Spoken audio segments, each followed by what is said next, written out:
At every turn, society is complicit in the abuse of disabled people. For example, an abuser will seek to isolate his partner. If that person is wheelchair-bound, and very few venues in town are wheelchair-accessible, the abuser is not the only one isolating her. Society has shut her out by relinquishing responsibility for accommodation. When she comes forward with her abuse, her peers might side with the abuser because they are, through inaction, supporting and privileged by a similar agenda.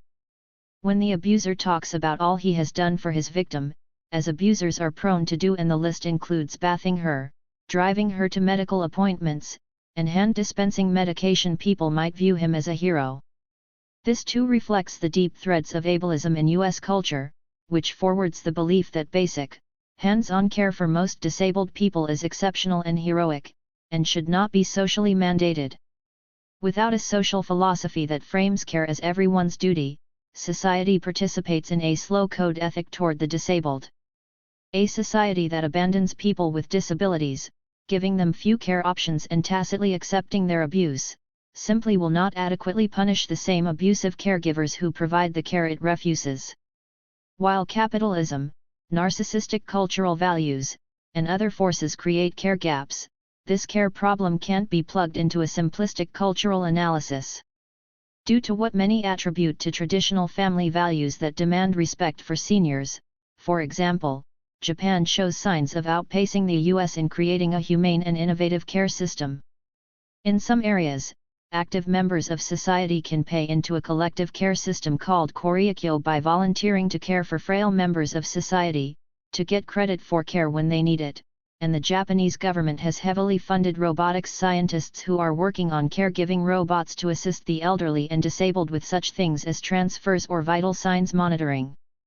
Despite these innovations, there is a Japanese term, kodokushi, or lonely deaths, as so many uncared for seniors now die alone, leaving human-shaped stains as they decompose and often are not found for long periods of time. This idealized, sometimes robotic approach to care is what I call a cortical solution to a limbic problem. Academic approaches around disability can easily become too robotic, pulling activists away from the shadowy realities of physical survival that haunt most disabled folks. A robot will never combat a problem as vast as social isolation or the horror of dying alone, nor will one lone gesture from an IPV organization to provide TTY access on its hotline help a person who is trapped in a rural setting, homebound, and living with late-stage AIDS. Additionally, a caregiving system will not actually make people care, and the problem with caregiving systems in general is that they easily become sterile/neglectful, or abusive, themselves, which is evident in the horrifying statistics of abuse in nursing homes. The human response must be deeper than that. Just as Lundy Bancroft argues that the abusive mentality is the mentality of oppression, I would argue that the Darwinian response to disabled folks is in fact the mentality of oppression, and people must be constantly challenged to question this way of thinking. In an ableist framework, people often conflate disability empowerment with taking a just-like-me attitude that presumes a disabled person wouldn't want exceptional treatment even if that treatment is a fragrance-free accommodation or a sign language interpreter, or, more subtly, acknowledgement of physical vulnerability. The differences in human vulnerability can be huge, especially when talking about IPV dynamics that involve power and control. Ignoring this fact denies the reality of people with disabilities and reinforces a mentality that only wheelchair athletes and feel-good super crips should be recognized. Understanding the intricate differences in people's physical power and ability enables activists to calibrate their definitions of abuse.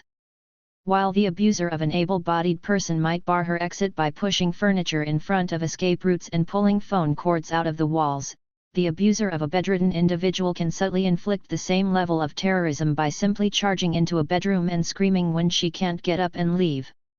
It is critical that anti-violence movements in particular understand and treat such acts as equivalent. It can be enormously invalidating for a disabled abuse victim to hear, "I would just leave if someone treated me that way." Or even, "I would just ask the abuser to leave." Asking an abuser to leave is often not an option for someone with a disability. She might need him to take care of her after he battered her. And who is going to explain to the hospital staff the medical needs relating to her rare congenital condition?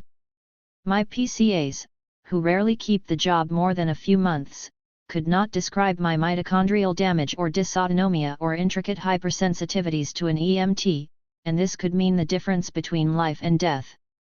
What often endears a batterer to a disabled person is her investment in the disabled person's vulnerability and his acquired knowledge about her condition, which most of society insults, ignores, and doesn't respond to in an empowering way.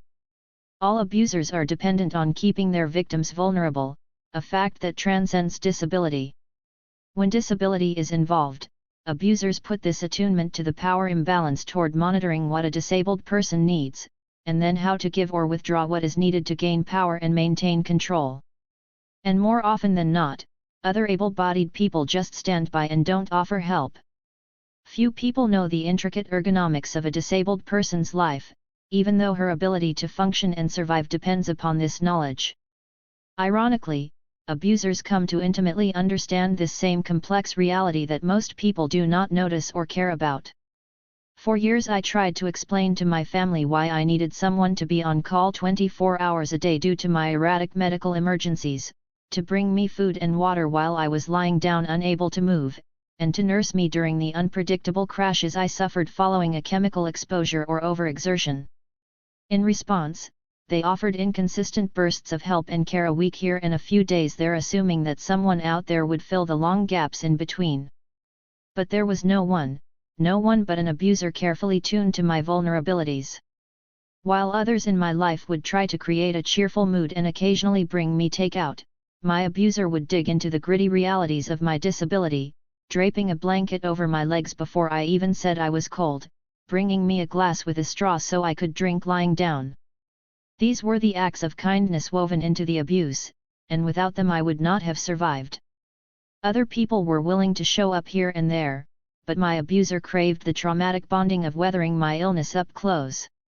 This isn't to excuse the abuser's heinous behavior, but to point out that until people have access to the resources that can help them live healthy, functional lives, they will remain easy prey. The details, in other words, cannot be afterthoughts.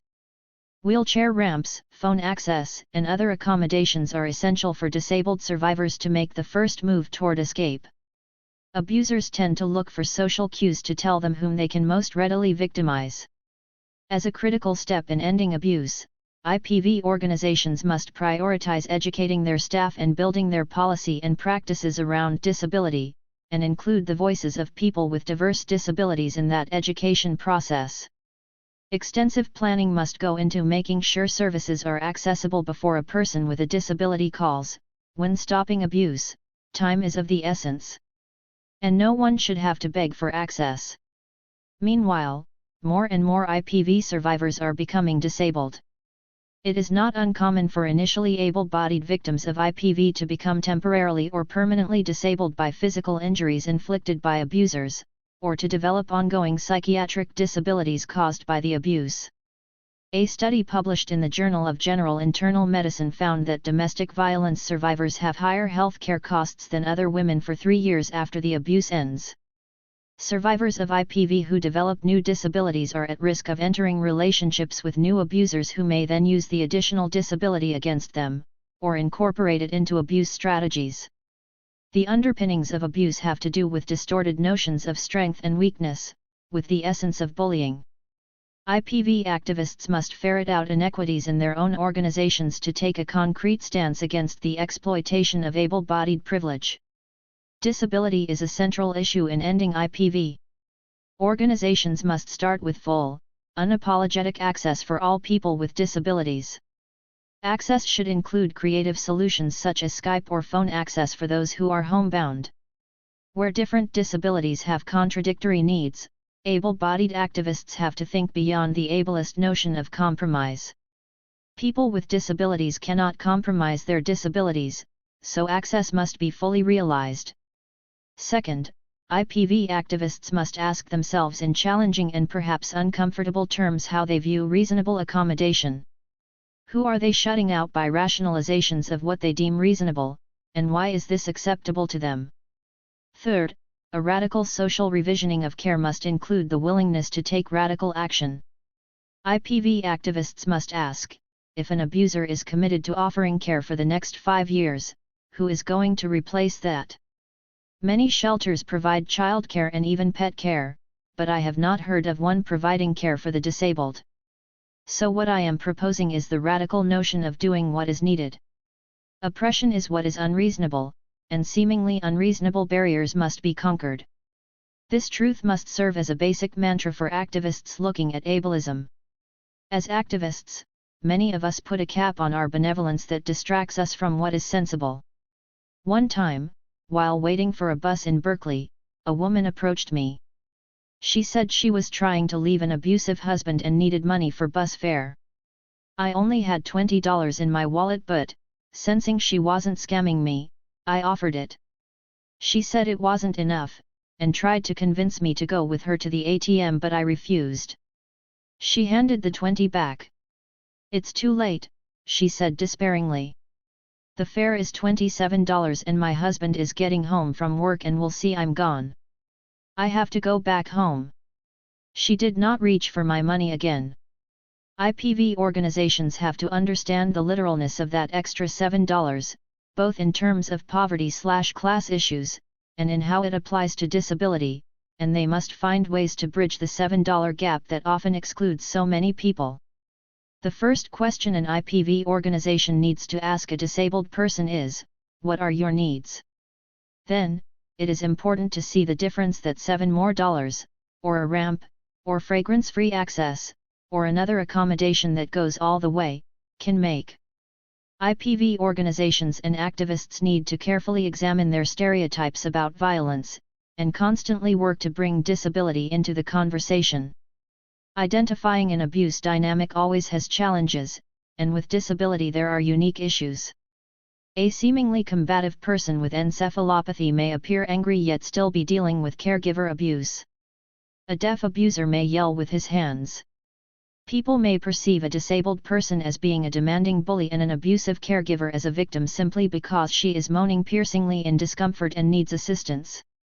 In terms of broader activism, anti-racist organizations might look at the long, troubled history of eugenics activities that have almost always targeted people based on both disability and race, and how these have advanced other forms of violence. Queer organizations should consider how much they have to learn from those whose bodies have been historically loathed for their queerness. Disability is a common cause of homelessness and poverty, and should be included in discussions about these issues. Prison reform and abolition work must include an analysis both of how disabled prisoners are treated and cared for, but also how prison conditions create disability. For example, how solitary confinement is a physically disabling form of torture, since research shows it may cause organic brain changes and psychiatric damage. Lastly, IPV workers must all be trained on disability sensitivity and challenged to confront their ableism by always keeping an eye for inclusion. The ability to convey the gestalt of a traumatic experience to a receptive witness, and validation that truly comprehends differences in vulnerability, is crucial in aiding IPV survivors to step out of the fury and into a safe future. Works cited: Lundy Bancroft, Why Does He Do That? Inside the Minds of Angry and Controlling Men. Paul A. Fishman, Amy E. Bonomi, Melissa L. Anderson, Robert J. Reed, and Fred P. Rivara, Changes in Healthcare Costs Over Time Following the Cessation of Intimate Partner Violence, Journal of General Internal Medicine, doi 10.1007/S11606-010-1359-0. Gecko Systems Elder Care Robot Trials Caregiver Praises New Gecko Scheduler TM, Green Technology, http://green.tmcnet.com/news/2010/06/10/483850.htm. Susan Griffin, What Her Body Thought, A Journey into the Shadows. Robert C. Marshall.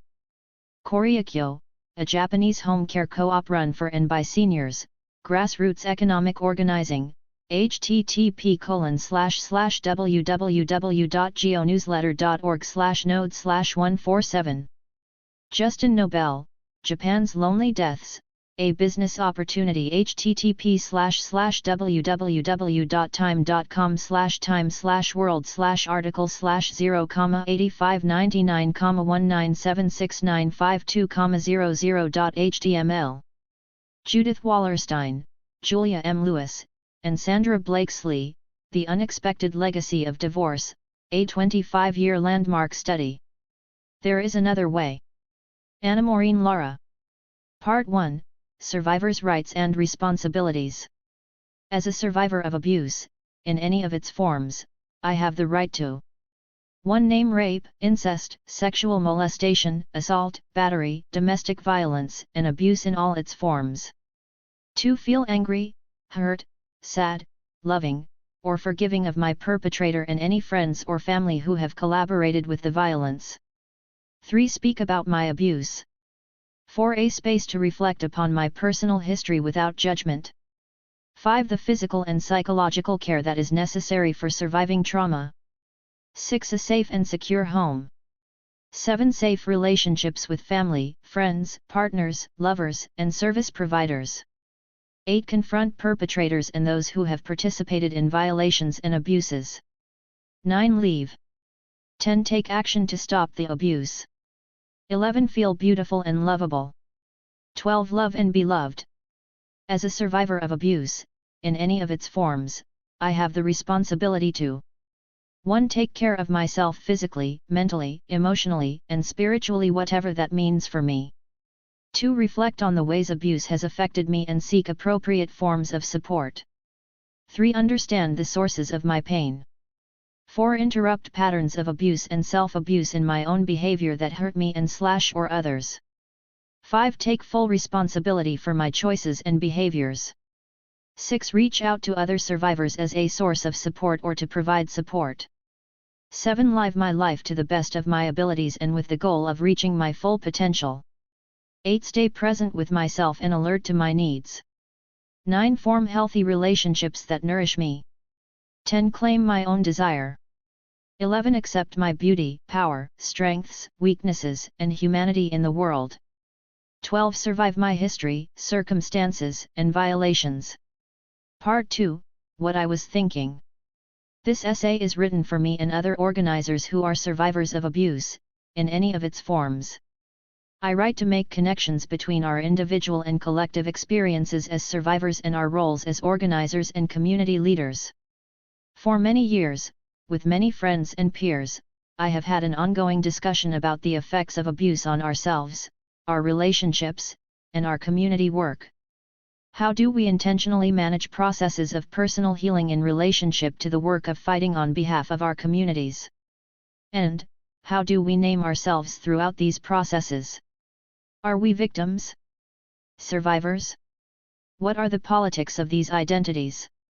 What do they indicate about how we feel about ourselves in relationship to our personal histories and the histories of our communities?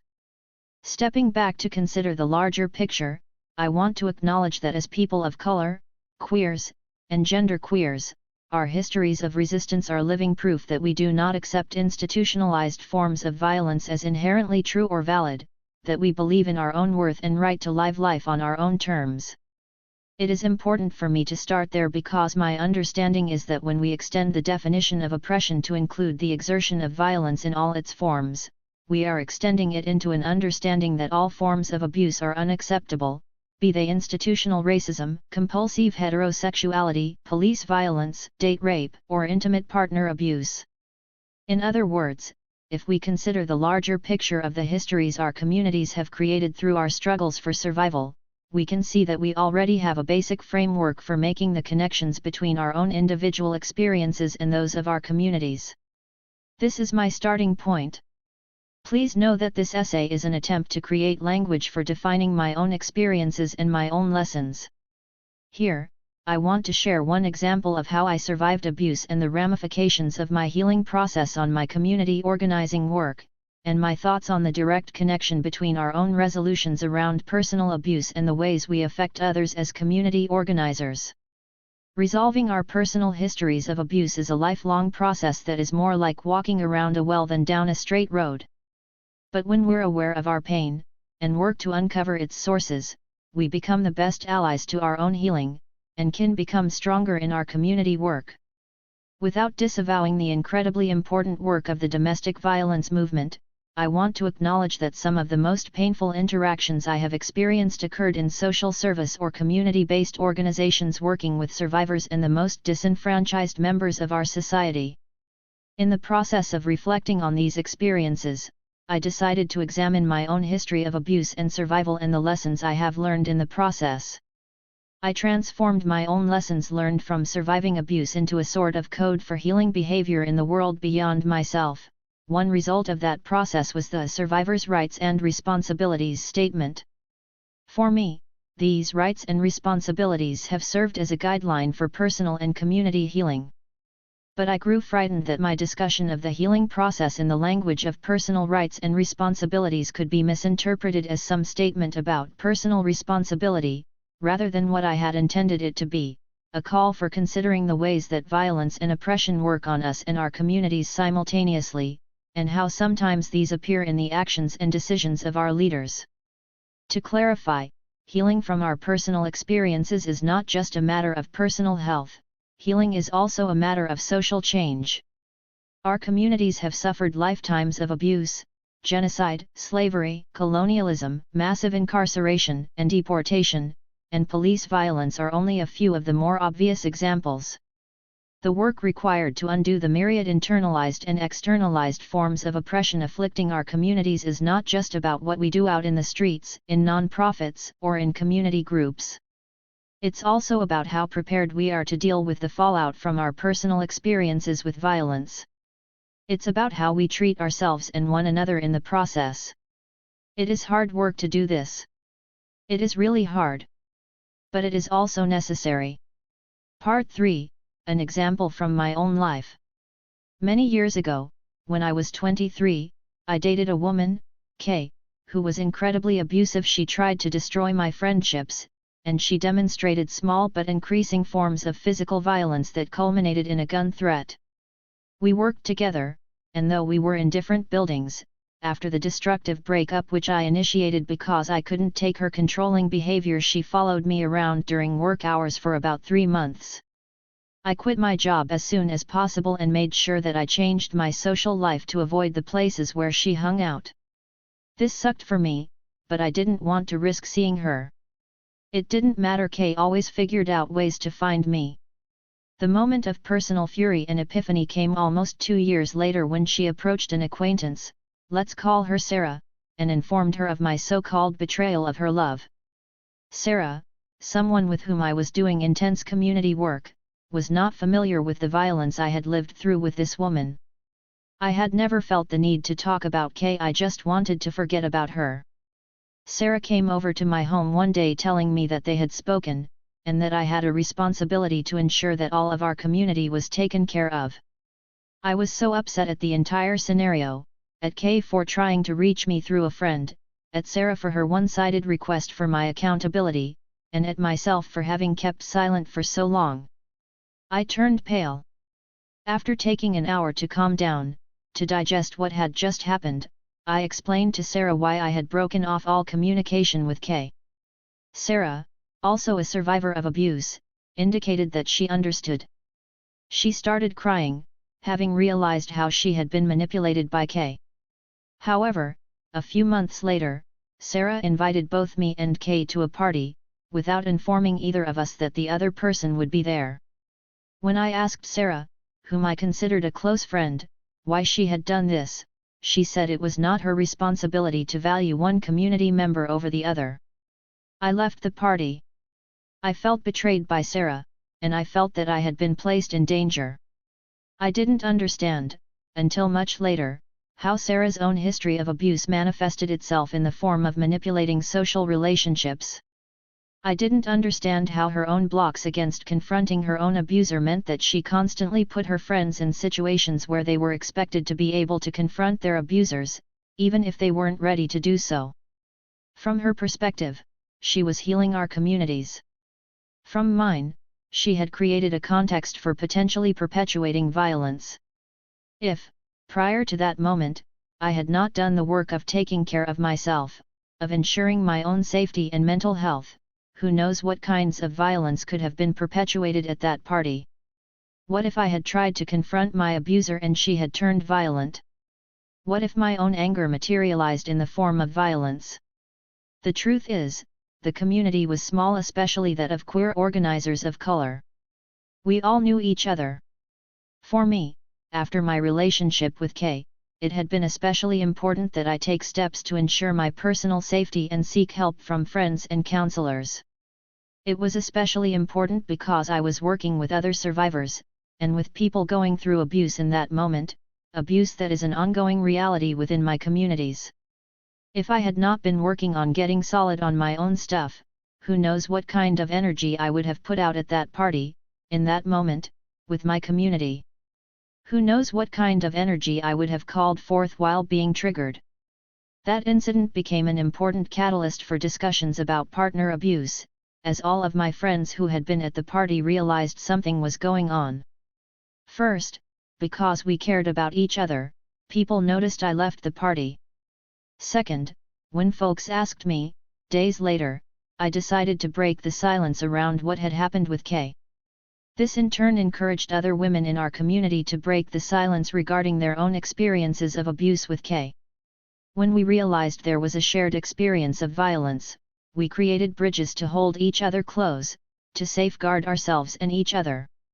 We also created bridges to hold each other accountable, and to generate spaces of healing that were consensual and transparent. After that night, I never saw Kay again. In our community discussions, we asked ourselves to identify the roots of our pain, to define community and community work. We asked ourselves what it meant to be accountable, how to differentiate loyalty from truth, and how to hold truth gently. We started to analyze the frameworks we were using to define our work. It became clear that a trust had been broken between Sarah and me, and that in order for the work to continue to be effective, we would have to heal and that trust would have to be restored. It became evident that typical movement models of mediation and community work were not what we were using, nor were they appropriate or adequate. What we were attempting required redefining accountability in terms of practicing total honesty about where we were at emotionally and spiritually, putting the ugliest parts of ourselves out in front of our peers and trusting they would help us grow stronger, taking ownership of our mistakes, and recognizing being nice, loving, and kind as revolutionary values central to our work. Those discussions at age 23 became super important for my development as a person, artist, and organizer. They were crucial to my understanding of the links between personal experience and community work. Through those shared moments and conversations, I began to understand that our personal experiences of abuse could serve as a roadmap for continuing or stopping the perpetuation of violent, oppressive behavior. I also understood that it is possible to be, simultaneously, both a survivor and a perpetrator, just as it is possible to be a racist queer, or a homophobic person of color. And that much in the same way we work to not perpetuate racism, we must also work not to perpetuate other forms of violence. There are other ways. Truth-telling or confronting violence, as in the case of Sarah's party, does not have to be an abusive process, even if it touches deep hurts. The hurt of seeing the truth about ourselves and each other does not have to happen with abusive language or without consciousness around the power we hold in relationship to each other. Truthfulness with each other can lay the foundations for revolutionary consciousness, and for resolving the effects of abuse. Models generated by the most traumatized of our communities of color, genderqueer communities, and genderqueer communities of color can guide us toward the resolution of multiple forms of violence without reinscribing the trauma that our society inflicts on us every day. We can learn ways to do this work without hurting those closest to us.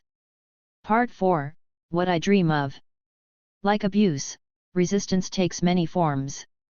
Sometimes it drives change, while other times the focus is survival.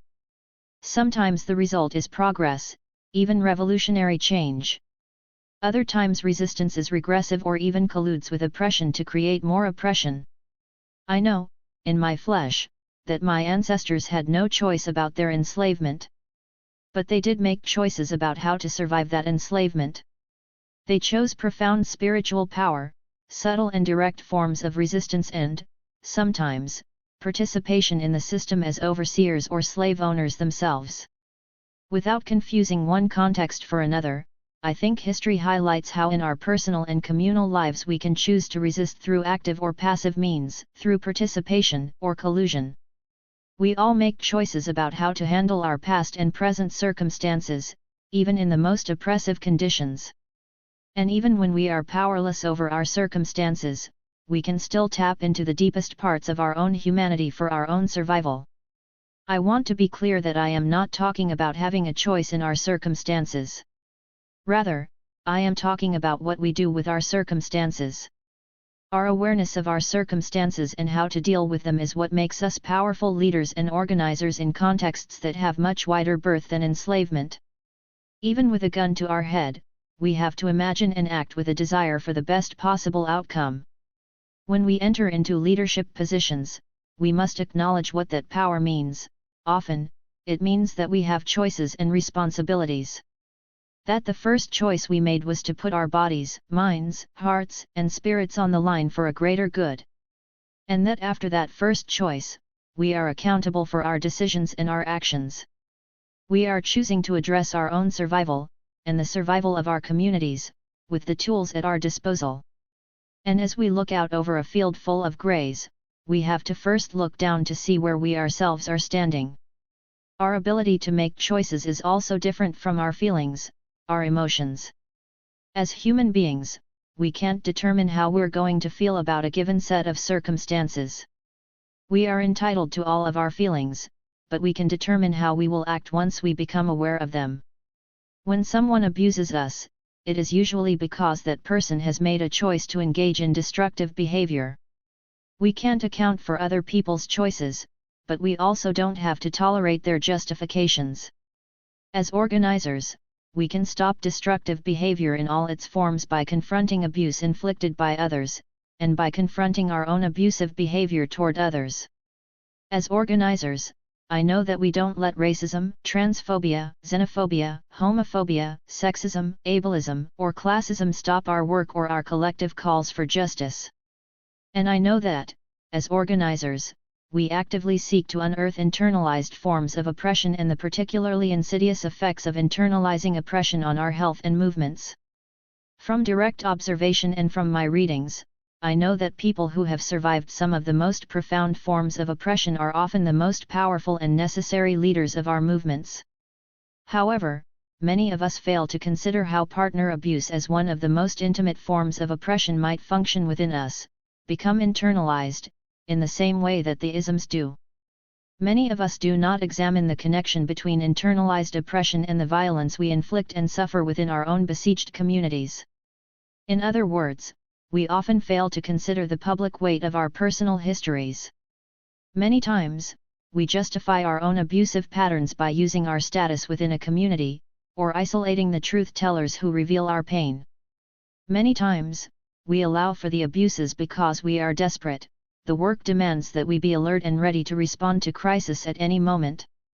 The work demands that our most brilliant members mentor us, teach us, guide us, and facilitate our own development, even if the way they go about doing it is fucked up.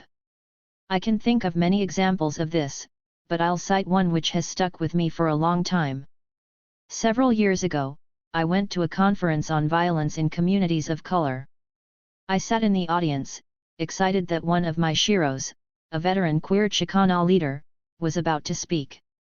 I then watched as she yelled, in public and abusively, at a young Native American woman who was simply trying to set up her microphone. We then listened to her justify, to a room of 3,000 women of color, her behavior with the fact of her status in the movement. Needless to say, I was deeply saddened with her choice about how to deal with her frustration. I wanted to remind her that we, all of us in that room, were not the enemy, and that her frustrations about the world would be held in that space. I was also reminded that the pain of our experiences of violence is always with us, and sometimes, despite our best intentions, we become the vector for perpetuating that violence. I wanted to have compassion for her, but I was mad, and it took me a long time to forgive her transgression. That was okay. I still don't think it's okay that she yelled at a sister like that, but I can only hope she learned from that experience, too. As organizers and leaders, we know we have great responsibilities in assuring constructive social change, and we are aware of the constant pressure of self-development.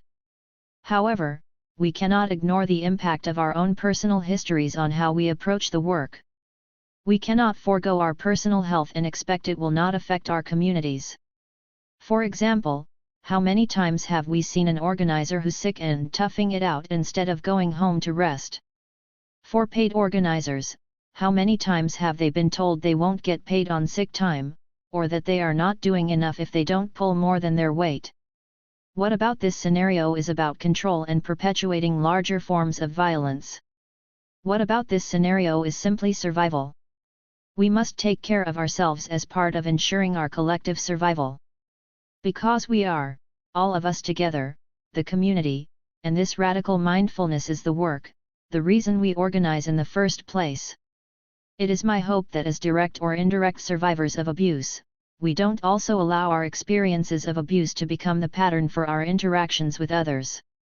It is my hope that we choose to heal and to do things in ways that foment healthier communities, rather than broken ones. It is my hope that as leaders we become models of healing. It is my hope that we, as organizers and leaders, stand on equal footing with one another and others. It is my hope that we, as organizers and leaders, live with enough humility to apologize and approach change within ourselves and our communities as possible. It is my hope that, as organizers and leaders in our movements, we take care of ourselves so that we are available for the long haul.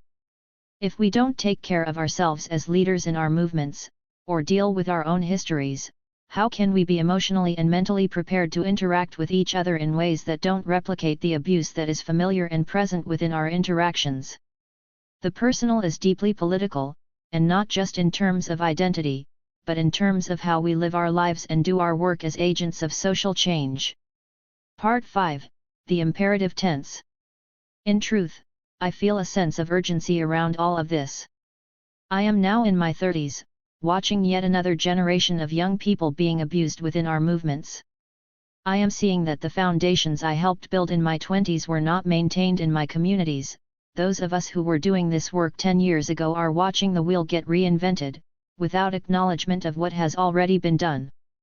In other words, the machinations of oppression are alive and well, and, simultaneously, those of us who have stepped up or have been entrusted with doing the work, no matter what our age, must deal with ourselves. We don't have time to watch another generation experience trauma at the hands of movement leaders.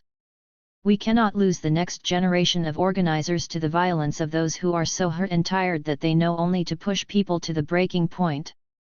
We are living in a state of extreme crisis that is coming at us from all sides.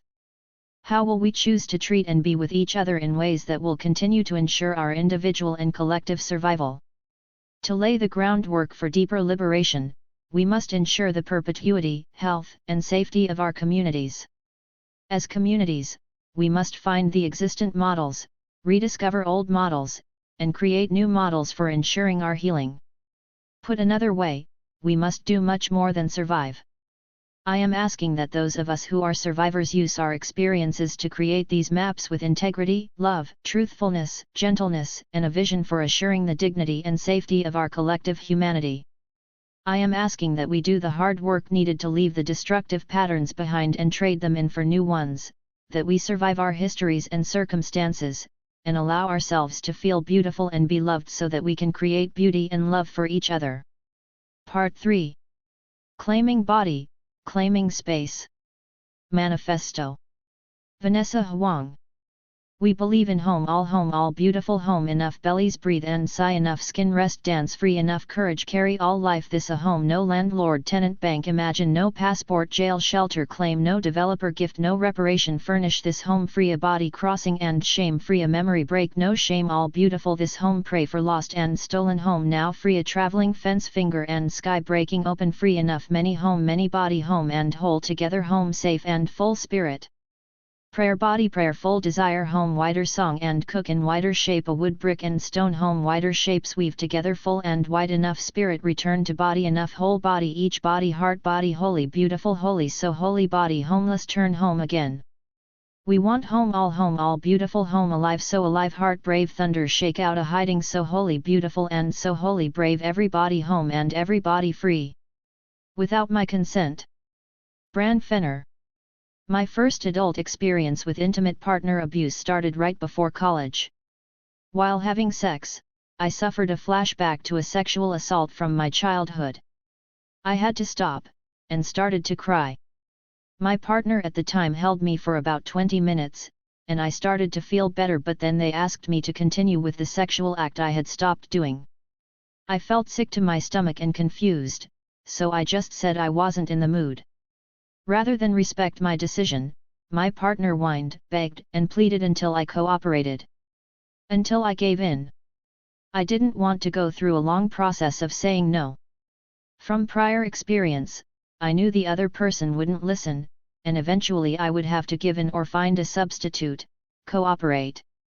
In this moment, I experienced major feelings of guilt that I had a history of sexual abuse and, later on, depression that would sometimes hinder my sexual desire, especially around specific acts my partner desired.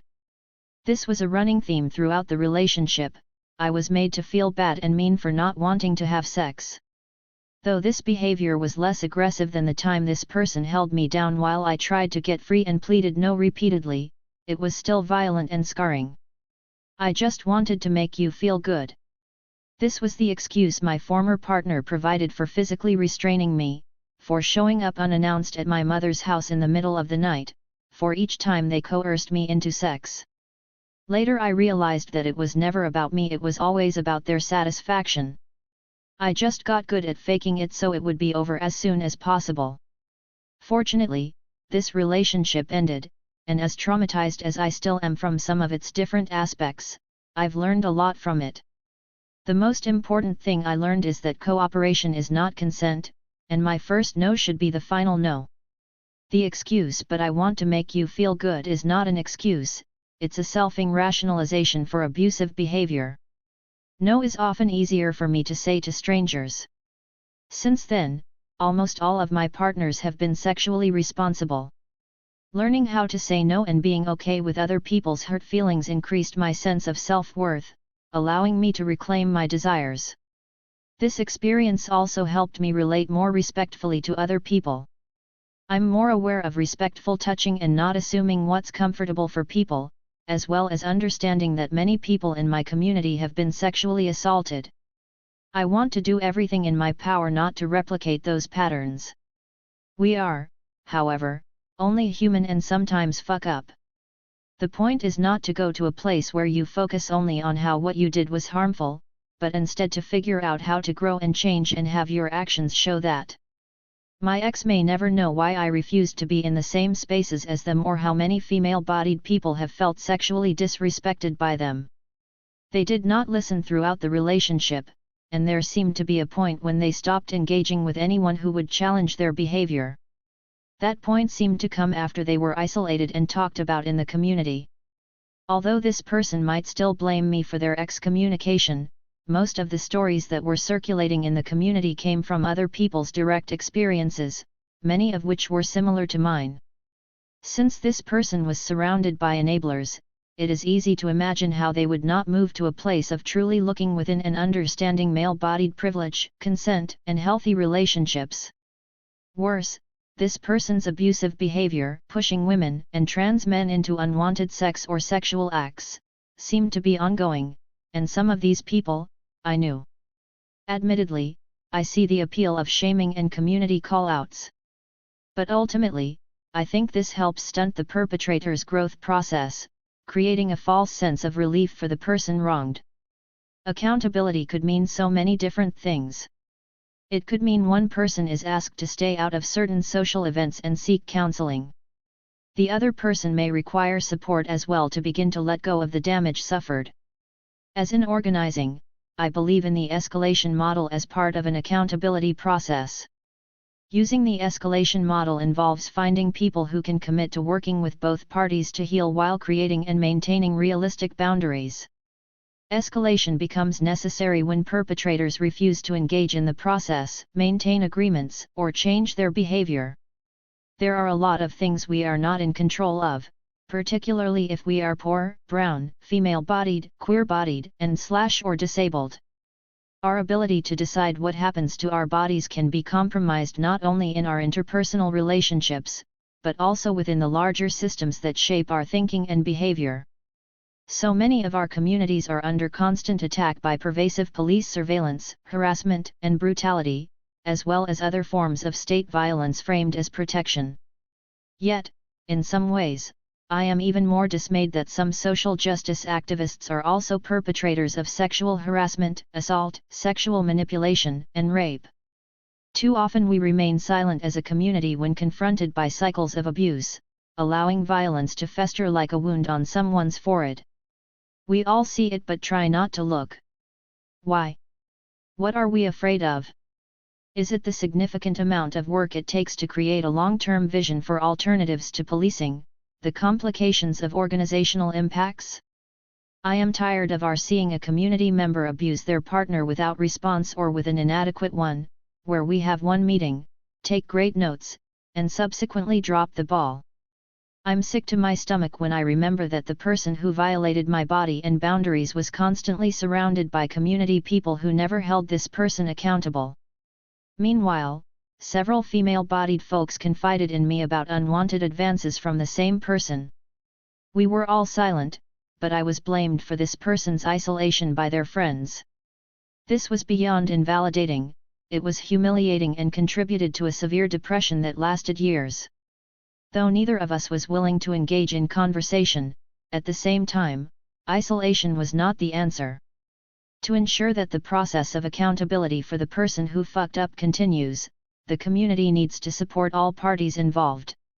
For example, we need clear boundaries for all parties and community events. Both people may get triggered when they see each other, reactions can be damaging and lower community morale. And what about people who are less willing to be held accountable for sexually inappropriate behavior? How do responsible community members at least watch out for the people who may be at risk for their abusive behavior? Do we post guidelines for fundraisers and house parties around consensual behavior, notifying all attendees that those who do not adhere to them will be asked to leave? Why not? I personally believe that many of the rules clearly posted at the door of many sex clubs or play parties should be universal. Why not expect people to ask if they can touch you? Why not suggest code words to use if you need someone nearby to intervene? We have to be dedicated not only to institutional change, but also to transforming our interpersonal dynamics. We cannot allow the fear of not being liked to prevent us from setting boundaries as a community. To me, there is a big difference between kindness and niceness. More often than not, being nice tends to lead to passive-aggressive behavior and unhealthy repression, and ultimately can undermine what is required to build a community that loves and protects all of its members.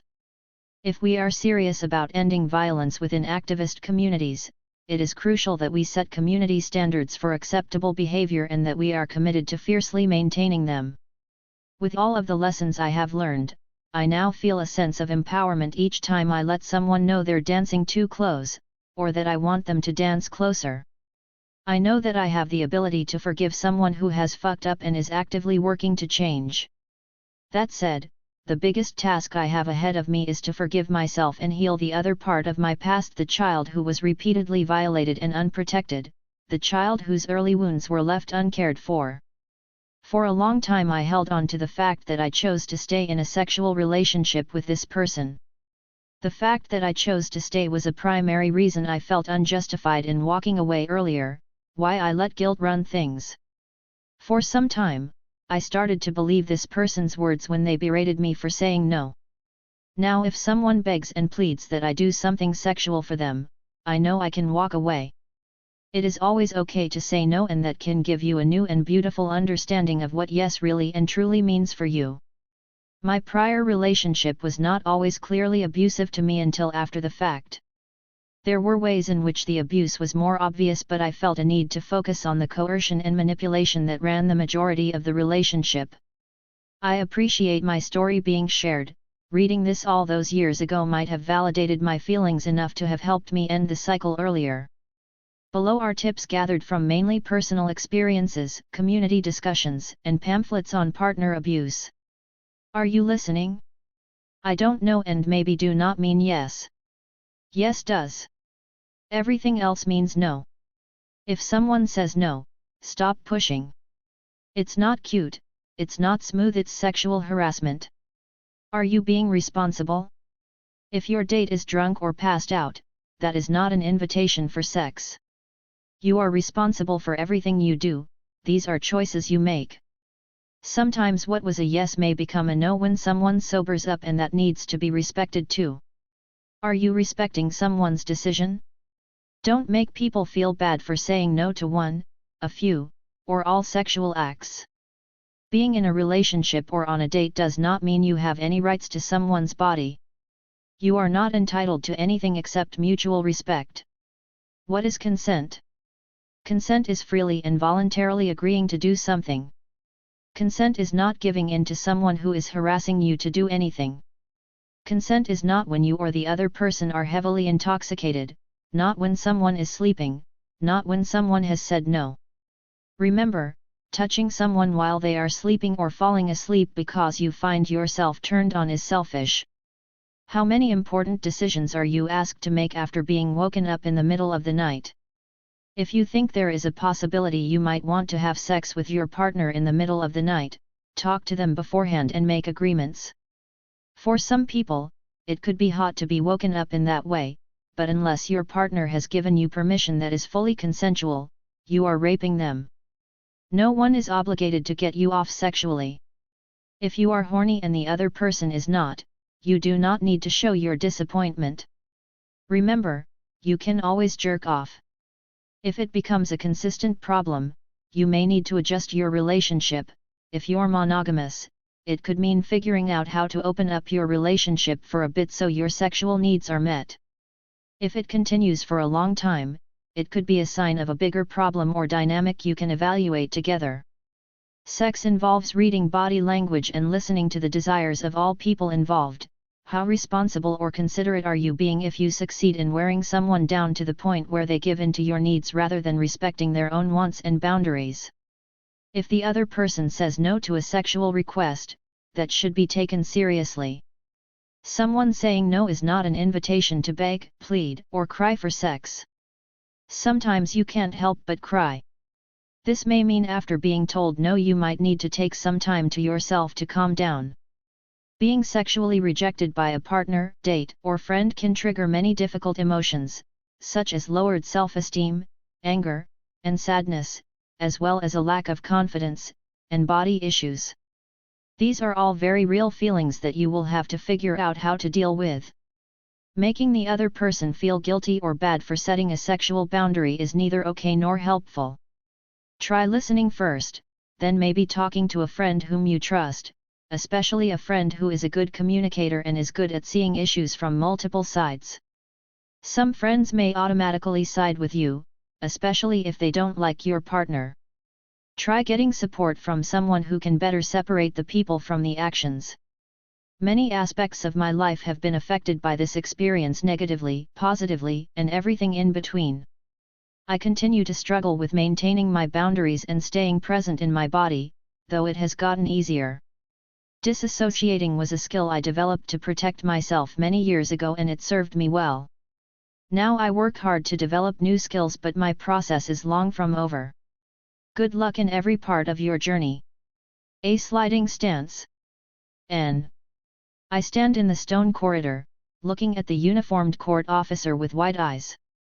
I am here checking out the space before my court date to get a peace bond against my lover. What do you mean we all wait in the same space? I ask. Don't worry, just ignore him, dear. Ignore him, right?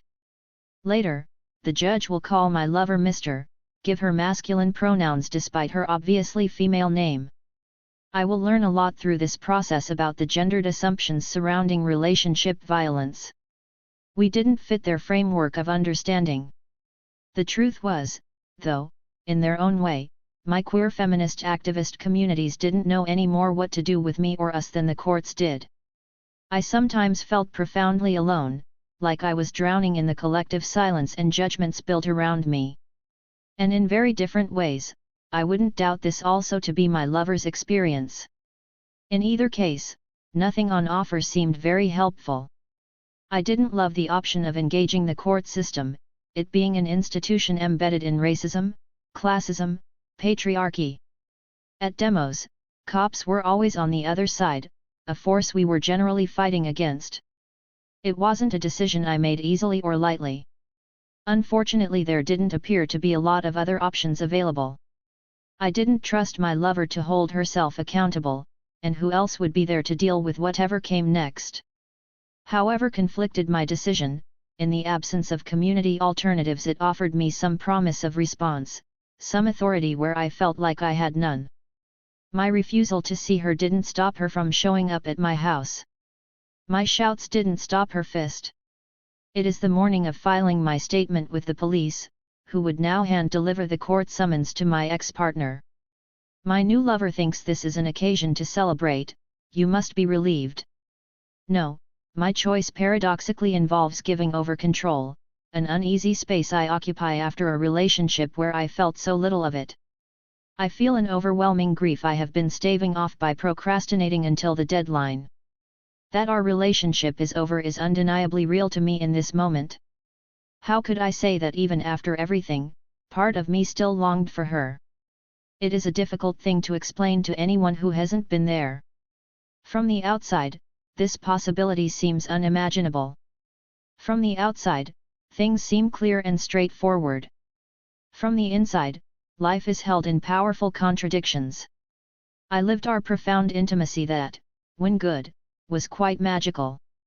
The person with whom at times I felt the most safe, the most alive, was the same person at times I both dreaded and feared.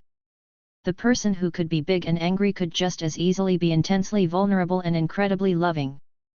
For all her suffering, I thought I could love her pain away, that I just had to love her bigger, better. Once out of the relationship, I worked hard to see the hooks. How deep our socialization runs, part Catholic upbringing to honor commitment no matter what, part fairy tale belief that true love only comes once, that somewhere inside of me I clung to my values, and my fear clung to me. To my homophobic family, how much I wanted to show you that queer relationships could be healthy and long-lasting, that I could have what you have, that I could be just like you. And how, because of this, I have kept my silence, and you don't know me as well as you might. It would be easier to tell you that the story ends there, that I picked up the pieces and moved on, but it doesn't. After I got a peace bond against her, I violated the bond myself, some time later, by seeing her and getting back together with her. Some were brave enough to say I was betting on the wrong horse, but I wasn't ready to hear that. My house held a meeting with us during which my partner listened to and addressed their concerns about how her behavior had eroded their sense of safety too. She would have to earn back their trust. And I believed she would, because things were different, for a while. But this new narrative, though useful, left no room inside the relationship to name old behaviors, old ways, if they didn't exist anymore. Soon enough the narrative began unraveling, but in the face of people's judgment and my own hope for change, how could I admit this to anyone, even myself? Rarely did I get time alone to even think such thoughts. She accused me of using my femme and passing privileges against her through the court process, using my class privilege when I didn't pay for this or that, of not knowing what it was to be a real survivor. When she disclosed affairs, my hurt and anger was evidence of my lack of internal security and radical politics. Everyone has a bottom line. Sometimes you just don't know what it is until you hit it. Mine came in a moment that, in the bigger picture, was a more ordinary betrayal. Another poly agreement broken, knowingly, and right in front of me. Humiliation aside, I experienced a moment of pure clarity when I realized this will not stop. This will not stop, no matter what I do or how much I love her. I decided I was finally done. When your parents made you. Leah Lakshmi Piepzna Samarasinha. When your parents make you, it is chilly, 1974. They think they will raise you in a revolutionary sunlight. But you are born in a refugee camp to a mother alone. As your father sits in Pinochet's prison. When you show me the one photograph of your childhood. You are 4. Your delicate fro spreads like sunrise. As your wide-open eyes stare away, fully disassociated. At the refugee kitchen table. Your mother rocks thick black eyeliner and wings of hair. Holding a cigarette over a smile insisting. She looks like her hummingbird heart is about to explode. Your father grips her heart. Like a cigarette between his fingers. He is the one about to explode. Your heart flies off someplace else. At 14 you run away from them. Sleep on couches and stairways. Spray Toronto is hungry everywhere. When the LA rebellion explodes for your birthday. You smash all the windows of the McDonald's. And make the front page of the newspaper. You cross the border in the trunk of a car. You hitch to LA. Where the National Guard is still on the sidewalk. Your eyes are still somewhere else. As you beat up skinheads. Throw some off a roof. Get trailed for years by that one cop. You soak stamps in rubbing alcohol delicate. Write letters longhand to prisoners. Walk across the city on one falafel. We have sex the first night. After watching Brother from Another Planet on video. I am trying to look like a South Asian Kathleen Cleaver. You have 2 pairs of baggy pants and 1 twin futon mattress. You have the Angry Brigade and Wretched of the Earth in your bookcase. We tag Pepita and Chanchito 97 on the walls of the underpass. The security guards tell us to stop kissing in the lobby. You pull out your knife as we try to have sex in the playground. When a man jumps out with his dick in hand. You tell me you've always wanted to die.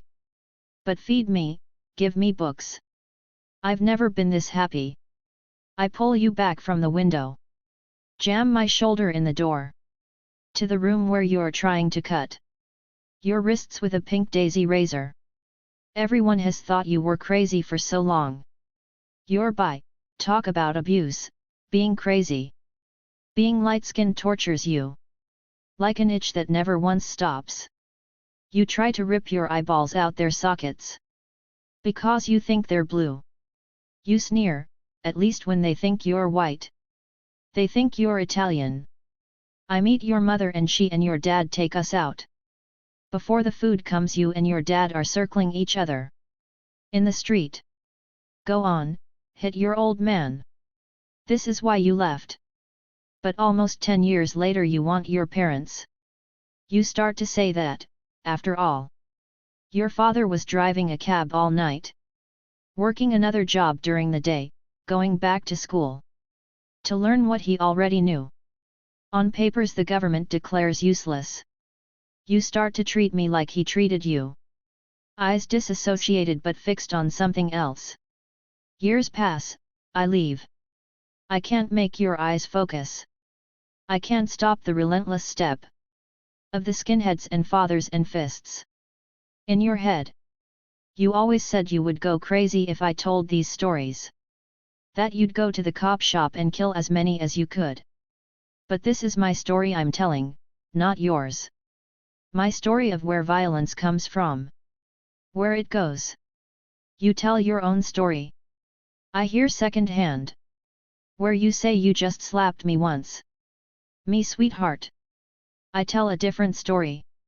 Freedom and strategy / trauma and resistance. Timothy Calm.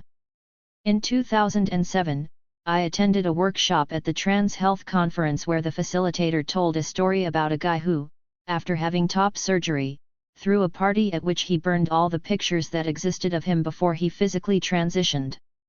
People have all kinds of ways of relating to their past selves. Like the boy in the story, I'm a trans guy. But this story unsettled me for other reasons. When I was 14 and 15 years old, I was in an abusive relationship with my best friend. Eventually, after my other attempts to end the abuse had failed, I decided to stop talking to him and going to his house. For a few months I managed to avoid him, until mutual friends of ours visiting from Georgia came to town and stayed at his house. On their last night in town, he convinced me to stay over too. The next morning, after they left, we were folding up sleeping bags and he started touching me. I managed to stop him, and left his house. This was the last time he tried to mess with me. But for the next 3 years we still attended the same high school. Our classes overlapped. We still had all the same friends. The story of the photograph burning party stayed with me because it reminded me of when I wanted to destroy the person I used to be, to burn up the remnants of my past and start fresh. I wanted to become a healthy, whole person, the person I pretended I was most of the time. For a long time, I hated and feared the girl I had been at 14. I was afraid she would show up someday and ruin everything that was important to me. For so many years, I never talked about what had happened when I was 14. I was afraid if I told the people I loved, the people who loved me, what had happened, they would see me as the person I had been then. I believed this would drive them away from me. Here is a photograph of me at 14, I'm laughing at the camera, standing outside in the grass. It's early autumn. I have a brand new buzz cut. I'm wearing a bright green sweatshirt, his sweatshirt. He took the picture. I never had a copy of it, so I can't show it to you now. The image comes back to me as a surprise, a marker of a moment I'd forgotten, before the abuse started, back when he was still my best friend. When I think of myself at that age, I feel fiercely protective. I remember this loudmouth shy-eyed kid, kind of a dyke but still figuring it out. I had just cut off all my hair, I was trying out being at home in myself. When I was 19, the boy who abused me wrote me a letter explaining that all the awful things he did to me were part of his desperate attempt to be a successful heterosexual man.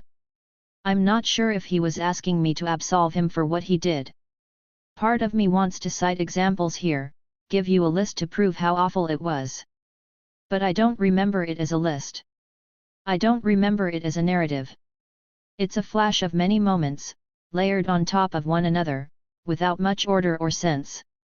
What he did to me, during the abuse and for years afterward, caused me pain and disgust and a deep sense of shame. It was all senseless, out of context, and it got all over me, I couldn't disentangle myself from the awfulness. I didn't understand it as, what he did was terribly wrong, and it hurt me. There was no clear logic to how it lived in me, the terribly wrong and the hurt and me and him were all jumbled up together. I didn't respond to his letter. But years later, I would write him a letter of my own, I believe it's possible for people to change, and that you've changed in some ways. I hope you have people in your life who will support you but also be critical of you, who will hold you to standards of accountability. The best way you can show me that you've really changed is by respecting the following: I don't want to see you. What this means, if you know I'm going to be somewhere, don't come. If we're in the same social situation, a party, a bar, whatever, it's your responsibility to leave. I don't want to talk to you. Don't talk to me, or look at me like you expect me to talk to you. I don't want you to ask people we both know, or friends of yours with whom I've interacted, for information about me. My letter would come later.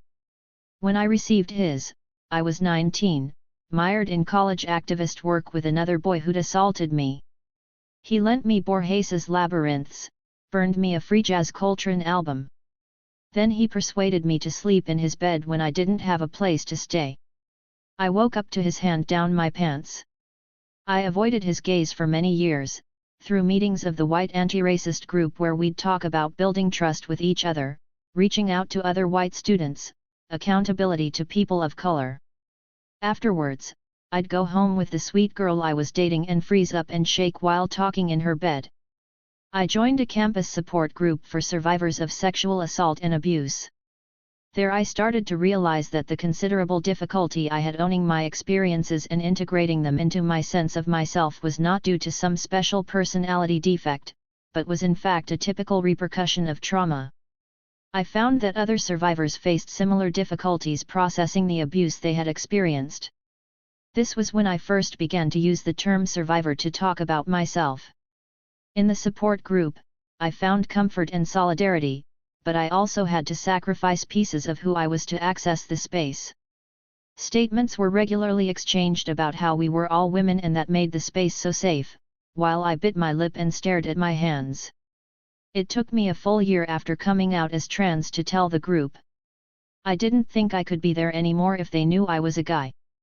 During college I was also a counselor on the sexual assault response team. I led workshops on consent and assault for new students. At any given moment in the cafeteria or at a party, I could typically point out at least 4 known perpetrators of sexual assault.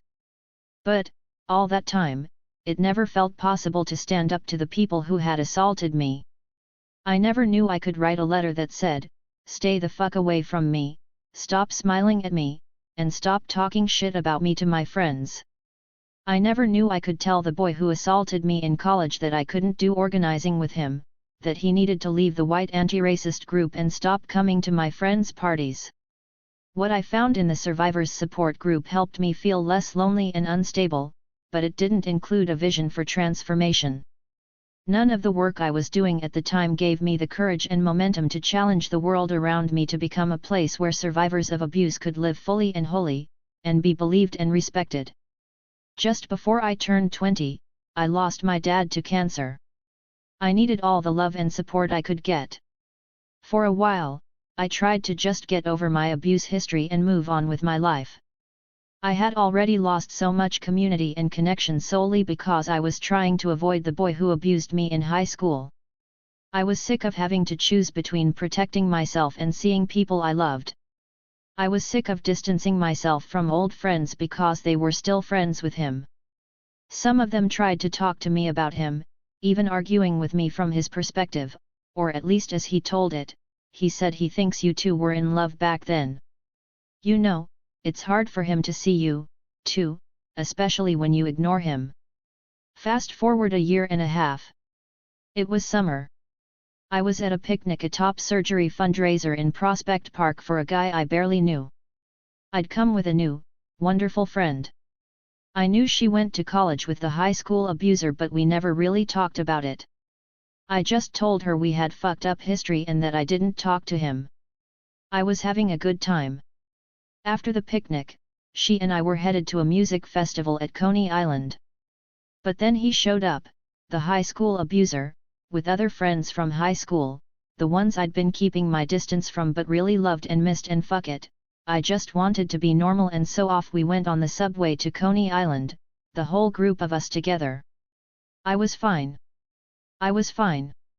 Except when we got there and started drinking, I freaked out and ran into a dirty sweetheart art punk that none of them knew and wandered off with him, and we got Coronas in brown bags and drank them on the beach, and I just kept saying, "I'm so glad I ran into you.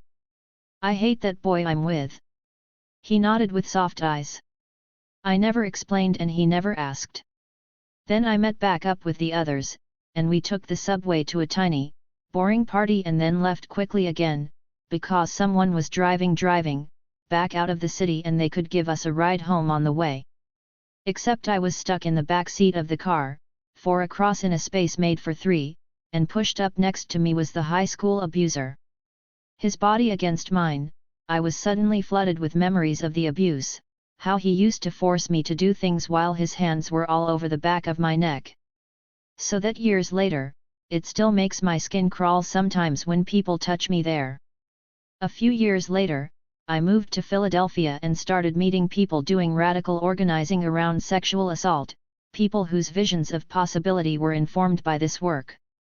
I joined a group called Philly's Pissed, whose mission is to work against sexual assault in our communities by supporting survivors. There I found myself, every week, in meetings with people who had baseline politics and beliefs that lined up with my own. Part of healing is taking back power that's been taken from you. The criminal justice system will not protect us or end the violence in our lives. People of all genders experience partner violence and sexual assault. Maybe most important of all, there were other trans people in the group. During this time, I experienced many things that might seem small but were actually hugely important. For example, I had friends and lovers who validated my sense of betrayal after the weekend home when a friend invited me to a bar without telling me the high school abuser would be there. Wow, that's not okay. You don't have to see him. It doesn't have to be a secret. You might want to just tell a bunch of people at once. And you can ask them not to invite him to their parties. When I'd done survivor support work and sexual assault education in the past, it had been with people with wildly variant political outlooks and personal investments. So it felt different to be doing this work with Philly's Pissed. I felt safe, alive, energized. These people really for real had my back, and not only because they loved me and saw how my past was destroying me, but also because they knew survivors of abuse and sexual assault need to be able to speak about their experiences and articulate what they need, with the knowledge that they will be believed and supported. After years of keeping quiet, holding so many awful secrets, and being challenged by people I considered my friends when I did talk about the abuse, I had found a space where I could speak from my experiences of trauma and begin to extract wisdom from them. I have so much love for the few dear friends who held me and listened while I whispered memories during the worst years. But hours spent in their beds couldn't undo the rest of the world. In Philly's Pissed, we were doing the work of supporting survivors together, out of a collective vision of transforming our communities and ending sexual assault. For the first time, identifying as a survivor felt like a source of power, rather than a site of trauma. This process of coming into collective power was how I came to finally write my own letter to the boy who abused me in high school. It took him 3 months to write back. In the interim I figured that was that. He was going to continue showing up in my life, over and over, sitting across the table from me at some hipster bar, staring at me while I tried to talk to my friends, trying to talk to me, shifting around awkwardly when I didn't respond. All the while, my body shivered with so many flight desires, so many fucked up memories. But even if he refused to change, I knew that in writing him I had shifted something forever. Now it was on the table. I had called him a perpetrator of rape and sexual assault, I had called him on his manipulative and abusive behavior. I didn't phrase it as an accusation, a confrontation, I just said it casually, a matter-of-fact accounting of our history and dynamic. Now I had some steady ground to speak from, if he showed up at a bar, at a party, in my friend's living room. Now I could say, I asked you not to be here, I asked you to leave if you saw me. That kind of confrontation still terrified me, but I'd laid some groundwork to help myself no longer stay silent. What's more, I knew if he didn't do what I asked, there were steps I could take. Working with Philly's Pissed to support other survivors had expanded my sense of the choices available to me. I took the process we used, which was to help survivors identify, step by step, what would increase their sense of safety and healing, and I began to apply it to myself. I could tell more of our mutual friends about his abusive behavior, and ask them to back me up in my desire not to share space with him.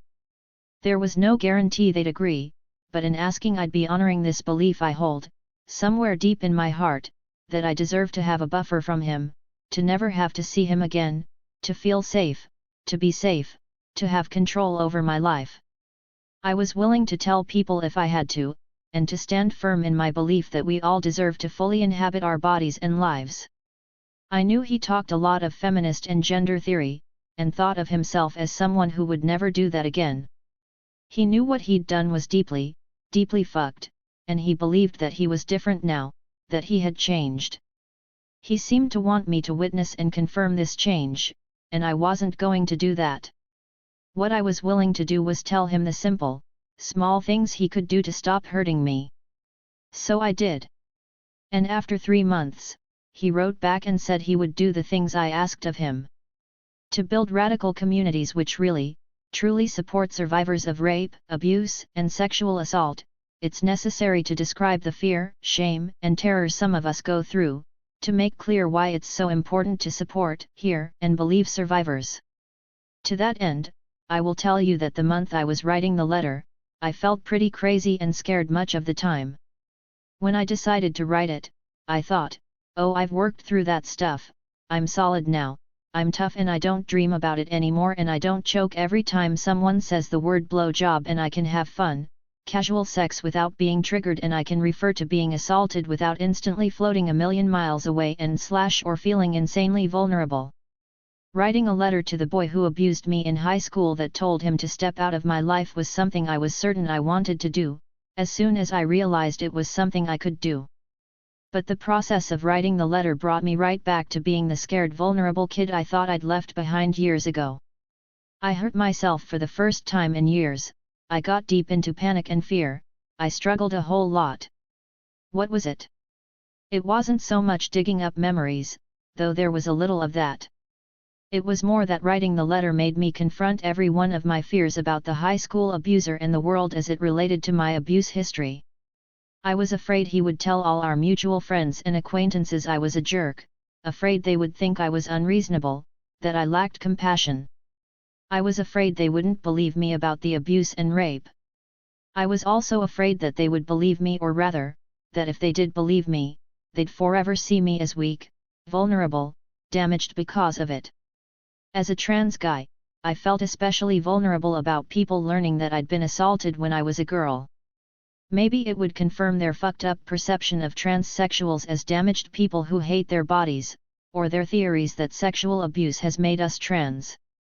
Mostly, the fear boiled down to this: he was someone who had hurt me so deeply and messed with me so profoundly, who had coerced and manipulated me into staying quiet about the things he was doing, who cleverly and persistently took away so much of my power, my voice, my ability to negotiate circumstances for myself. Although it was 7 years since he'd laid hands on me, I still couldn't rid myself of the sense that he had an enormous amount of power in my life. I was afraid to challenge him and was deeply, irrationally terrified that he could somehow destroy me, destroy the beautiful and good life I had made for myself. In some ways, he did have a lot of power, a rich, white, non-trans boy in a world that, by and large, doesn't believe survivors, dehumanizes trans people, and ignores the existence of survivors who are boys. So in some ways, my fear was not at all irrational. But I had brilliant, visionary people on my side, people who loved me and people who had my back because they believed in self-determination for survivors and everyone else. What's more, I knew writing to him was a small but necessary part of creating a world that believes and supports survivors and trans people, and, moreover, a world that also believes and supports survivors who are trans and / or gender non-conforming. Working with Philly's Pissed to support survivors, and seizing back power from the boy who abused me in high school both opened up new space in my life and new possibilities for how I could relate to my past. I feel lucky I was able to get him to step out of my life, a little lucky, only because I know so many survivors don't ever get that space, not because it's such a huge thing to ask. In the end, he didn't stick to his promise. Just over a year later, he showed up in my life and space again and broke other parts of our agreement, too. But as difficult as it was to deal with his reappearance, drawing lines and making demands had irrevocably changed my power in the situation. I'm no longer afraid of what he'll do to me if I tell people how he abused me 10 years ago. For years, I had to choose whether to stay numb, hovering above my body, in order to keep old friends, or to fully remember and honor my past and create a new, unrelated life. I went back and forth between these two options, the either / or, but part of writing him that letter was refusing to be the one who was pushed out. I want to be part of the transformation of our communities into places that support survivors in speaking the truth and taking up space, because we shouldn't be the ones who always have to leave. I'm working to remember and reintegrate parts of myself I sequestered away for so long. These pieces of my personal history are no longer just sites of pain and vulnerability, but together form a foundation for a powerful wisdom that I've built with other people working to end sexual assault. I want to keep building this wisdom together, transforming the trauma that keeps us isolated into collective resistance. Part 4. We are ready now. Beautiful, difficult, powerful. Ending sexual assault through transformative justice. The Chrysalis Collective. The Chrysalis Collective formed when a friend and member of our community experienced acquaintance rape by another local activist. Diane was a woman of color involved in several local organizing projects. Through her activism, she befriended Tom, a white male grassroots organizer working full-time in primarily poor, people of color communities. As their friendship grew, Tom expressed his romantic interest. Diane made it clear to Tom that she was both unavailable and uninterested. A few months later, Diane felt that Tom betrayed their close friendship by manipulating her into sexual situations that she did not want. Their friendship abruptly ended. After several months of confusion and anxiety, Diane painfully realized that she had experienced acquaintance rape. Aware that the state and its prisons are the biggest perpetrators of violence against our communities, Diane looked elsewhere for solutions. As infuriated and upset as she was with Tom, Diane knew that putting him in jail would not bring about the healing, justice, and peace that she wanted for herself, Tom, and the community. She gathered her close friends and formed the Chrysalis Collective. We were a group of women and trans folk of color with experience organizing around reproductive justice, queer health, racial justice, gender justice, youth issues, immigration rights, and food justice. At that time, we didn't know how to build a transformative justice collective, how to make Tom accountable, what TJ models already existed, or what our next steps might be. Point 1 But we did believe in TJ as a path of individual and collective healing through community accountability, compassion, and commitment. It was a way of creating a system of community-based justice grounded in the humanity, not the brokenness of its members, and in our creative capacity to transform and heal from living in a violent and imbalanced society. Instead of turning to the state, we drew on the strength and resources already in our community to end sexual assault and build safer, healthier relations among and between activists. This is the story of our process, what we did, how and why we did it, what worked, and what didn't. Our story won't apply to everyone, or perhaps even to anyone, but we hope our offering to this beautiful, difficult, and powerful movement for TJ will inspire the work folks do in their own communities. Step 1. Gathering. Form a survivor support team. Our first step was to form a survivor support team of folks who wanted to turn this community accountability idea into a reality. Diane called together a team of trusted friends and organizers. Some questions we considered were: whom does the survivor and her allies want in the SST? What are the goals of the SST? What are the expectations, skills, commitment levels, and availability of the SST?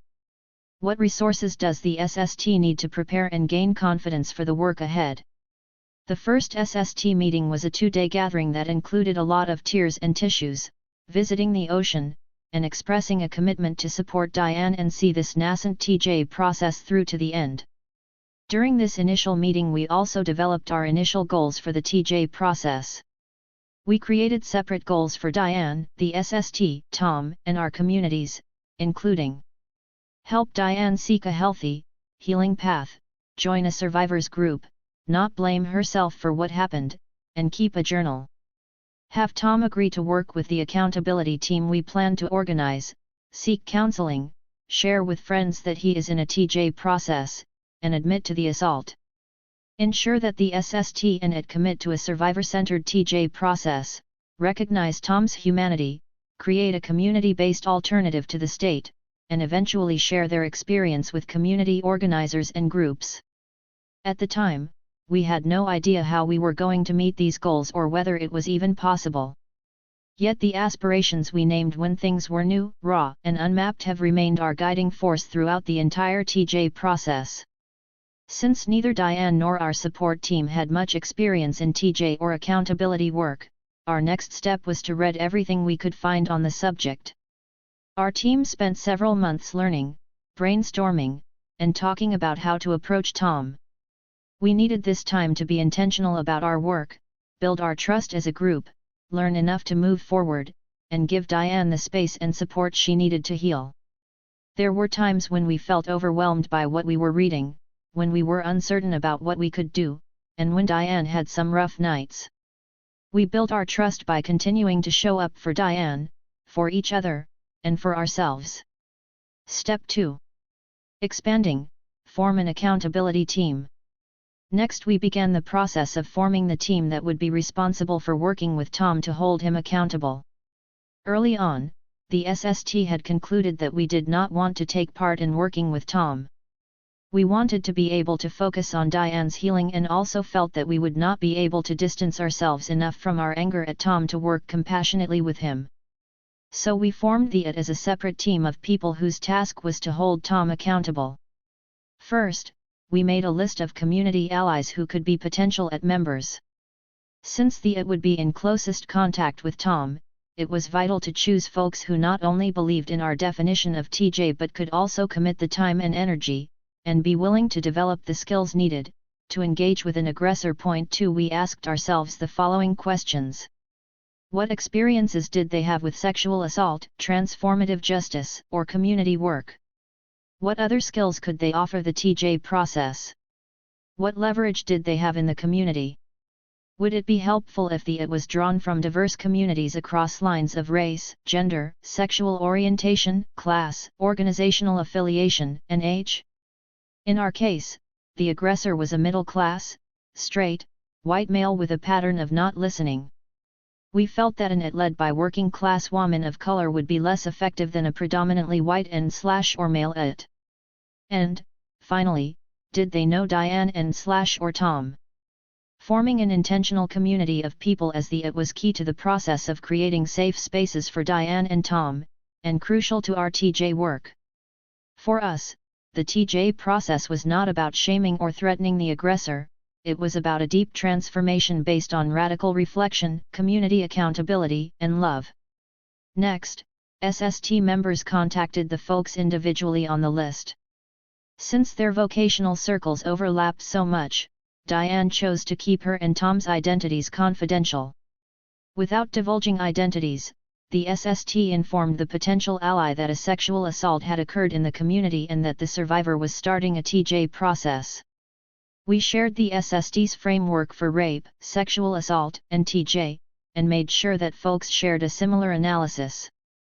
Although most folks did not have much training or experience with a TJ process, we emphasized to them that they could still join the IT, pool their skills, and learn together. At the end of our vetting process, our IT included 4 incredible activists who shared a radical political vision and a strong gender justice framework. 3 of the members were well-respected activists in the social justice community with decades of community work and organizing experience, a few had previous experience confronting perpetrators of sexual assault, and 1 was involved in ongoing prison abolition work. The majority of the IT team was white, male, and straight, reflecting our intentional strategy, and 1 of the veteran movement activists was a person of color. All of them knew Tom and/or Diane, and several had close working relationships with one or both of them. The IT's deep compassion and commitment guided them through the early months of negotiating their working and personal relationships with Diane and Tom. As with the SST, the IT members would progressively build on each other's strengths to create a trusting, powerful group. After introducing the IT members to each other, the SST gently revealed the identities of Diane and Tom. As some IT members knew Diane and/or Tom, this required some time to process, especially since there was an awkward period of time when the IT knew about Tom's identity before being ready or prepared to confront him. Around this time, the SST and Diane compiled a list of talking points. These talking points included information that the IT could share with Tom, i.e., a very brief summary of the assault from Diane's perspective, that the assault occurred by manipulation, not physical force, and other details. Crucially, Diane reported that this phase was extremely stressful. Sharing her story with the IT was a huge, public, and sometimes terrifying step. She felt a lot of fear, self-doubt, and anger, so the SST took extra care in supporting her process. They sat with her, listened to her worries, affirmed her commitment to healing, and reminded her that she was not alone in this difficult, but good and important, journey. Step 3. Communicating, defining the relationship between teams. For each group, we outlined clear expectations and roles. However, we kept open the possibility of shifting them as needed. The survivor support team focused on Diane's needs and desires throughout the TJ process. Educated themselves about TJ by checking out resources in books/zines, on the web, and in our communities. Supported Diane's healing process as an individual and within the TJ process. Initiated, monitored, and evaluated Tom's accountability process through the IT. Communicated between the IT and survivor, making sure the IT knew Diane's needs and gave Diane updates of the IT's process while respecting how much/little she should know with respect to her healing process. The accountability team committed to a survivor-centered praxis at all times in their work with Tom. Educated themselves about TJ with an eye toward supporting Tom's transformation with compassion. Worked directly with Tom to achieve accountability and transformation. Conveyed and translated ideas and suggestions from the SST to Tom. For example, the IT developed specific exercises and discussion tactics to convey the concerns of Diane and the SST to Tom. The SST and IT had two fundamentally different roles, lenses, and responsibilities, yet they were connected by their shared commitment to TJ principles and by a similar analysis of the various forms of sexual violence and oppression. Building a solid foundation between the IT and SST laid the groundwork for what was to come. Regularly scheduled communication between the teams addressed Diane's process, Tom's transformation, logistics, coordination, questions, and any other issues. Our understanding of TJ required that each perspective be balanced. The IT needed to hear from the SST to continually see their work with the aggressor from the survivor's perspective, and the SST needed to hear from the IT to monitor Tom's progress and be reminded of Tom's humanity despite the harm he committed. When the groups were working and communicating well, they formed a continuum from Diane to the SST to the IT to Tom, allowing for direct lines of communication as well as the distance necessary for Diane's healing, safety, and confidentiality. Step 4. Storming and developing, create a transformative justice plan. We found that it was crucial that the SST and IT develop a TJ plan before they approach Tom. The purpose of the plan was to outline our steps toward TJ if and when Tom agreed to work with the IT. We created a document where we outlined potential steps and then brainstormed ways of pushing Tom to accomplish the best case outcome, ways of protecting ourselves from the worst case scenario, and some of the possibilities in between. Our TJ plan included our goals. Ideas for how to first approach Tom. Warning signs of covert aggression from Tom. Backlash precautions. Establishing guidelines for meetings with Tom. Working with Tom's accountability process, which involved overcoming denial and minimization, improving survivor empathy, changing distorted attitudes about power/privilege/gender, learning good consent and intimacy practices, and co-creating a relapse prevention plan. The actual TJ process proceeded differently than what we had imagined in our brainstorm. Some ideas were never used, and others had to be developed along the way.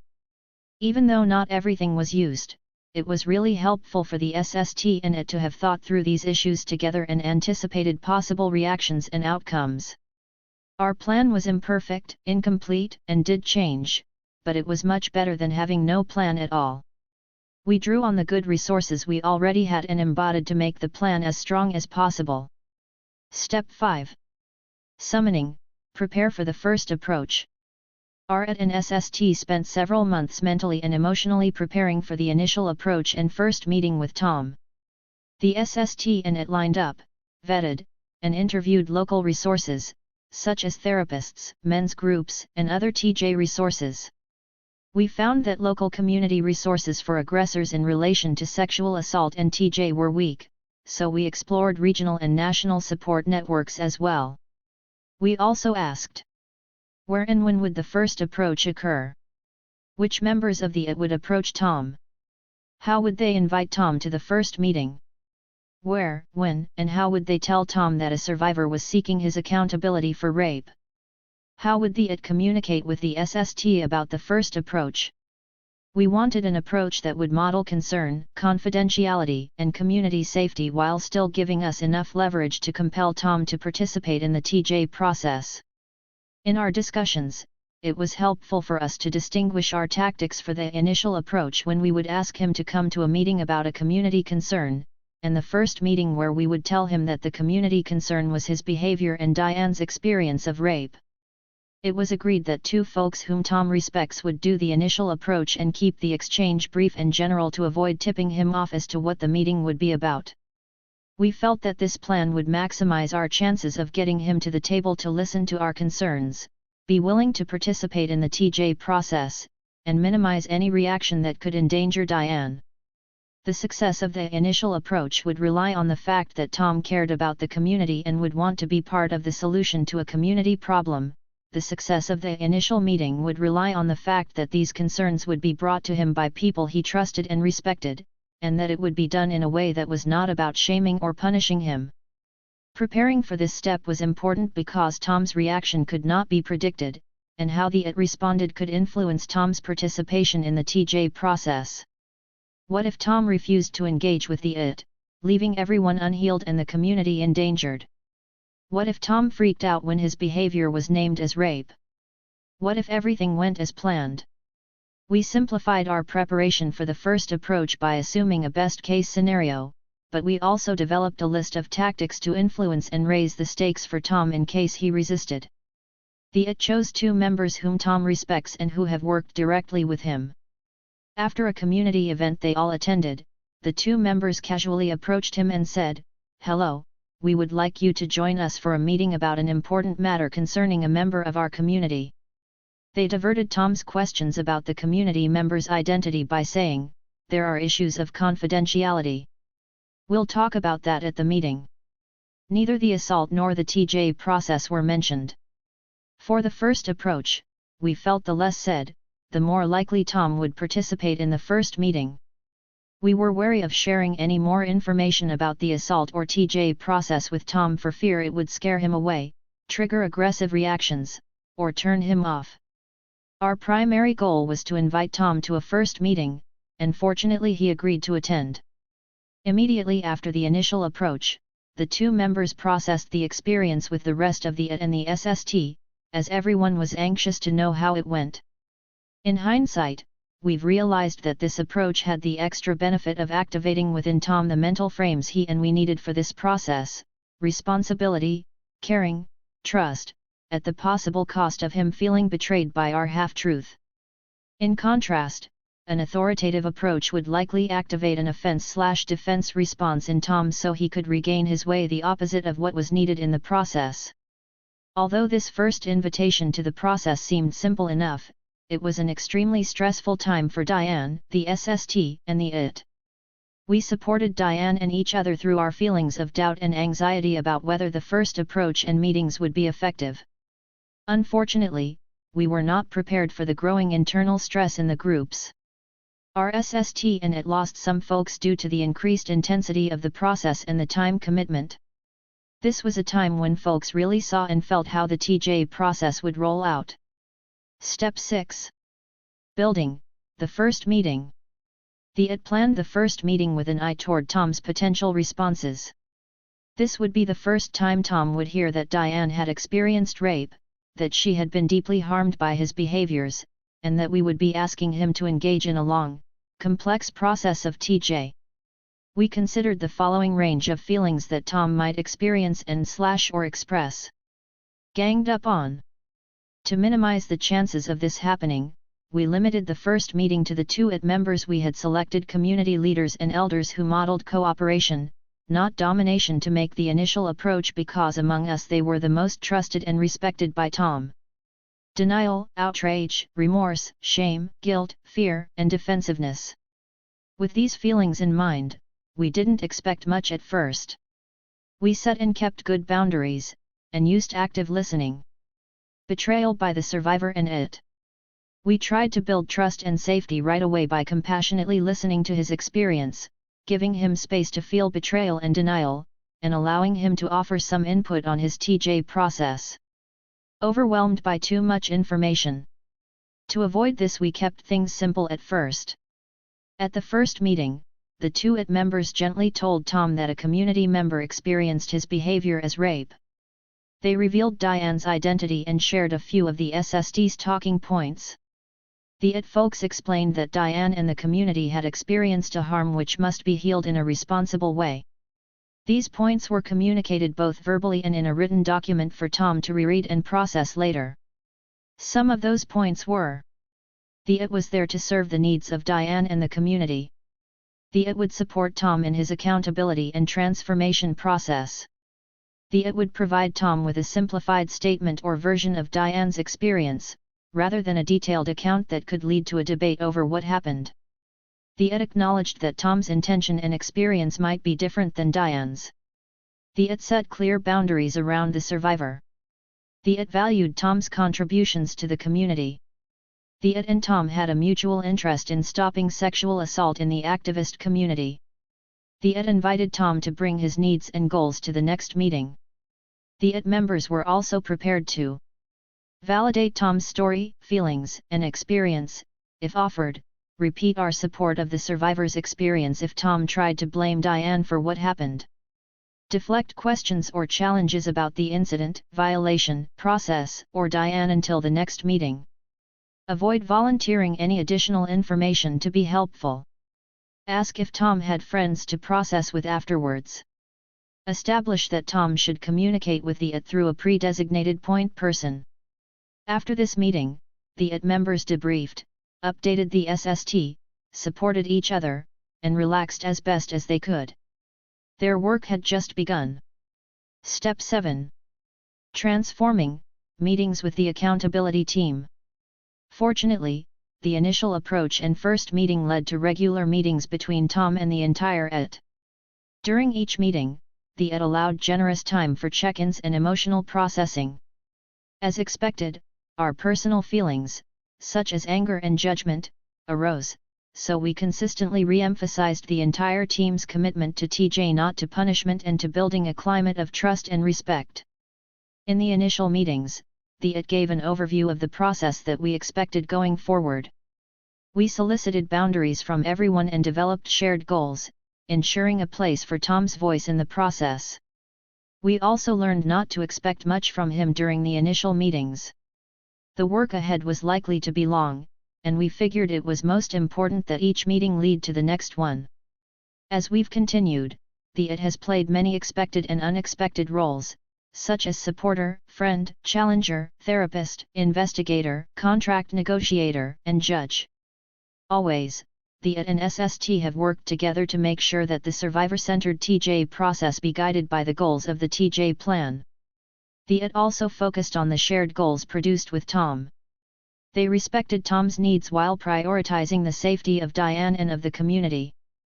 Meetings with Tom have focused on the following: challenging rape culture, pacing the information slowly, starting with sexual assault definitions and statistics, studying and discussing relevant zines and resources, repeating our understanding of rape and how it differs from the criminal definition and mainstream myths, exploring the difference between intent and impact, and challenging the primacy that rape culture gives to an aggressor's intent over the consequences of the aggressor's behavior for the survivor and the community. Exploring unrelated scenarios, describing situations involving culpability, intent, and manipulation, and then connecting them to the incident, asking what taking responsibility would look like even if Tom were blameless. Focusing on the survivor's experience, asking Tom how something looks and feels from Diane's perspective, asking what did you take from that statement, asking who got what they wanted, restating the survivor's experience, pressing for feelings and empathy, understanding the meaning and practice of good consent. Connecting with Tom, connecting to his activism and using various anti-oppression frameworks that would be familiar to him, involving Tom in problem solving, pushing Tom to places of discomfort, asking Tom to imagine he is on an IT for someone else, assigning and discussing homework, practicing active listening and mirroring. We also expected Tom to manipulate conversations to avoid accepting the painful reality that he deeply harmed Diane and, by extension, the community. IT members attempted to avoid this by practicing role plays about defensive behaviors, developing mantras for tough situations, debriefing together after every meeting with Tom, with a particular focus on detecting manipulation, Debriefing with the SST after every meeting or two to check in with the TJ process. Trusting the experiences and wisdom of the group members. Throughout this process, one difficult and recurring question was whether the IT and Tom had met their goals. The IT had clear goals for Tom, i.e., that he admit to rape and seek professional counseling. At the same time, we have been frustrated by how to measure or evaluate these goals. The IT not only wanted Tom to change his language and behavior, they also wanted him to internalize what he was learning and emotionally get it. Observing behaviors and statements were one way to measure change, but we realized that there was no guarantee that he was really getting it. Given the difficulty in measuring our success, it has been crucial to set clear goals for Tom from the beginning of this long process of transformation. Goals for Tom: learn about sexual assault, consent, privilege, patriarchy, gender socialization, and rape culture. Respect physical and communication boundaries for Diane's safety. Examine his past behavior for other experiences of manipulation and assault, acknowledge and be accountable to that history, and keep the community safe in the present and future if this is repeat behavior. Seek professional counseling for aggressors or join an aggressor recovery group. Self-educate to deeply understand the incident, his intent and behavior, and the subsequent harm to Diane and the community. Discuss and model consent behavior for future relationships. Commit to acts of restitution to Diane and the community. Step 8. Evaluating lessons learned. As much as we prepared, there have been important lessons that we did not anticipate in our TJ work. The situation and many rapes in activist communities involved coercion, manipulation, and/or entitlement, not sheer physical force, and reflected how deeply rape myths and culture are embedded within our own activist circles. Male entitlement, racism, and an ignorance of rape culture made it that much harder for Tom to recognize his behavior as rape. It was hard to balance Diane's need for confidentiality with the need to warn the community about Tom, and this remained an unresolved tension in our TJ process. Diane's and Tom's transformations needed to follow their own paths, which might mean that Tom might be ready to offer restitution before or after Diane is ready to receive it. We should have been more serious about communication between the IT and the SST. It sounded easy enough, but it sometimes felt overwhelming to schedule another meeting or call. No matter what the excuse, we have learned to make time to check in. It is worth much more than we first realized. The aggressor accountability process got so involved that the SST started to lose track of Diane's healing process. At one point, our meetings were all about Tom's progress, and we would run out of time before addressing what Diane needed. We are learning to put Diane's well-being back at the center of our process through things like expanding our support circle, reading zines together, and making a trigger plan. The Chrysalis Collective is still actively engaged in our survivor-centered TJ process. The more we learn about TJ, the more we realize that it is a deep commitment requiring a lot of energy and patience. Our unfinished process has lasted almost 2 years so far and we have gone through stressful times. Yet healing and transformation is clearly, slowly, steadily happening for everyone involved. This experience has connected each of us in unexpected and powerful ways that reaffirm our collective commitment to transforming ourselves and our communities. Working definitions. Rape. Non-consensual sex through physical force, manipulation, stress, or fear. The experience of sex as the unwanted physical, emotional, mental, or spiritual violation of sexual boundaries, not an act of caring, love, or pleasure, sexual violation of trust. Sexual assault. Any unwanted physical, emotional, mental, or spiritual violation of sexual boundaries. Consent. An understandable exchange of affirmative words and actions regarding sexual activity, agreement, approval, or permission that is informed and freely and actively given without physical force, manipulation, stress, or fear. Suggested resources. Generation 5, Ending Child Sexual Abuse in 5 Generations. http://www.generation5.org. Hollow Water, Community Holistic Circle Healing. http://www.2rp.org/library/vt/vt_bushy.html Indigenous Issues Forums http://www.indigenousissuesforums.org Insight Women of Color Against Violence http://www.incite-national.org Communities Against Rape and Abuse http://www.cara-seattle.org Center for Transformative Change http://transformativechange.org Angel Kyoto Williams, Doing Darkness, Change vs. Transformation,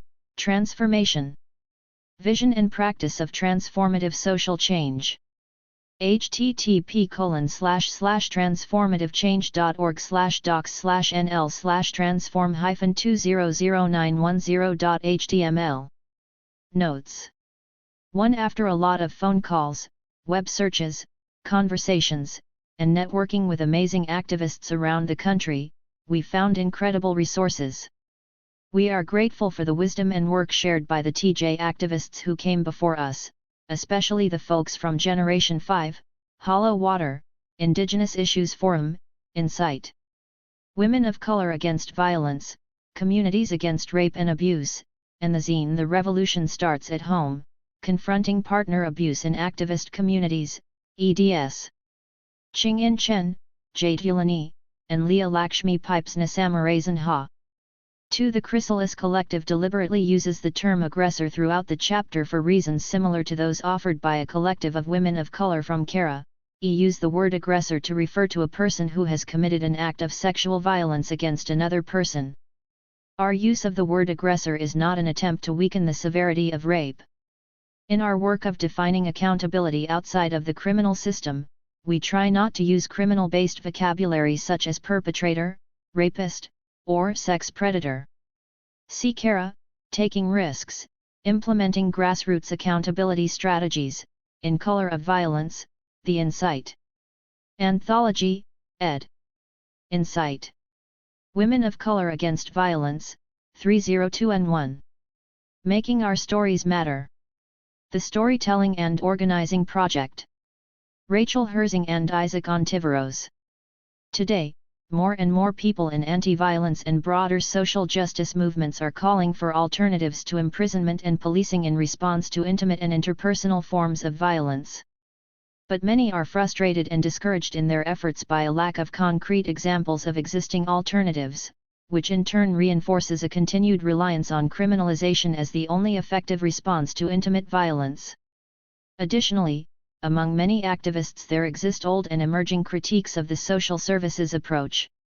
Despite the availability of an array of domestic violence services specifically targeting communities who have historically been denied access to resources, including shelter, advocacy, and legal services, the scope and impact of these services remain limited.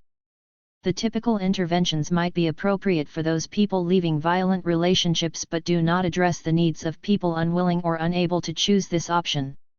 Similarly, many people will not use conventional domestic violence resources due to language and cultural barriers and fears of contact with criminal legal and immigration systems.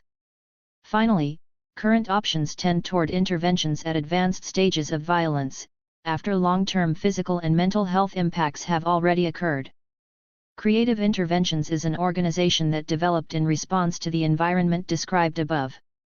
Rather than assume that the relationships, families, and communities in which violence occur are sites of irreparable, unchangeable harm, Creative Interventions imagines those relationships, families, and communities as locations of potential change and transformation. We view learning about violence intervention as an important and necessary aspect of community health and organizing. By sharing stories in which everyday people have intervened in situations of violence without relying on the state or social services, we begin to add to a toolbox of shared resources that enable us to respond to violence as community organizers with a focus on long-term change and shorter-term intermediate steps, collective rather than individual action, self-evaluation and assessment with the goals of improving strategy and tactics, and shifting power away from the state and toward our own self-determination. Creative Interventions Storytelling and Organizing Project developed as one of the primary means through which the organization responds to the gaps in current responses to interpersonal violence. STOP seeks out, documents, and analyzes stories from people who have used community-based interventions to violence within their own families, among their friends, and/or within other social networks without relying on the criminal legal system or social service agencies. Whether it's Korean and Latina mothers protecting their children from physical and sexual harm, youth standing up for a friend who had been sexually abused by someone in their neighborhood, a mother who taught her son to stop rape, or a Maori family coming together to stop a father from beating his son, hearing the stories of concrete actions people like us have taken to stop continued violence might help prevent violence from happening in the future. As new stories are shared through the project, we turn the audio and textual documentation of the storytelling into products that can be shared with others interested in intervening in situations of interpersonal violence. Short audio pieces are available on our website, as are excerpts from the story transcripts. We are also working with our organizational partners to develop a range of additional STOP-related tools and materials that will support their ongoing organizing and advocacy efforts, including video pieces, poster projects, and study guides documenting the ways different organizations and communities have drawn and applied lessons from the stories. STOP's vitality and strength comes through collecting stories from everyday people who have successfully ended violence in their lives and the lives of their loved ones, showing us that ending violence actually is possible. These audio-recorded and written stories offer lessons on how we can help ourselves and others organize to share tested strategies and build capacity to stop violence right where it happens, in our homes, on our streets, and in our communities. Through the partnerships we have developed through the project, STOP has been able to build a network of individuals and organizations from different parts of the world that have worked collaboratively to strengthen community-based approaches. At Creative Interventions, we have seen how storytelling brings knowledge, resources, and power back to our communities, especially to those closest to and most impacted by violence, to support survivors, and to confront and demand accountability from people when they are abusive. Storytelling offers information, tools, and an orientation toward collective organizing that can equip a community to make interventions effective. Storytelling, as an organizing strategy, shifts the dynamics of power that allow violence in the first place. The stories collected through STOP remind us that alternative strategies for dealing with violence have a long history in our communities and are still being tried all the time. They emerge from our collective experiences, practices, and values, and provide lessons of continued value for future generations. They highlight how change is incremental, while helping us take the necessary steps toward more fundamental shifts. A community that is able to support safety and self-determination for all of its members is a community with the power to challenge the other injustices it faces. We do not need to rely on state violence to end violence. We have the needed resources and wisdom right where we live. If we understand community organizing to focus on long-term change, prize collective action over individual action, engage in evaluation and assessment of our approaches, and strive to shift power to marginalized communities, then STOP's storytelling and story collecting can most certainly be seen as community organizing practices. One of the basic premises of the stories we gather through STOP is collective action. The intervention experiences described in the narratives could not have happened through individual action alone. Each instance required some level of collective responsibility and accountability. They also proceed from the foundational assumption that the collective impacts and is impacted by both the harm done and the responses to that harm. The telling and retelling of the stories of our interventions in situations of violence establishes, in our collective memory, the idea that these kinds of actions are possible and happen regularly. Importantly, this process also encourages us to view the stories as documentation of our movement. Individually, each story has the power to instruct, inspire, and suggest new paths toward liberation. Taken collectively, the stories also help us to evaluate the contexts in which we encounter violence and assess which tools and tactics have had the greatest impact in a given situation. By assessing different situations of violence and different intervention strategies, we can imagine ways of uniting elements from a variety of interventions into new approaches. The acts of telling and listening to people's stories, and of translating those stories into organizing tools, help create meaning, pass on traditions, and explain how common practices come to be. In the tradition of raising up people's histories, organizing projects like STOP build community resources and help create environments in which people feel confident and competent to test new intervention strategies for interrupting and ending violence. Sharing experiences by way of telling stories helps communities acknowledge the tools and expertise they already have and encourage them to build their capacity even further. The challenge for STOP is for the stories collected through it to be more than just a catalogue of oppressive situations. While naming and opposing violence serves to break the silence surrounding it, STOP challenges us to go even further, incorporating the stories into our organizing. This work raises a number of questions. How do we use these stories in the work we do? How can they inform the way we do our work?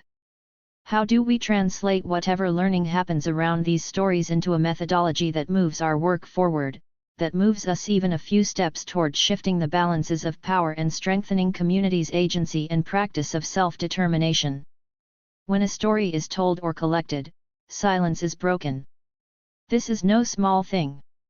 Isolation is a key factor and tool in perpetuating violence. Survivors of violence often find themselves silenced and stripped of power by their abusers, by the criminal legal system, or by the shame and fear that often accompany survival. Sharing stories allows the telling and retelling of what survivors, people who so often have been told that their voices are not worth hearing, have weathered and withstood. At its strongest, the act of naming the violence breaks an essential circuit in the cycle of violence. When a story is told and collected, it acts as a direct challenge to the survivor's isolation. And the bond created between the storyteller and the story collector has the possibility to reverberate and grow.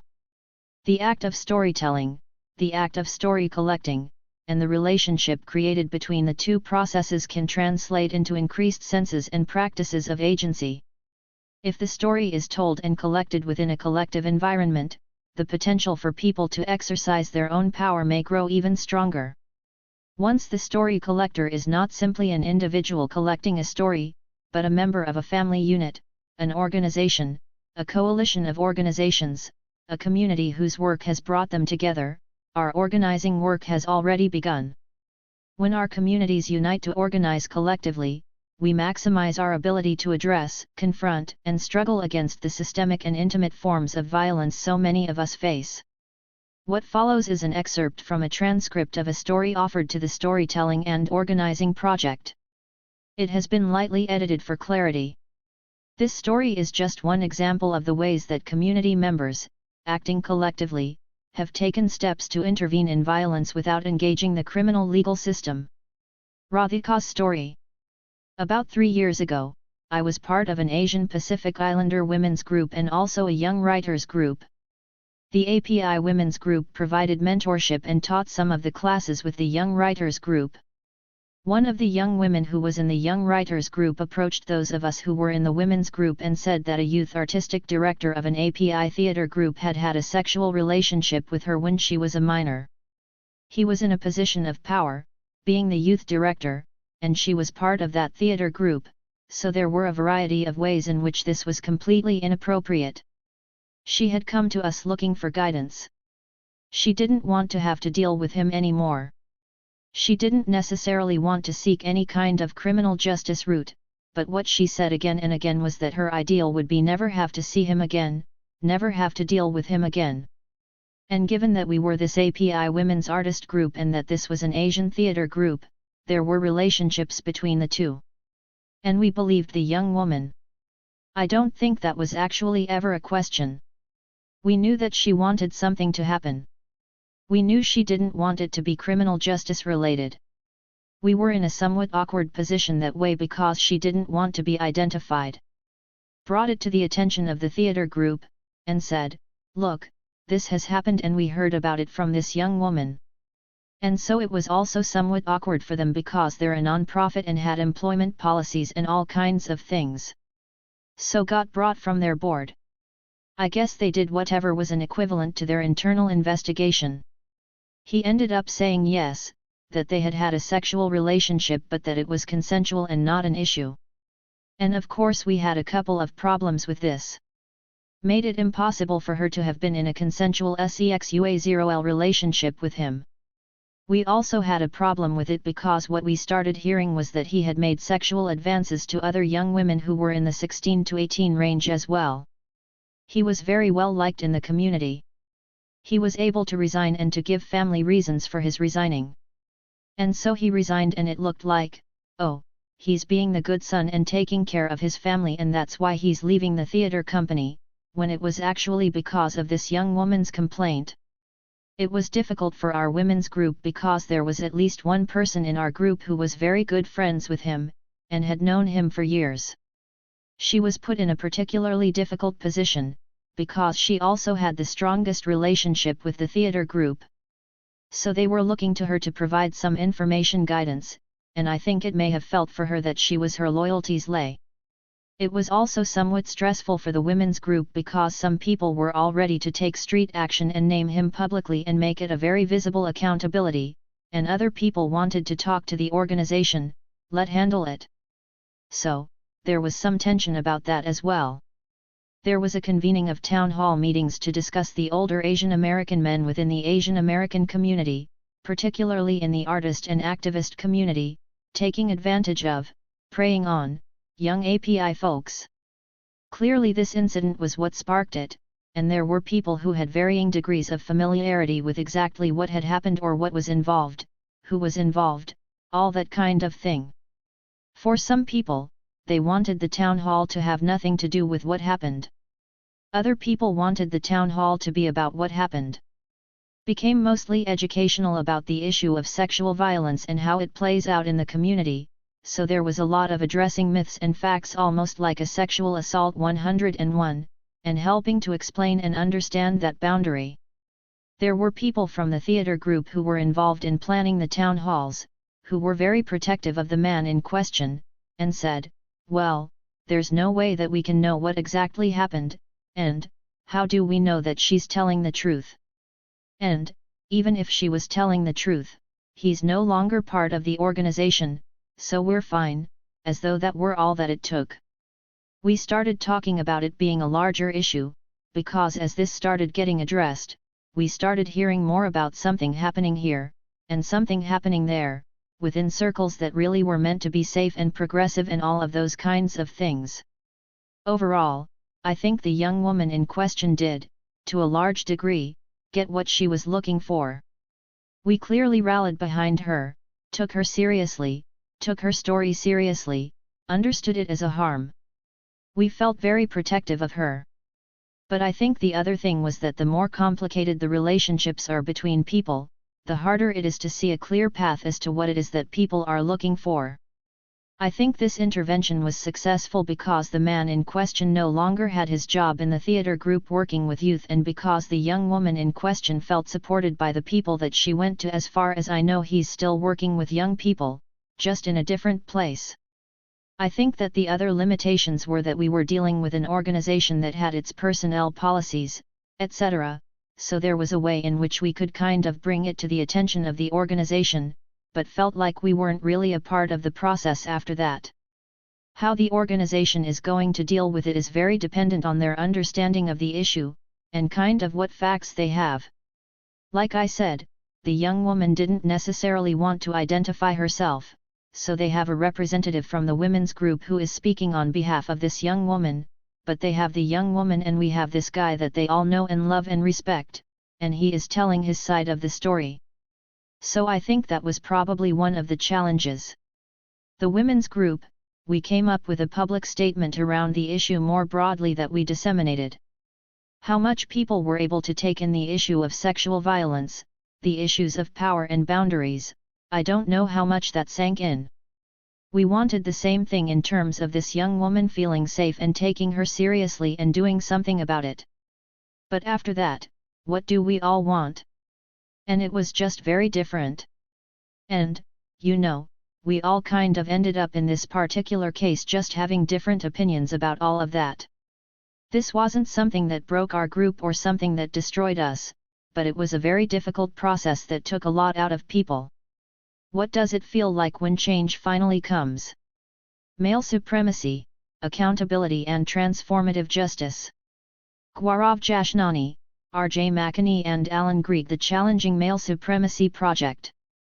Since 2008, the three co-authors of this essay have been working together as the Challenging Male Supremacy Project.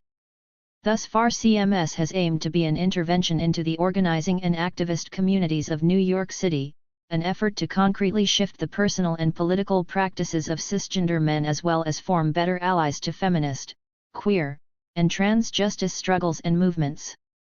Each of us has previously participated in organizing to end child sexual abuse, either with Generation 5 or other organizations that believe there are systems of oppression that must be thoroughly transformed as part of this work, and state systems are themselves purveyors of harm and will not provide useful long-term solutions to the violence within our communities. In the following account, we share our collective experience of forming CMS, organizing and facilitating a 9-month study into action group, and holding a public event. We bookend the essay with a detailed, first-person account of one of our experiences supporting an accountability process, in this case, RJ's experience facilitating an accountability circle around a situation of abuse and doing follow-up work for the 2 years since. Because one of our explicit goals is to have more cisgender men doing the work of holding other men accountable, we spend some time exploring RJ's involvement in this accountability process, including some of the fears and uncertainties raised for him. Our intention is to explore some of the complexities of cisgender men trying to actively and explicitly challenge male privilege while at the same time systemically benefiting from it. Through formal collaborations and individual relationships, we support the work done primarily by cisgender women, transgender, and gender nonconforming organizers to challenge male supremacist violence in transformative ways. At the same time, we believe that cisgender men must take on more of this work, rather than continuing to let it fall disproportionately upon the very people who bear the brunt of this violence. Further, we also believe that more cisgender men in activist communities need to do advanced work specifically around male privilege and violence in order to enter future organizing efforts with more shared analysis, capacity, and commitment. We hope this piece illuminates some of the ways we can make our communities healthier and safer by creating liberatory responses to violence, as well as the ways that these responses can push the cisgender men involved to more deeply challenge their relationship to male privilege. We offer it as part of a broader effort to find responsible and useful roles for cis men as allies in this work. A typical story. In 2006, 2 young women came together who had been lied to, and one of them sexually assaulted, while involved with the same young man. All 3 of them worked together as student organizers. The 2 young women decided to break their silence and do something about it together. Dissatisfied with the typical options available for addressing sexual violence and male supremacy within activist scenes, they contacted Danielle, a member of the Rock Dove Collective, a radical community health exchange in New York City, with experience setting up accountability circle processes. To build an effective accountability process, Danielle believed it was essential to involve people whom the person who caused harm cared for and respected. For this reason, one of the young women contacted me, as someone who this young man respected, in the spring of 2007. Although I had some years of experience working with organizations building community-based responses to harm, first in Critical Resistance NYC and later with Generation 5, I had never before facilitated anything like an accountability circle. This would also be the first time Danielle facilitated an accountability circle for sexual assault, a task she viewed as uniquely challenging. Needless to say, it was disappointing and infuriating to learn from this young woman that Mr. X, who I knew as a friendly acquaintance in activist circles, had been abusive toward multiple women. He was a very visible and vocal leader within a citywide network of student activists, and held a great deal of social capital and power among his peers. He was also irresponsibly engaging many women within this network and, in several cases, sexually assaulting them, For some of the women, this harm was compounded by the fact that he was someone they and many people they knew had been inspired by and respected a great deal. He was even a part of the Accountability Council within their student network for addressing just such behavior, and had participated in confronting other men. Listening to this young woman describe the harm caused by Mr. X brought up a mix of feelings in me, including sadness and shame as I thought of my own sometimes reckless sexual behavior, spanning from my late teens through my mid-20s. I mourned friendships I had damaged or lost and opportunities for organizing I had ruined. Unfortunately, this story is not exceptional in left and radical communities. Situations involving a charismatic male figure in the movement behaving in sexually irresponsible or other harmful ways are quite common, just as they are in many communities. Throughout the process, the women he had abused made it clear that what they wanted was to feel safe and to see Mr. X change, so that he wouldn't cause them or anyone else in their communities more harm. This was about intervening in business as usual, taking action not only to address this specific person and the harm he was causing, but also to challenge male supremacy within the communities, tolerating and even colluding with his inappropriate, misogynist, and violent behavior. As I began to prepare for the process, I experienced a number of emotions. I felt very committed to supporting the women who were harmed and to building an accountability circle around Mr. X. I also felt some apprehension knowing that since I was stepping up around challenging his behavior specifically and male supremacy more broadly, I was going to have to hold myself to a higher standard and that it would bring up ways I wished I had behaved differently in the past. As common and structural as the behaviors that Mr. X was exhibiting were, I also believed that he could really transform them if he committed to it. After all, the past few years of facing my own experiences of being sexually abused as a child and teenager had seemed to provide me with a key to moving forward in bridging the gap between my own sexual politics and my practice. Why couldn't that shift in practice also be the case for him? After some preparation, Danielle and I approached Mr. X to inform him that we knew about his abusive behavior toward the two young women, and to see if he would be willing to participate in an accountability circle to address the harm he'd caused. We proposed that he work with us to compile a list of people close to him to invite into the accountability process. The circle itself would be a facilitated gathering, where we moved through a series of questions as a group. Mr. X would make specific commitments to address the harm he had caused and the factors that contributed to it, and some of the other participants would commit to supporting Mr. X in taking his next steps. Danielle provided a list of what these circles are, and what they are not.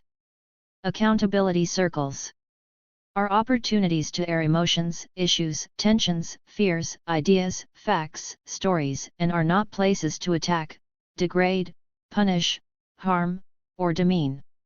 Are collaborative and are not led by the facilitator. Are not a way to determine guilt/innocence and are a way to determine a response to a harm. Are focused on an incident or set of incidents and the best response to them and are not limited only to that incident. Are a way to hold people accountable in a compassionate way and are not a way to isolate or alienate someone. Are not only about the perpetrator and are an opportunity for a community to take a role in a person's healing process. Are uncomfortable and are not perfect or easy. Can be transformative, powerful, beautiful tools and are not ends in themselves. Mr. X acknowledged that he had caused the harm we were seeking to address, and agreed to work with us in organizing the circle. Although it was a very slow process at first, we felt like we were making progress by compiling a list of people to invite to the circle.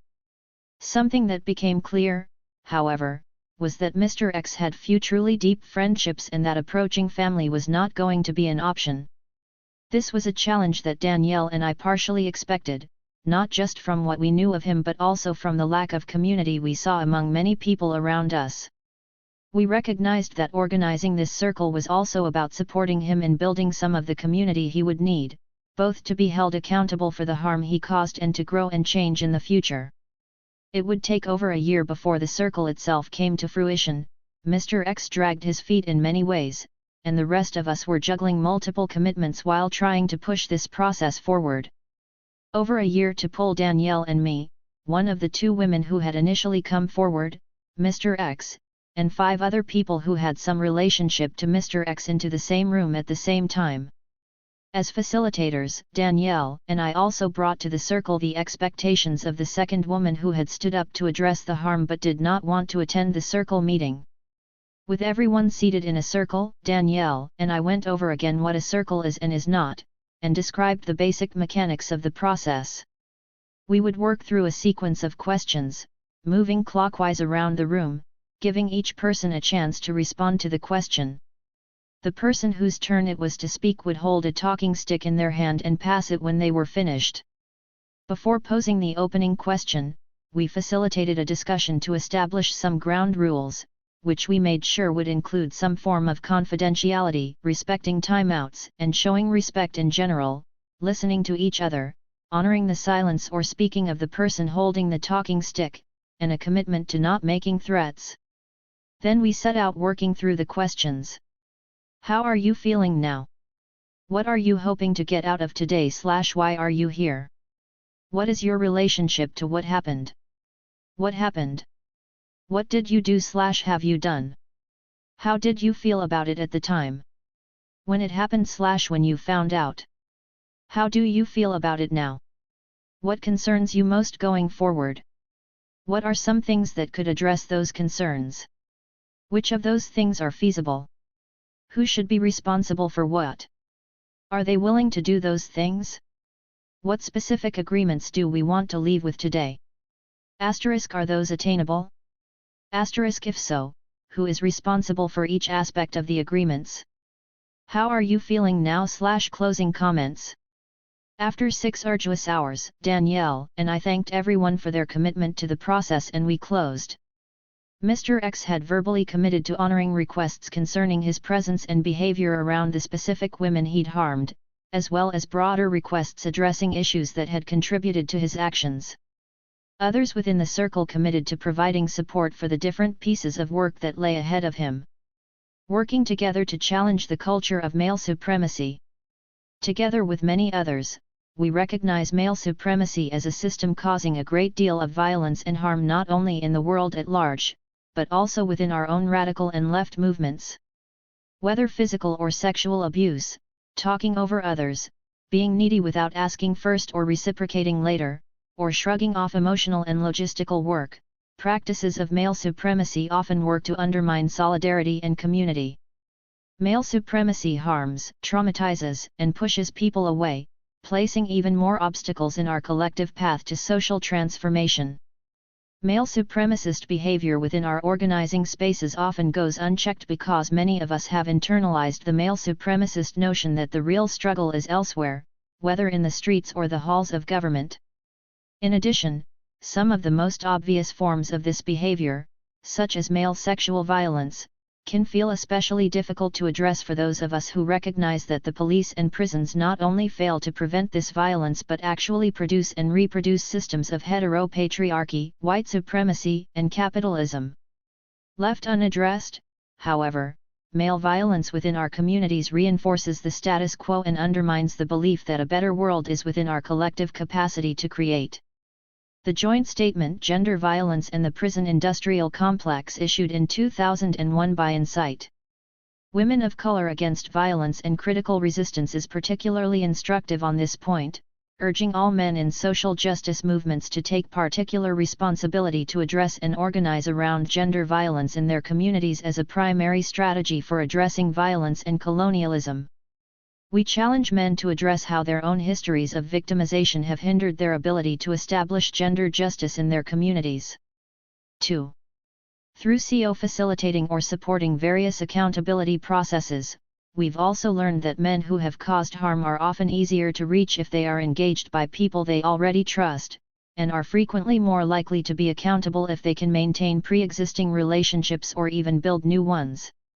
When we address the problem through this lens, it becomes clear that the responses often employed to address male violence, public shaming, physical punishment, exile from spaces or a community, calling the police, or just doing nothing are insufficient for transforming either the specific harmful behavior or the surrounding conditions.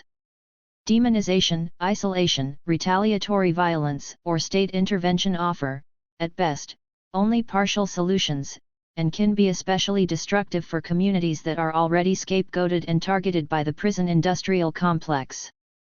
The question, then, is how do we respond to these widespread harms in ways that build solidarity, create community, and support the healing of those who have been harmed, while also challenging the male supremacist context within which the harm occurred? How do we do this without relying on unnecessary violence, exclusion, or state systems? We might call responses that meet these criteria transformative justice, to the degree that they seek both to address the specific instance of harm and transform the convictions and structural conditions that facilitated the harm happening in the first place. Point 3. Helping to bring together the accountability circle strengthened RJ's commitment to actively challenge male supremacist violence around him, and led to the three of us sitting down to explore how we could do this work together and, eventually, founding the CMS project. Over several months we spoke regularly about what we wanted to see and help to create in terms of community responses to violence. In an attempt to bring more cis men into this work, as well as to meet an expressed need to challenge male supremacy within various New York City social justice organizing communities, we facilitated our first study into action group process from May 2009 to January 2010. For 9 months, this group discussed, read, and reflected on male supremacy in our personal and political lives. Facilitating this process for a diverse group of cis men from all over the city, we tried to construct spaces and practices for confronting male supremacy in its concrete manifestations, as it intersects with other systems of oppression. For example, in one session we broke into groups to analyze how different racialized masculinities are represented in mainstream media.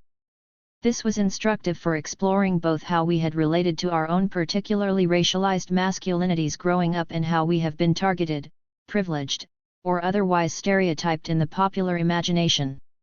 One of the questions that remained at the end of this session was whether we were seeking to construct new and better masculinities or move beyond masculinity altogether. Foundational to our monthly study into action sessions was our practice of somatics, an integrative approach to healing and transformation that understands and treats human beings as a complex of mind, body, and spirit. With support from Generation 5 co-founder and longtime somatics instructor Stacey Haynes, who facilitated our first session, we tried to employ somatics as a tool to address shared privilege and power. We communicated to the group that we incorporated somatics not simply as a practice of self-help or self-improvement which is often socially decontextualized and strongly individualistic, but because we believe that we cannot just think and talk our way out of male privilege and male violence. This felt particularly important to us as so much of this violence manifests in relationship to bodies and what we do with and to them. As we shared in the group, we need to work with our whole organisms and transform ourselves at the level of everyday behaviors in order to shift our practices of male privilege. Over this first cycle of work it became clear that there were recurring dynamics we needed to address and particular skill sets we needed to build. One key area is the development and valuing of emotional intelligence and the capacity to provide and seek appropriate support. Here we aim to root out specific tired and destructive behavioral norms. Cis men who act needy and/or emotionless, cannot or do not notice their own or others' emotions and emotional triggers, and so on, and encourage men instead to reciprocate the support they receive and provide care for others in a way that challenges patriarchal social relations. A second area of focus is on developing a profound grasp and consistent practice of consent, moving from a legalistic framework of soliciting permission to a deeper and more nuanced understanding of power. In our work, we try to reframe consent and particularly the word no as something that can make healthier relations possible for all parties, and allow us to maintain connection in the future. At the same time, we've strived to question our basic assumptions about sexuality and desire, denaturalizing our sexual desires and examining how historical and cultural forces help to shape and produce them. The third area of development involves learning to identify and share work that has historically been and continues to be relegated mainly to women, especially in the home or in formal political settings. This area builds on the work of feminist writers such as Sylvia Federici and Selma James, in the study into action, we used an excerpt of Federici's book Caliban and the Witch to frame the ways in which the work of social reproduction is devalued and overwhelmingly forced upon women as part of a system of capitalist exploitation. So far, we've worked in these areas through education, skills building, and mobilization with other cis men, and also in collaboration with feminist, queer, and trans organizers to build radical analysis and practice together. Point 4. Before beginning our study into action, we decided to approach some of the groups in New York City that do related work and formally partner with them in planning this project. In the role of accountability and support partners, these organizations gave us feedback on a curriculum outline several months before our first session, helped to shape its structure and content, and met with us halfway through the 9-month program to again provide insightful feedback. The groups included the Safe Outside the System Collective of the Audre Lorde Project, Sister Fire NYC, Third Root Community Health Center, the Welfare Warriors Project of Queers for Economic Justice, and individual members of the Rock Dove Collective and an emerging queer people of color anti-violence group. Incorporating our partners' suggestions, we fashioned each study into action session to open with group building activities and an introduction to somatics, followed by activities mapping the history of our understandings of masculinity, how different forces of privilege and oppression have shaped us as cis men. From there, we centered the sessions on political education, historicizing male violence, and forming a shared, intersectional analysis of male supremacy and male representations in media. The second half of the curriculum moved toward a more experiential focus, honing in on what male supremacy, violence, accountability, desire, and transformation look like in our personal and political relationships, and what commitments we can make to challenging male dominance. Over sessions 6 through 8, we explored how male violence manifests in our communities, how, when we observe male privilege and/or violence, to intervene as bystanders without reproducing male supremacist dynamics, what accountability for male violence looks like in a TJ framework, and how to relate differently as cis men to desire, connection, and intimacy. In our final session, we evaluated our process together and discussed our concrete commitments to challenging male supremacy in our personal lives and political work. Point 5. As the name suggests, we were hoping to culminate the study into action with some sort of collective action in support of and useful to one or more of our partners. Lacking a clear opportunity to do so, we instead organized a report back event in March 2010, to which we each invited friends, family, and members of our communities. The goals of the event were to organize something collectively among the 3 of us who facilitated the study into action and the 9 participants who completed it, to broaden the dialogue and share our commitments with a larger group of people to whom we are accountable in different ways, and to create a platform for this dialogue within the context of our accountability and support partner organizations who also participated in the event as a way to continue building connection and collaboration. The need for this kind of work was reflected in the packed room of over 100 people who showed up for the report back, representing a rich cross-section of the city. We find ourselves at present in a moment of reflection, where we are attempting to synthesize all the learning and feedback gained from our experiences with accountability processes, the study into action, and the collective event we hosted. Our relationship with Generation 5, with whom we are deepening our understanding of TJ and training in somatics, will continue to be crucial in our next steps following this assessment process. We recently completed production with Generation 5 on a DVD of Men's Digital Stories to End Child Sexual Abuse. The digital stories and accompanying discussion guide are a teaching tool to explore the relationship between child sexual abuse and male supremacy, as well as the multiple positions that young men often hold in relation to violence. Based on all of the learning and feedback we've gained from both partner organizations and participants, we are currently revising the curriculum developed for the study into action in order to share it with people who are interested in building similar projects and to improve the next round of the study into action. We are also continuing our participation in the Storytelling and Organizing Project, a website, an international network of organizations that provide a forum and a model for collecting and sharing stories about everyday people taking action to end interpersonal violence, and whose audio stories we have used in some of our work. Perhaps most importantly, we are looking for ways to deepen collaboration with our accountability and support partners locally while continuing to engage and support the study into action participants and their communities. Whether we remain in our current formation or shift towards something else will depend greatly on these two groups' needs and desires.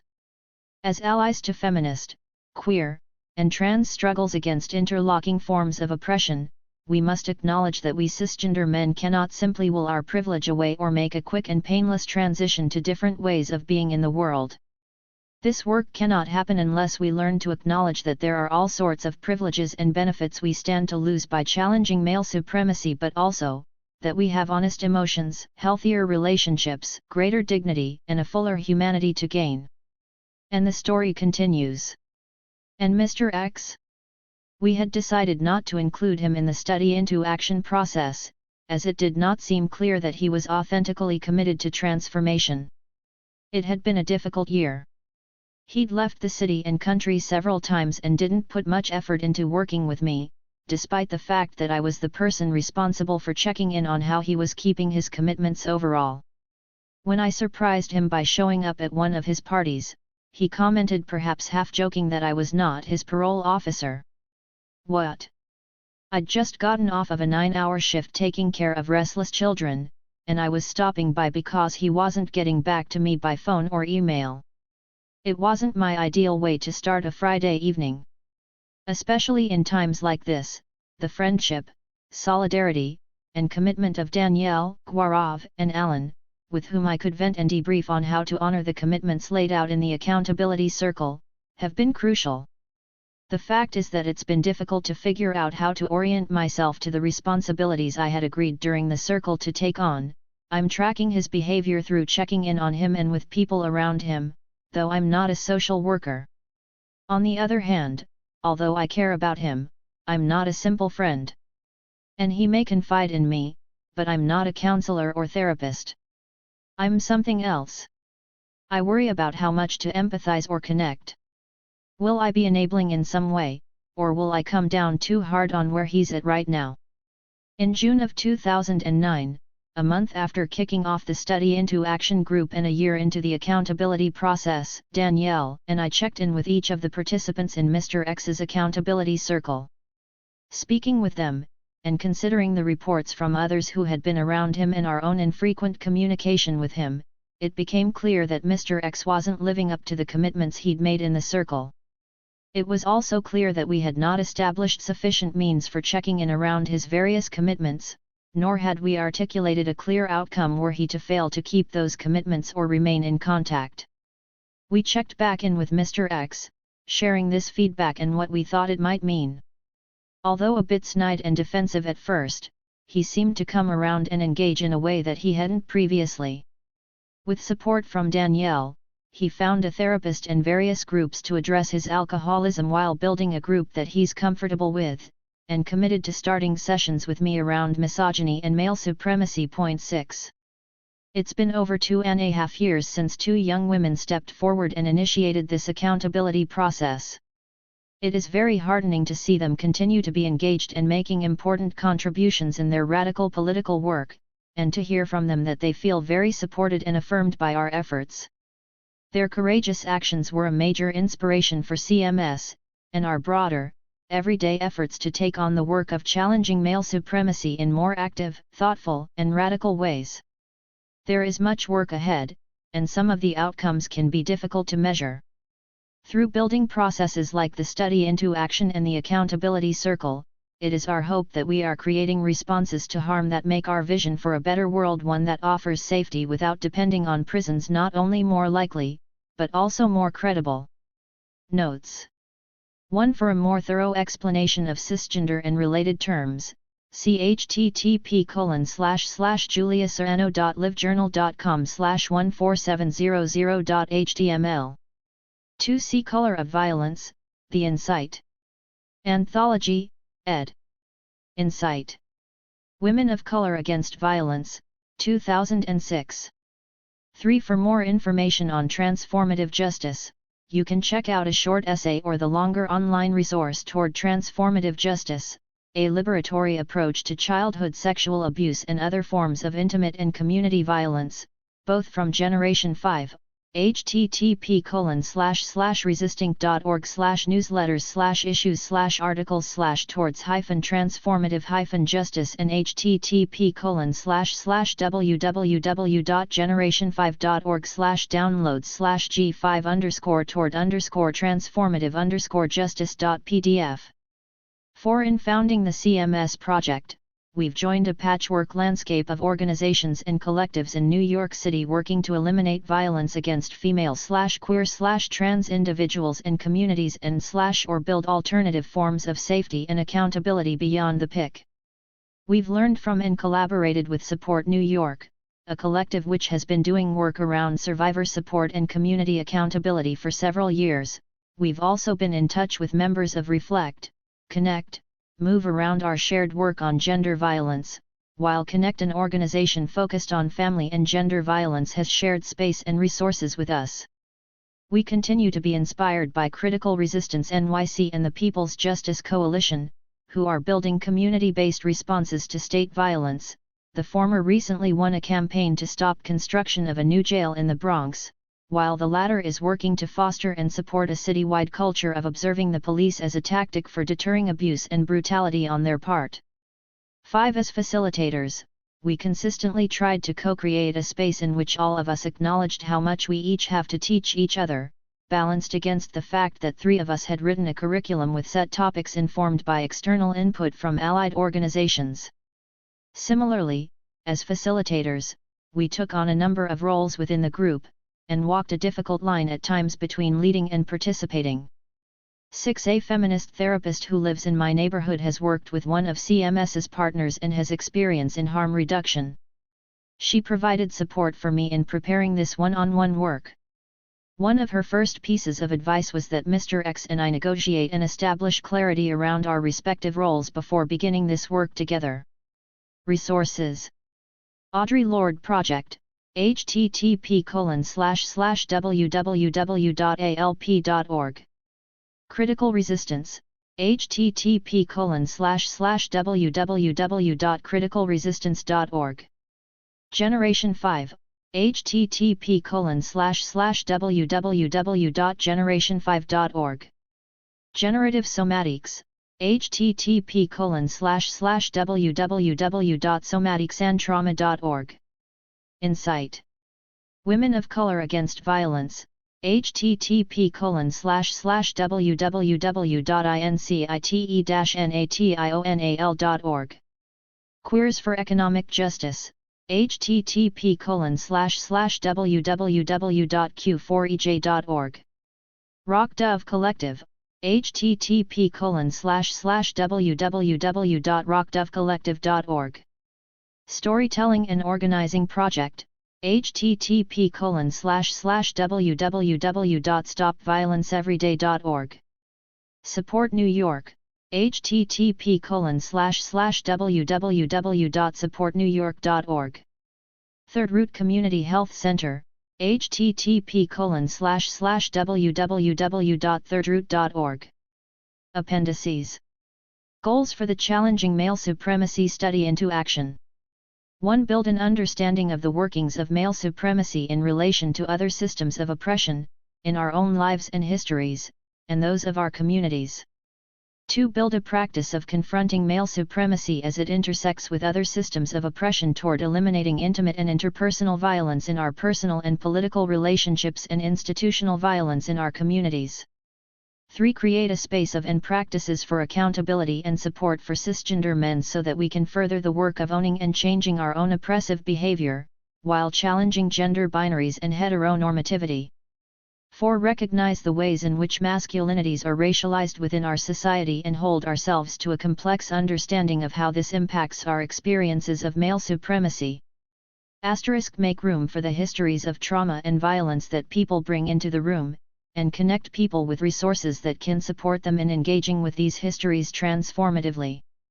Strengthen the relationships between us, in order to help us hold the work we will do together. Build a practice of solidarity with feminist, queer, and trans struggles and movements. Work with and toward a vision of dignity and self-determination for all people. Pilot study into action timeline. May, form. Lay foundation of CMS group, including expectations and support mechanisms, introduction to somatics, begin exploration of male privilege. June, shape.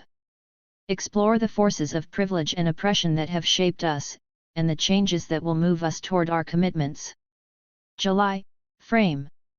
Deepen our understandings of male supremacy as one component of interconnected systems of oppression, locate sites in which to resist male supremacy in our lives. August, representation. Identify distinctly marked masculinities as they differ along lines of race, class, and sexuality and how they support the most privileged men. September, relationships. Examine the ways in which we reproduce systems of oppression/privilege in our personal and political relationships, explore how to hold space with others in a way that honors the full humanity of everyone. October, violence. Reflect on experiences of violence, from the perspectives of survivors, bystanders, and those who have caused harm. November, accountability. Discuss TJ and what it would look like to be genuinely accountable for male privilege in our lives/relationships. December, desire and connection.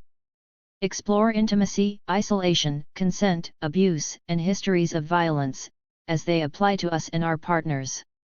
January, moving forward. Discuss action component, consider paths for bringing our work to other circles, as well as for future TJ work, honor and appreciate one another. Movement building starts with healthy relationships. Transforming silence into action in Asian Pacific Islander LBQT communities. Orchid Pusey and Gita Merotra.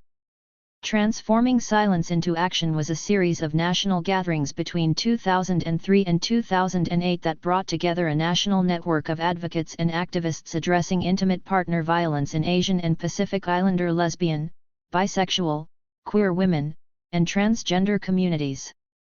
The conversations and analyses development generated during TSIA gatherings were unique in centering the experiences of queer API people who are part of the movement to end domestic violence.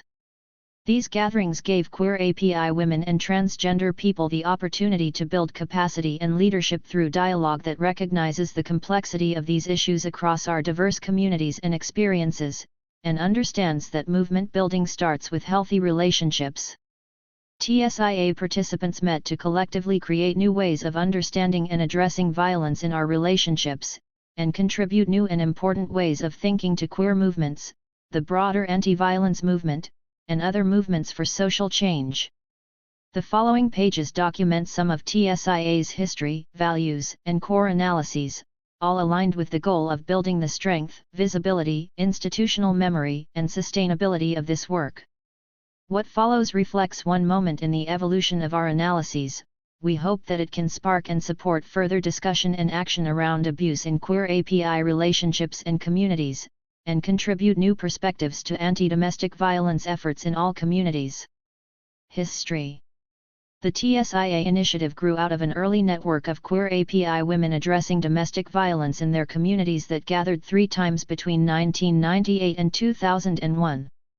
During that time, the Asian Women's Shelter also organized a series of focus groups with queer API women in the San Francisco Bay Area on their understanding and experience of relationship violence. Point 1. From 2001 to 2003, the AWS launched the TSIA initiative with partners who had been doing similar work in Seattle and Hawaii, and selected Hawaii as the site for the first national gathering to directly address the marginalization of Hawaii and the Pacific U.S. territories in most national efforts, and the underrepresentation of Pacific Islanders in the early network itself. The gathering aimed to bring together advocates and activists to share information, resources, and strategies to address relationship violence in API queer communities.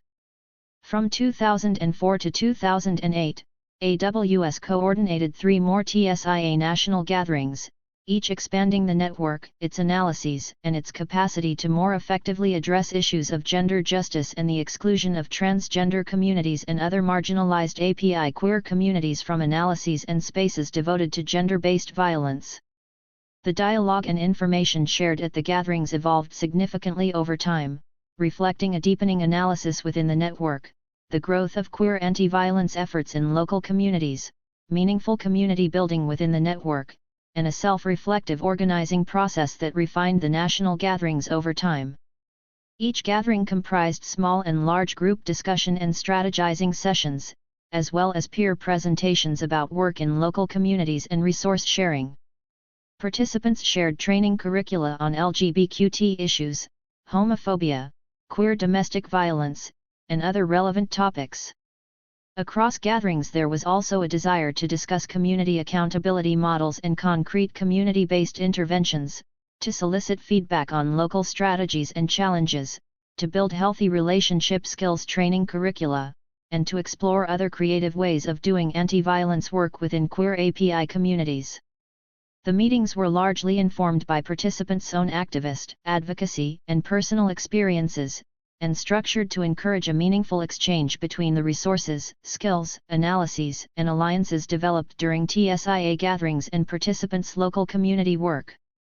Approximately 40 participants from across the U.S. attended each gathering as a result of an invitation process that prioritized former participants and people from un- and underrepresented API groups. Attendees were a mix of concerned community members, organizational representatives, progressive activists, and domestic violence advocates. Together they represented Pacific Islander, West Asian, South Asian, Southeast Asian, East Asian, and mixed Asian communities living in the U.S. In an effort to build coalitions and dialogue with those doing related work, TSIA organizing committees decided to invite participation in each gathering from 5 allies who were queer women and transgender people from other communities of color, including African American, Alaska Native, and Latinx communities. Core themes and key ideas 2. TSIA's work exists within the context of the broader domestic violence movement and the wider movement to end violence against women. We believe gender-based analyses of domestic violence are critically important, given the pervasiveness of male violence against women and girls, heavy currents of sexism and straight male privilege in our communities and society, and misogynistic backlash against the domestic violence movement. Gender-based analyses of domestic violence reflect the nature and pattern of direct patriarchal violence against women and girls, and help us address misogynistic community and systems-based responses to it. But existing gender-based analyses are not an easy fit for queer relationships and communities. As part of the queer domestic violence movement, we must strengthen our assessments of violence and power within relationships in ways that take into account complex gender dynamics in our communities and do not rely on gender-based violence assessment shortcuts. The TSIA network is committed to doing the following. 1. Support work that challenges sexism and the oppression of women and girls.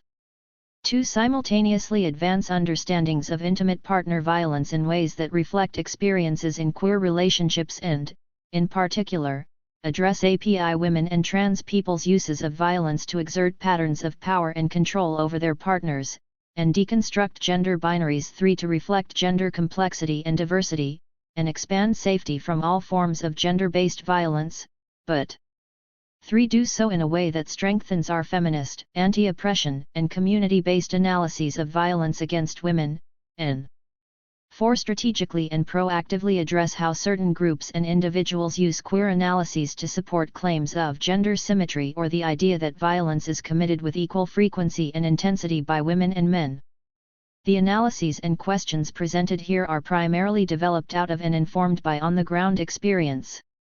They emerge out of years of peer-to-peer conversations and storytelling, and are an attempt to synthesize a wide range of ideas from participants' personal and community experiences. They also bring together examples of community responses to violence shared by TSIA participants whether or not they viewed them as successful. Theme 1. We are developing models for understanding domestic violence in queer API relationships and communities.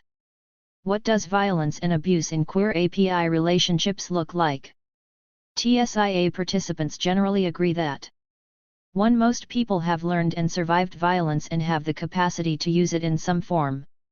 2. Violence does not have a singular definition, and tactics of abuse exist along a broad spectrum of behaviors. 3. Just as with violence in all other relationships, abuse in queer API relationships can cover the entire spectrum. 4 patterns of behavior and uses of violence must be assessed and understood within their relationship contexts rather than in isolation. 5 shared understanding and analysis about the spectrum of abusive behavior should inform our development of corresponding prevention and intervention strategies. How do we assess and understand queer API relationship violence amid the challenges presented by the traditional survivor/perpetrator framework? TSIA participants have long struggled with what we call here the survivor/perpetrator dilemma. Over time, we have acknowledged myriad complex dynamics that show up in different relationships, and that do not easily fit into dominant analyses in the broader domestic violence movement, such as 1. Some people in relationships get stuck in an unhealthy pattern in which 2 people use forms of violence in response to conflict, but the uses of violence are not patterned attempts to exert power and control over the other person. 2. Some people continually survive violence in a relationship and develop defensive or retaliatory responses to it that are also not patterned attempts to establish their power and control over the other person. 3. Some people use violence as a means of asserting power and control over their partners across multiple relationships. 4. Other people survive patterns of violence in one intimate relationship and then perpetrate them in another. Or, they survive violence during one period of a relationship and perpetrate it during another period. Participants knew that these, like the preceding 3 situations, were not true of all manifestations of domestic violence, and recognized their potential to be wrongly wielded by individuals, communities, or systems trying to deny the existence of a pattern of violence for which one person actually is accountable. For more than 30 years, a broad domestic violence movement has worked tirelessly to increase societal acknowledgement of domestic violence as a significant community issue, and specifically to expand public awareness of survivor/perpetrator power and control dynamics. Raising that awareness continues to be critical in straight and queer communities. And, in TSIA discussions, participants have grappled with the survivor or perpetrator binary. Does it always apply in queer API relationships in which there is violence? Conflicting perspectives arise repeatedly. Some participants reject the survivor/perpetrator dichotomy, asserting any of the following. 1. Everyone is capable of violence in some circumstances. 2. Any one of us might use various forms of violence at some point in our relationships. 3. People's lives hold complex relationships to violence that cannot be summed up by the terms survivor or perpetrator. 4. Labeling people as survivors or perpetrators is dehumanizing and does not contribute to healing and reintegration into the community, and ultimately diminishes our efforts toward community transformation. Others believe that the survivor/perpetrator framework remains useful, asserting any of the following.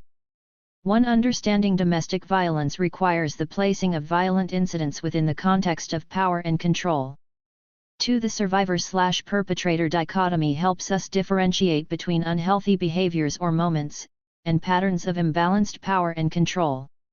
3. Drawing this distinction between isolated incidents of unhealthy behavior and patterns of violence used to establish power and control helps TSIA participants name some patterns of emotional and physical violence which they have identified as belonging to the latter category, relationship violence of a type and severity that they think is appropriately named within a very clear survivor/perpetrator paradigm. 4. This distinction can become crucial if partners must, or choose to, engage certain systems such as social services, shelters, family court, or the criminal legal system. The TSIA network's challenge is to shift this internal debate by reframing the question, when and how are aspects of the survivor/perpetrator dichotomy useful and appropriate in understanding domestic violence in queer API communities, and when and how can aspects of these frameworks be harmful or limiting. Violent, manipulative, controlling, and otherwise harmful behaviors in relationships must be meaningfully assessed. And those doing that assessment must be deeply aware of their own assumptions and biases. When someone who has used violence against their partner, but whom we see and identify more readily as a survivor, asserts that they are the survivor or that their partner uses the same amount of violence that they use, what do we do? What effect does, for instance, their gender identity and expression and that of their partner have on our interpretation of the situation? Do we ask questions to learn more? What questions? Do we take their word at face value and conclude that the survivor/perpetrator analysis doesn't apply to queer relationships? Or do we recall that though men in heterosexual relationships can be survivors of violence perpetrated by their female partners, there is some statistically justified skepticism of straight men who berate their partner's behavior and unequivocally claim their own status as abused and controlled? There is no statistically justified skepticism in the realm of queer domestic violence, but we have seen some tendencies in communities to skip an assessment of power and control upon hearing one person's assertion that they are the survivor.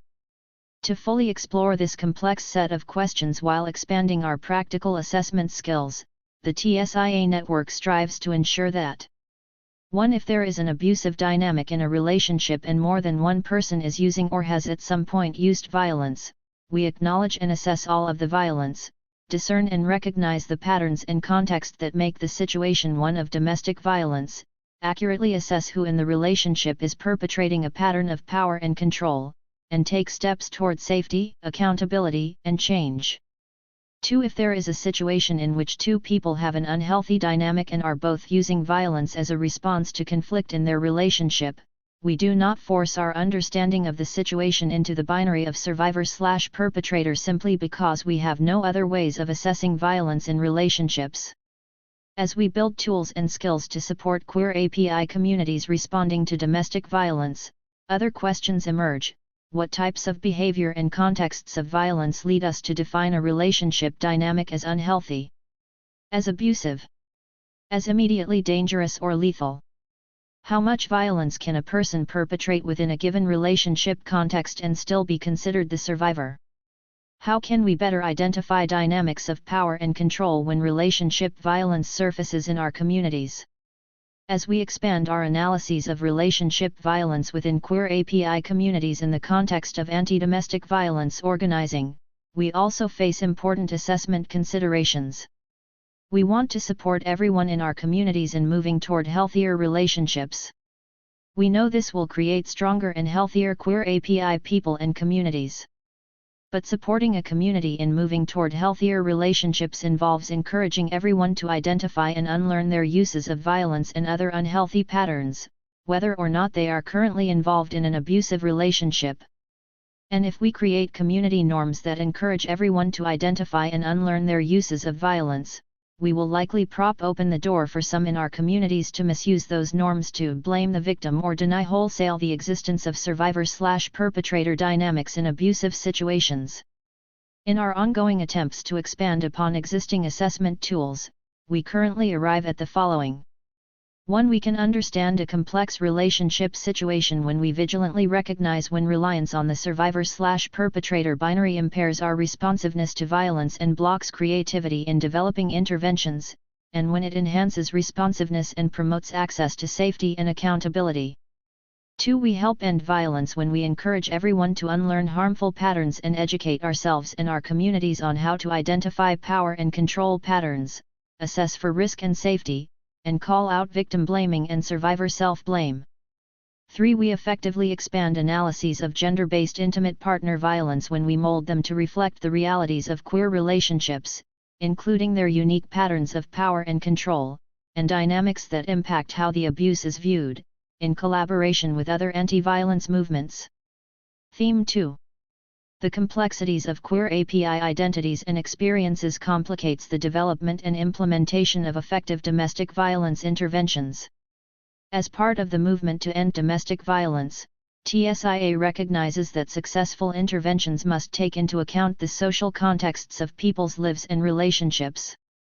Queer Asian and Pacific Islander identities vary enormously across age, English language proficiency, ethnicity, immigration history, and status, gender identity, gender normativity, ability, geography, class, body size, and other factors.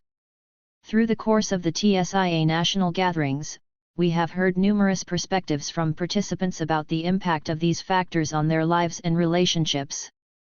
Participants have voiced realities that include but are not limited to: I am depending on the acceptance and support of my ethnic community. I am either invisible in or ostracized from my ethnic community. I am considered either part of that community, or queer. No one accepts and sees me as both. My ethnic community faces overlapping issues of oppression, violence, and survival. There are bigger issues there than queer relationships or domestic violence. I have never been part of any single ethnic community. I have no place there. I am depending on the acceptance and support of my queer community. As a queer Asian person, I am either invisible or exoticized in the white queer community and/or by other queer people of color. There is no queer community where I live. I am isolated and closeted. I am depending on the acceptance and support of my community. My progressive community faces bigger issues than queer relationships or domestic violence. I am depending on the acceptance and support of my family. I cannot tell them about my relationship. My family rejects me. I am depending on the acceptance and support of my friends and/or relationship. I am alone. There are individuals who matter to me, but there is no whole community whose opinion matters to me. Homo/bi/transphobia is deep and widespread. It impacts everything.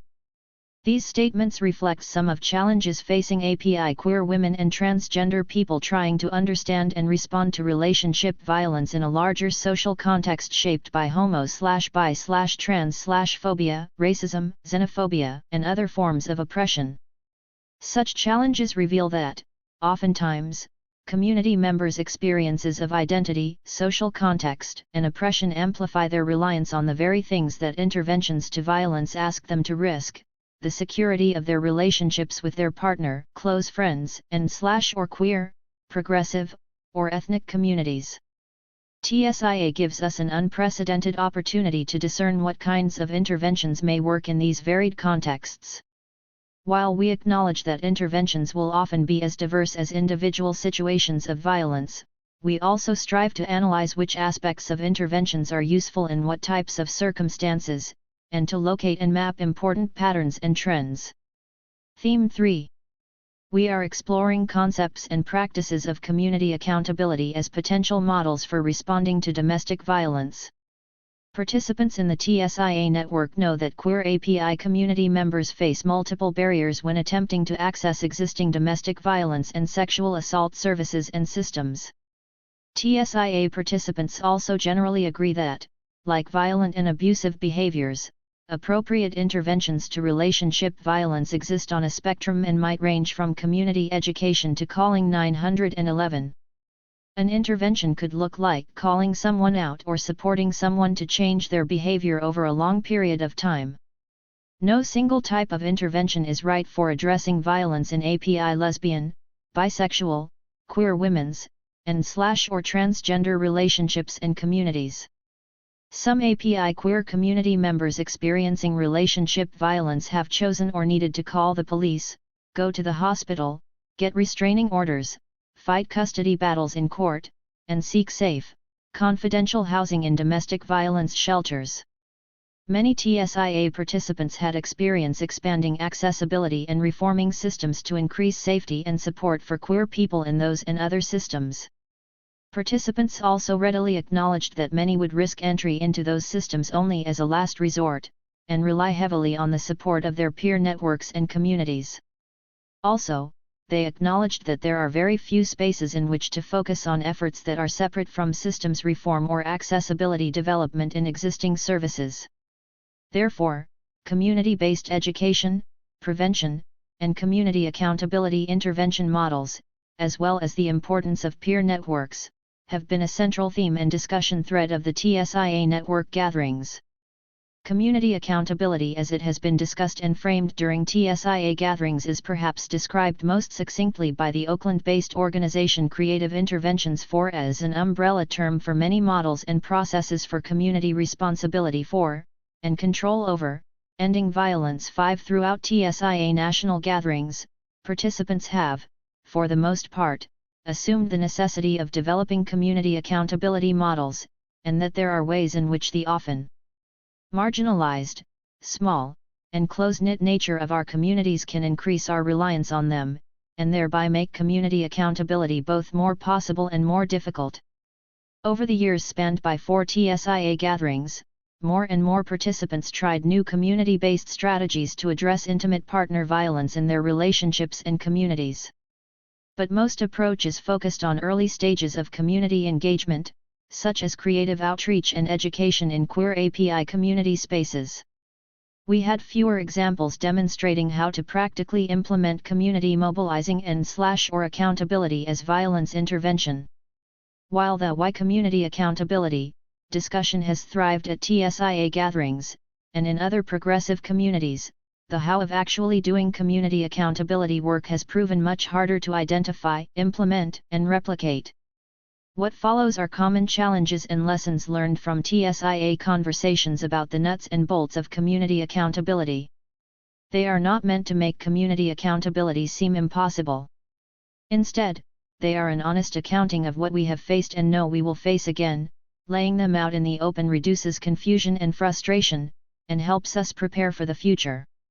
We're dealing with extra dirty laundry. Many individuals and communities facing domestic violence will deny, suppress, collude, and/or victim blame, indeed, try nearly anything to avoid airing their dirty laundry in public. TSIA participants generally agree that many factors make domestic violence in queer API relationships and communities feel like extra dirty laundry. First, experiences of domestic violence are difficult for any survivor to disclose and challenging for any community to face. Second, racism, anti-immigrant sentiment and attack, and other social realities isolate participants' ethnic communities and further encourage community members to handle their dirty laundry privately. And finally, homo/bi/transphobia attacks the basic essence and existence of queer people's lives and relationships. This compounds people's defensiveness and protectiveness of their relationships. It heightens their resistance to say or do anything that could be used to bolster existing hatred of queer people, API people, and queer API people. In combination, these factors can make it incredibly difficult for an API LBQT survivor to come out about their experience of relationship violence. 2. Denial, denial, denial. Communities often want conflict to just go away or resolve itself, and will deny its existence in myriad ways, including wholesale denial, minimizing its impact, or ignoring its escalation. Most of us have been raised to deal indirectly with conflict, and have limited comfort with, and skill in, conflict resolution. This often leads to community responses that involve denying, avoiding, or ignoring abuse. Those responses show up in different ways. Community members may feel that they don't know the people involved in an abusive situation well enough to get involved. Or they may be hesitant to choose sides by supporting the survivor or calling out the abusive partner's behavior. Or they may simply refuse to believe that someone who is fine to them could be abusive to someone else. 3. Identifying unhelpful and harmful uses of community power.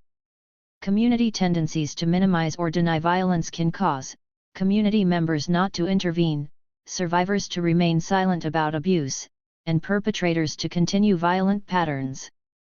Ironically, the same community-based power that makes community accountability possible can also silence potential interveners and create a culture of collusion and silence. Those bystanders or friends who could put community accountability into action can be silenced by fear of the same risk that we hope to harness to engage perpetrators and build safety within the community. 4. Looking out for he said. Oftentimes people who are perpetrating abuse are the first to spread word throughout the community that they are being victimized by their partner. When friends and community members have limited ability to assess what is happening or make assumptions based on gender shortcuts or even simply believe whoever claims to be the survivor first, they can act in ways that are harmful to the situation, or do nothing at all. Community responses can become entrenched in he said camp building. In these situations, it is important for key people involved in the intervention to open communication channels, reduce gossip, and take leadership to assess power, violence, and safety needs in the situation while working with others to address them. We have to look out for our own. In their desire to spare an abuser from being ostracized from their already marginalized group, communities can, and often do, deprioritize a survivor's need for community and safety. Many often find it easier to silence the survivor, victim blame, or wrongly deny any evidence of a survivor/batterer dynamic, than to intervene and engage a person to stop and unlearn their unhealthy or abusive behavior. 6. It takes more than community. It can take time to build common core values and a shared understanding of what constitutes intimate partner violence, what a successful accountability process might look like, and what role, if any, community members should take in it. Community accountability requires coordinated time, effort, and a level of emotional commitment that is difficult to sustain. Already juggling multiple demands on their time and other resources, people typically have inadequate support or structure in their community accountability efforts and so want to just move on as quickly as possible. Given how hard confrontation and conflict are for many or most people, those involved in community accountability processes need support, respite, and understanding. 6. Strong friendships and effective direct communication contribute to lasting efforts. When based on support, trust, constructive direct communication, and a willingness to challenge each other to grow, friendships and other personal relationships are a crucial element in the community accountability process. Friends and support people can and are drawn into violence interventions from all sides, including friends of the person taking accountability, friends of the survivor, friends who are trusted facilitators, and other community members who want to contribute resources but don't want to be fully involved. These relationships need to make it through what is likely a complicated process of negotiations and teamwork. And, unfortunately, many factors impact what kinds of peer networks people may have, the degree of established trust in friendships, and the extent to which those friendships can endure a process as potentially challenging as community accountability. Care, patience, and practice with communication and conflict resolution have the potential to help these relationships emerge renewed and strengthened. 7. Survivors and community members can disagree. Serious conflict can arise between what survivors want/need and what community members think is an appropriate way to call out abuse or intervene in a violent situation. Understandably, survivors often fear retaliatory violence from the abuser, the abuser's community, or from the community at large if others speak up on their behalf. And community interveners often start out with strong feelings and differing levels of consciousness around domestic violence, and sometimes rally behind interventions that could put survivors and key interveners at heightened risk of harm.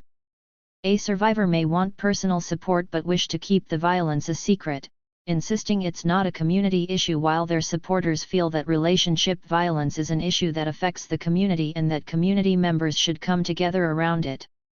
During TSIA gatherings, participants shared and troubleshot situations in which it had been challenging to determine what to do because the survivor did not want any form of intervention. On the flip side, disagreements can arise when community members do not want to or do not have the capacity to intervene with the perpetrator in the way that the survivor wants, and when interveners or the survivor change their minds along the process in ways that others don't understand or uphold. Solid and consistent communication and safety planning between survivors and community interveners ensures that risks taken in any community-based intervention are calculated and negotiated from multiple perspectives. 8. Figuring out what counts as accountability and when the process is done. Situations of relationship violence emerge in communities and can generate crises and high-intensity engagement by those most affected by them. Friends and supporters can engage perpetrators and survivors of violence in different ways to try to stop the immediate violence, but rarely is the situation a single, isolated incident that can be quickly and wholly resolved. Lasting, positive behavioral change requires a slow, supported process during which progress can be frustratingly unclear, unknown, or even backwards. That said, an accountability process can't remain at the same level of intensity forever. There must be markers of observable or measurable accountability. Community teams need to talk together about what will signal that the team's process is over. 9. Homophobia can isolate relationships from community. Community accountability implies the influence and presence of a community, even if that community is made up of just 2 or 3 people. But homo/bi/transphobia forces many queer relationships into a state of isolation in which they have limited, if any, community support. The increased vulnerability of the relationship itself, of both people in the relationship, and the survivor in particular can have devastating effects. This increased pressure and isolation impacts every aspect of the situation. It's harder to get support, to increase safety, to leave the relationship, to risk homophobia from systems and services, to rebuild a sense of self-worth and self-confidence, and to have hope for a healthy and happy queer relationship in the future. Challenges to accountability in activist communities. Neither taking accountability for our actions nor changing our behavior is easy, and we all know how common it is for folks to resist and avoid being accountable. In progressive and activist communities, this resistance can take many forms: over-intellectualizing the accountability process, challenging the analysis or language of those asking for accountability, using experiences of oppression as an excuse for using violence, framing any questioning or challenge of our behavior as abusive and disempowering, and directing all of our anger, shame, and trauma on the interveners. Such tactics are quite effective because they emerge from the cultural norms of so many progressive and activist communities. Because we always want to take issues such as process, language, oppression, and privilege, and the context of someone's experience and use of violence seriously, we often back off from calling them out even when we suspect there are smokescreens or aggressive tactics being deployed by someone trying to avoid taking responsibility for violence.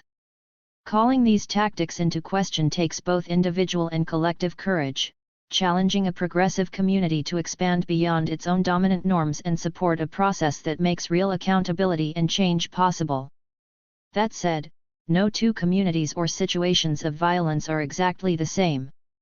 Sometimes, community members holding someone accountable will blame the full history of their anger and trauma on the person whom they want to hold accountable. They can generate or demand accountability goals that are impossible for anyone to meet. In these situations, it is important for community members to remember that the pain and harm caused by situations of relationship violence cannot be undone or erased by a single community-based accountability effort. Community-based interventions are just one element of many in the process of individual and community healing. It is impossible to fully control how, when, or whether intervention efforts lead a person to change their behavior in a lasting or meaningful way. And community accountability efforts cannot be expected to work at all stages of intervention in all situations of domestic violence.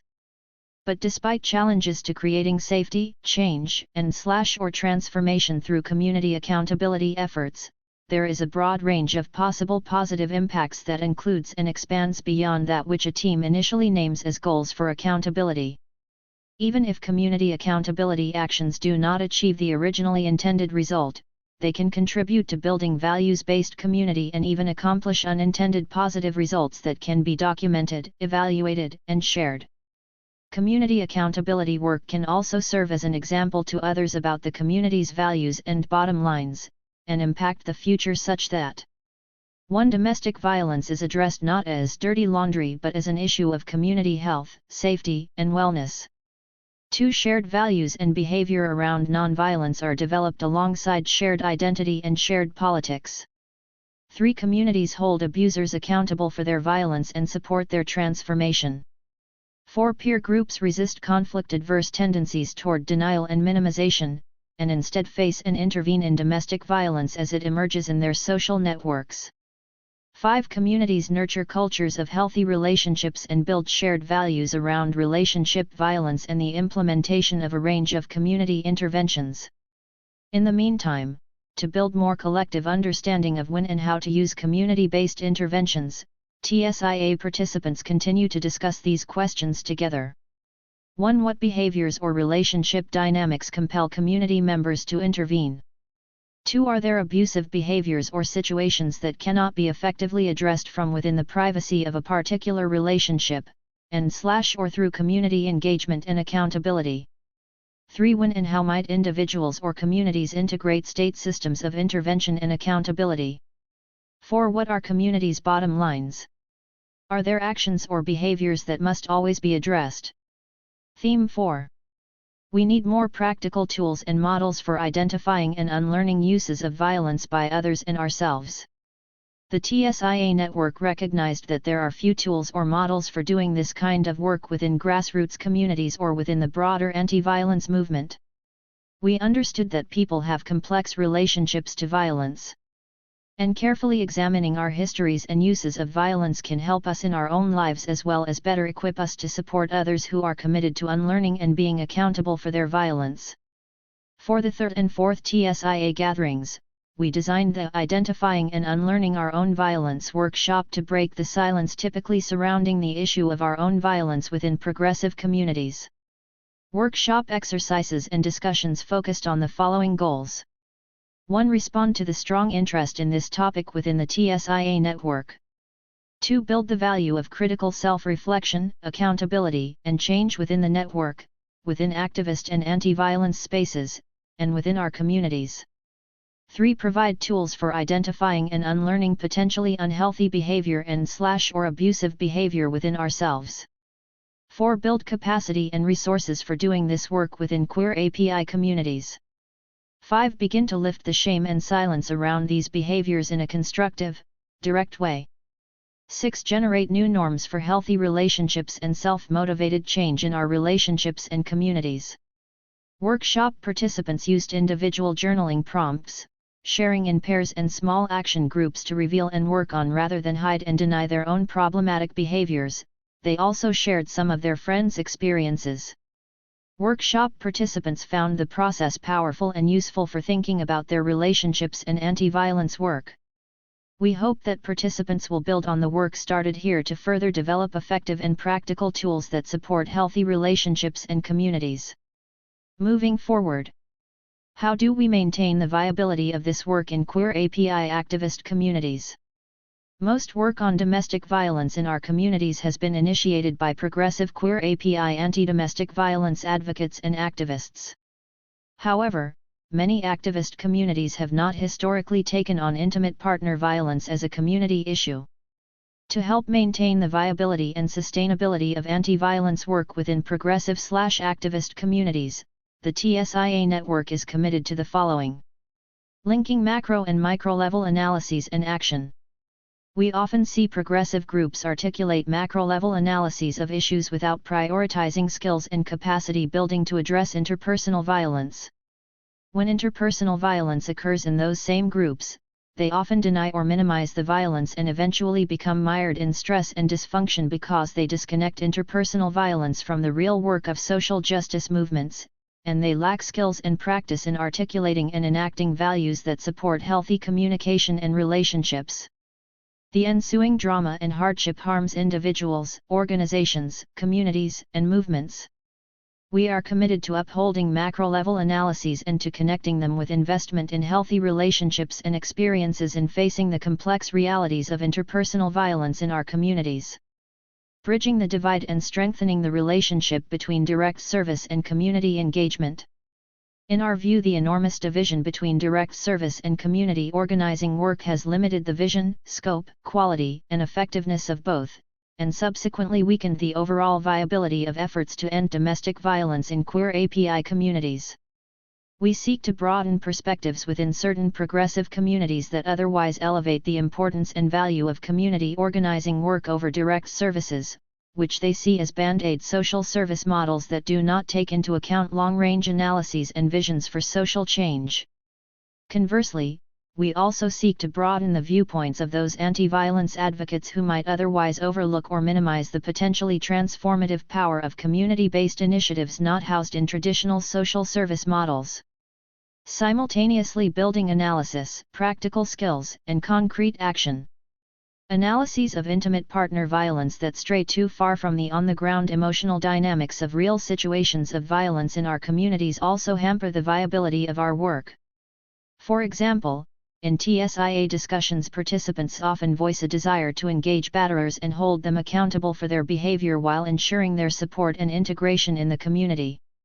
But when sharing real experiences and recalling the emotional realities of people who are hurt, crushed, broken, defensive, aggressive, dismissive, irrational, or manipulative, participants reveal different personal responses. Somewhere between an idealized, abstract analysis and the complex and intense impacts of violence on a community is where we want to be. We seek to bridge the gaps between analysis, skills building, and actions so that they increasingly inform each other. creating a cultural shift toward movement building that encourages healthy relationships and meaningful self-reflection and change. Within TSIA, we believe that how we do our work is as important as the work itself, and we know that healthy relationships free of violence and oppression are, in a very real way, the foundation of strong communities and movements. Health and sustainability for ourselves, our communities, and our movement-building efforts is strengthened when progressive activist groups take on issues of internal power dynamics and healthy interpersonal relationships as expressly linked to the real work. The hard part is this: meaningful self-reflection and change is critical to healthy relationships, yet self-reflection and change can be deeply challenging and uncomfortable, and counter to many activist cultures. We strive to equip our communities with tools with which to identify and respond to domestic violence when it is happening, and to support those needing safety. And we support all those who have learned to use violence as a maladaptive response to conflict or grasp at power in their lives, to grow and change. This is hard work. But we know we are on our way. We are responding to intimate partner violence in API-LBQT communities, and building healthy relationships. We are infusing the network with the value and practice of self-reflection, and participants are literally transforming silence into action. And as we model and share these values and approaches in our local communities, we know that in this case, bringing the work home is a healthy thing to do. Notes: the Transforming Silence into Action project has been built upon the energy and insights of those who carried this work years before TSIA began, all TSIA participants, and those who served on local organizing and national advisory committees, and who hosted gatherings in their hometowns and cities. TSIA thrived due to the visionary fundraising of the Asian Women's Shelter's founding executive director, Becky Masaki, who created a partnership with the Office on Violence Against Women to fund TSIA as a demonstration site for community-driven initiatives led by underserved/underrepresented communities.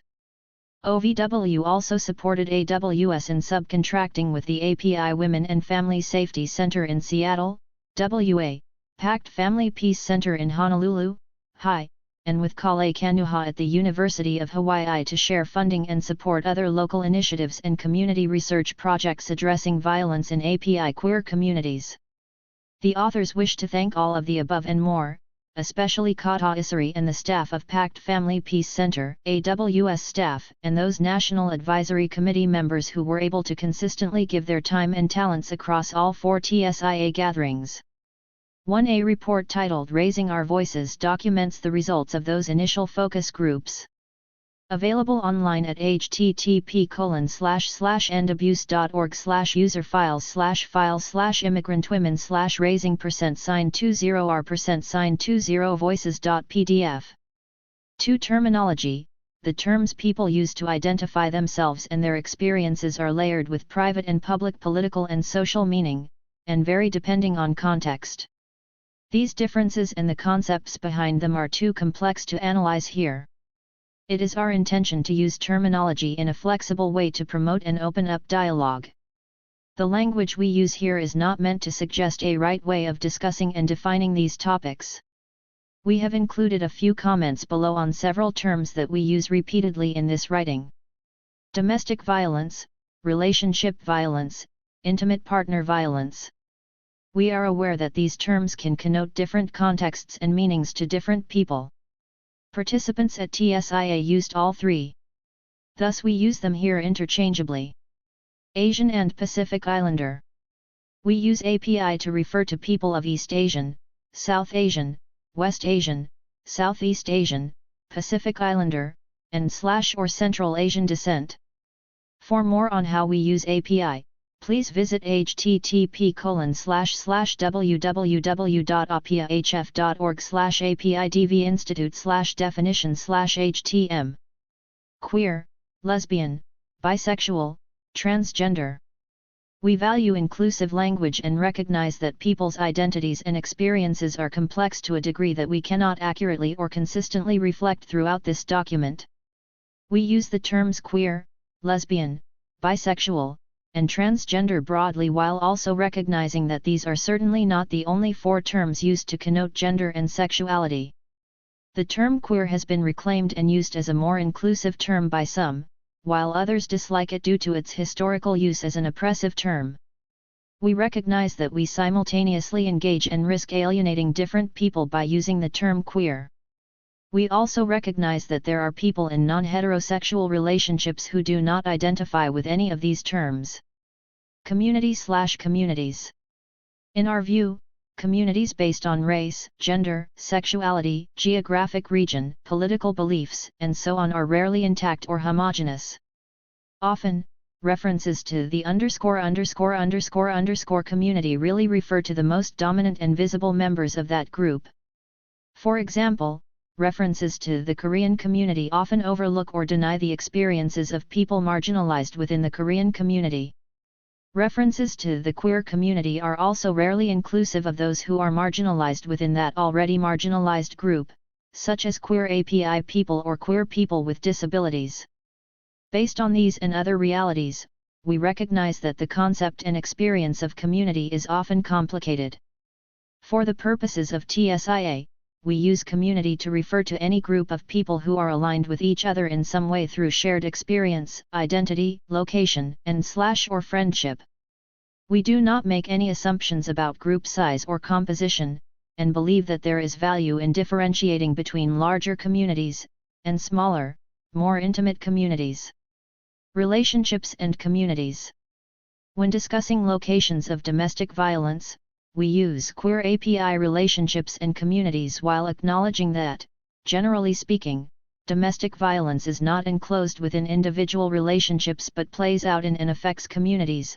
However, there are queer relationships that are deeply isolated, either because they are largely closeted or because they exist in local contexts in which there is no queer/queer API community, and when discussing queer API relationships we refer to a relationship in which at least one member identifies as API.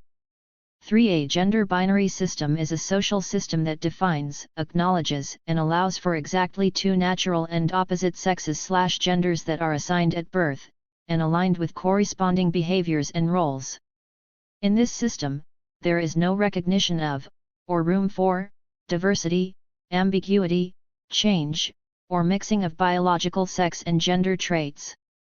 4. As of January 2010, Creative Interventions has transitioned from a non-profit organization to an ongoing web-based resource to support people, groups, and organizations developing community-based responses to violence.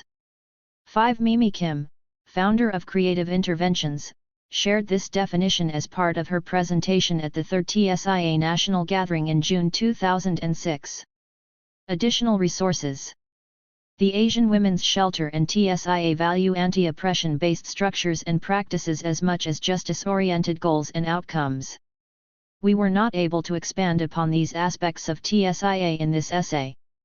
If you are interested in learning more about these aspects of TSIA or would like to read reports or materials about TSIA organizing efforts, please contact AWS directly. Examples of materials include Creating Community, Hope, and Change. Relationships So Loving and So Hurtful, a study of intimate violence in Asian and Pacific Islander queer and lesbian relationships. Identifying and unlearning our own violence. Statement on Diversity in API Communities. Gender Justice Statement. Invitee Agenda Survey. Contact us. Asian Women's Shelter. Queer Asian Women and Transgender Support Program. 3543 18th Street No. 19. San Francisco, California 94110. Phone 415-751-7110. http://www.sfos.org. Think. Rethink. Accountable Communities.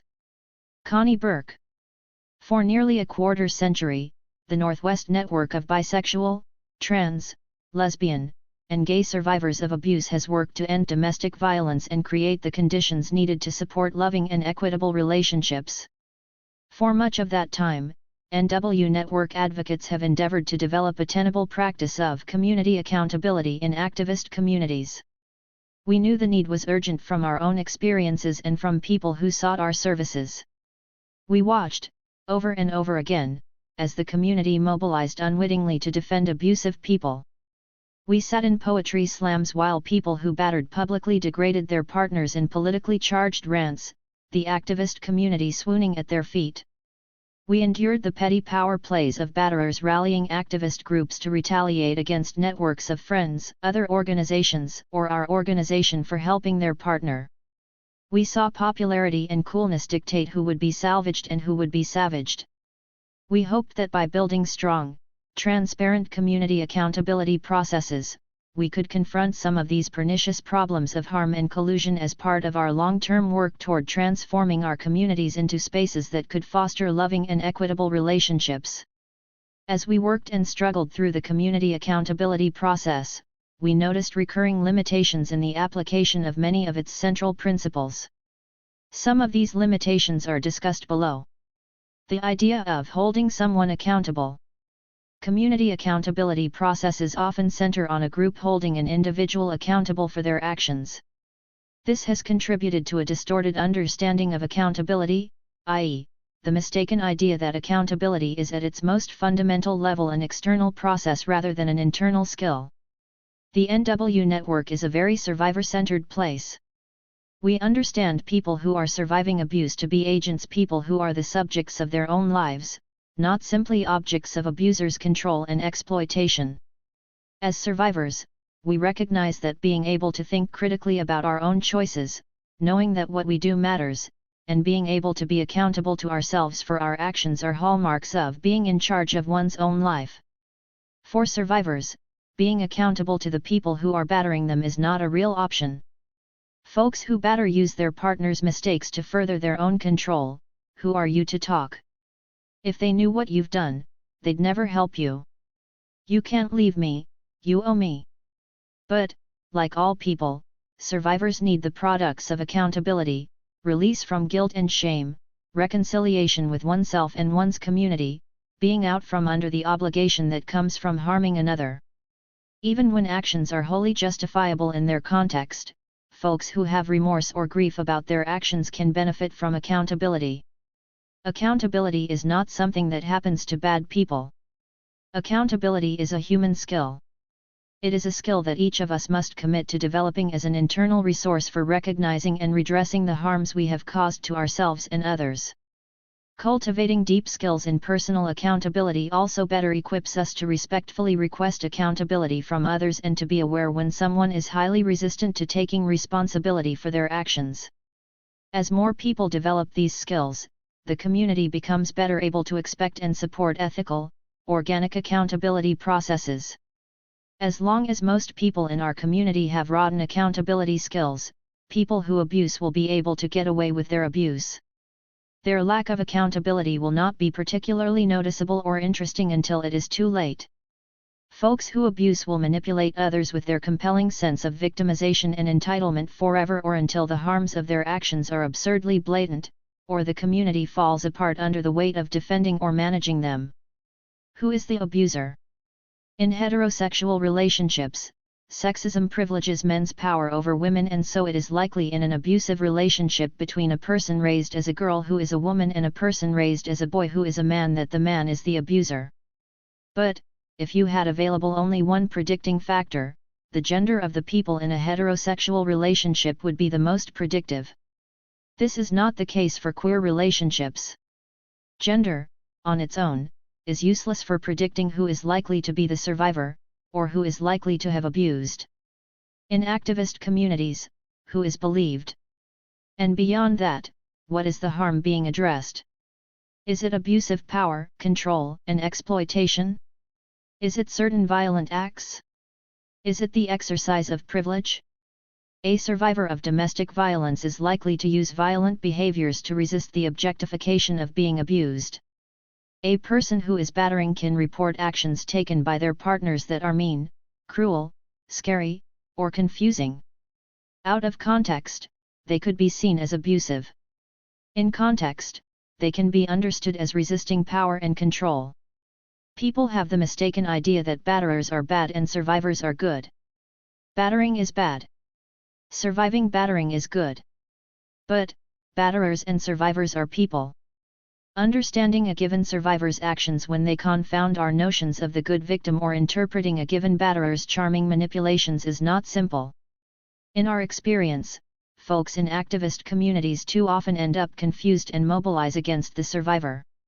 People who batter can use their own vulnerabilities to control and manipulate friends, lovers, family, colleagues, and comrades. They set up loyalty tests. They believe that they are the victims. Often their vulnerabilities are real and everyone's vulnerabilities matter and merit reasonable attention, but their sense of persecution and entitlement is devastating to their loved ones and the community. Activist communities may believe that we are immune to such manipulations, but that's simply arrogant and wrong of us. We are the least immune because we are the most compelled by the interplay of the individual condition with the systems of oppression operating in our world. Activist communities are particularly susceptible to manipulation by abusers because we are most likely to have compassion for how abusers experience institutional oppression and to understand how they are victims of unjust systems.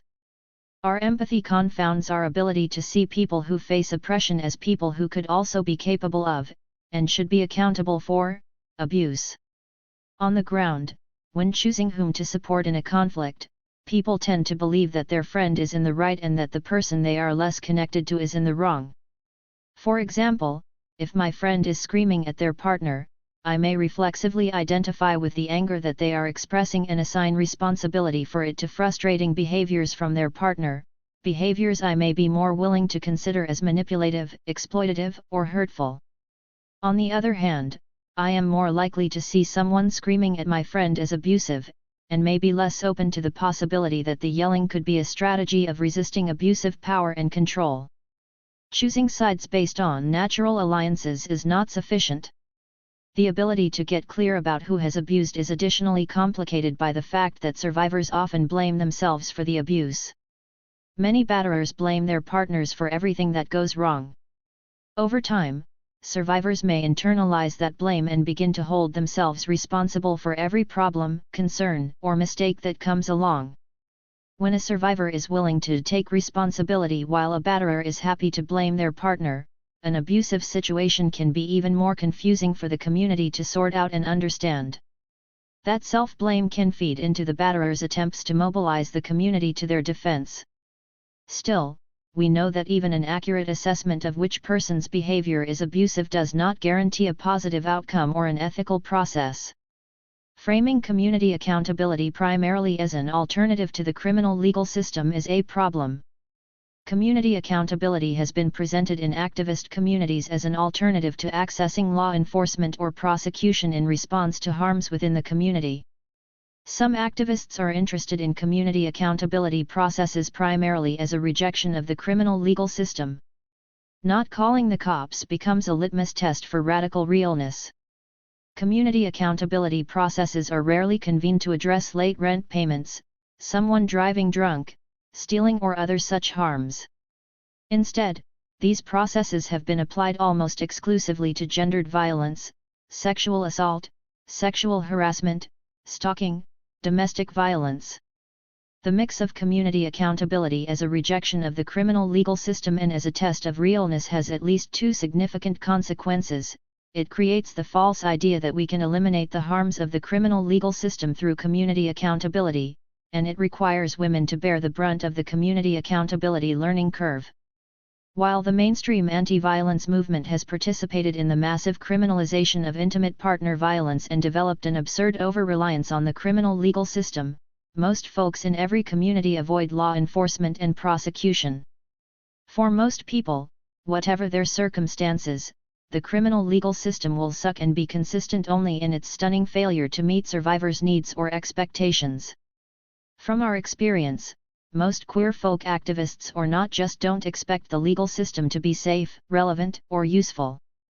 And, across the board, folks are more likely to tell a friend or family member that they have experienced an assault than to seek police or prosecution, or even civil court remedies. It's just that most of our friends and family fail at helping survivors, too. Community accountability tries to replicate the helpful functions of law enforcement and prosecution, but outside the framework of the state. The thing is, good intentions are not enough to avoid replicating the harmful consequences of the criminal legal system for victims or for those accused of doing harm. The criminal legal system is desperately flawed. But community accountability processes are humbling, for while in our experience it's proven nearly impossible to achieve the idealized outcomes of the legal system, it is fairly easy to replicate its revictimization of survivors. We have seen this happen again and again with community accountability processes. Survivors are exhausted, the community divided and angry, and the folks who caused the harm suck up the attention, community resources, and all the air in the room. Meanwhile, without the important protections of due process that exist in the criminal legal system, the right to face your accuser, the burden of evidence, the right to a timely trial, and other basic protections for defendants, it's easy to cause harm to the accused as well. Despite the limits they impose, no justice system process can function absent protections for the accused. In turn, though, those same protections make it difficult to substantiate charges of domestic violence, sexual assault, rape, harassment, and stalking. The prosecution has the burden of proof, even if it is very difficult to prove that an assault happened when there are no eyewitnesses beyond the accused and the victim. The accused has the right to cross-examine evidence brought against them, even if that means a victim is re-traumatized by the public discussion of the violence committed against them. Whether in our family room or in a courtroom, these harms are hard to prove and hard to prosecute. Another framework is needed. Instead of being used as a way to reject the criminal legal system, community accountability could be used to transform our friends, our families, and our own frail and sometimes harm-compounding responses to violence into something useful. Community accountability processes can feel contrived and imposed.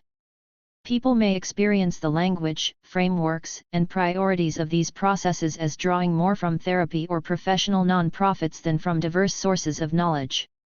If we experience something as contrived and imposed, it's easy to attack or dismiss it, even if it has a lot of merit.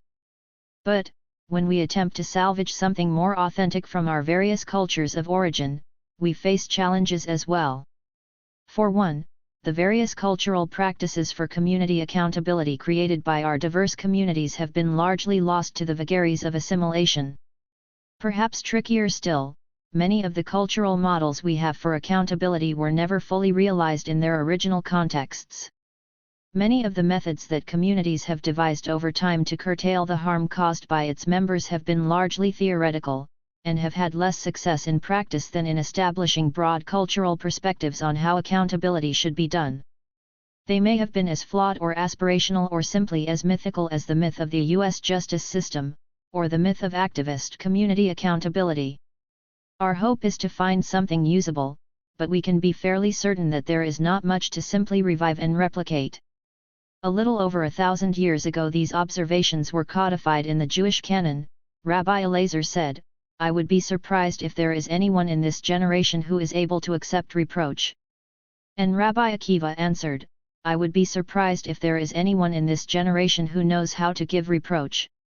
It's both chilling and oddly comforting that these words still resonate so powerfully today. Chilling, because so many smart and committed people have failed at this task for so long. Comforting, because we can be assured that we are asking a meaningful and enduring question. All this to say, at least we join most groups of people throughout time in being frankly mystified at how to get folks to do right, and in being equally confused about how to do right while trying to get folks to do right. Limitations in activist communities' anti-oppression analysis. While reversisms are not possible because of the lack of institutional power to subjugate folks in privileged groups, oppression does not operate in the linear or binary manner frequently represented in power and privilege charts. This can present challenges to activist groups attempting to apply ideological frameworks when evaluating and responding to abuse in intimate relationships. The personal is political, but the personal is frankly a lot messy than our dogmas can articulate. As our praxis learning around community accountability grew, we realized that we rarely designed, implemented, or participated in processes that worked in the ways they were intended to or with outcomes on par with the huge input of time and energy and human endurance that they seemed to require. A satisfying, useful resolution was much rarer than generating a new hot mess that needed its own accountability process. Even with our best work, most critical thinking and deepest commitment to sound practices and fierce compassion, our attempts felt more like hauling millstones than creating liberation. We know that there have been some incredible triumphs through community accountability processes, but we found those successes very difficult to achieve reliably. With a lot of love and humility, it became clear that our activist communities do not presently have the skills, shared values, and cultural touchstones in place to sustain community accountability efforts. Instead of continuing to struggle with community accountability within these limitations, we have been experimenting with an alternative framework. This framework, which we call accountable communities, may be a precursor to community accountability models, or perhaps it will grow in a new direction that will result in different goals. We certainly hope that, as an idea or practice, it can also be helpful to current and future community accountability projects undertaken by our allies.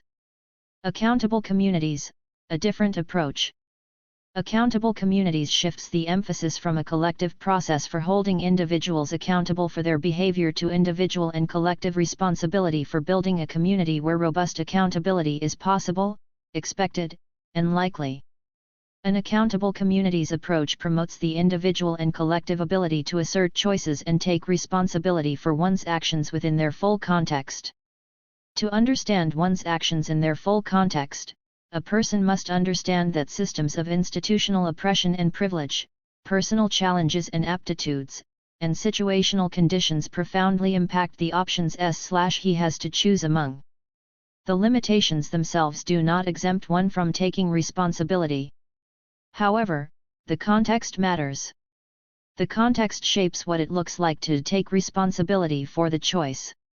A survivor of battering, for example, might evaluate her decisions to pressure her abusive partner to have sex. The tactic of pressuring her partner for sex may have prevented a violent attack by her partner, earned her money that she needed to pay for childcare, helped her demonstrate her attraction to her partner and allayed accusations of infidelity, or stopped her partner from targeting someone else for sex. The community and the survivor should understand that choice in its context of surviving abuse.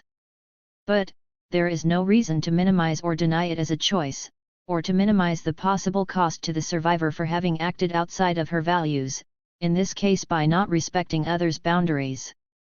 Being accountable to the batterer is not a useful solution here. But, support for affirming her own values of respecting sexual boundaries and taking steps to create the conditions in her life that would allow her to act consistently within her values while staying safe might be. Some hallmarks of an accountable communities approach might include the shared expectation that people develop their individual accountability skills as a precondition of collective accountability processes. Skill building for individuals and groups to better understand the complex dynamics of abuse beyond a list of concerning behaviors. By increasing a community's ability to consider the context, intent, and effect of observed or reported behaviors, people may be less vulnerable to misidentifying resistance as abuse. Raise the expectation of loving kindness in our communities. Do not collude with trash talking, gossip, and the false sense of being an insider that comes from participating in isolating someone else. This will help reduce incidents of unwitting mobilization against survivors. Promote engagement before opposition. That is to say, when confronted with negative information about people in our communities, we should commit to reaching out to them instead of acting reflexively based on reports about them. For both individuals and organizations, the impulse to react with opposition is strong. We want to show our loyalty to the harmed party, we want to demonstrate that we are aware of the issues, that we don't tolerate harmful actions, or we just want to show that we get it. But we could try a different approach and resist fracturing relationships by taking an engaged stance toward people or projects with whom we take issue. In other words, we can start from a place of curiosity. What do you mean? What happened? How are you being responsible for this choice? Can I explain our position on this issue?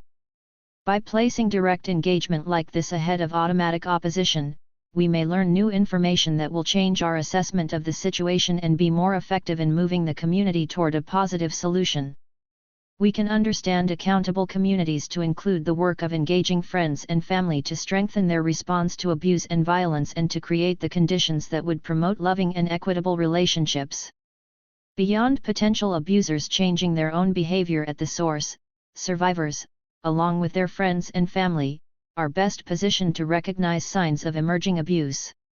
Friends are reaching out, a NW network project discussed later, activated support networks as both assistance for survivors during an abusive relationship and as a way to create shared values and agreements that would promote self-determination and caring relationships among friends and family groups.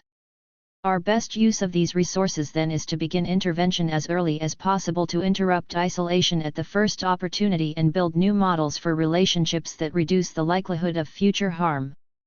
We can invest in recovering and advancing culturally relevant practices for fostering accountable communities.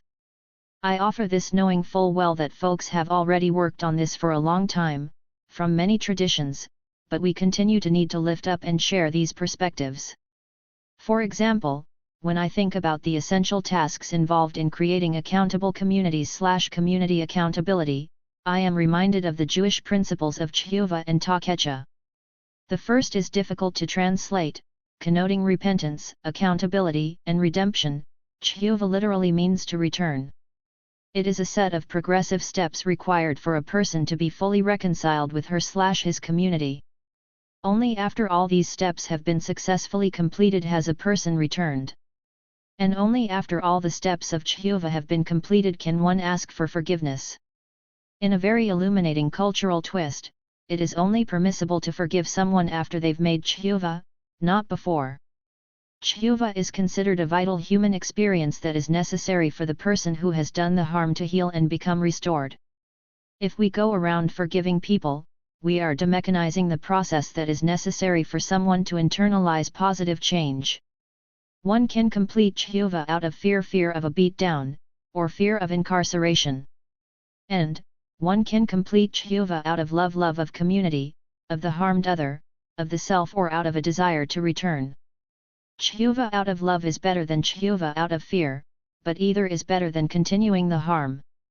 However, if one does not desist from the wrongdoing, no matter how aware, sorry, up to date on restitution payments, or anything else that they have not made tshuva. Not doing the harm is the most critical expectation of the return.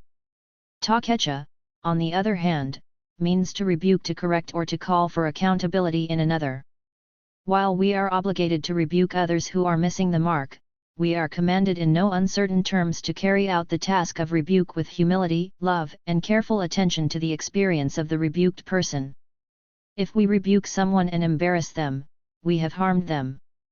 But if we do not rebuke someone and they continue to cause harm, we become implicated in that harm. If we had rebuked them, perhaps they would have stopped. We are then responsible for the transgressions that our rebuke could have prevented. At the NW Network, our work with the Accountable Communities framework is evident in various organizational artifacts such as our values statement. But our efforts in this area are perhaps most widely known through two specific Accountable Communities projects, our Relationship Skills Class Series and our FAR Out Framework. RSC is a 6-week skill-building class that explores all forms of relationships, including but not limited to intimate partnerships, using the lens of personal agency from a number of perspectives. The RSC series originated in a support group for queer domestic abuse survivors held at our organization. After spending a long time working together on issues of power and control, signs of abuse, ways to safety plan, and so on, group members asked for more information on building the skills they needed to create the relationships that they wanted to have. They had learned a lot about relationships that involved abusive patterns of power and control, and now they wanted to shift their focus to what kind, loving, sustainable, relationships would look and feel like, and in particular, how to envision such relationships relevant to their diverse cultural backgrounds and personal identities. For instance, when sorting through information in a new relationship, how do we decide when it's right to compromise, and when we should stand our ground? The support group provided the initial content for the RSC series, which has been offered regularly since 2002.1, designed and implemented by and for queer women of color, FAR. Out organized friends and family to support domestic violence survivors in their social networks and to build a shared critical analysis of violence. Close friends and social networks discussed relationship values and goals, how to get support without putting one's business in the street, what being responsible for one's own choices in context might look like, what agreements they wanted to make about open communication and resisting isolation, and how to respond when abuse occurs. Some people hosted large dinner parties, others met for coffee one-on-one. As the project developed, the organizers realized that FAR Out's approach would require continuous tweaking and adaptation to fit specific friends' needs. Their methods of implementation would work best when made to order. Across the board, participants felt they had developed more awareness about relationships in their communities generally and the risks for abusive relationships specifically. Through the FAR Out framework, they also reported gaining new tools for reaching out to loved ones who might be in difficult relationships and for supporting themselves and others in their efforts to live in congruence with their values. Whether in a relationship skills class, a domestic violence support group, or around a friend's kitchen table, cultivating an awareness of how we show up for friends and family and ask others to show up for us has become a basic building block of our work. Point 2. Our work in conceptualizing an accountable community is still new and continues to evolve and challenge us. We have been joined in this work by many individuals in our community who have attended RSC, participated in FAR Out, or otherwise contributed to the realization of these ideas. We have been so grateful to be supported in this work by colleagues and comrades from many activist communities. We hope that by implementing the same thoughtful approach that so many have used in examining community accountability, we can continue to develop practical tools and skills that will be of benefit to both projects. Our work toward liberation challenges us to think and rethink our approaches to change. Revolution requires that we continuously ask ourselves what it would take to stay here, to work toward the liberation of the person across the room, across town, across the globe. Such revolution does start at home, where our beliefs are formed by the daily practices of our lives. At times, this work feels overwhelming. How can we transform a violent world, call mighty governments to account, and repair generations of injustice when we are still unable to stop activists committed to liberation movements from abusing their partners, sexually harassing their comrades, or otherwise harming people in our communities? Accountability, understood as a human skill, offers each of us a path forward when we miss the mark. Notes 1. Over the years, many people have worked on the various classes by adding content, refining ideas, expanding the perspectives, and so on. From the beginning, class instructors drew from their own experiences, from their families and diverse cultures of origin, from the unique culture of queer people, and from the wisdom shared among abuse survivors. What have we always known? What have we learned? What did we wish we knew then? What do we still need to know? RSC's consistent theme is one of becoming aware of our own values, goals, and dreams, and of deciding how to live in alignment with this self-awareness, which is the basis of solid relationships. In the end, being in charge of ourselves is the foundation to connecting meaningfully, sustainably, and lovingly within an accountable community. 2. Over time, FAR Out became formally integrated into the NW Network's approach to direct services and community engagement. For example, safety planning, a staple of anti-violence advocacy, has now become safety and support planning at the NW Network. Part of the task of safety planning was to bring into consciousness all the things a person does to assess vulnerability and decrease exposure to harm, as well as surface new or missed opportunities to increase safety. By bringing a similar focus to support planning, folks can consider the effect of isolation on their lives, evaluate how they access friends and family, and make and execute plans to ask for specific types of help.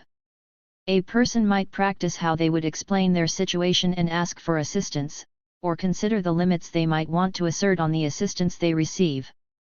Survivors can also think critically about how they want to reciprocate support to their friends.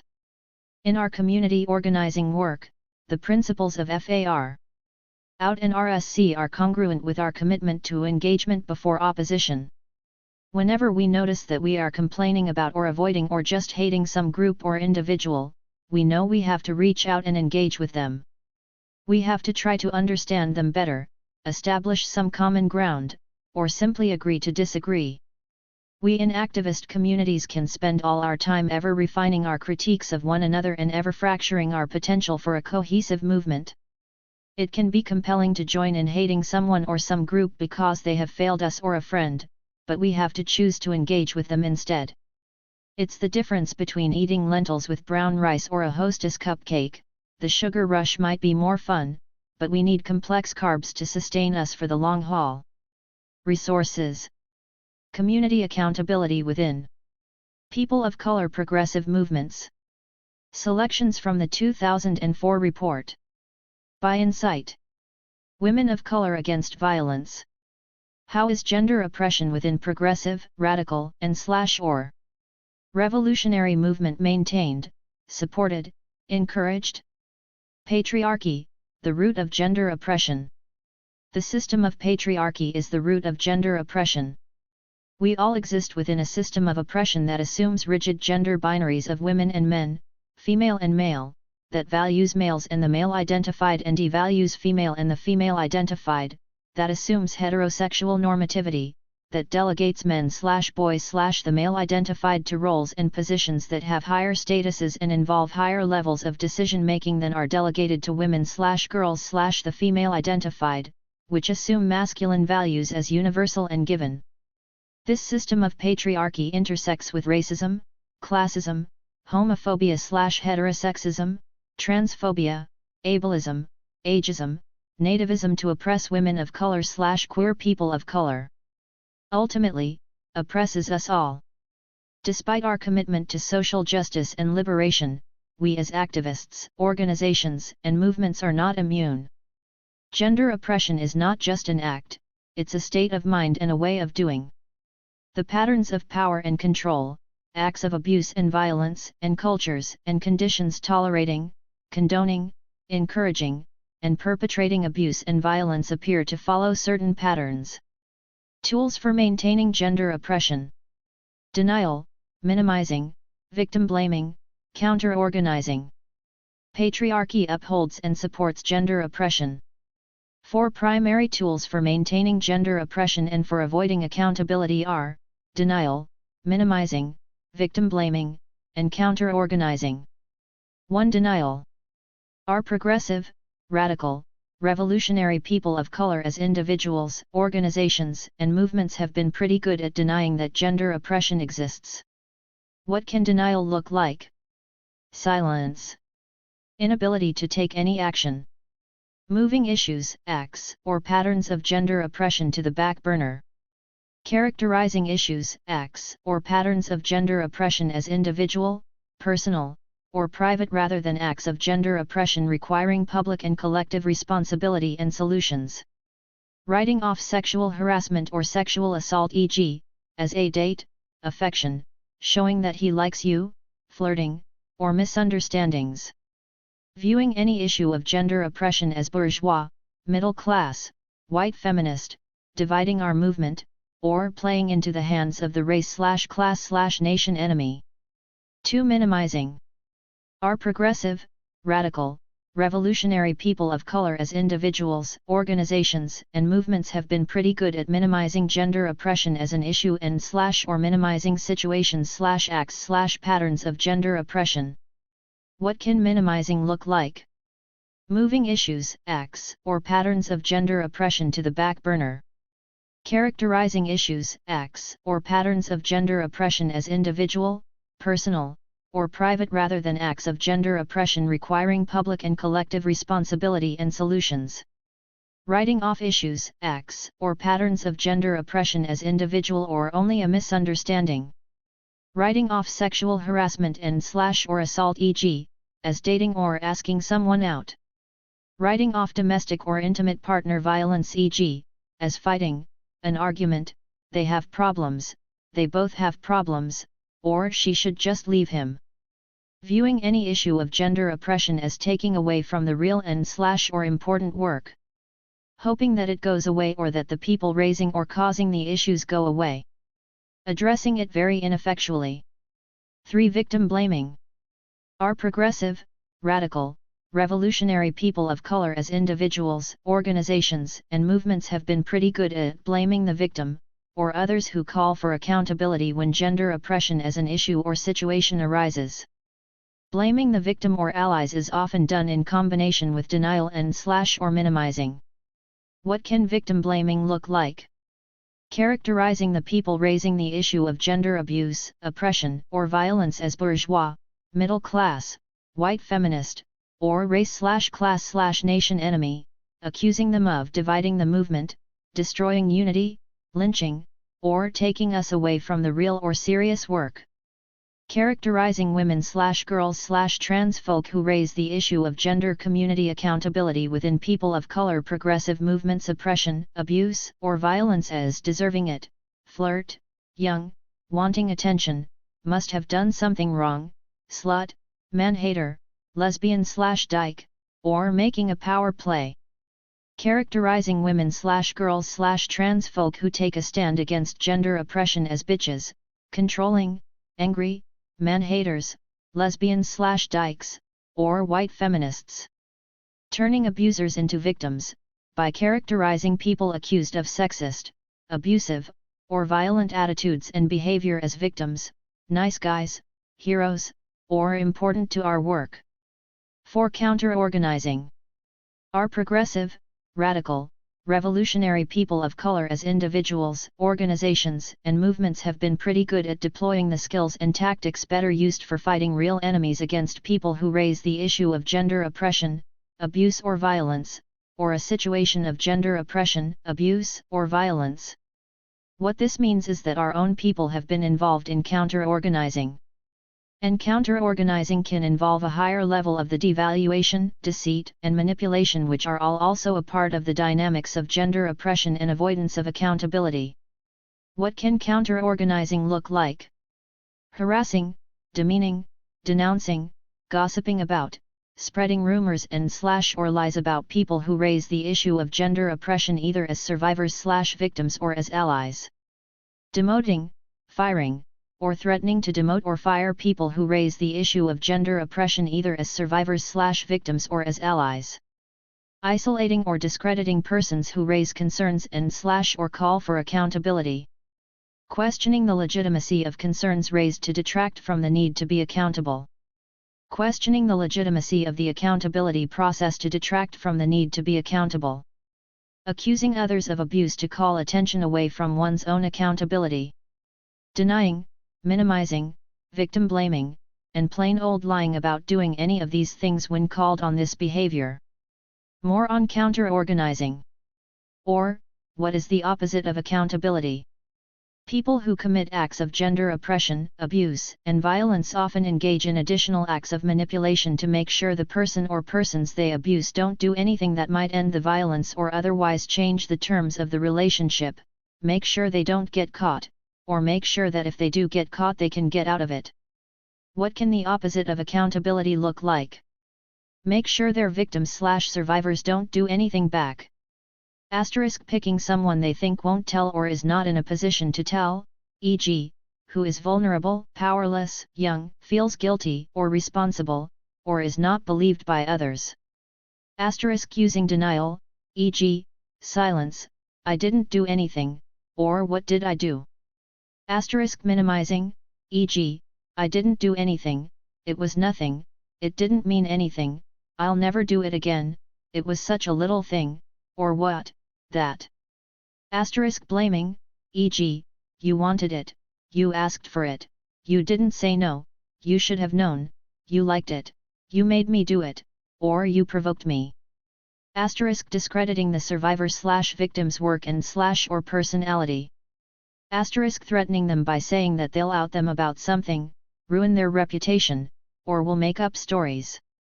Threatening to physically harm them, fire them, call the police and/or ins on them, hurt family or friends or pets. Make sure they don't get caught. Asterisk doing things when people aren't looking or in ways that people can't easily see. Asterisk regularly discrediting the survivor/victim's work and/or personality to undermine their credibility. Asterisk recruiting and organizing others to isolate the survivor/victim and any allies. Asterisk tactically acting in heroic, self-sacrificing, or other ways so other people think they could do no wrong or feel indebted to them. Make sure if they do get caught they can get out of it. Asterisk making up a story or stories to explain away their behavior. Asterisk silently or not so silently threatening those who try to raise the issue or confront them. Asterisk threatening to sue, call the police, call-ins, report to funders. Asterisk claiming that they are being victimized, e.g., by white feminists or the race/class enemy. Asterisk characterizing the accusations as personal gripes, individual issues, or power plays. Asterisk apologizing and thinking that's all they have to do. Asterisk apologizing and then getting mad if they have to do anything else. Asterisk claiming they didn't know and expect this to be all they have to do. Asterisk saying it's a misunderstanding and expect this to be all they have to do. Asterisk saying they didn't mean it and expect this to be all they have to do. Asterisk crying. Asterisk making excuses for their behavior, e.g., a bad childhood, stress, too much work, too much responsibility, or they're so dedicated to the movement. Asterisk trying to meet with the victim/survivor as a goodwill gesture or as a way to be direct and honest. Asterisk recruiting leaders, sometimes from outside of the community, to back them up, e.g., white allies with power and a reason to back up a person of color, especially when the survivor/victim is someone less powerful. Asterisk mobilizing relationships with respected folks within the movement to back them up, prove that they cannot be abusers, or shield them from accountability. Asterisk quitting or leaving immediately if they think they have to take some accountability. Asterisk using delaying tactics until everyone gets worn out. And it can get even sneakier and nastier. Some oppressive, abusive, and violent people go beyond these actions and devote considerable energy toward increasing their opportunities for abuse.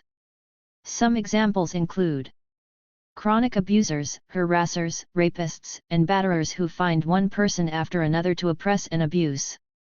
Abusive persons who ask others to cover for them or organize others to cover for them. Abusive persons who mentor other individuals to exercise power and control over them or to take advantage of them. Abusive persons who mentor other individuals to groom them to mimic their attitudes and behaviors and to offer protection. Abusive persons who use their skills to gain positions of leadership, status, and power within the political movement in part to gain more power and control over others, increasing opportunities for abuse and escape from accountability. Notes for survivors and supporters. 1. It is not your fault.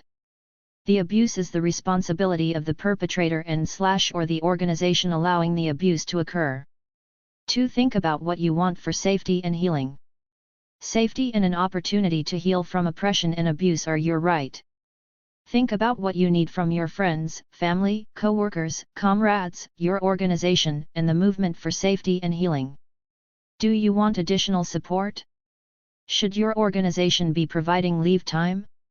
Support for counseling? A space for you to be heard? 3. Think about the role of the organization in addressing accountability and reparations. Accountability for oppression/abuse is different for different people, for different situations. Do you want a statement of accountability and apology? Do you want it made public? Do you want it written? Do you want a supportive space for your abuser to hear and understand what you have experienced? Do you want a public statement from your organization? 4. Think about how you want to be involved in the process of accountability. Do you want to be involved in every step? Do you want to be involved in specific aspects of the process? Do you want to stay out of the process but be informed at certain times, regarding certain decisions? 5. Think about how you want to communicate with the perpetrator. Do you want to face the perpetrator in person? Alone? With other support? If you face the perpetrator in person, do you want that person to remain silent? Do you want to give them an opportunity to respond? In person? In writing, will you accept communication only if it is in the form of apology and accountability? Special note for those supporting survivors of oppression/abuse. 1. Remind them that they are not to blame. Survivors often blame themselves for the abuse or for not taking action which could prevent it. Remind them who is responsible: the perpetrator, the organization which allowed abuse to occur, the movement, systems of oppression. 2. Help them explore what they may need for safety or healing. Survivors, especially within the movement, often deny the traumatizing impact of oppression and abuse on themselves. Validate their need for safety and healing. Help them explore what would make this possible. 3. Help them explore what would help with accountability and reparations. Advocate for a process which supports the survivor and leads to accountability of the perpetrator and the organization. Help them explore what they want from the process of accountability and reparations. Special note for abusers or those accused of abuse/oppression. 1. Take accountability. Regardless of intention or motivation, your attitudes and actions have had a negative impact on someone else. You are responsible for the consequences.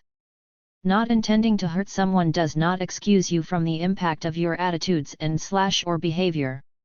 2. Understand the negative impact of your attitudes or actions on the individual, organization, community, and movement.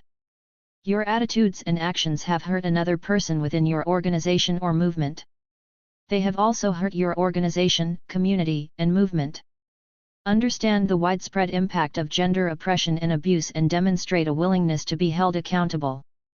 3. Understand that evading accountability has a further cost on the person you have hurt/offended, the organization, its constituents, community, and the movement.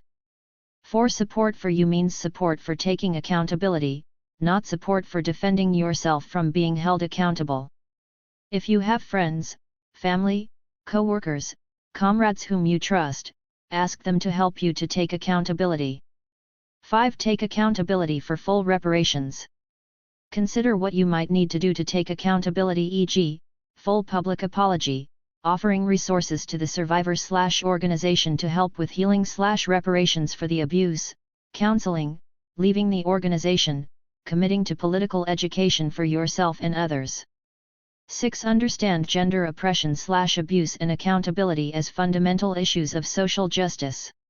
Special note for supporters of abusers or those accused of abuse/oppression. 1. Support them in their effort to demonstrate accountability.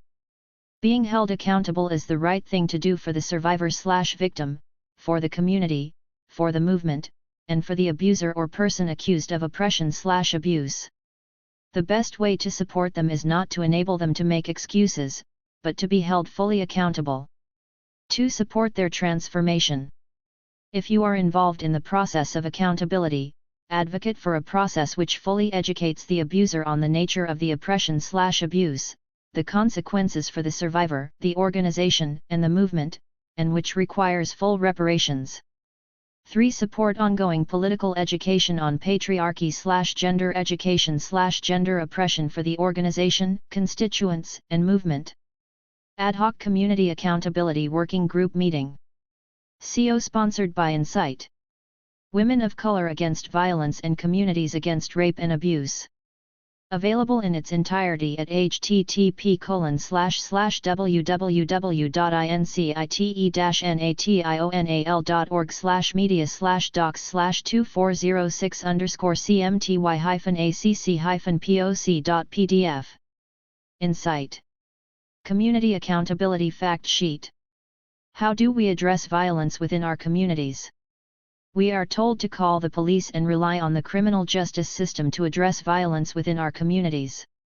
However, if police and prisons facilitate or perpetrate violence against us rather than increase our safety, how do we create strategies for addressing violence within our communities, including domestic violence, sexual violence, and child abuse, that don't rely on police or prisons? Developing community-based responses to violence is one critical option. Community accountability is a community-based strategy, rather than a police/prison-based strategy, to address violence within our communities. Community accountability is a process in which a community, a group of friends, a family, a house of worship, a workplace, an apartment complex, a neighborhood, and so on work together to do the following. Create and affirm values and practices that resist abuse and oppression and encourage safety, support, and accountability. Develop sustainable strategies to address community members' abusive behavior, and create a process for them to account for their actions and transform their behavior. Commit to the ongoing development of all members of the community, and of the community itself, in order to transform the political conditions that reinforce oppression and violence. Provide safety and support to community members who are violently targeted that respects their self-determination. Biographies. Morgan Basichis is a staff member at Community United Against Violence, a San Francisco-based organization founded in 1979 that works to build the power of queer and trans people to eliminate intimate, community, and state violence. CUAV's membership supports the healing of LGBTQ survivors of violence and abuse, uses art and community building to create a vibrant culture of safety, and organizes as a part of the broader racial, gender, and economic justice movement to transform the root causes of violence. Morgan is also a member of the Transgender, Gender Variant, and Intersex Justice Project and the Transforming Justice Coalition. A mom of 4 boys. Connie Burke emphatically agrees that the revolution starts at home. Connie co-founded the first regional LBTG domestic violence survivor services in Kansas nearly 20 years ago. Since 1997, she has directed the Northwest Network of bisexual, trans, lesbian, and gay survivors of abuse in Seattle. Connie co-authored Trauma Stewardship, an everyday guide to caring for self while caring for others, and is an executive producer of the documentary film A Lot Like You. Chen is the author of The Heart's Traffic and a multi-genre, border-crossing writer. The daughter of Chinese immigrants, she is a Kundiman, Macondo, and Lambda Fellow. A community organizer, she has worked in the Asian American communities of San Francisco, Oakland, Riverside, Milwaukee, and Boston. Her work has been recently published in journals such as Border Senses, Rio Grande Review, Pomelian, Cha, Ocho, Iron Horse Literary Review, Waterstone Review, Boxcar Poetry Review, Verdad, and Chroma. Ching is currently in the process of editing an anthology on gender, militarism, and war from the perspective of women and gender nonconforming people of color. The Chrysalis Collective is a grassroots group of multiracial, multi-gendered, and multi-generational activists who seek to end sexual assault through transformative justice. Grounded in women of color and indigenous visions of transformative justice, we are currently in the middle of facilitating a community accountability and healing process. We would love to hear from you and welcome your thoughts, stories, critiques, strategies, and dreams. Contact us at chrysalisjustice@gmail.com. Timothy Calm grew up in New York City and now lives in Philadelphia. His work has appeared in Make/Shift magazine, In the Middle of a Whirlwind, and elsewhere. He writes here about his work as part of Philly's Pissed, a grassroots group that provided direct support to survivors of sexual assault from 2004 to 2009, as well as education and advocacy promoting the idea of survivor autonomy and perpetrator accountability. Mayver de la Cruz is a Dominican dancer and activist. Her anti-violence, feminist work integrates dance as part of community building and political education programs focused on low-income youth and women of color. Mayver has done work with the Boston chapter of Insight Women of Color Against Violence, and is currently a board member of Matahari, Eye of the Day, an organization whose work addresses human rights violations, sexual and labor exploitation, and immigrant rights violations in the U.S. Currently she's a performance studies doctoral student at Northwestern University. She can be contacted at meiver.delacruz@gmail.com. Gina DeVries is a queer femme paysanne pervert, writer, performer, cultural worker, and survivor. Her work has appeared dozens of places, including Coming and Crying, Bound to Struggle, Where Kink and Radical Politics Meet, and Dollar Preed magazine. Gina is pursuing her MFA in fiction writing at San Francisco State University. She co-curates Girl Talk, a cis and trans woman dialogue with Julia Serrano, facilitates sex workers writing workshop at the Center for Sex and Culture, and tours, teaches, and performs all over the US and beyond. Find out the whole story at http://ginadevries.com. Dulani is an MFA candidate in the Integrated Media Arts program at Hunter College.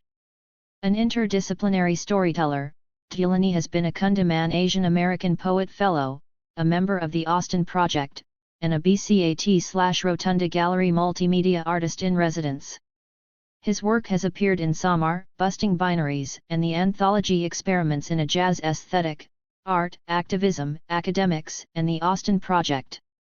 Dulani has served as a consultant and provided trainings on LGBTQ intimate partner violence issues. Currently, Dulani is a media educator at Global Action Project, where he works with LGBTQ and immigrant youth. Born and raised in Brooklyn, Bran Fenner has been involved in community activism and organizing around issues facing poor and low-income trans and queer people of color since age 15. He has worked in leadership development, incorporating tools that address institutional and interpersonal trauma at organizations like Fierce and the Audre Lorde Project, both based in New York City. Currently, Bran is pursuing photography, serves as a DJ, and is finishing nursing school. Carol Gomez is a relentless community organizer with a knack for jumping into the driver's seat and getting things done. She migrated from her home country of Malaysia, quickly immersing herself in social justice work, strategically choosing the fields of violence against women, public health, mental health care, criminal justice, and higher education to gain skills and insider knowledge of each system. She founded Matahari, Eye of the Day, winning numerous awards for innovative community work since 2002. A skilled therapist, facilitator, and popular education trainer, she currently lives in California. She can be contacted at caroljg@gmail.com. Alan Grieg. Male supremacy has to end for another world to be truly possible.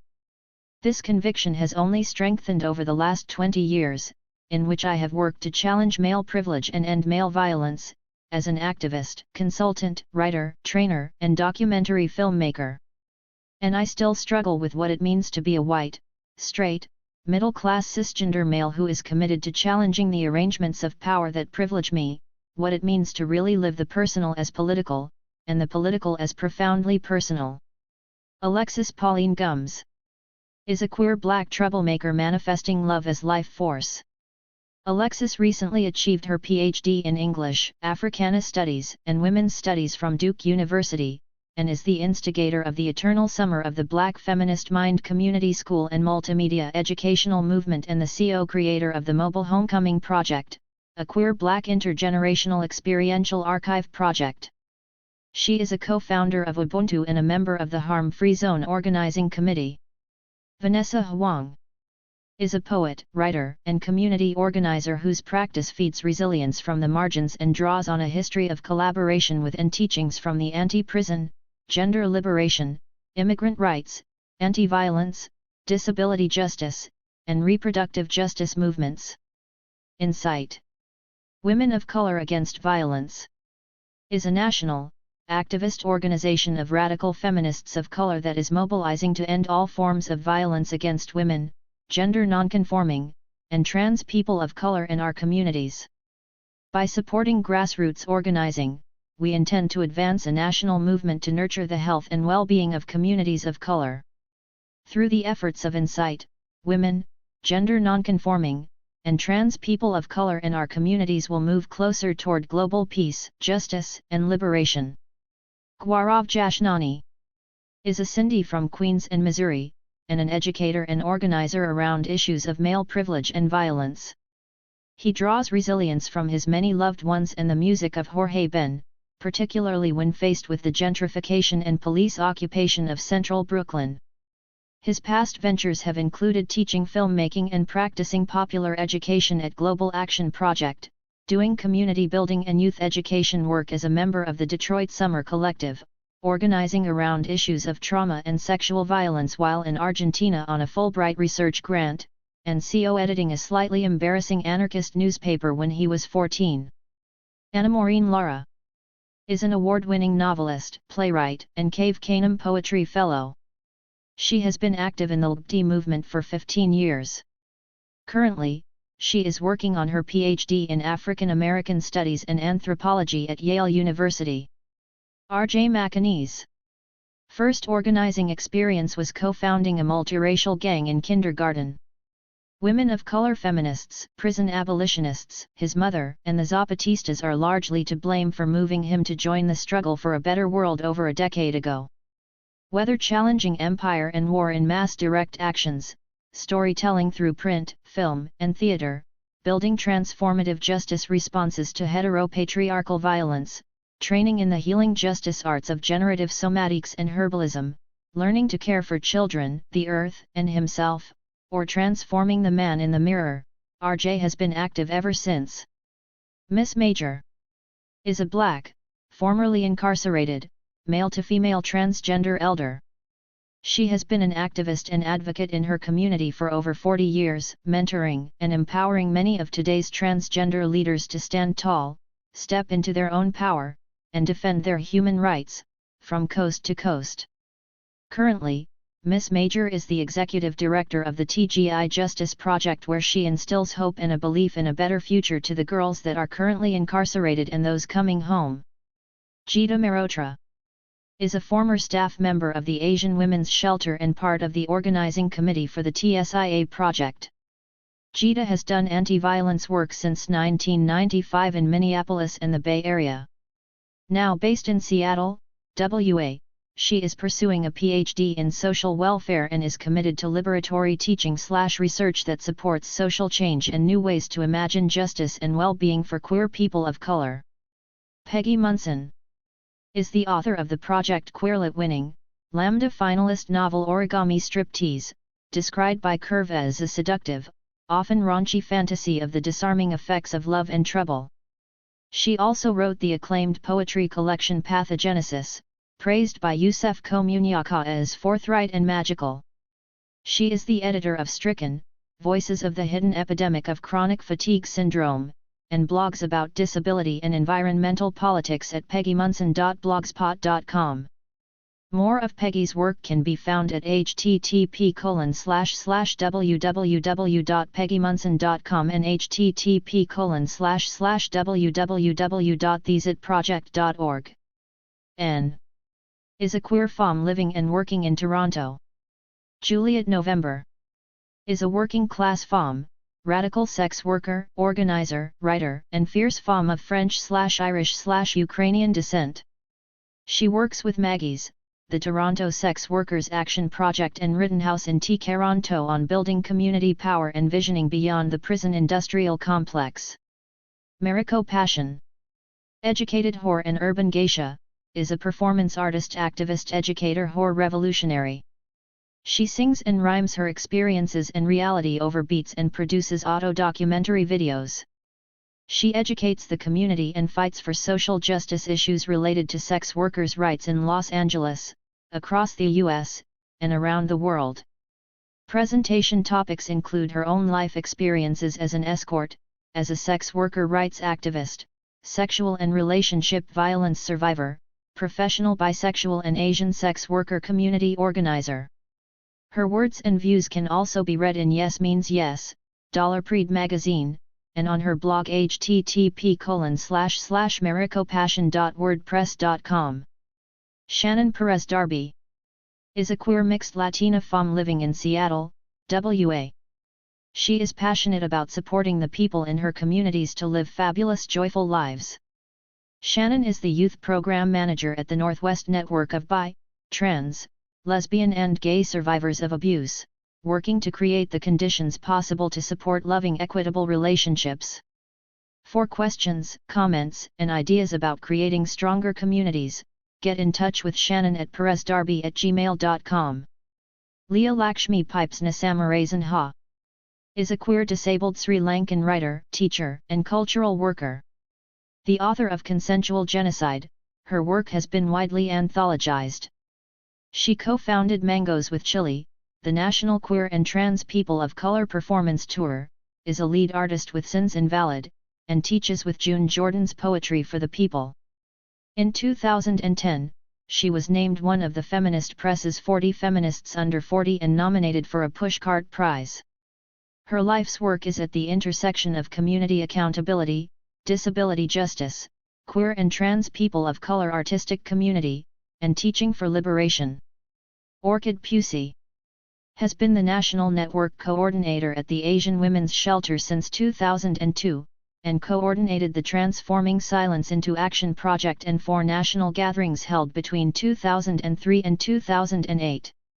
Her other areas of focus at AWS include organizational development and transformative organizational structures, multilingual digital storytelling, peer-to-peer training, and technical assistance, and Chai Chats, a 10-week workshop series for queer women and trans people of color on nurturing healthy and happy relationships in our families, intimate partnerships, and communities. Christy C. Rode is a 28-year-old Cuban-American illustrator and writer who's been contributing to punk, writing, and activism since 1996. Rode published the zine Green Zine for 10 years and has released 3 books, Indestructible, Distance Makes the Heart Grow Sick, and Bad Habits. She's currently working on a tarot card deck with author Michelle T., a graphic memoir entitled Spit and Passion, and her band The Home Wreckers. She lives in Brooklyn, New York. Andrea Smith is a co-founder of Insight Women of Color Against Violence and the Boarding School Healing Project.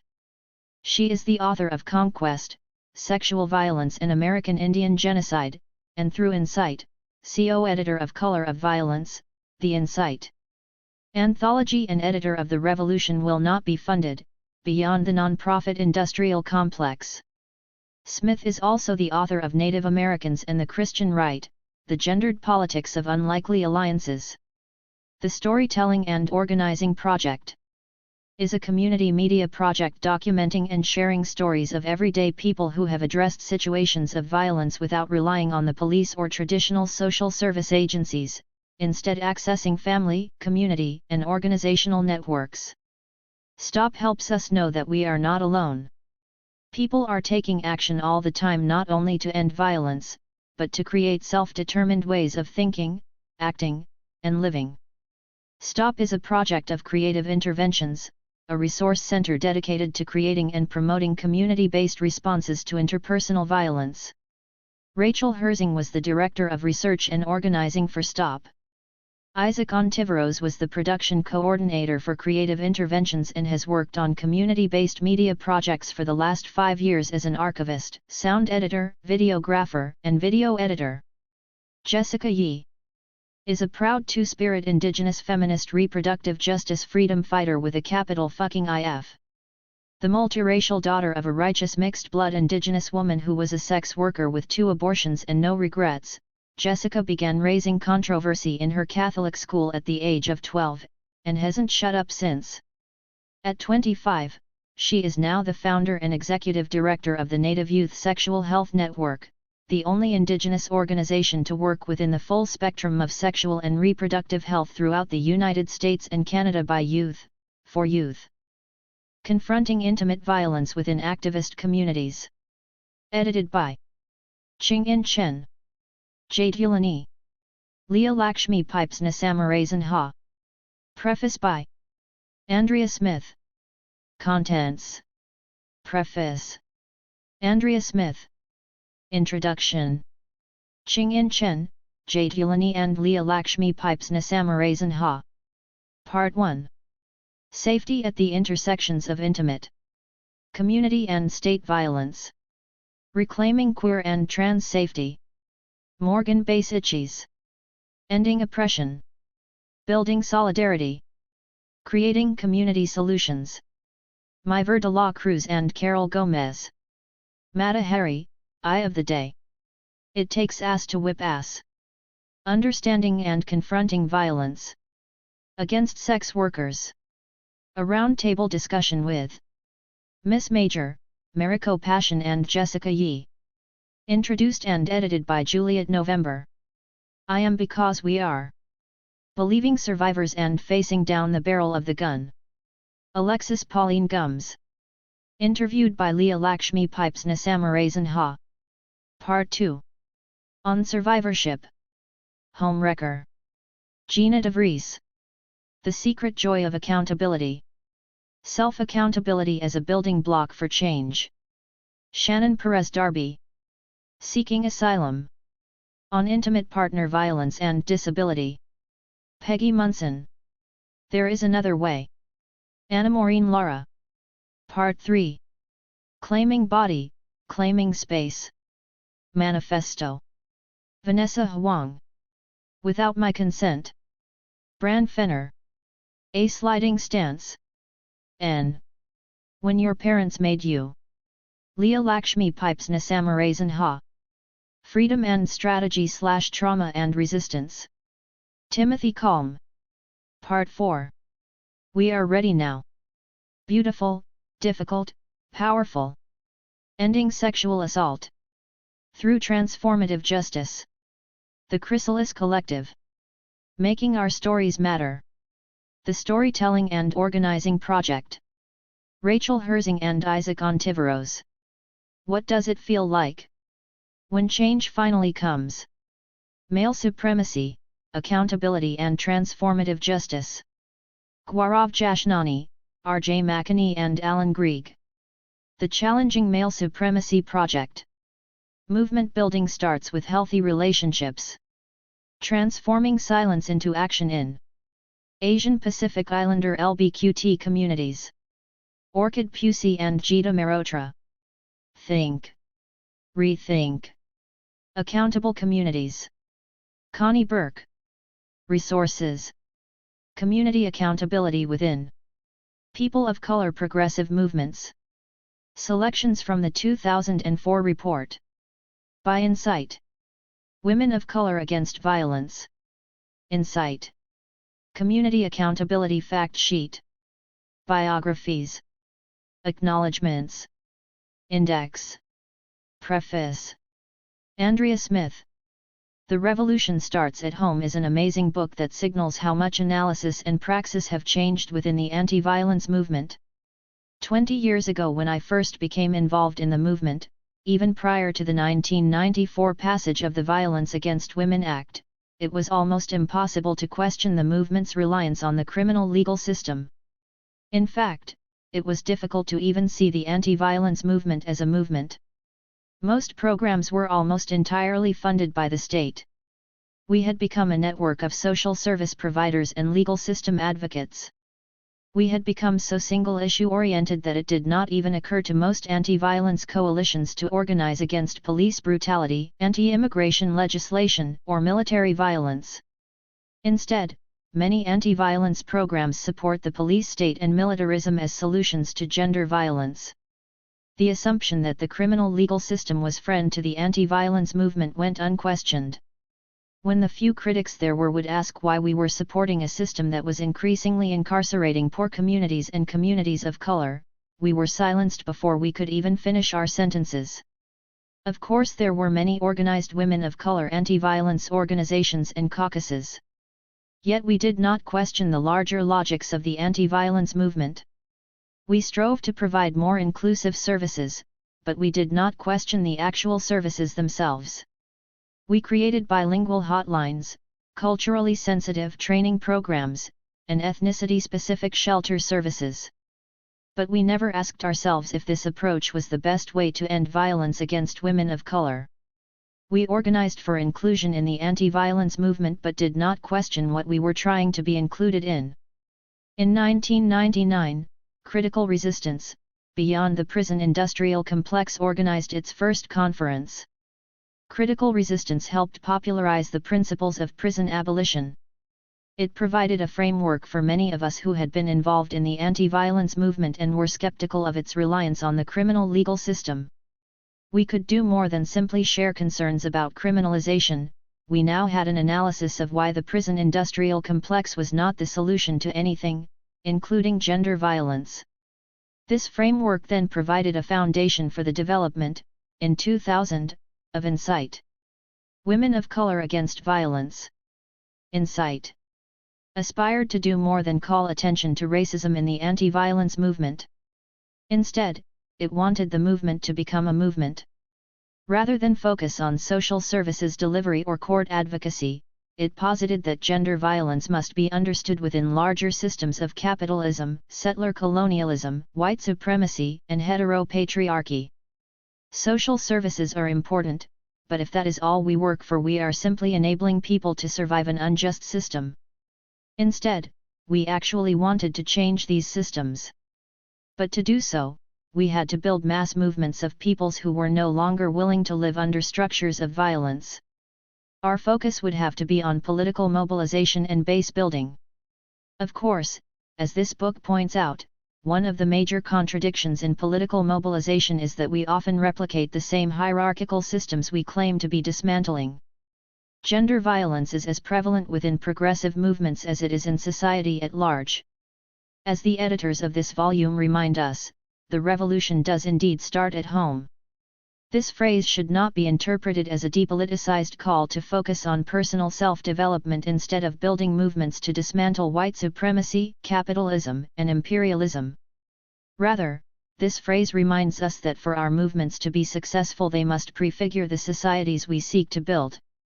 In addition, as I have argued elsewhere, movements must dispense with the idea that we can worry about gender violence after the revolution, because gender violence is a primary strategy for white supremacy, colonialism, and capitalism. Heteropatriarchy is the logic by which all other forms of social hierarchy become naturalized. The same logic underlying the belief that men should dominate women on the basis of biology underlies the belief that the elites of a society naturally dominate everyone else. Those who have an interest in dismantling settler colonialism, white supremacy, and capitalism must by necessity have a stake in dismantling heteropatriarchy.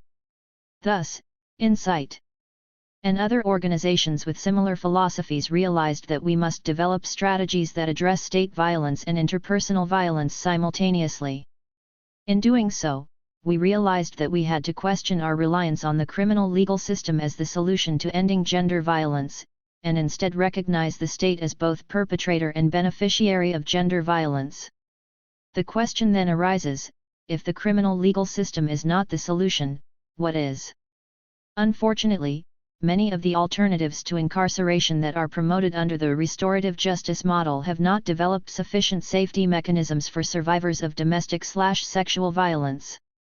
Restorative justice is an umbrella term that describes a wide range of programs that attempt to address crime from a restorative and reconciliatory rather than punitive framework, such as that of the U.S. criminal legal system, which focuses solely on punishing the perpetrator and removing that person from society through incarceration. Restorative justice attempts to involve all parties in determining the appropriate response to a crime in an effort to restore the community to wholeness. These models are often much more successful than punitive justice models. However, the problem with these models in addressing sexual/domestic violence is that they work only when the community unites in holding perpetrators accountable. In cases of sexual and domestic violence, the community often sides with the perpetrator rather than the victim. Thus, developing community-based responses to violence cannot rely on a romanticized notion of community that is not sexist, homophobic, or otherwise problematic. We cannot assume that there is even an intact community to begin with. Our political task then becomes to create communities of accountability. What we see in this book is the work of many groups doing precisely that. They do not seek a band-aid, quick-fix approach to ending gender violence. Instead, they seek to end structures of violence. Their models are experimentations in trying to do more than just crisis intervention, and are actually structured around creating the society we would like to live in. Such work is necessarily provisional. The strategies we come up with will have their limitations and will have to change as our social conditions change. Yet they are important because they force us out of a crisis-based reaction mode into a creative space of envisioning new possibilities. At the same time, these writers remind us that we cannot ignore present-day emergencies as we build new futures. We cannot expect to engage in pure strategies untainted by the current system. Thus, it is important to remember that prison abolition as well as community accountability are positive rather than negative projects. The goal is not to tell survivors that they can never call the police or engage the criminal legal system. The question is not whether a survivor should call the police, but rather why we have given survivors no other option but to call the police.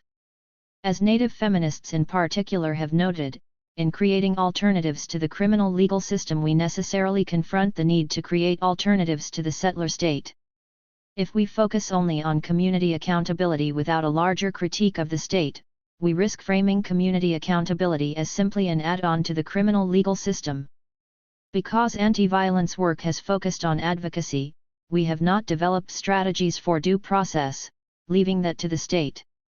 When our political imaginaries are captured by the state, we can then presume that the state should be left to administer justice while communities serve as supplement to this regime, supporting it and the fundamental injustice of a settler state founded on slavery, genocide, and the exploitation of immigrant labor. Further, in so doing we do not allow ourselves to imagine new visions for liberatory nationhood that are not structured on logics of hierarchy, violence, and domination. Fortunately, indigenous peoples are re-articulating conceptions of nationhood and self-determination that are liberatory not only for indigenous peoples but all others as well. In the end, the revolution at home that is needed is indeed a real revolution. It requires a dismantling of capitalism, white supremacy, and the settler state. Community accountability is not a model program that can easily be funded through the non-profit industrial complex because it is a strategy for radical social transformation. It's a long road, but the revolution starts at home provides an excellent starting point for developing a movement to end violence in all its forms. Introduction. Ching in Chen, Dulani and Leah Lakshmi Piepzna Samarasinha. How and why we came to this project. When I was 17 years old, I began a relationship with a co-worker at the movie theater where I worked, and my family freaked out. He was a Brazilian immigrant without what they considered a good job or a good educational background. For the first time in my life, I lied to my family and snuck out of the house in the middle of the night to meet him. Eventually, my mother told me to sign a contract that I would break off my relationship with him or not be allowed out of the house to go to college, and I signed. I emerged from that experience resolved not to let anyone else control or decide for me whom I was involved with, or what kind of relationship I chose to have. But I also became very protective and stubborn about my intimate relationships. It became hard for me to open up and let others know what was going on in those spaces of my life. 4 years later, after moving to a city where I knew no one and while in another relationship I knew my family wouldn't approve of, I turned my back on my family and friends. We were stressed out about immigration status and making the rent. In the late afternoons and evenings, I canvassed for a rape crisis center with a group of women who were largely rape and sexual assault survivors, and my partner was driving a cab on the night shift. When our relationship became volatile, I had no one to turn to and no support system. At the time, I didn't feel part of any community. Part of my relationship experience was the feeling of being isolated, no friends, no place to go to outside of our apartment, no organization where I felt I belonged or that knew me and my history. Years later, when I started building a circle of activists who shared similar commitments to social justice, community had come to mean not having to feel alone and isolated, being hopeful that there were ways to figure out how to feel safe in whichever ways we needed to be. It meant being able to count on someone outside of myself, which was very hard for me to do. When a friend whom I had met through community work needed to escape from an abusive husband, we worked out a system that she would call me when she was ready and I would drive over and get her out of there. And it worked. But I soon learned that not everything was that easy or simple or clear-cut. A good friend confided in me about her abusive relationship, but wanted me to act to the outside world like nothing was going on, and we were all part of the same organizing collective. I entered into relationships where I didn't know what to do because we were doing this kind of work together. Sometimes my friends hadn't yet figured out what could be helpful, or didn't want to talk about it. Sometimes I felt too far away to be of much use or help, or didn't realize the impact of what I was doing until much later. This anthology is something that I would have loved, read, found useful throughout my journeys, both in the situations I found myself in and in supporting my loved ones. I hope you find it useful as well. I come to this project as a survivor and witness of intimate partner violence in activist communities. As someone who has gotten it all wrong, misjudged a situation and participated in someone's exile. As someone who was called out by a chosen family member for crossing a boundary while drinking. As someone who is just beginning to fully understand and take responsibility for my healing and the impact of my trauma on other people, as someone who believes in the power of sharing our stories. In 1996, I am 21. I am fucking my lover in a field outside a hippie music festival where we've both gotten in for free by staffing the anti-racist action table. I am falling in love with my mixed race, queer of color, survivor, separated at birth brother, totally sure that this is the amazing, transformative relationship I have been waiting for my whole life. It absolutely was. And it also became a relationship full of long fights that went nowhere, screaming matches in the street, and chokeholds I couldn't talk about during the meeting of the prison justice newspaper we both attended the next day. When this violence happened in our relationship, I didn't ever think about going to the cops as an option that would keep me safe. My partner was a queer man of color who had already done time for resisting arrest after being beaten by the police. He was stopped every day by a cop who wanted to make extra sure he had lights and a bell on his bike, who wanted to know where he was going, who wanted to know if he was selling weed. Organizers with a prison justice newspaper, involved in people of color anti-police brutality organizations and many other coalitions, our phone stayed connected even when we didn't pay the bill for months. Once, CSIS agents showed up at our door. When neighbors in our broke-ass apartment building, tired of our screaming, called the cops on us, the first thing the police did was ask about my immigration status and my partner's probation, not what I needed to feel safe. I had no faith that any prison would lift the weight of oppression, trauma, and rage off my lover, who had, incidentally, said that if I sent him to prison, he would take me to the nearest cop shop, shoot as many cops as he could, and kill me and himself, before he let himself be locked up again. The problem was, we didn't really know what to do instead. I believed, with my whole heart, in the power of human beings to change, in the power of self-transformation. My lover believed in it, too. After he body slammed me into the sidewalk and I ran onto the bus, I told him we would never be lovers again, but we were still, essentially, partnered.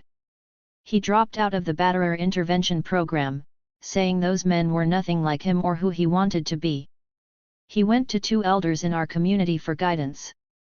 But 2 years later, with no change in the frightening parts of his behavior, I left.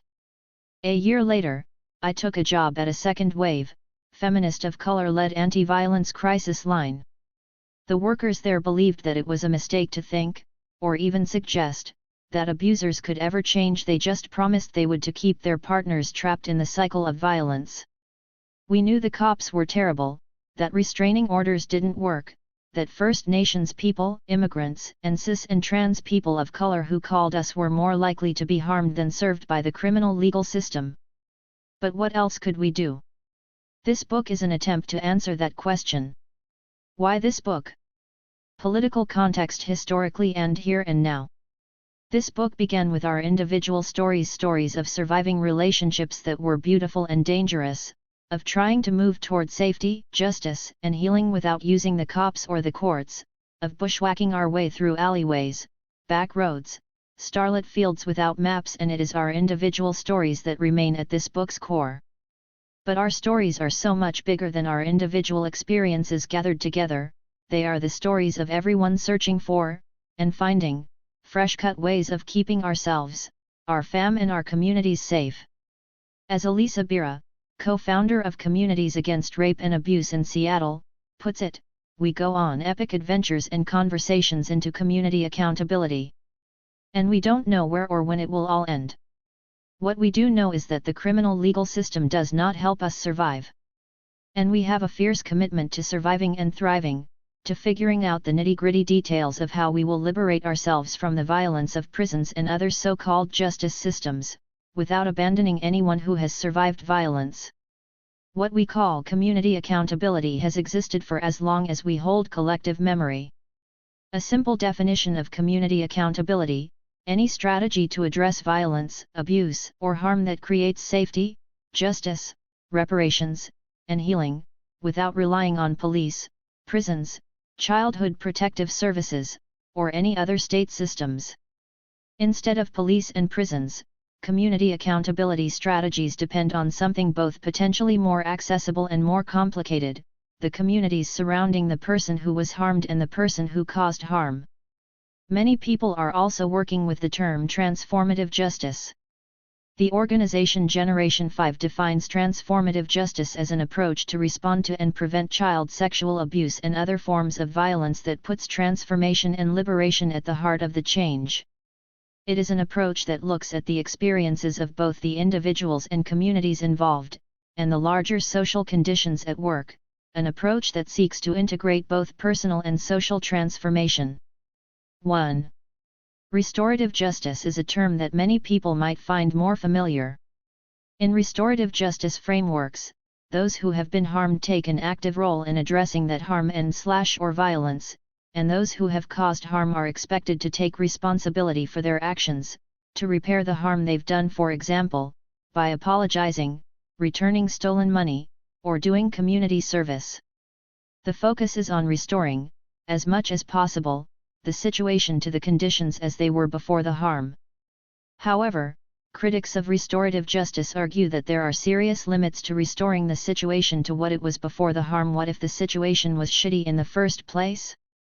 And, as Native feminist and Insight co-founder Andrea Smith has pointed out, restorative justice has often failed women, especially women of color, facing intimate or stranger/state violence. For the community to hold somebody accountable, they have to actually think that what happened was wrong. So therefore you can't rely on a romanticized notion of community or even assume that community actually exists. For a community-based response to be effective requires a political organizing component to it that actually creates communities that offer accountability. Point 2. The revolution starts at home. Confronting intimate violence within activist communities is documentation of ongoing, dynamic movement history/IES, histories that even now are evolving and growing, of people struggling over family business and various forms of violence while seeking solutions that really create the kind of change that can crack everything open. Spanning past, present, and future, there has been and continues to be conversation and disagreement about what works, and what fails, when we refuse to accept intimate violence as an inevitability and reject its characterization as secondary to the struggle. In the early stages of our work on this project, we wanted the anthology to document the lessons and stories that grew out of 10 years of concentrated work on community accountability.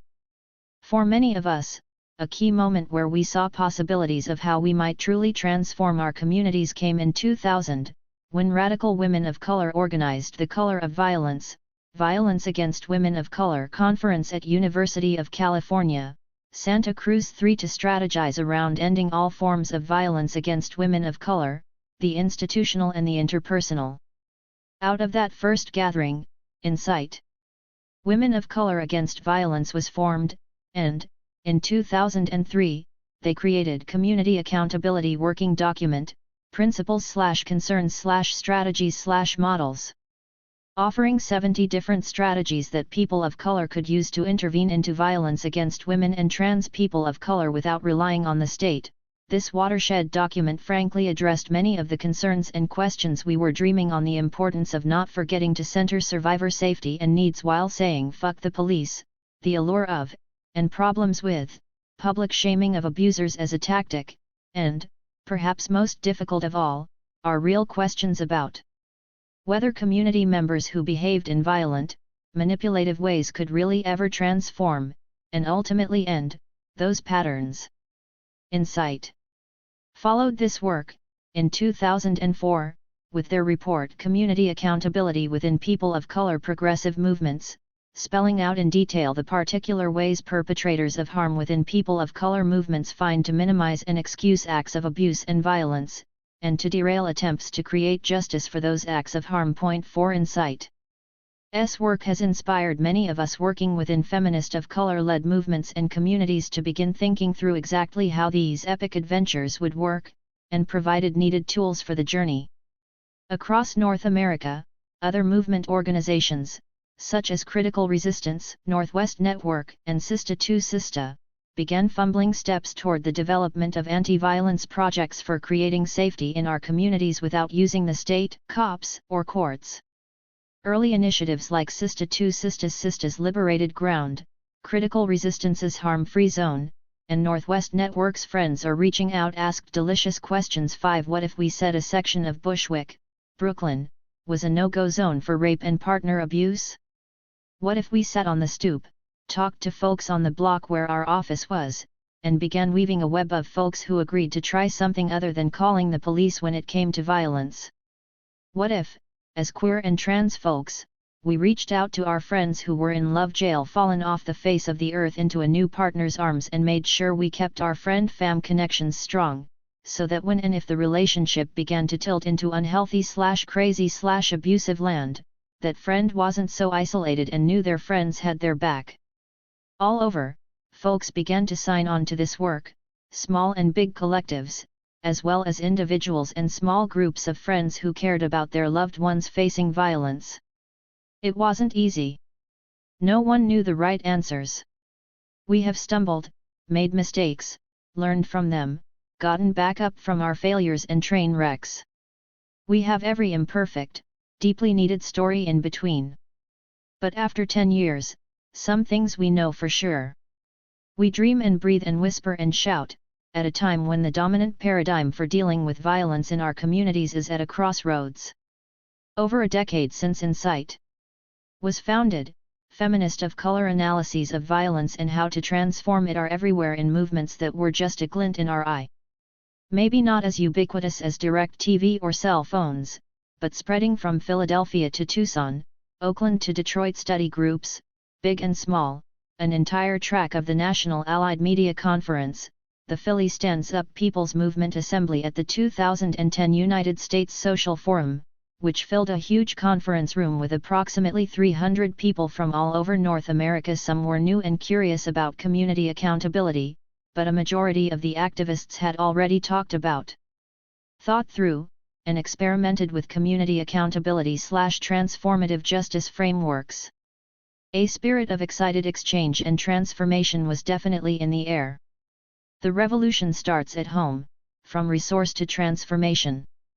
In 2003, we began work on a zine with a focus on partner abuse and sexual assault in activist communities that would later become the basis for this anthology.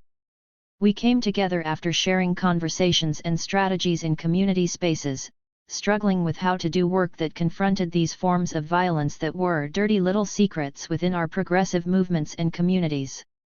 The vast majority of feminist or self-help literature addressing partner abuse offers few stories that looked and sounded like ours. Importantly, second-wave white feminism addressed cisgender men's violence against women as a system of oppression and not as a personal issue. However, paralleling the second-wave feminist movement's shortcomings in addressing the realities of women of color, queer women, and gender nonconforming people, these feminist manifestos failed to embrace an intersectional analysis of power that recognizes the multiple and complex identities we each hold in relation to privilege and oppression.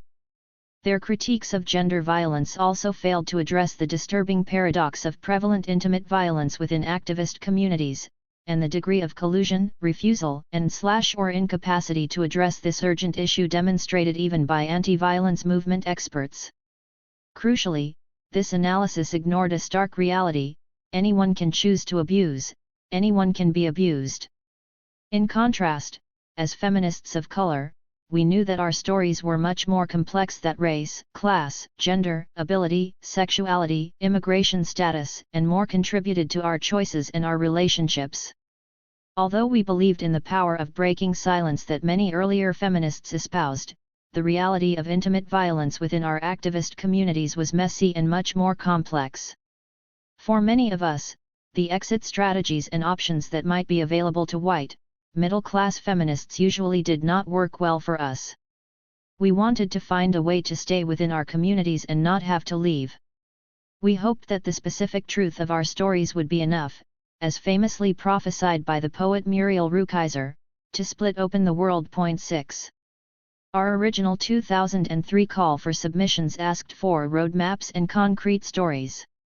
We used the word concrete over and over again, while we had seen groundbreaking and wonderful ideas, such as the Insight Community Accountability Principles, circulating in our communities. We wanted and needed to know how they worked in practice. We wanted stories of how it could be done. Our original flyer featured 2 clip art images, a group of silhouetted protesters on one side and, on the other, an image of 2 individuals facing each other, signs in hand but isolated from the rest. We had tasted that isolation and choked on it.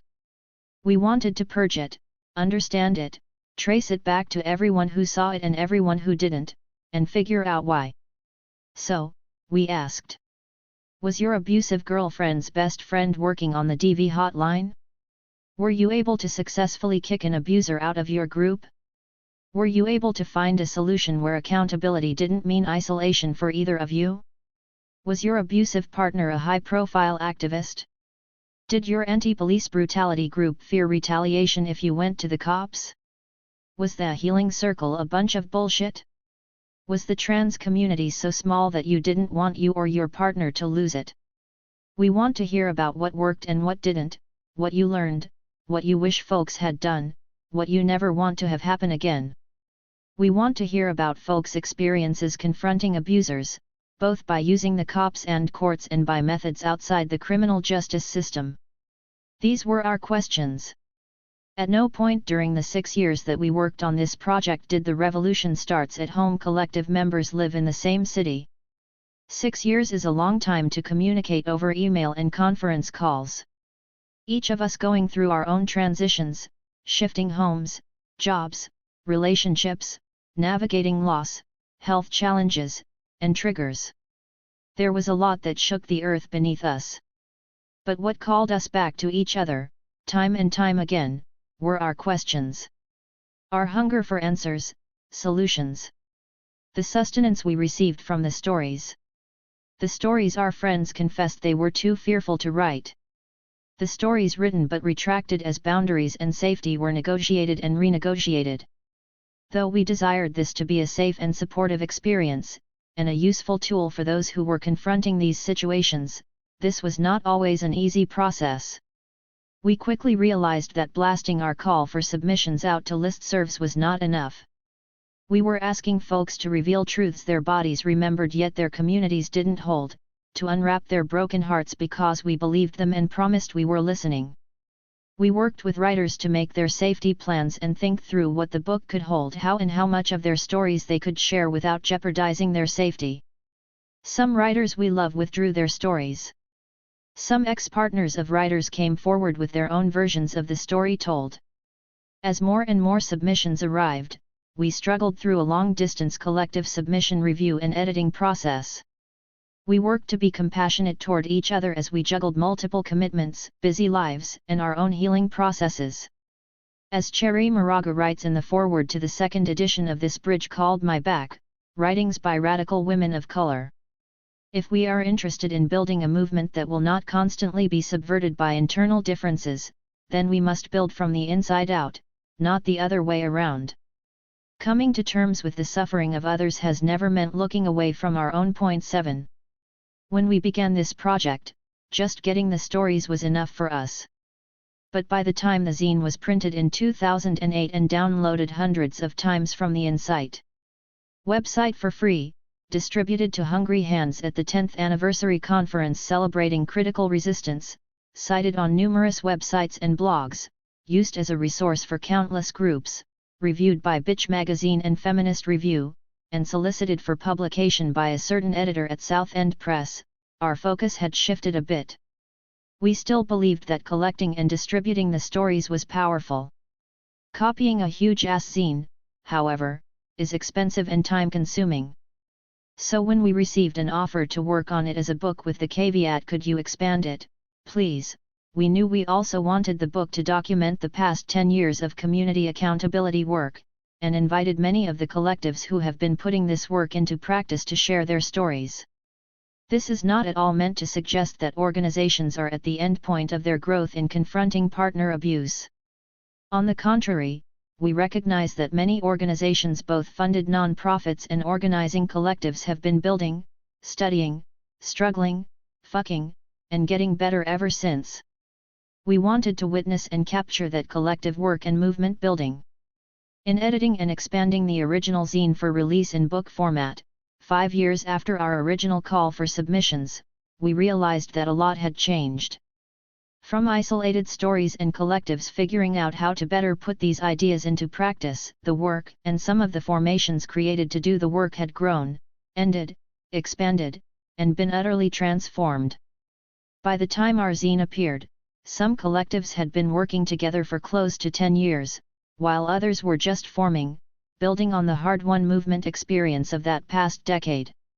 The book you hold in your hands still contains first-person stories, but it also contains movement stories, stories of groups sharing what they learned along the way as they built a fragile, yet powerfully strong network. We are here because you were there. While the concepts community accountability, transformative justice, and restorative justice have sparked dialogue, organizing, and hope, we know that this work builds on decades of feminist activism in our communities. We realize that the struggles to make our movements for justice safe and our communities free from state violence have long been intertwined. As we study our collective memories and learn from and pass on community knowledge, we can borrow pieces of what has worked and leave behind what hasn't. In January 2010, the Revolution Starts at Home collective joined Creative Interventions, the Safe Outside the System collective of the Audre Lorde Project, and the Young Women's Empowerment Project to organize a national gathering of organizations using community-based strategies to address violence. This gathering brought together women of color and lesbian, gay, bisexual, two-spirit, trans, and gender non-conforming people of color from around the country. Participants created a timeline documenting key moments in our movement histories that shaped our understanding of, and commitment to, community accountability.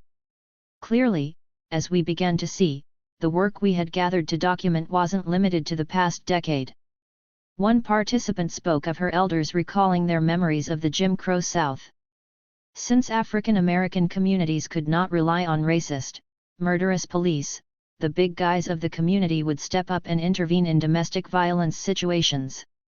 We remembered too the watershed publication of this bridge called My Back, writings by radical women of color, edited by Cherry Moraga and Gloria E. Ansaldua in the 1980s, which included so many of us within its pages. This bridge's courageous analysis of intersectional oppression and intramovement marginalization paved the way for this collection. It is poignant to note that the closing sentence of Ansaldua and Moraga's introduction is, "The revolution begins at home." In addition, we believe it vital that our movements remember and honor the sheer struggle and victory of publishing such fiercely sharp and radical voices. The publisher's note to the second edition of this bridge states, "When Persephone Press, Inc., a white women's press of Watertown, Massachusetts, and the original publishers of Bridge, ceased operation in the spring of 1983, this book had already gone out of print. After many months of negotiations, the CO editors were finally able to retrieve control of their book, whereupon Kitchen Table, Women of Color Press of New York agreed to republish it. The following, then, is the second edition of this bridge called My Back, conceived of and produced entirely by women of color. 9. In 1974, the Combahee River Collective, a collective of black feminists, released the Combahee River Collective Statement, declaring we are actively committed to struggling against racial, sexual, heterosexual, and class oppression, and see as our particular task the development of integrated analysis and practice based upon the fact that the major systems of oppression are interlocking. The synthesis of these oppressions creates the conditions of our lives. 10. In Jaffna, Sri Lanka, in the late 1970s, Purani House11 existed as a transformative shelter for women facing abuse. It operated outside of the state and in defiance of repression by both the Sinhalese government and the Liberation Tigers of Tamil Eelam. In revolutionary organizations of color in the US associated with male-centered leadership, such as the Black Panthers and Young Lords, radical visionaries like Elaine Brown and Iris Morales organized from within to center their experiences and challenges to male dominance within the core values of their organizations. For instance, women in the Young Lords Party successfully demanded that the point machismo must be revolutionary, not oppressive, be part of the party's primary governing document, the 13-point program and platform for the Young Lords Party. We stand with our ancestors at our back, holding us up. Overview of critical themes and questions. We've organized this book into 4 sections. The first section, Safety at the Intersections of Intimate, Community, and State Violence, looks at creating safety while living and organizing at the intersections of intimate and state violence. What happens when your abusive partner is a cop? When you are criminalized on the daily for being a sex worker? What happens when the court doesn't provide translators and your abuser speaks fluent English? What happens when you are pushed out of the labor movement because of rampant sexual assault by a leader? When sexual violence is deemed less important than the organizing campaign. Morgan Basichis traces how Community United Against Violence grappled with critical questions of leadership, sustainability, and their relationship to the state as an anti-violence organization transforming from a traditional social services model to a collective with a membership base. Juliet November interviews 3 sex worker activists: Stonewall veteran and TGI Justice Project founder Miss Major, Native Youth Sexual Health Network founder Jessica Yee, and performance artist and activist Mariko Passion in a roundtable discussion about what creating safety from intimate violence means for sex workers, who are especially vulnerable to police abuse. Queer Black feminist writer and Ubuntu member Alexis Pauline Gumbs, in an interview with Leah Lakshmi Piepzna Samarasinha spanning 2 years, describes Ubuntu's queer, Black, survivor-led work creating safety in Durham, NC, from organizing after the 2006 Duke University rape case to work intervening in partner abuse within their community. Myver de la Cruz and Carol Gomez explore Mata Hari's work creating justice and safety within immigrant communities in Boston and beyond, and the complexities of dealing with law enforcement when undocumented. The second section, on survivorship, challenges us to take a hard look at the politics of survival and what it means to our communities. For Gina DeVries, being a homewrecker was the only way she could survive and get out of her abusive queer relationship. Shannon Perez Darby pushes us to honor the full humanity of the survivor beyond the innocent victim/evil abuser dichotomy, posing this difficult question: how can survivors take responsibility for the range of choices they make? Peggy Munson complicates survivorship by revealing how abusive partners are often lifelines for survivors with disabilities because intimate partner violence organizations and our larger movement are frequently unable or unwilling, because of structural ableism, to meet or even perceive the needs of survivors with disabilities. Anna Maureen Lara writes about the rights and responsibilities of survivorship, and reminds us what is possible, and what is at stake, when it comes to trauma and healing within activist communities. The third section, Claiming Body, Claiming Space, connects individual stories and experiences, and imagines what it would look like for survivors to claim agency and access their own power. Vanessa Wong's poem, Manifesto, articulates a hope for a home where we can all be liberated. Bran Fenner thinks about consent, reflecting on the importance of establishing and respecting boundaries in an intimate relationship. Timothy Kalm, a member of Philly's Pissed, shares how he was able to set boundaries with his abuser and go through a community accountability process with him. And reveals some of the complex realities involved in using the legal system and going to court with a queer masculine partner. Leah Lakshmi Piepzna Samarasinha's poem, When Your Parents Made You, bears witness to her choosing to tell her own story despite threats from her former partner. The fourth section, We Are Ready Now, looks at how community can come together to hold perpetrators accountable, taking theory into breathing practice. The Challenging Male Supremacy Project shares their process of cisgender men creating accountability circles and what that experience looked like. The Chrysalis Collective holds a perpetrator of sexual violence accountable and walks us through the nitty-gritty details of an actual community accountability process, how to anticipate and prepare for backlash, how to create a culture of trust and respect while holding another activist accountable, how to evaluate process. Orchid Pusey and Gita Mehrotra of the Transforming Silence into Action Project and Connie Burke of the Northwest Network remind us how imperative it is to look at the values of our process and how we must learn to understand violence in its context to recognize when unhealthy behavior is a pattern of control and when it is in response to abuse. Are you sure, sweetheart, that you want to be well? Just so's you're sure, sweetheart, and ready to be healed, 'cause wholeness is no trifling matter. A lot of weight when you're well. Tony Cade Bombara, The Salt Eaters. Are you willing to let the work transform you? Adrienne Marie Brown. We are clear that we don't own these ideas, and that they are by no means the only ideas in the world about transformative justice. We want this book to be a community builder, an educational resource, a toolkit, a prayer, and documentation of a collective effort to document where we are with this work. We dream of how this book going even further than the zine is going to be picked up, used, argued with, and transcended.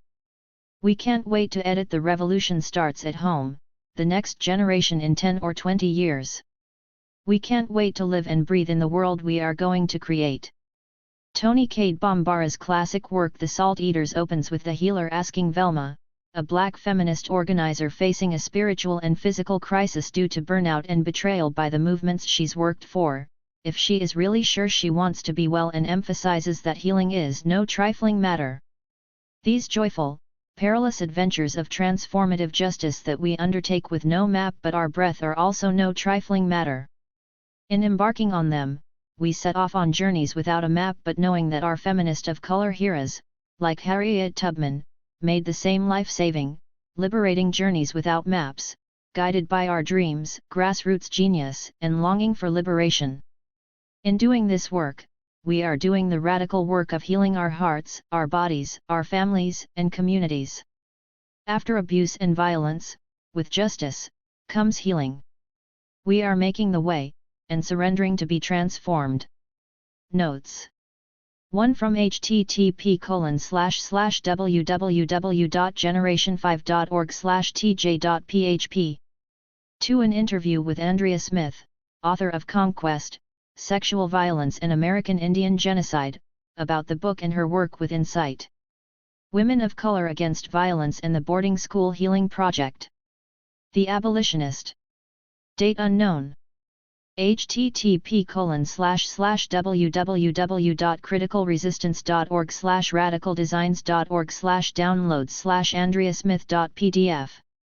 3 For additional documentation of this groundbreaking conference and subsequent Insight conferences, see Color of Violence, The Insight Anthology, ed.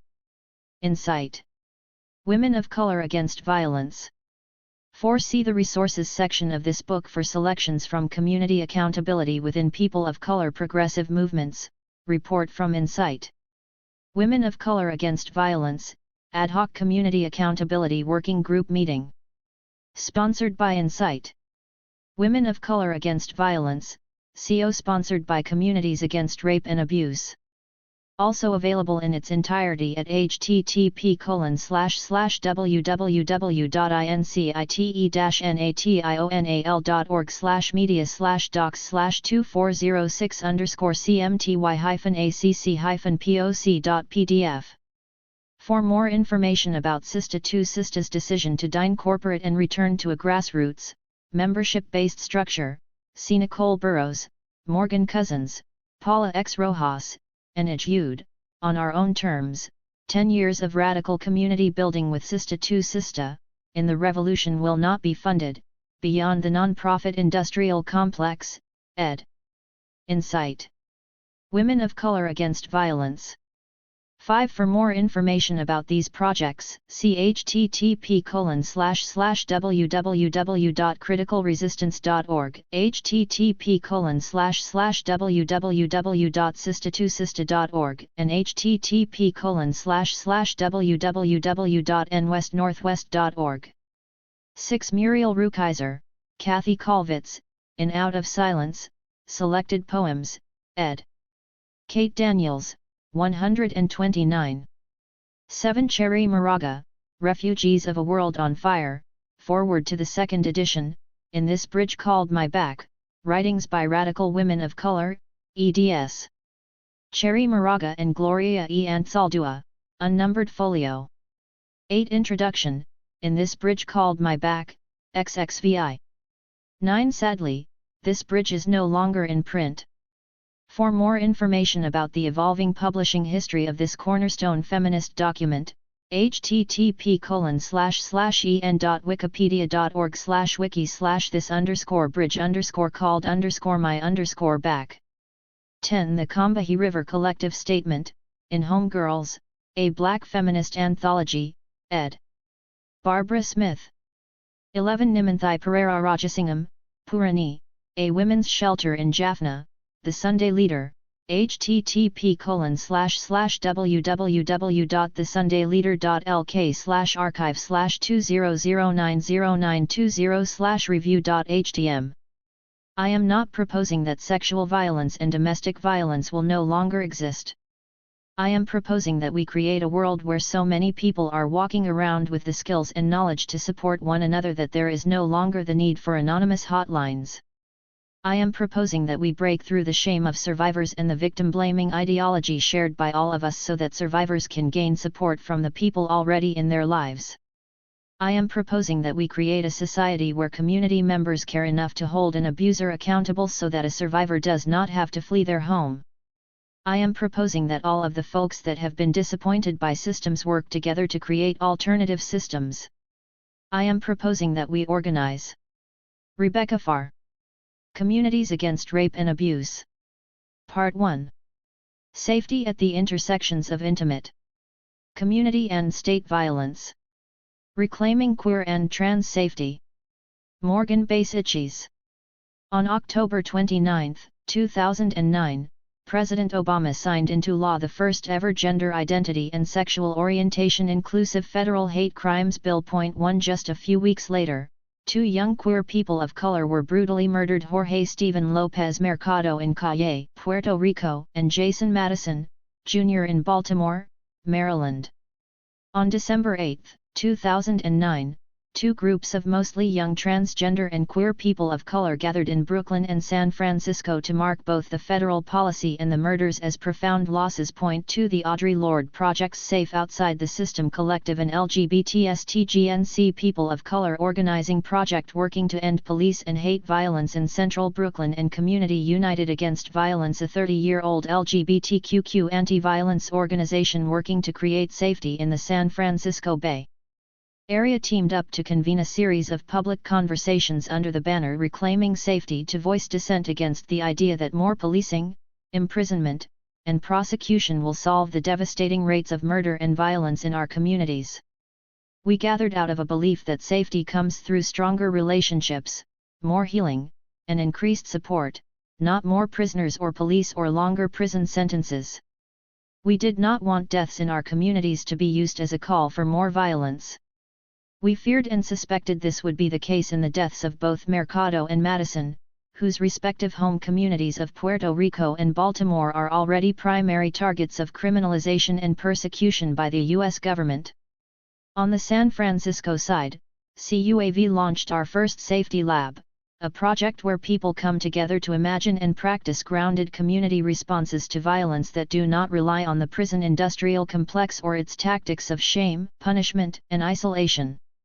In this first lab, participants developed creative responses to murder, such as using art to reclaim public space, involving parents of people who have been murdered, engaging in compassionate, direct conversation with people who have been harmful, and creating a rapid response violence prevention network among friends. On the Brooklyn side, SOS convened activists, attorneys, and community members to discuss how victims' rights rhetoric and hate crimes legislation have strengthened prison and police systems, and the need for community-based approaches to violence. For CUAV, those early December conversations were the culmination of 2.5 years of brewing organizational change, from being a traditional progressive social service agency toward being a radical membership-based organization working to transform both incidences of violence and the political, economic, and social conditions that create violence. This journey was made possible by the sustained struggles for PIC abolition and radical anti-violence organizations such as Critical Resistance, Generation 5, and Insight. Women of Color Against Violence, among others, who have worked for more than a decade to reveal criminalization as an ineffective, false, and violent solution to interpersonal violence, and to emphasize the need for transformative community approaches to harm.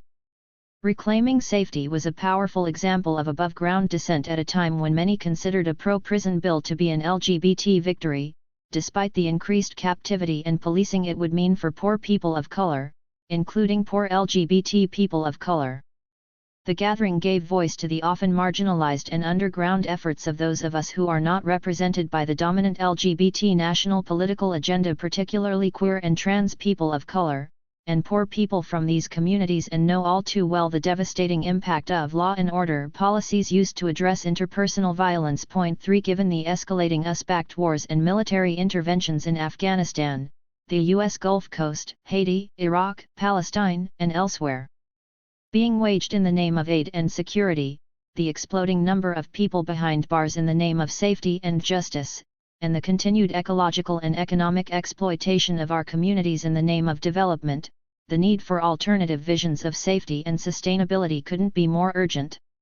Reclaiming Safety was a small but important step in that long process. Telling stories. How do you tell a story that is still unfolding? How do you tell a story that feels both premature and long overdue? Every day, queer and trans people are terrorized by violence, traumatized by abuse, and betrayed by those meant to protect us. And every day we survive and tell each other stories of our struggles for love and justice. Stories are important. They help us make sense of who we are, where we come from, and where we are going. They can also hinder us in doing so. For instance, the story that LGBT safety will come through increased prosecution and criminalization is not a new one. It comes out of a much older story that says safety will come when dangerous people are disappeared by death or detention. This is the story that the United States is founded on, and it has been used by European imperialists, enslavers, border patrol, law enforcement, prison guards, corporate executives, political leaders, media conglomerates, and religious institutions, among others, to justify unthinkable levels of violence, from the displacement and physical and cultural genocide of native peoples and the enslavement of African peoples, to the exploitation of working-class people and the lockdown of communities of color and poor communities in prisons, jails, juvenile detention facilities, and detention centers, to the sexual and reproductive attacks on women and transgender people of color, to the mass detention and deportation of Arab, African, Caribbean, Asian, and Latin immigrants, and to seduce marginalized people such as white people who are Jewish, queer, women, and or working class into complicity with oppression, for it is a pervasive story passed down through families, culture, and institutions, with painful consequences on our ability to create liberating communities and movements. But this is not the only story. History is filled with the powerful stories of people on all sides of oppression unwilling to sell each other out, people committed to a vision of a just, safe world for everyone. This essay about CUAV's journey is meant to lift up these diverse and infinite stories of resistance, typically crowded out by state-sanctioned stories often parading as common sense or truth, backed up by a long history of media, financial, and military might. In an era when the national LGBT agenda is focused on privatization, criminalization, and militarization epitomized by the priorities of marriage, hate crimes legislation, and military inclusion, and the PIC is increasingly proclaiming itself as a bastion of LGBT rights, there is a growing chorus of queer and trans voices refusing to accept the state's violent distortions of safety, security, and democracy. In what follows, I attempt to share more of CUAV's story, even as it is very much still being written, in the hope that it can support individuals, organizations, and networks organizing at the intersections of intimate, community, and state violence. I begin with brief highlights from CUAV's history to draw out some key forces and moments that have shaped the organization's path. In the next section, I outline the specific steps that the organization has taken during its transformation process. The final sections lay out the concrete activities the organization has put into motion to accomplish its renewed vision and strategy, as well as the political and practical questions with which it continues to grapple. Ultimately, this essay is an invitation to amplify and engage with the underground stories of resistance that are helping to expand what is possible in our moment in history. Complicated rebellions. CUAV was founded in 1979 during a period of powerful and interconnected movements for liberation from imperialism, white supremacy, patriarchy, heterosexism, and capitalism in the US and around the world, alongside devastating government backlash. 5 A decade after the Compton's cafeteria riot in San Francisco's Tenderloin district and the Stonewall rebellions in New York City's West Village, the 1978 assassination of beloved San Francisco supervisor Harvey Milk and the ensuing police raids on the Castro sparked the legendary White Night riots, a powerful demonstration of LGBT refusal to accept the status quo of violence from both police and the larger public. Protesters were outraged at both long-standing patterns of police attacks on their community as well as the reduced manslaughter charges brought against Milk's killer, Dan White, and fought back by taking to the streets, torching police cars, and defending themselves against police pushback. A complex melding of forces and politics, the riots advanced a core question that haunts CUAV and the rest of the LGBT anti-violence movement to this day. Is the state primarily a perpetrator of violence against our communities, or the protector it claims to be? As a visible political force in the Castro, modeled after earlier community organizing against rape and sexual assault, CUAV's first few years were focused on peer support for violence survivors, distributing whistles, and raising awareness about queer people's lives in schools through its Speakers Bureau. In the decade that followed, CUAV adopted the dominant social service approach to violence prevention and response, including a focus on promoting cultural competence in schools and criminal legal institutions. During this period, CUAV became an original member of the National Coalition of Anti-Violence Programs, which would help shape national conversation and strategy in a growing gay and lesbian anti-violence movement. The 1990s brought a renewed culture of resistance to the Bay Area through campaigns against neoliberal globalization, prison and police expansion, racist educational politics, and widespread displacement resulting from the first dot-com boom. This growing radicalization among social justice activists and organizations created the context for a number of critical departures in CUAV's history. CUAV staff of color and white allies made strategic internal demands to strengthen racial justice practices within the organization and increase accessibility for LGBT people of color in the work, including the adoption of the organization's first anti-oppression framework. A growing progressive impulse within the organization and relocation to new offices close to the Tenderloin and Mission supported this shift.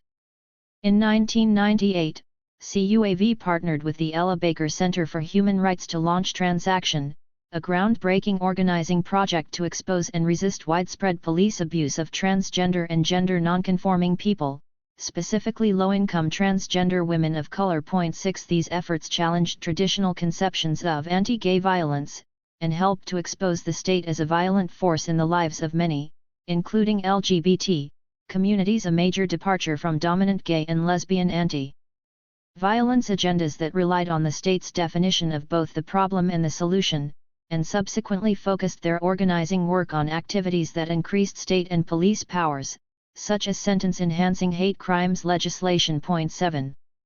Throughout CUAV's history, the larger context shaping its evolution has been, on the one hand, a mounting, multi-decade effort on the part of the U.S. government to criminalize communities of color while gutting an already faltering welfare state, and, on the other, a long-term attempt to dismantle and co-opt radical and revolutionary movements for justice. To aid the first strategy, the federal war on drugs funneled unprecedented numbers of poor and black people and other poor people of color into the country's rapidly expanding PIC.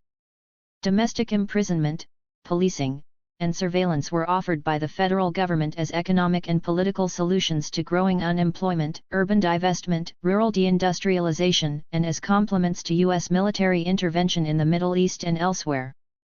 The subsequent war on terror has expanded the focus of this criminalizing project within the U.S. with the profiling and detaining of Arab and Muslim people, and the authorization of mass detentions and deportations of Latinate people.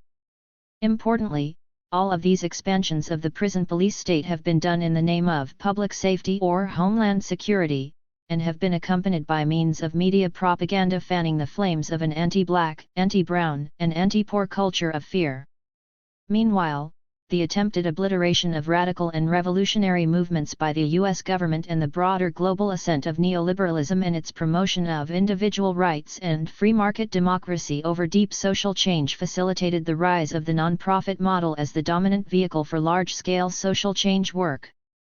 This trend contributed to a growing conservatism among many parts of previously progressive and left social movements, and has been particularly evident in the most well-resourced arms of the mainstream national LGBT movement, which has prioritized reformist demands and strategies that strengthen, rather than undermine, the reigning systems of profit, privatization, and punishment. 8 This neoliberal LGBT agenda emerged from multiple, intersecting, often oppositional political forces, including right-wing culture wars, the promotion of the gay market as a sizable consumer bloc, hard-fought struggles by frontline activists committed to LGBT liberation, the production of the good white gay and lesbian as an acceptable figure for white and middle-class America, and, importantly, the accumulated trauma of communities that have been devastated by HIV/AIDS, demonized by community and family, and excluded from basic safety nets time and again. At the same time, these conditions of escalating co-optation and targeting coexisted with an unparalleled surge of radical resistance among queer and trans communities of color and white anti-racist queer and trans communities. Organizations and collectives have flourished throughout the U.S. and around the world, signaling a resurgence of racial and economic justice-focused queer politics articulating intersectional, visionary agendas at the crossroads of personal and collective liberation. 9 Looking back at this ongoing history through the lens of CUAV's story, it is clear that our communities and movements have suffered many losses, enjoyed multiple victories, and now face critical opportunities ahead. Shaping a new approach. This basic contradiction between who the state is set up to protect and who it is set up to harm forms the backdrop for CUAV's most recent phase of organizational transformation. CUAV staff and board gathered in May 2007 in San Francisco's historic Women's Building to begin a process of strategic planning out of a shared recognition that the organization lacked effectiveness and cohesion. 10 The generally agreed upon goal of the process was organizational improvement, not transformation. Aided by an outside facilitator, we mapped the organization's history and evolving approach, articulated a broad, guiding, shared vision for a just world based on mutuality and safety, and plotted next steps of what we believed would be a contained project of organizational evaluation and updating. Little did we know that the process would lead and perhaps require us to fall apart, to reconsider some of the most basic assumptions underlying our work and our roles in it. Over the next year we attempted to proceed with the strategic planning process we had mapped out. Despite immense individual commitment, our efforts were impeded by political tensions and a profound lack of strategic unity. Were we striving for organizational change or transformation? How deeply did we need to go? What basic level of shared analysis and approach did we need along the way? How could we engage in a deep reflection process while continuing to uphold our programmatic and funding commitments? We had no roadmap, and few examples of community organizations available to us that had successfully transitioned and transformed from a social service model after nearly 3 decades. To help us engage together in the process, we organized a week-long, externally facilitated retreat which did illuminate some shared ground. First, we created our first ever collective decision-making tool, with 5 gradients of agreement. The number 1 indicated enthusiastic endorsement, 2, endorsement with some concerns, 3, a neutral stance, 4, support with significant concerns, and 5, a block. A proposal would pass if 75% of staff voted a 1 or 2, and no one voted below a 3. Second, we realized we had never officially defined our constituency. Lakshmi communities are extremely broad and diverse, encompassing hugely divergent needs. We committed to ensuring that those who face multiple forms of violence and those with the fewest institutional resources be at the center of our work, particularly Lakshmi people who are people of color, low income, young, and/or immigrants. Holding the most targeted and vulnerable people at the center of our work and analysis would give us the greatest chance to transform the root causes of violence and oppression, not simply their symptoms. Third, we generated a broad brainstorm of various strategies we believed could reduce violence, including cultural work, healing, education, and organizing. Although this work helped generate several important strategies, it also revealed the lack of a shared long-term strategy to end violence. Using the gradients of agreement decision-making tool, participatory facilitation strategies, and some growing shared commitment, we moved forward with our next goal, one of deepening our political unity as a basis for developing a programmatic vision. After years of working around issues of violence in our communities, we returned to some very basic and still unanswered questions. What is the concrete relationship between institutional oppression and interpersonal violence? Why do people hurt one another? How can we simultaneously reduce and end incidents of interpersonal violence while confronting and eliminating institutional oppression? We agreed that capitalism, white supremacy, heteropatriarchy, and other systems of oppression promote having power over one another, and that those systems have hidden and discredited ways of dealing with harm and healing from trauma long practiced by communities, particularly communities of color. We also agreed that ensuring that people's basic survival needs are met would greatly reduce incidents of violence. And while we agreed that harm is an unavoidable reality among human beings, we recognized that what we do to prevent and respond to harm contains the immense power and promise of creative transformation. Lastly, we recognized that state systems set up to address violence in fact exacerbate violence by traumatizing people who have been harmed, people who have been harmful, and their communities, and by extracting vital resources that could otherwise strengthen communities. Guided by this analysis, we developed a strategy for creating viable alternatives to state intervention by creating, practicing, and popularizing social justice-guided, community-based approaches to intimate, community, and state violence. We developed a renewed mission to build the power of LGBTQ communities to transform violence into safety, one based on an affirmative vision of the world we long for. Prompted by the devastating cycles of violence in our communities that entrap so many of us into abuse, prisons, poverty, and isolation, we envisioned building cycles of safety, power, and liberation that could expand our collective capacity to transform greater and greater levels of violence over time. We knew we had to start small, but that the possibility for powerful, resilient communities was profound. To carry out our mission, we established 3 core strategies: supporting the wellness of individuals experiencing violence through peer support and healing, developing the leadership of survivors and our allies to create a vibrant culture of safety and liberation, and organizing our communities into campaigns and alliances that challenge and transform power relations, including how resources and decision-making are distributed. In our view, these long-term strategies could transcend the false division drawn between individual work and conditions work within social justice movements. Although we did not have all the necessary tools or details yet to do so, we knew that transforming society, our communities, and ourselves go hand in hand. Recognizing this, we realized that our own organizational structure and culture must embody the values we desired for our communities, including shared leadership and sustainability. To accomplish this, we agreed to transition into a collective leadership structure and committed to deeply integrating sustainability practices throughout our work decisions we hoped could challenge both widespread oppressive power dynamics and burnout culture common to nearly all community organizations, including our own. During this time, a dramatic economic downturn in both California and the broader U.S. resulted in significant cuts in government funding to the nonprofit sector. CUAV's funding, for instance, was cut nearly in half. Dominance by the marriage equality debates and anti-Proposition 8 organizing in national media and on the priority lists of many powerful LGBT and LGBT-friendly foundations and individual donors created additional challenges. More and more resources were being concentrated in larger, legal equality-focused organizations, and drained from smaller social justice organizations. This rapid downsizing from a $1 million annual budget to a $500,000 annual budget forced us to reduce our staff from 12 to 6 through a grueling internal process. The significant turnover in staff presented both challenges including potential loss of confidence from organizational allies and funders as well as opportunities to deeply shift our organizational activities and underlying assumptions.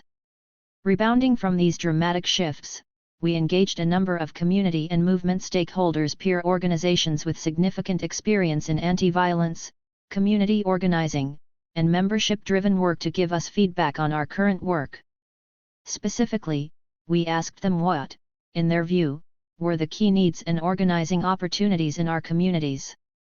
This process of stakeholder engagement was significant, given our long-term insulation from organizational and movement allies, and even our own constituents, a convention that we inherited from the larger anti-domestic violence movement, which has largely and understandably, although not without costs, prioritized confidentiality over community engagement. Point 11 While often challenging, through this process CUAV was able to move toward clearer lines of communication and deeper relationships with allies beyond the organization.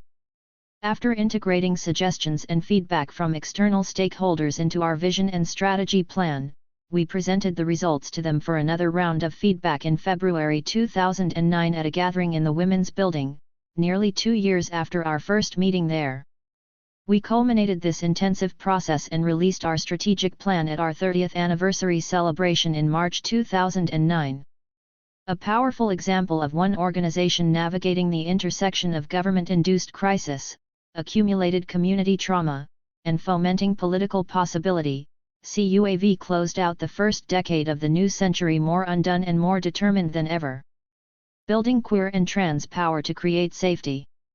At the writing of this essay, CUAV is completing implementation of the first year of our new strategic plan, a relatively short time given our long history, and also a period of significant and deep growth.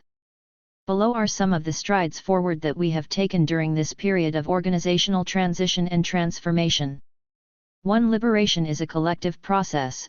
12. To embody our values of mutuality and shared power, we shifted into a non-hierarchical collective staff structure with 6 full-time staff members delegated to various programmatic, development, operations, and organizational development responsibilities paid on a flat salary structure. This was a significant departure from our previous traditional hierarchy, common among most LGBT and anti-violence nonprofits. 2. I've got your back. We began developing and piloting a support and accountability structure in which each staff member works with a staff buddy to set and reach their personal, political, and professional development goals and to ensure the successful implementation of their work plans. This buddy system is supported by 2 rotating support and accountability coordinators, who also coordinate our biannual planning and evaluation staff retreats. 3. Many struggles, 1 movement. To help build a strong LGBTQ voice in the movement to abolish state violence and win racial, economic, and social justice, we deepened our participation in key local and national alliances, specifically with the San Francisco Immigrant Rights Coalition, Storytelling and Organizing Project, Transforming Justice Coalition, and Bay Area Transformative Justice Collaborative. 4. We are here to recruit you. We began building CUAV's base through our first new member orientation in September 2009, training members in a core set of skills and frameworks for responding to, healing from, and preventing violence. Our members are predominantly queer and trans people of color and young people. We are currently evolving our membership structure and developing work groups to create effective ways for members to take leadership and ownership of CUAV's wellness, cultural, and organizing efforts. Our new member orientation included CUAV's vision and strategy, practice in key peer support skills such as active listening, healthy boundaries, and direct communication, sharing our stories of survival and resilience, analyzing the connections among hate violence, intimate violence, state violence, and structural oppression, understanding the PIC and the critical need for scalable and transformative alternative models of addressing violence, assessing relationship dynamics and patterns, and practicing non-shaming, non-minimizing responses to harm. 5. Practice makes fabulous. There is little space for our communities to both imagine and practice non-law enforcement-driven responses to violence. The PIC teaches us that we do not have the tools or intelligence to deal with violence ourselves. And unfortunately we are often dealing with so much crisis that we don't have time to reflect on our habitual responses. This is why we created our Safety Lab series, to imagine and practice community-based, non-PIC responses to violence. We have held a number of safety labs in conjunction with ally organizations as opportunities to build our muscle in grounded, non-shaming strategies for addressing harm. Each safety lab begins with a review of the common reactions to challenging or harmful situations, minimization on one end, and retaliation on the other. We talk about how these are often survival strategies that can take care of us in the moment, but have long-term costs. We then discuss the middle path, that centered, grounded place we can call accountability, which is a practice of taking responsibility for our actions. Participants then use scenarios from their lives to practice each response, feeling in their bodies the difference between a shaming and non-shaming way of relating to others who have harmed us or whom we have harmed. 6. You're queer, we're here. Because of the high rates of intimate, community, and state violence that LGBTQ people face and the barriers that violence can create to our full participation in social movements, we have maintained our commitment to providing life-affirming support to individuals impacted by violence. This has included creating opportunities for participants to transition into members, and for members to get support as participants, as well as for bringing friends and family into the support process when called for by survivors. 7. Culture is a weapon. Art is a big part of queer culture, political movements, and community healing. We've drawn on the power of creativity to ignite change by teaming up with a local printmaking collective to train CUAV's youth members in political printmaking and by launching our first annual festival, Safety Fest. Our inaugural Safety Fest was a 10-day free celebration of queer and trans power with creative skill shares in everything from erotic writing to healthy boundaries, film screenings, and more. The idea behind these projects is to reclaim public messages about safety and infuse them with values of collective liberation and self-determination. 8. We are our own safety net. In the context of escalating budget cuts and a widely felt economic crunch, it's clear that we need to build a strong grassroots donor base that can keep our work advancing for the long haul. A grassroots funding base also helps us remain accountable to our constituents, rather than to changing government and foundation agendas. This shift in our funding strategy has included a significant push for monthly donors, increased cultivation of volunteers, members, staff, and board members as both donors and fundraisers, and a deeper focus on creatively integrating fundraising with our programmatic work. Loving our enemies. As one might expect, each step forward helps us to unravel significant practical and political questions in our effort to transition CUAV from social services provider to power-building organization, and more broadly in our shared journey from PIC dependence to collective self-determination. While seeking answers to these questions, CUAV has continued to navigate the tenuous complexities and contradictions of government and foundation funding, and, more broadly, of the nonprofit structure. We still have much to learn as we pursue our goal of supporting personal transformation alongside collective transformation. How can organizations such as CUAV help advance a liberatory approach to ending violence? How can we simultaneously address the urgent need for healing in our communities and the need for confronting the systemic conditions that create violence? How can we effectively push back on the state systems of punishment and violence given their scale and speed? How will we negotiate backlash and painful mistakes that will challenge our credibility and capacity? How can we practice deeply the values of sustainability and accountability organizationally that we are working toward in our communities? And, importantly, our movements are still in the early stages of building the relationships, skills, principles, practices, and infrastructure, the capacity necessary to transform how our communities deal with violence. We still have a long way to go to both popularize the notion that our communities will be better off without the police and to build responsible alternatives that will make the state's monopoly on responding to violence obsolete. Because of how deeply we have embodied the police prison state in how we are with one another and with ourselves, we must ask ourselves, how can we ensure that our notions of community safety, accountability, and justice are not misused as justifications for shame, exile, or punishment? How can we practice challenging violence without replicating state power, the PIC, or the many forms of oppression and abuse we are working so hard to eliminate? What internal accountability do we need to cultivate for community accountability to be authentically transformative rather than retributive? 13.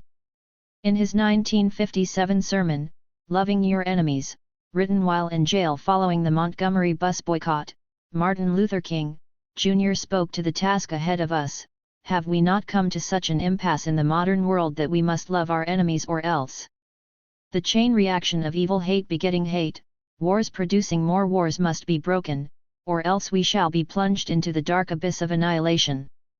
14. King's proposition is a deep one that requires us to consider how the very systems we are working to dismantle live inside of us. What stories and practices would we need to give up to love and grieve that deeply? Which ones would we need to learn, or remember? One among millions, CUAV's story is about everyday people reclaiming safety. We share our stories with a groundswell of hope, knowing that true liberation comes when we embrace the parts of ourselves that have been broken. Notes. This essay is dedicated to CUAV staff members during this transformative and windy time in our history: Connie Champagne, Tamara Costa, Tina Delia, Pablo Espinoza, Prentice Hemphill, Jave Lu, Lu Hoyman, Magdalene Martinez, M. Carolina Morales, Jovita Ross, Yaya Ruiz, Alex Saffron, Oscar Trujillo, Vanessa Terracali, Stacy Umju, and Shauna Virago, as well as the many board members and volunteers who supported and stuck with us along the way, particularly Blythe Barnaw, Celeste Chan, Tara Flanagan, Liz Haas, Nick Hodges, Mariah Sparks, Ardell Thomas, Janet Upadhi, and Fresh White. Deep appreciation to Tamara Costa, Egeris Dixon, Christina Hanhert, Vanessa Huang, Alex Lee, M. Carolina Morales, Dean Spade, Mari Spira, Emily Thuma, and Stacy Umja for their invaluable feedback on this essay and comradeship along the way, and to our numerous allies, particularly everyone at the Audre Lorde Project/SOS Collective, Creative Interventions, Critical Resistance, Generation 5, Generative Somatics, Power, Sylvia Rivera Law Project, and TGI Justice Project for providing leadership on the path that CUAV is traveling. Gratitude to Leah, Lakshmi, Piepzna, Samarasinha and Jocelyn Burrell for their generous and sharp editorial support. 1. The Matthew Shepard and James Byrd, Jr.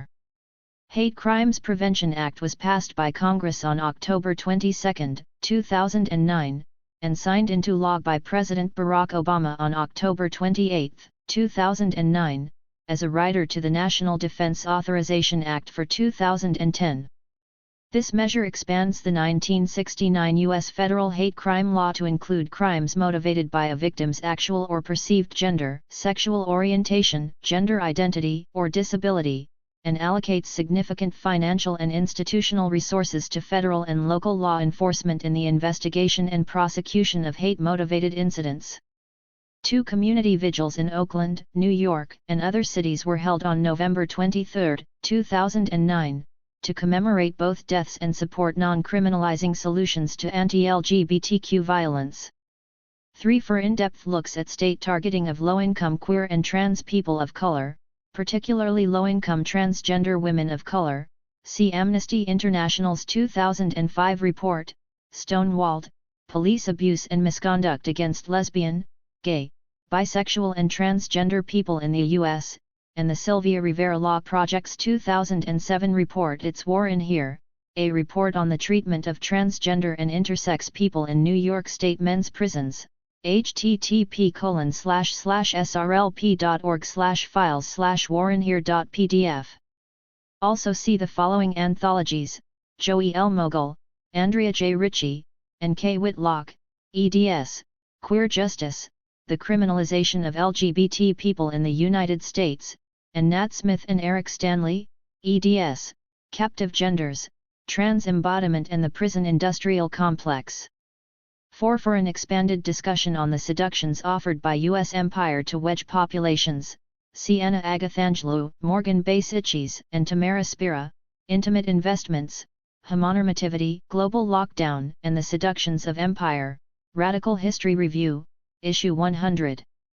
5. See Christina Hanhert, Butterflies, Whistles, and Fists, Gay Safe Streets Patrols and the New Gay Ghetto, 1976-1981, Radical History Review, Issue 100 for a look at the political and economic context in which CUAV was born. 6. During this time CUAV documented that over 50% of reported verbal and physical hate incidents against transgender women were committed at the hands of the San Francisco Police Department. 7. Other organizations, like the Northwest Network of Bi, Trans, Lesbian, and Gay Survivors of Abuse in Seattle and the Network/Law Red in Boston, were also using more liberation-guided anti-violence strategies. A June 1999 article by journalist Richard Kim in The Nation critiqued the mainstream LGBT movement's singular focus on sentence-enhancing hate crimes laws in the wake of Matthew Shepard's murder, and featured CUAV's efforts as an example of alternatives. Undoubtedly, lesbian, gay, bisexual and communities suffer fear and intimidation from violent assaults, but hate crimes laws are aimed at lengthening prison sentences, not creating safer community spaces. Investing in local organizing, on the other hand, not only enables activists to connect the struggle against anti-gay and lesbian violence to such issues as job protection and the repeal of sodomy laws, it also builds gay and lesbian communities and creates safer social spaces while at the same time reaching out to other communities to combat the problem of violence together. That's something no hate crimes law will ever do. 8. Dean Spade and Craig Wilsey, Freedom in a Regulatory State, Lawrence, Marriage and Biopolitics, 11 Widener Law Review, 309. 9. These organizations, as well as the more radical impulses within current anti-violence work, were deeply influenced by the political analysis produced by Insight. Women of Color Against Violence and the publication of the anthologies Color of Violence and the Revolution Will Not Be Funded, which focused unprecedented critical attention on the ways many nonprofit and foundation structures replicate the racist, classist, ageist, and other hierarchies of corporate capitalism in both structure and strategy. 10. CUAV's full strategic plan is available online at http://www.quavi.org. 11. There are notable exceptions to this, including the Asian Women's Shelter in San Francisco and the Northwest Network for Bi, Trans, Lesbian, and Gay Survivors of Abuse.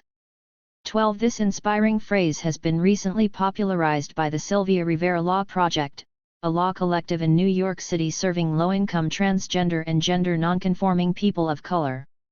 13. Special thanks to Connie Burke and everyone at the Northwest Network for their inspiring and groundbreaking leadership in this arena. 14. Martin Luther King, Jr., Loving Your Enemies, 1957. Ending Oppression. Building Solidarity. Creating Community Solutions. Mayver de la Cruz and Carol Gomez.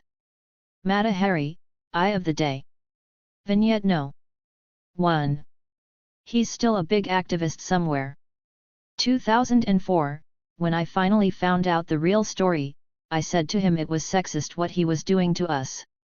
How could he reconcile these lies, the manipulation and emotional abuse with his big activist image, the image he had used to rope the two of us into this sick game? She is an activist too. I bet she thought the same thing I did from the start. In this relationship I won't be dealing with this type of shit because I am dating a conscious man. Things will be clear. No lies, no abuse. This guy won't break down the door to my house, or turn out to be married like the other guys. But it wasn't that different. He had lied to both of us and to himself with such vehemence that I think he actually believed some of his own stories. He enjoyed so much having the attention of two smart, young, attractive, activist women that he compromised every political principle to keep us in his game. She and I suffered a lot. I know that. We had the information he gave us, he had full control. This game made him feel like he was not the loser that he actually was. He wouldn't admit it, but he thoroughly enjoyed brewing a sick feeling of competition between us. The sad part is now I think if I met her in a different context, I would have liked to have been her friend. Either way, to challenge him never worked. It only egged him on to say things to put me down. How dare I question his politics? He was more conscious and more of an activist than I could ever hope to be. Look at how much people respected him. Everyone asked him for advice. He was much older and wiser than I.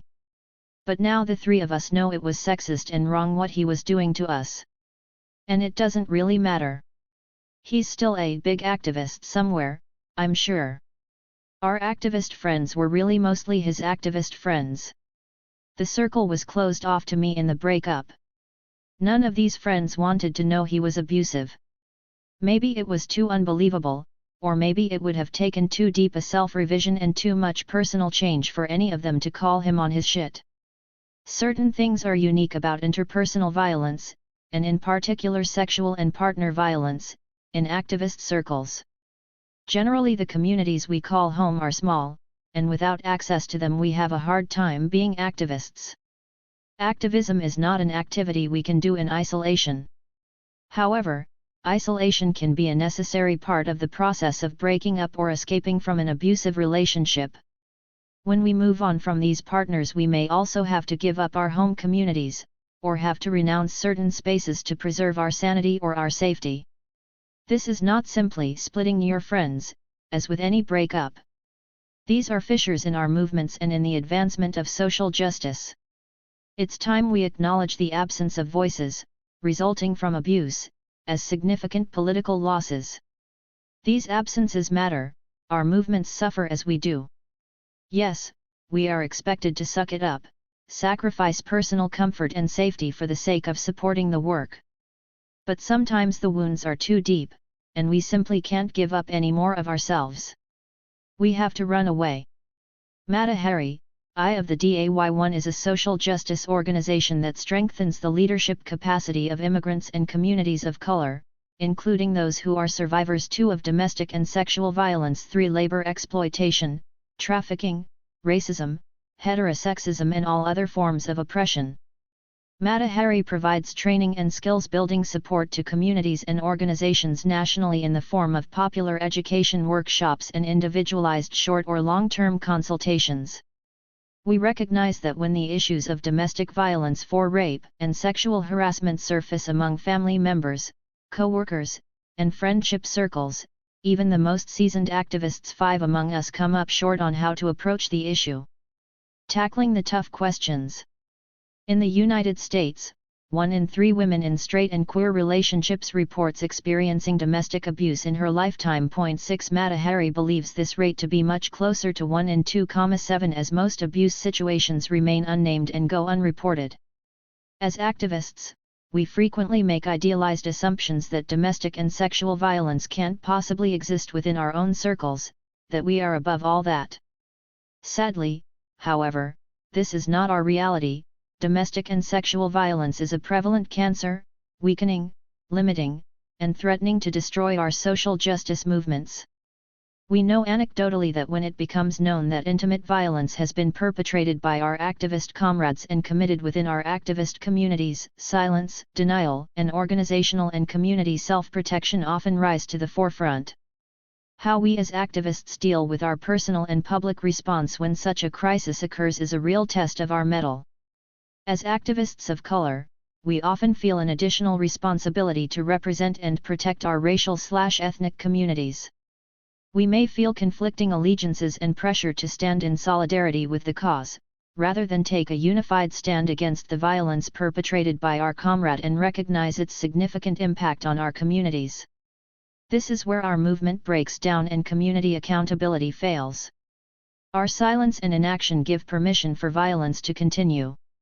We must then turn the mirror on ourselves and take a hard look at our own internalized oppressions that act as barriers to responding to domestic and sexual violence, and ask ourselves the tough questions: what is our collective responsibility to tackle this private and public conundrum? How do we hold ourselves and offenders in our circle accountable for abusive behavior? How do we unravel the emotional entanglements and ties that can either cloud or enhance our judgment? How do we take a stand? How can communities prioritize domestic and sexual violence as an integral part of the social justice struggle? How do we move intimate violence from the private sphere and into the public light without feeling as if we are betraying the cause or exposing our communities of color to dangerous public scrutiny and further oppression? Home and the movement, one and the same. In activism, our homes are extended into our communities, our comrades are part of our family. The trauma we experience in private spills over into our community work, and often it either drives us or paralyzes us. In either instance, trauma shapes our activism. The political is personal too. In our experiences working within women of color-led activist groups in the U.S., we see the astounding extent to which the epidemic of sexual violence has impacted the political lenses of women of color. So much of our activism and other political work has been tainted by, driven by, paralyzed by, and/or involves fighting against sexual and partner violence. In addition, our experience of simultaneous oppressions makes it impossible to separate and respond to sexual violence, domestic violence, sexism, racism, homophobia, ableism, and classism as isolated entities. At some point it's even difficult to separate the organizer from the survivor. The complexities we must navigate daily to remain committed to movements populated by our abusers, by people we feel have betrayed our trust, by movements that have failed to protect us or centralize our experiences, compounds our work and fatigues us spiritually and emotionally. Among ourselves, we kid around that our meetings of women of color activist groups are sometimes more group therapy than anything else, but there is really nothing funny about this. Claiming the complex identity activist of color while simultaneously identifying as survivors of abuse, racism, and heterosexism, we publicly fight oppression while nursing painful wounds. Yes, we heal as we fight back. However, the necessary process of healing can be thwarted when, in our fighting back, we remain unsafe, alone, and ignored, and those wounds are inflicted again, this time by communities that are indifferent to, or complicit with, abusers whose behavior goes unchecked. The attitudes and silences that prevail in the experiences of many of the survivors in the vignettes 8 we share here extend to issues of partner violence, racism, sexism, xenophobia, heterosexism, and other forms of violence and repression. It is at these crucial intersecting oppression points that Mata Hari's work finds its power. Through this essay, we hope to contribute usable suggestions for creating safety and support for and with survivors. We offer suggestions to help survivors come forward with greater support from allies and to allies on how to provide that support. Our stories. The 4 vignettes shared are situations that Mata Hari members have been directly involved in. Some are personal reflections of survivors. Others are reflections by organizers. Each sheds light on what was and what could have been, and illuminates angles of intervention, the impact of trauma, and the community strengths and breakdowns that occur. Although not all of these narratives directly address domestic violence, they do highlight a range of intersecting, interpersonal forms of violence between activists, by a public figure against his partner, and/or in responses from allies. The lessons learned and corresponding recommendations may provide useful guidance in developing sensible strategies for survivor safety and support. Bear in mind that there is no one-size-fits-all resolution to every situation. Each situation will require its own customized strategy based on each survivor's safety, socioeconomic, legal, immigration, linguistic, health, emotional, and psychological circumstances, among others. Similarly, each community that any survivor is a part of will have its own culture, its own strength in the ties and composition of members who may hold varying sets of values, experiences, and connections. How you, as survivor or ally in a given situation, receive and make meaning of these narratives and guidelines as your journey, as you envision creating community solutions to address partner and sexual violence. Use your creativity, insight, political consciousness, sensibility, and wisdom to learn, absorb, critique, and be inspired to make the change you see fit to in your life. Vignette No. 2. How on earth did this become about something else? Oklahoma, April 2006. 7 immigrant Spanish-speaking women workers make a distressing disclosure to 2 worker center interns tabling a booth at a health fair one Sunday. The women reported long-term and ongoing sexual abuse by bosses and co-workers in the factory where they worked. The women divulged that they had been raped, and some even impregnated. One of the women, a lesbian, said she was sexually violated, and her partner made to watch the assault in order to straighten them out. Another woman said that her husband blamed her for the rapes and that things at home were tumultuous. The factory is located in a predominantly white, rural community in Oklahoma. The 250 or so workers formed an isolated community of immigrants in that region. They were non-English speakers and were undocumented. They were terrified to report the abuse to anyone for fear of being arrested or deported. Initially there were no bilingual services or safe places to turn to closer than at least 10 hours from where the women lived and worked. Now this small worker center, located an hour away from the factory, where the 2 bilingual/bicultural students interned, served as a safe haven. Lisa was the worker center director and only paid staff. The 2 young Mexican-American college student interns, Melina and Jose, to whom the women disclosed the violence, were now the primary contacts for the survivors. And just as the workers felt isolated in the community, with this critical revelation, the worker center staff felt overwhelmed, unprepared, and helpless to handle a catastrophe of such magnitude without support. Mata Hari was brought in by Lisa to offer brief consultation and training to the worker center staff. We provided the worker center team with basic information on understanding the traumatic impact of sexual assault and domestic violence, brainstormed strategies for survivor safety within the context of their particular region, and discussed potential immigration remedies for undocumented victims of violent crime. May 2009, the Worker Center organized an emergency consultation meeting among several well-respected national social justice advocacy groups whom they believed could help offer strategy and intervention support for the workers in crisis. The invitees included a leading national legal services organization, 2 renowned civil rights organizations, a national workers' rights advocacy group, and a national interfaith labor advocacy group. Lisa sought Mata Hari's partnership in facilitating the meeting. We led by framing the discussion to describe the sexual violence affecting the workers daily, the critical situation that the immigrants working in this factory were facing, and the need to support the women with a safety plan that would help stop the violence while keeping them and their families safe from deportation and/or homelessness. We were eager to get the expertise and input from these national advocacy giants on how to proceed, and felt like we were going to be supported by the most seasoned organizers from larger, more resourced organizations. We expected this discussion to offer useful insight for building a comprehensive strategy and safety plan that we hoped could be implemented collaboratively. However, Lisa and I were taken aback when, within 5 minutes of presenting the critical issue of sexual violence, the group discussion took an unexpected turn.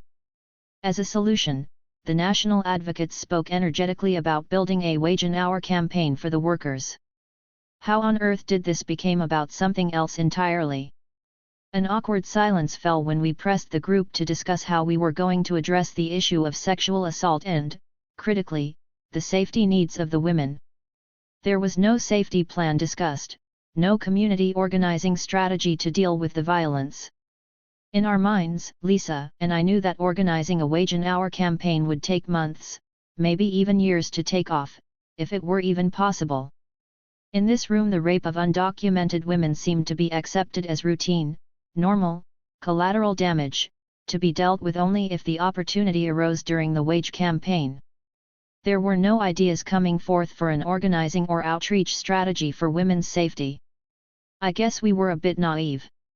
We realized, there and then, that even among the great giants in progressive organizing, so much was missing from the skills and analyses needed to address sexual and domestic violence. We realized we were alone in this. The women workers, too. People just don't know how. Or maybe it's just easier not to know. In this situation, a small, understaffed, under-resourced worker center was unable to take on the task of organizing any kind of large-scale intervention on its own, and required a much bigger support infrastructure. In addition, the center was smack in the middle of a particularly conservative, racist part of the state with no allies within hours. What the worker center was able to do was provide a space at their office to hold a weekly Latina workers' potluck. A few women came to these groups. The numbers fluctuated. The group was facilitated with the support of the young Mexican-American intern, who heard week after week about the domestic and sexual violence the women faced and fast became their de facto advocate and comrade. It was an overwhelming responsibility for a first-year college student who did not have any experience or training as a counselor, a trial by fire.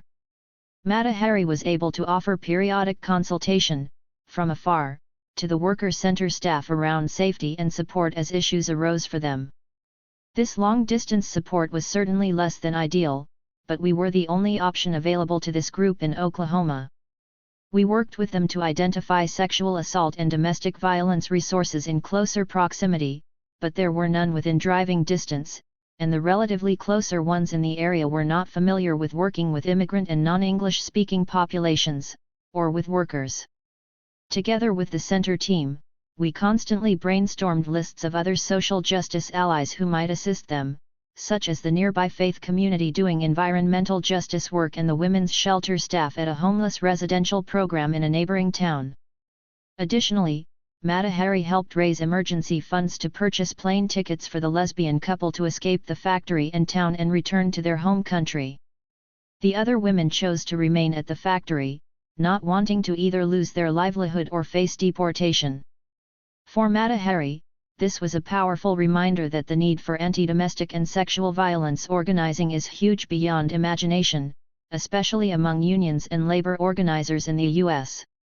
The vocabulary and skills needed to deal with violence in the movement are sorely lacking.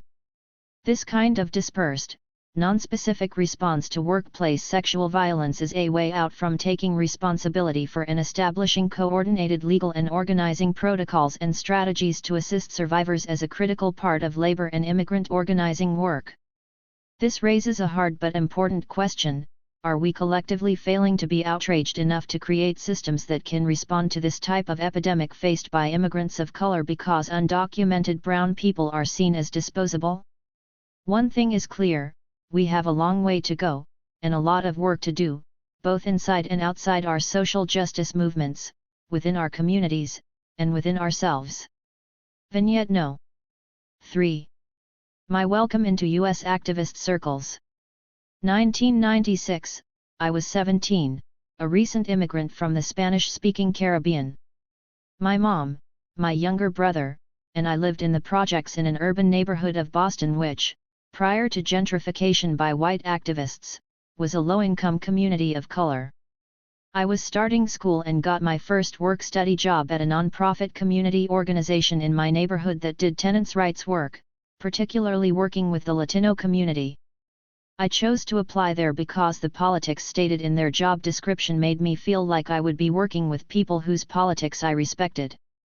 I would be helping my neighbors, and making money for school. At the same time, I would be cheap labor to them. It was a sweet deal all around. I did not know it at the time, but that organization was well known as part of Boston's radical leftist organizing community.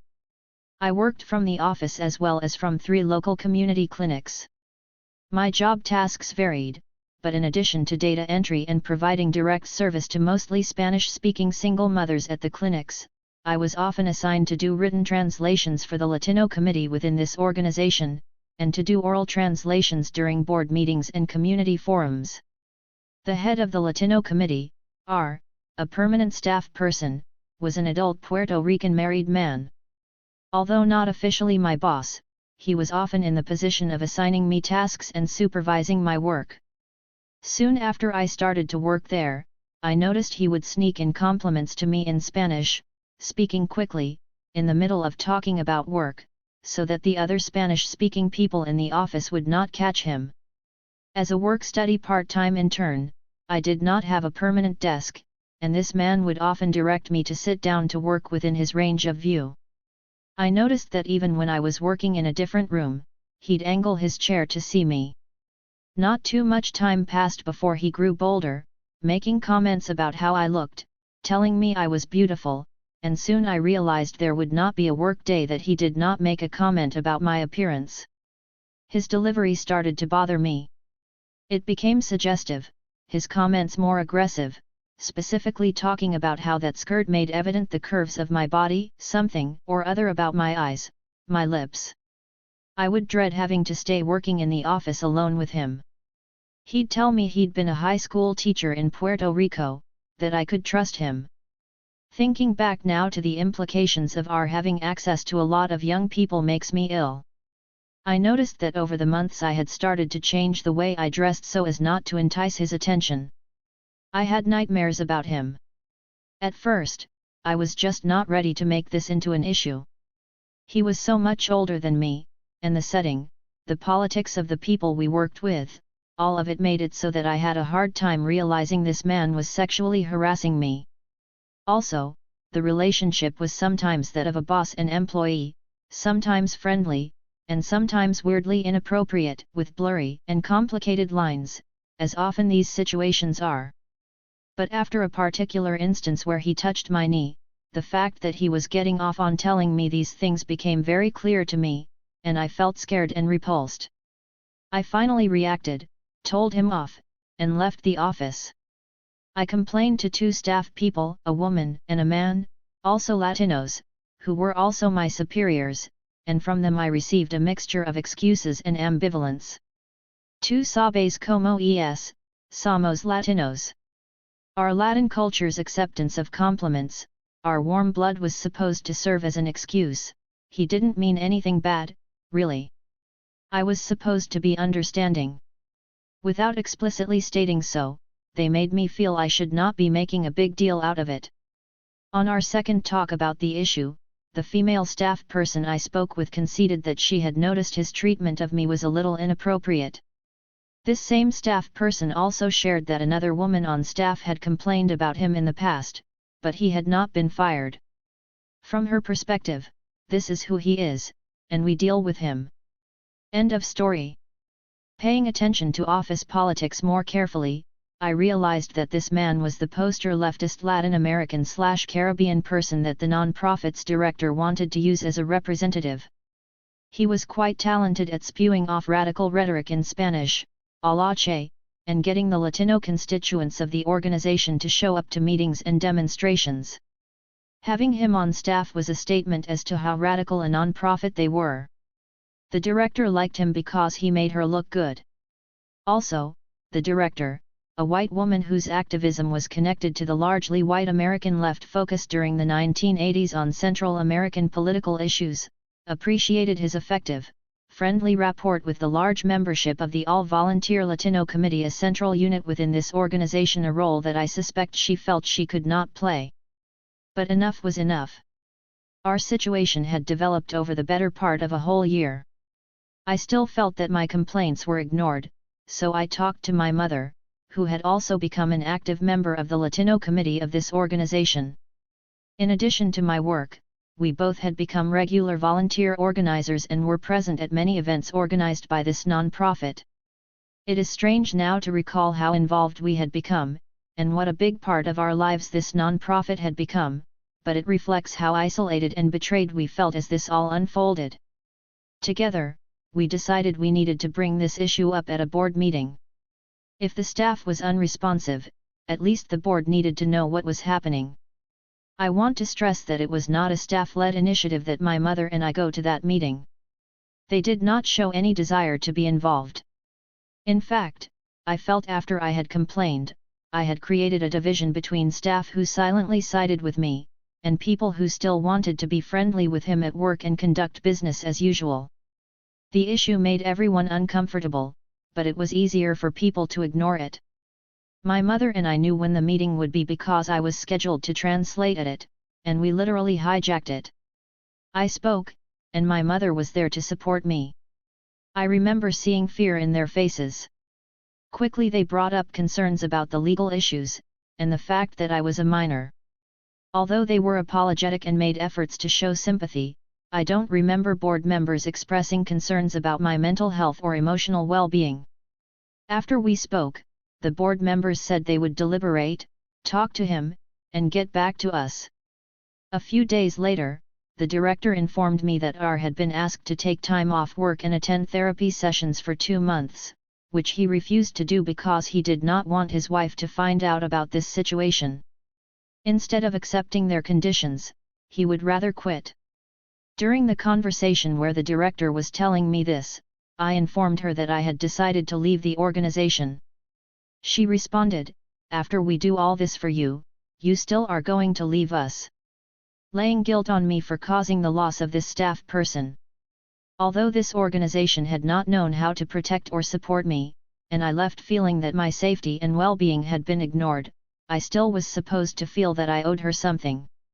The organization's part-time accountant, whom I'd rarely ever seen, because usually he came after hours, was the only person who, in my last week of work, came up to me and said, "I heard you're leaving, and I want you to know that I know why you are leaving, and I'm angry about it.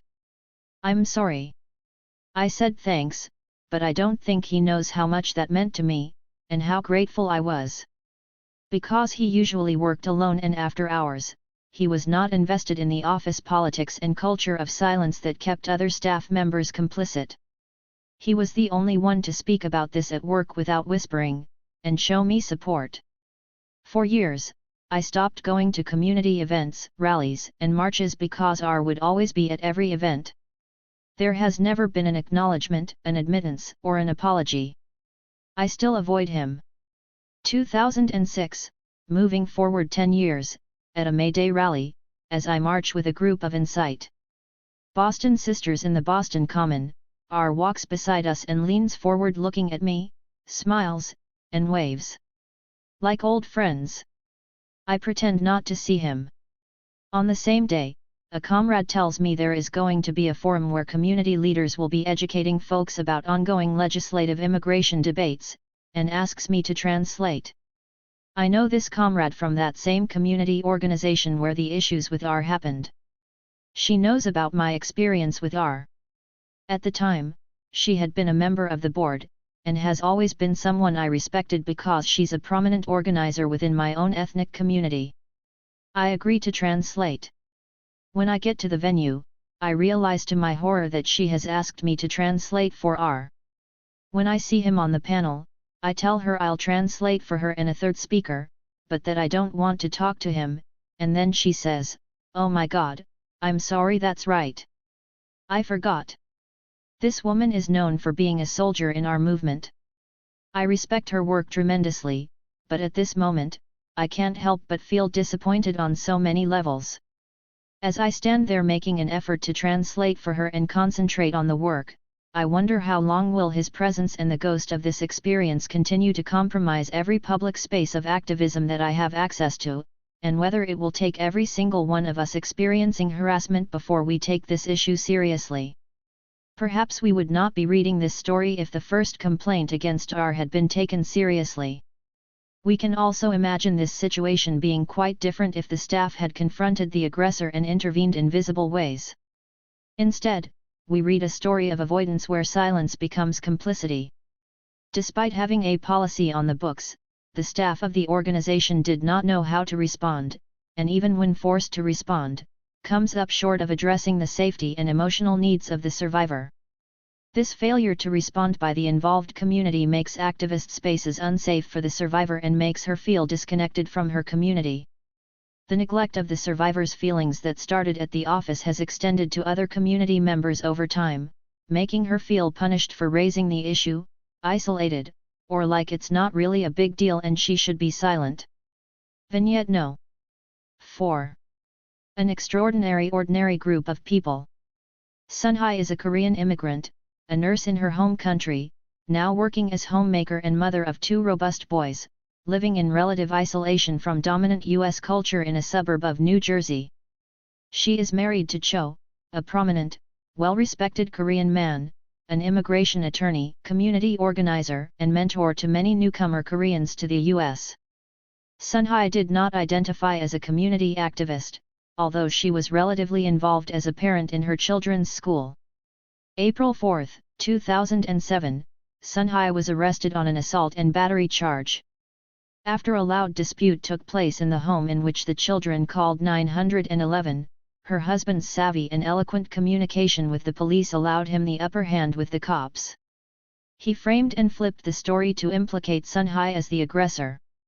Sunhae's poor English language skills and misunderstanding of what the police were asking of her at the scene resulted in her making statements in broken English that were misunderstood as an admission to assaulting her husband. She was handcuffed, taken away, and held overnight in a jail cell. Her arrest was reported in the community newspaper. The next day, Cho hired an aggressive family law attorney to begin divorce proceedings, obtained a restraining order barring Sunhae from him and the kids, and filed for sole legal custody of the children. Sunhae was at risk for being convicted of a criminal offense, which could trigger grave immigration consequences, specifically deportation. She was also faced with the shocking loss of custody of her children and homelessness from having a restraining order placed against her and no independent income with which to rent alternative housing, except from court-ordered temporary alimony that her husband was made to pay. April 5, 2007, as soon as Sunhae was released from court on bail after her arraignment, she contacted Hyun, her friend and a fellow parent at her children's school. Hyun happened to also be a Matahari volunteer advocate/organizer. In hearing what happened to Sunhae, Hyun immediately reached out to her Matahari colleagues for solidarity advocacy and community organizing support for her sister in the community. April 2007–June 2009, Matahari coordinated grassroots organizing and provided Sunhae and the Solidarity team with strategic guidance, education, and contextualized legal information grounded in the reality of institutional and interpersonal racism, and other forms of oppression. We prepared the group as best we could for the grueling, traumatic roller coaster ride that was Sunhae's now forever changed life. Over the next 2 years, there were small victories interspersed among many, many disappointments. The solidarity demonstrated by Sunhae's support team helped soften the continual blows from her husband and the legal system. It helped keep Sunhae's spirit alive, mitigate her sense of isolation, and give her strength to overcome tremendous losses and her feelings of overwhelming sadness and shame. From the day that she was arraigned in court until the conclusion of the criminal case and divorce hearings, Sunhae consistently experienced inept service from the criminal justice system. On the first day in court, fresh from the trauma of abuse and arrest, she was assigned a sexist, unprofessional Korean male court interpreter who chided and humiliated her throughout the hearing for being a bad wife instead of doing his job of interpreting the court proceedings. Over the next few months, she was assigned several other court-certified interpreters, many of whom were unable to fully understand or translate the legal language accurately. The ever-changing judges and court personnel were as oblivious to the interpreter's inadequacies as they were inattentive to Sunhae's needs as a non-English speaker. Court personnel often forgot and would communicate outside the line of interpretation, leaving Sunhae lost in the process. December 2007, frustrated with the language barrier she faced, Sunhae ended up terminating her English-speaking criminal defense attorney after a month and, against Matahari's and some members of the Solidarity team's advice, ended up hiring a bilingual criminal defense attorney who marketed himself to the Korean community. This man turned out to be a complete charlatan, jeopardizing many elements of Sunhae's case by coming to court unprepared, sending his interns to court instead of being present himself, and not following up on ensuring interpreter availability in court. Despite eventually realizing his limitations after several court dates, Sunhae clung to him because of his ability to fully communicate with her in her language. At the conclusion of her many legal battles, the only victory had by Sunhae was the eventual dismissal of her criminal case, after 4 unsuccessful attempts at a trial. A dismissal safeguarded her from being deported by immigration authorities. The greatest devastation for Sunhae was the family court outcome. The divorce was finalized and Sun Hai lost custody of her children and was only awarded visitation rights. Her children, now adolescent boys, had bonded with their father over the 2 years, and were themselves displaying aggressive and condescending behavior toward their mother even at therapist-supervised visitation sessions. The boys over time refused visits with their mother. Sun Hai's heart was broken. Building solidarity, creating community solutions. As an integral part of our anti-violence action and organizing work, and whenever possible, Matahari helps organize with and train a solidarity team, a group of trusted allies identified and vetted by the survivor and her trusted helpers to advocate on behalf of, support, and bear witness for the survivor. In areas where Matahari has networks, we are also able to help recruit and recommend trusted allies. So we did for Sun Hai's case, described as follows. Solidarity team composition. Besides Sun Hai herself as the integral member, Sun Hai's solidarity team from day one included Hyun, another Korean mother from the neighborhood, and 3 white Anglo-American moms, 1 Matahari staff, and several Matahari volunteers. All in all, when the solidarity team first started out, there were 7 core solidarity team members and about 6 intermittent members. Most of the intermittent Matahari volunteers were undergraduate college student activists, with the exception of 2 board members, a homemaker and a college social work professor. With the exception of the students and college professor, this substantial group of 7 remained steady and consistent in supporting Sun Hai throughout the 2 years. The flexible schedules of the moms and seniors, and the consistency of Hyun and the Matahari staff member, maintained the stability of the group. Solidarity Team Mission 1. To ensure Sun Hai's personal safety was secured against her abusive husband. 2. To ensure Sun Hai's legal and civil rights were met within the various institutions she was now subjected to. Objective/strategy. To provide the survivor with emotional support and minimize isolation. Both CO coordinators acted as joint counselors for Sun Hai, with Hyun taking on the majority of the counseling role since she spoke Korean. The 4 mothers volunteered to help Sun Hai maintain some level of normalcy on a consistent basis and over the long term. They organized a routine of meeting Sun Hai for coffee or lunch, inviting her to social gatherings, and keeping her abreast of her children's progress in school and at play dates. They raised emergency funds for Sun Hai to help defray the costs of some of her basic needs. These important gestures helped maintain Sun Hai's sanity, her feeling connected to her children, and her having a sense of not being ostracized or judged. To offer allies a separate space in which to discuss the emotional, psychological, and traumatic impact of abuse. We also aimed to provide some basic information on the cyclical nature of domestic violence and the conflicting emotions of love, fear, and anger that the survivor might feel toward the abuser. We mostly had these discussions separate from the survivor. Given her own emotional, legal, and financial crises at the time, she was not in a position to be the educator for the group. Matahari's CO coordinator and Hyun facilitated this discussion and offered information based on our many years of experience supporting survivors. To provide systematic and clear information about the criminal justice, probate, family, and immigration legal systems. We provided the group with legal information about how the system works. 9. We also prepared Sun Hai and the team for the worst-case scenarios for each court proceeding. It takes a great deal of re-education and actual in-court witnessing to experience how flawed and broken the legal system really is. We engaged in discussion about institutional racism and xenophobia, detailing the barriers and limitations within each system. We debriefed with the group after each court session, and helped translate legal language into layperson's terms. This was an ongoing and experiential education process, as most people are socially conditioned to believe in the justice system as a place where justice and due process are actually served. To watchdog the court system. With the myth of the effectiveness of the legal system continually debunked, the team learned self-reliance.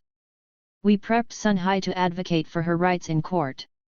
We prepped her to be unafraid to stop the proceedings if interpretation was inadequate, to question her defense counsel if she didn't fully understand his strategy.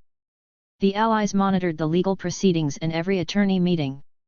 At least one person, in addition to Hyun, accompanied Sun Hai to those meetings, so that Hyun could play the role of interpreter and the ally could second seat Sun Hai by listening to the information presented and by helping to ask clarifying questions of the attorneys. The allies could then debrief and strategize with Sun Hai if she had to make decisions on her case. Hyun monitored the hearings for accurate translation by the court interpreters. If there were inaccuracies, the Solidarity team took collective action to inform Sun Hai, the counsel, and/or the judge. The team's monitoring enabled us to have the sexist interpreter permanently removed from the case and officially put the court on notice about the language access gaps. The team also played the role of security, while in court, to minimize interaction or visibility of Sun Hai by Cho, ensuring that we physically blocked Sun Hai from Cho's sight in the waiting areas and otherwise maintaining physical distance between them in public spaces. Watchdogging the system was important in order to peacefully and respectfully bear witness for Sun Hai, provide emotional support, and monitor a flawed court system to ensure that Sun Hai's rights were not violated. Over the next 20 or so court dates spanning more than 2 years, groups of about 8 to 15 people showed up in court with Sun Hai, drawing public, positive acknowledgement from judges about the unusual and extraordinary community presence. More than anything else, this community support loudly signaled to Cho that his behavior was not condoned by the community and that all the years he isolated Sun Hai from the world had begun to be undone. Building solidarity. Shortly after Sun Hai's arrest, Hyun and Matahari connected her with 2 other Korean women who had survived domestic violence. These women were further along in their healing journey, and offered Sun Hai peer-to-peer support when able. As the case progressed, we also folded in Sun Hai's family law attorney, who was amenable to being part of the team when able. He allowed the core team to accompany and ask questions of him at strategy meetings with Sun Hai. 10 He expressed personal benefit and appreciation for the community support. By the final year of the case, through Sun Hai's own organizing efforts, the Solidarity team had expanded exponentially. The numbers of supporters increased from 7 to about 27. These supporters were friends Sun Hai developed after she joined a Korean Presbyterian church not long after she was banished from her home. These church members became an active and daily source of support for her in a time of need. Most of the 15 people were elderly women and a few men. They were Korean-only speakers. Centralized coordination. A Matahari staff member and Hyun played the role of Team CO coordinators. This role can be fulfilled by one person or two. In this case, having worked together before and having a bilingual partnership was particularly beneficial for the composition of the team. Due to the fact that both people in question had the most experience in managing domestic violence situations, the group naturally looked to them for initial leadership. The CO coordinator's role was to ensure that the entire team remained on the same page with the same information at all times. They helped Sun Hai ensure that timelines, court dates, and other necessary deadlines were not overlooked. The coordinators did not run the agenda or make any decisions for the team, but merely set a gentle structure and offered guidance about next steps to the team. Over time, different members of the core team informally rotated coordination and provided coverage when one of the official CO coordinators was out of town or couldn't make it to certain court dates. Stepping back and allowing for community members to take on leadership roles was an intentional goal for Matahari. Communication. Streamlining communication is a crucial aspect of community organizing. In this case, the entire group was comfortable with the use of email as a key mode of communication in addition to scheduled face-to-face preparation, debriefing meetings, and court date/lawyer's office accompaniment. The coordinator acted as the communications hub, setting up a secure email listserv through which the group could communicate logistics, and making sure to create and distribute a list of team members' names and cell phone numbers. Timely and consistent communication is a strong asset that keeps everyone well connected and minimizes miscommunication. Given our team's multilingual needs, bidirectional interpreting support was made available at all times. 11 Hyun was able to fulfill this role. When Hyun knew she would be unavailable, we scheduled one of the Korean domestic violence survivors who had been providing peer support to Sun Hai. She would adjust her work schedule to join us in court. Confidentiality. Very early on, the team discussed confidentiality practices.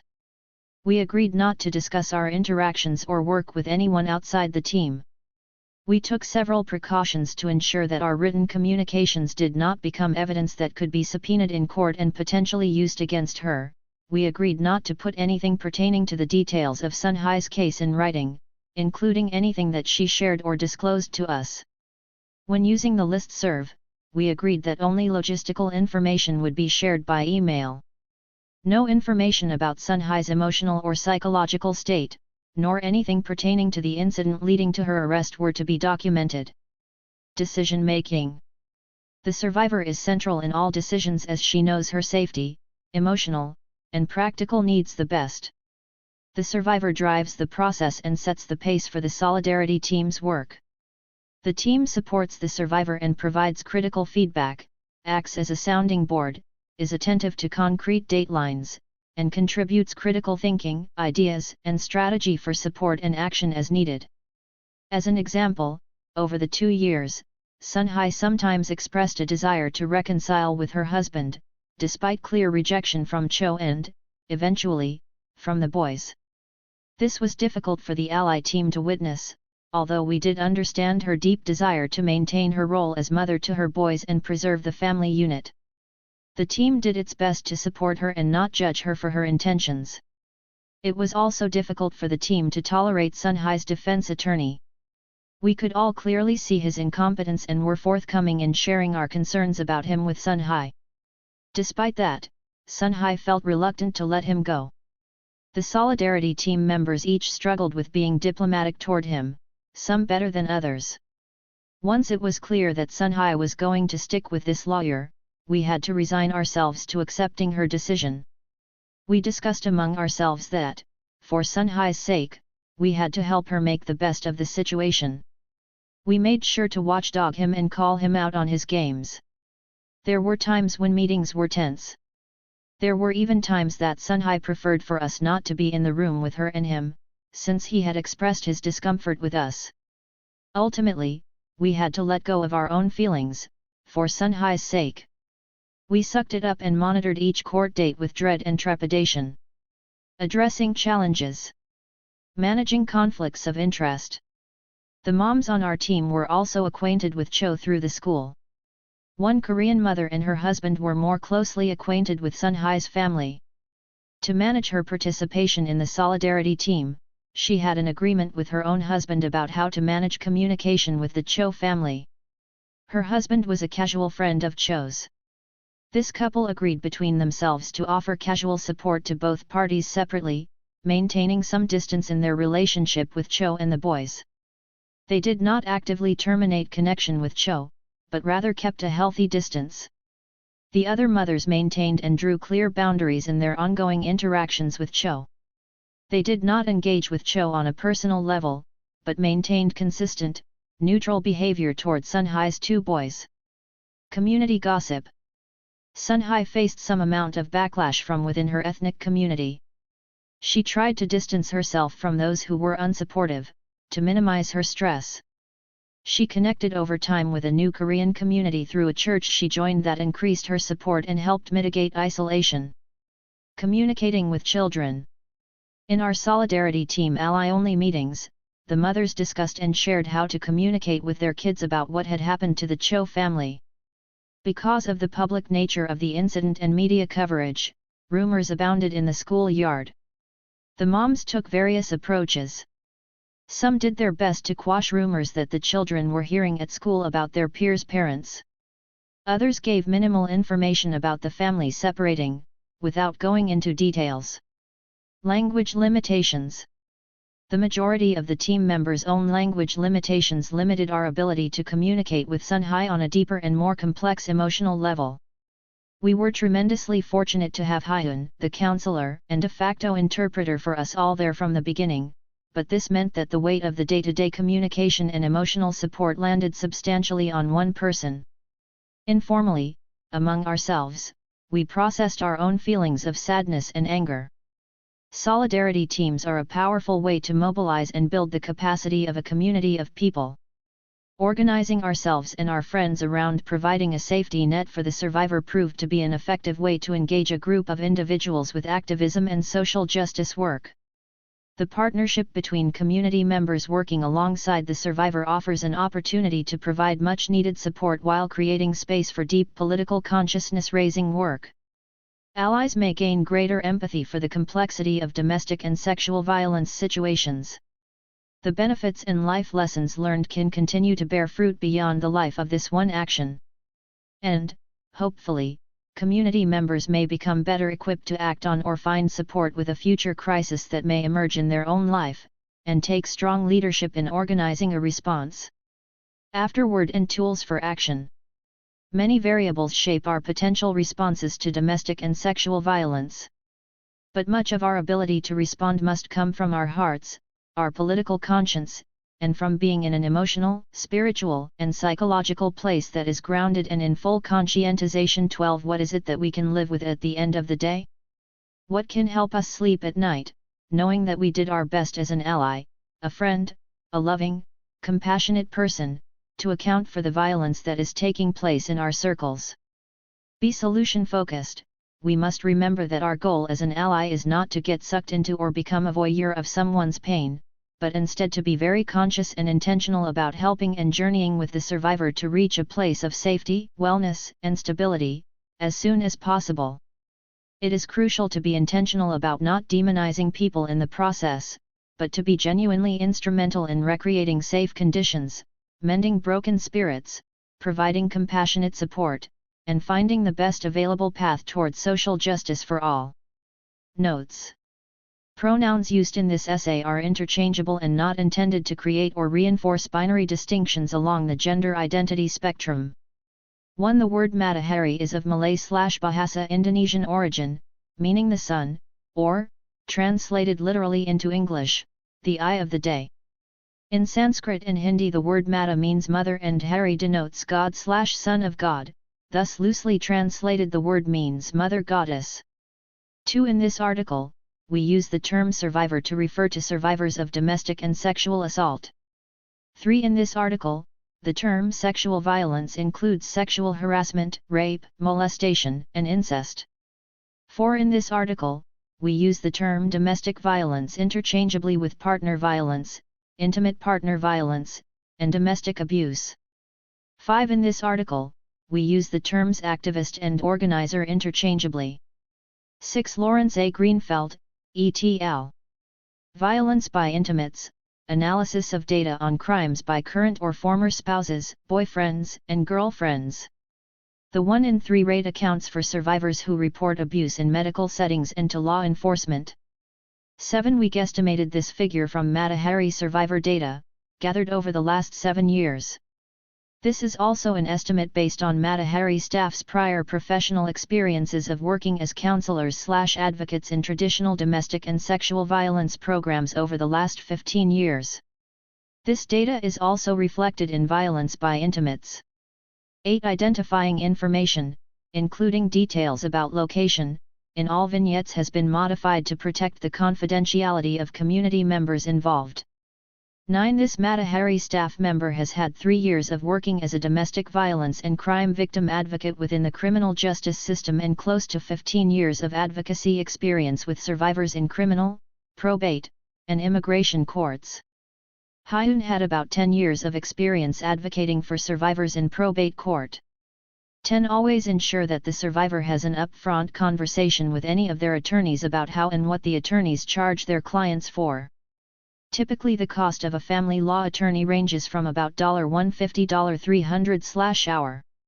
Most attorneys charge by the quarter hour, and a brief 5-minute phone call to your attorney could cost you 25% of their hourly fee.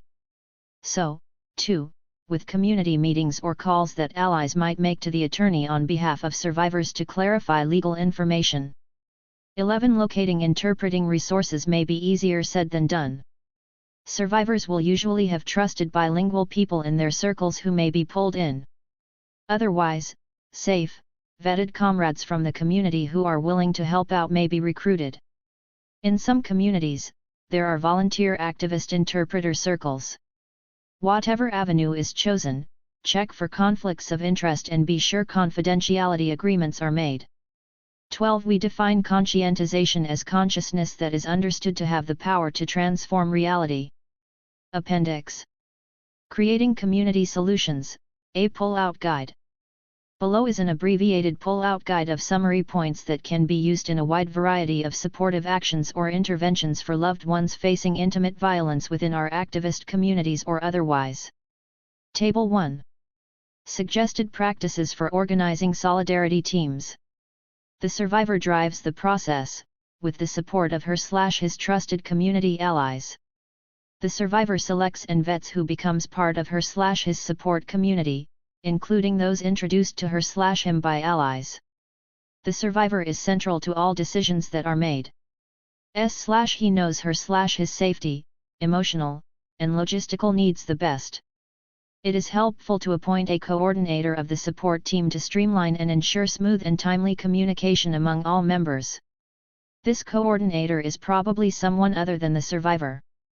The coordinator should be someone who is efficient, consistent, reliable, organized, and detail-focused, who can keep track of deadlines and is good at scheduling and anticipating logistical needs while being tuned into the group's emotional and practical needs. A decision-making process should be discussed early on in the formation of a support team. Survivor safety should be a priority for all. There should be open, respectful, and healthy dialogue, strategizing, and debate pertaining to physical and emotional safety and health, as well as economic, immigration and legal soundness. Survivors' decisions should be respected, even if the team members don't fully understand or are uncomfortable with the decision. If there are children or other family members/loved ones directly impacted by the violence, their needs and voices should be considered as well. For multilingual support teams, interpreting support needs to be made available to all members at all times, to accommodate the full participation of all. It must be ensured that the confidentiality of communication be sacred and maintained within the ally group. This, of course, is crucial for maintaining the safety, trust, accountability, and integrity of the process. Each team member should be realistic about what they can offer. Do not overcommit. It is crucial to maintain complete reliability, consistency, and accountability so as not to violate trust with survivor and comrades. Never assume that everyone on the support team, including the survivor, are on exactly the same page around values, ideology, and politics. Assume the need to start with a group discussion on the basics of anti-oppression work. Part of the process toward safety and liberation is the unpacking of issues of power, privilege, and oppression together as a team and working toward consensus building and/or respecting differences. Honor the process and have patience with it. The work of relationship and trust building takes time and happens over time. One cannot rush the process.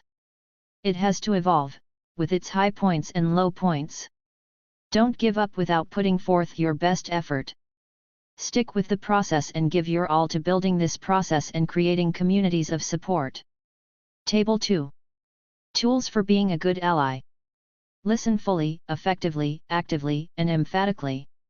Maintain the survivor's confidence and resist the urge to disclose the story to others, unless the survivor gives permission. Provide non-judgmental and supportive counseling. For those with expertise in the law or other systems, offer helpful information in clear and simple language. Assess physical and psychological safety and risk at every step of intervention. Assist survivors in strategizing and prioritizing while in crisis and when encountering the systems or situations that may become involved as a result of the abuse. If a survivor trusted and vetted support team is formed, ensure that the team coordinates information and facilitates communications well, and ensure that the same is done with key services that the survivor may end up interfacing with.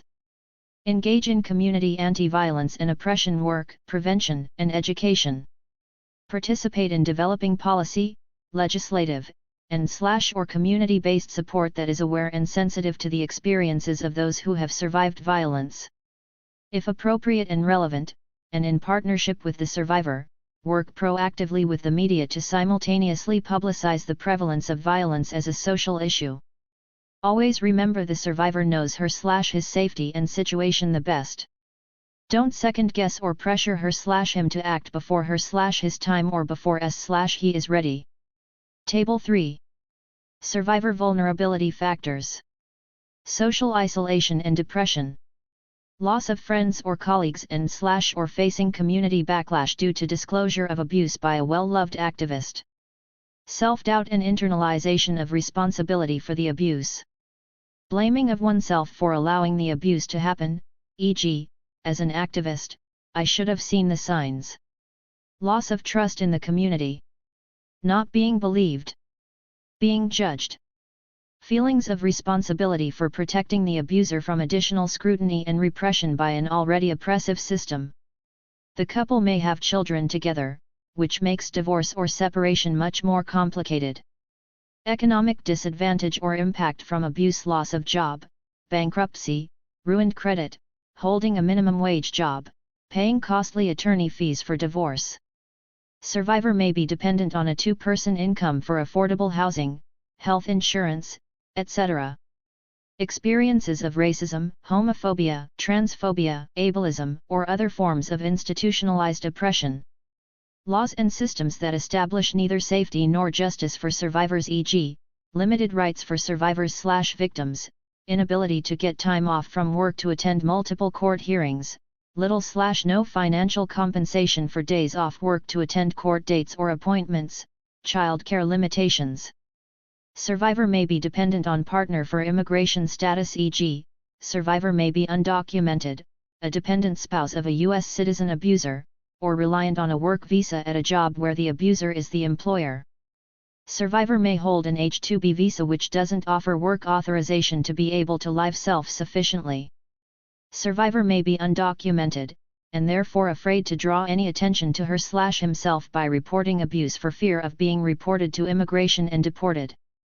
Language barriers: literacy in English and/or native language where most resources and helping services are monolingual and frequently print-based. New immigrant status may result in survivor being relatively unfamiliar with U.S. laws, social rules, culture, language, and institutional and social systems. Table 4. Risk Assessment Checklist, information to gather in the wake of a crisis. Survivor safety, extreme depression, suicidal feelings, substance use, medical conditions, mental health crisis. Does the person need additional, professional support? Primary abusive partner information and history, lethality, access to weapons, criminal history, accomplices, substance use, mental health history, suicide risk, homicidal risk. Remember that in domestic violence situations, the critical point of safety risk for the survivor is often when the survivor takes a step to set boundaries against the abusive person, or leaves. This is when the stalking and homicide rates often go up. Safety of family and loved ones: children, parents, relatives, neighbors, colleagues. Are they at risk of being harmed by the perpetrator? Are they colluders in the abuse? Assess each group for safety, supportiveness, and/or liability to client. Safety of community, e.g., friends, family, colleagues, neighbors, care providers, ethnic community, and so on. Are they at risk of being harmed by the abusive person? Are they colluders in the abuse? Assess each group for safety, supportiveness, and/or liability to client. Are there other perpetrators of violence in the survivor's life? Effectiveness and quality of care from systems and care providers. Are service agencies and institutions that the survivor may have to interface with trained to be and sensitized around working with trauma survivors? Are the services and environment culturally and linguistically competent to meet the survivor's needs? Are there issues of institutional or historical oppression, such as racism, classism, xenophobia, ableism, heterosexism, or sexism that the client may encounter within helping systems? It takes ass to whip ass. Understanding and confronting violence against sex workers. A roundtable discussion with Miss Major, Jessica Yee and Mariko Passion. Introduced and edited by Juliet November. Introduction. Sex workers are working people. We are highly stigmatized and criminalized, but workers nevertheless. Despite the monolithic stereotypes, there is nothing intrinsically violent about providing a sexual service. For the most part, violence against sex workers is the same as violence against workers everywhere. The more privilege we have, the more likely we are able to work in the safer and better paying parts of our industry. The less privilege we have, the more likely we are to face shitty working conditions that may also be dangerous. While working people everywhere face a range of risks from their work, from hotel cleaners and agricultural workers who risk cancer from chemical exposure, to industrial accidents in factories, to the physical, sexual, and psychological abuse experienced by nurses, to depression and addiction in almost every form of work including parenting. What is unique about the sex industry is that often the very ways we sex workers might protect ourselves from clients or from our partners are criminalized by the state.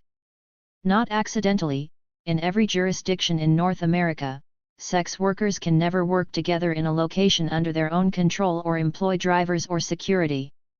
Street-based workers can't negotiate services ahead of time or in well-trafficked public areas. Sex workers can't report violence without the risk of arrest, child removal, eviction, or job loss, and we can expect the criminal legal system to minimize or outright ignore violence against us, including rape and murder, in particular if the worker is also multiply marginalized by racism, transphobia, and/or poverty. Since the state is a major source of violence, sex workers have always had to rely on alternative methods of preventing, confronting, and healing from violence. What is violence against a sex worker? For many of us, the first and only image of violence against a sex worker is that of a client abducting a street-based worker and leaving her body in a river. Yes, this has happened. It's why I became a sex work organizer in the first place. Stranger violence is part of the risk picture. But from what I can tell, the most common form of violence against sex workers is in the home, intimate partner violence. When I tell people I'm a sex worker, I'm often asked if I'm being safe. No one ever asked me that when I told them I had moved in with my partner, even though partnership is often at least as dangerous if not more. Partner violence is not the only form of violence sex workers face. Colonialism, misogyny, and other types of oppression are forms of violence themselves, and from my experience, most North American sex workers are working-class women, with a disproportionate representation of indigenous women, women of color, and trans women communities. So when someone tells me they want to end violence against sex workers or reduce harm, I ask, what violence do you mean? Against whom? Because if you're talking about violence against the sex workers I know, do you mean at the hands of our partners? Do you mean a doctor turning in a woman to Child Protective Services after finding out she is a sex worker? Do you mean ending arrests and incarceration? Strip searches on mere suspicion of working, as often happens to trans women of color? Do you mean quality of life policing that justifies frequent police contact with trans people of color no matter what the circumstances? Do you mean raids of immigrant-run massage parlors by cops with drawn guns and deportation orders? Not being able to work legally but punished for returning to sex work? By violence, are you including the emotional, social, cultural, sexual, and spiritual violence against sex workers, something so many of us experience as having much more lasting harm? Are you thinking about the violence of being so stigmatized that you can't talk to your family for years? Of being abused by partners or unable to access public services because your boyfriend might get arrested as your pimp? Are you thinking about rejection from a lover or a lover's family? Are you thinking of the soul-crushing damage of knowing that your friends pity you and strangers might consider your death a joke or a welcome cleaning up of a neighborhood? Do you consider how your attitudes might be part of the violence against sex workers? Over and over, sex workers tell me that these are some of the most common and harmful forms of violence we face. These myths that violence against sex workers is exclusively physical and client-based deflects any focus on the intimate, structural, and state violence against sex workers that is just as prevalent. Instead, just about every effort to help sex workers justifies expanding control over us through the prison industrial complex. For example, we are told that we just need better cops, or tougher sentencing for bad clients, or more educated judges, rehabilitation programs, surveillance cameras in identified street working areas, neighborhood watch programs, mandatory drug treatments, more sensitive imprisonment and, in some places like New Orleans, the placement of sex workers under a decade-long surveillance via sex offender registries. Even many feminists believe sex work is violence in and of itself, and further support criminal solutions to the so-called problem of prostitution. I and many other whores feel enraged and betrayed by other feminists who go so far as to organize against us, drowning out our voices, analyses, and ideas. But we whores don't take shit lying down, so to speak. The following roundtable discussion was organized in large part to debunk these dangerous myths about violence against sex workers and to explore truly viable solutions for ending violence against sex workers. Together, Miss Major, Mariko Passion, and Jessica Yee call on us to recognize the varieties of violence we face, in particular the emotional, cultural, sexual, and spiritual violence of sex worker oppression, as well as the fact that violence against sex workers has many sources, including the state, but also our partners, friends, communities, and families. Because systems of oppression keep us separated from one another, sometimes a sex worker will have no one to turn to. What's he gonna do when an abusive boy/girlfriend starts pounding on the door threatening the kids? There are times when there is no option but to call the cops for an immediate intervention. But then what? How can we prevent that shit from ever happening in the first place, and heal from it if it does happen? 2 Roundtable. What are ways you, or other sex workers you know, have found to stay safe from violence? Miss Major, the thing about this question that you have to keep in mind is that there are different kinds of violence: spiritual, psychological, sexual, physical, and emotional. Each one is going to have a different effect on us, and those effects impact each of us differently. For example, someone who is FTM will be different than an MTF because socialization will affect the results of the violence, how you receive or resist it. Taking that into consideration, one of the things I tell the young is that you've got to find ways to stand up for yourself that don't incur more wrath on you. For a trans man, they're usually not over 5'7", and because of their size, I've noticed that the aggressor often takes it to an extreme. They will go beyond verbal assault to show that they are a real man. With trans women, they're less likely to overpower us one-on-one because we're bigger than the average bear. It's more likely to be in groups or from a distance. The funny thing is, they'll attack people they think are fags because they think they're weak and effeminate, but with black trans women, well, we have a reputation in black communities. You don't fuck with the sissies and queens. Going back to the 1950s, you hear them say it about trans women: you can chase them but don't back them into a corner. So, with violence, you go through stages. You can fight back physically. Sometimes you can't do that, especially for girls who are prostituting, so then we'd sometimes carry 2 bricks in our purse. 2 red bricks, and reinforce the purse straps so that it wouldn't snap off when you'd hit someone with it. If girls had cars, we'd get little kids' baseball bats, soak them in water for 2 weeks. This way when you use it, it won't break. Then dry it, cover it with electrical tape just the exact width of your hand. One side of tape down, one side up so that once you grabbed it, it was in your hand till you were through.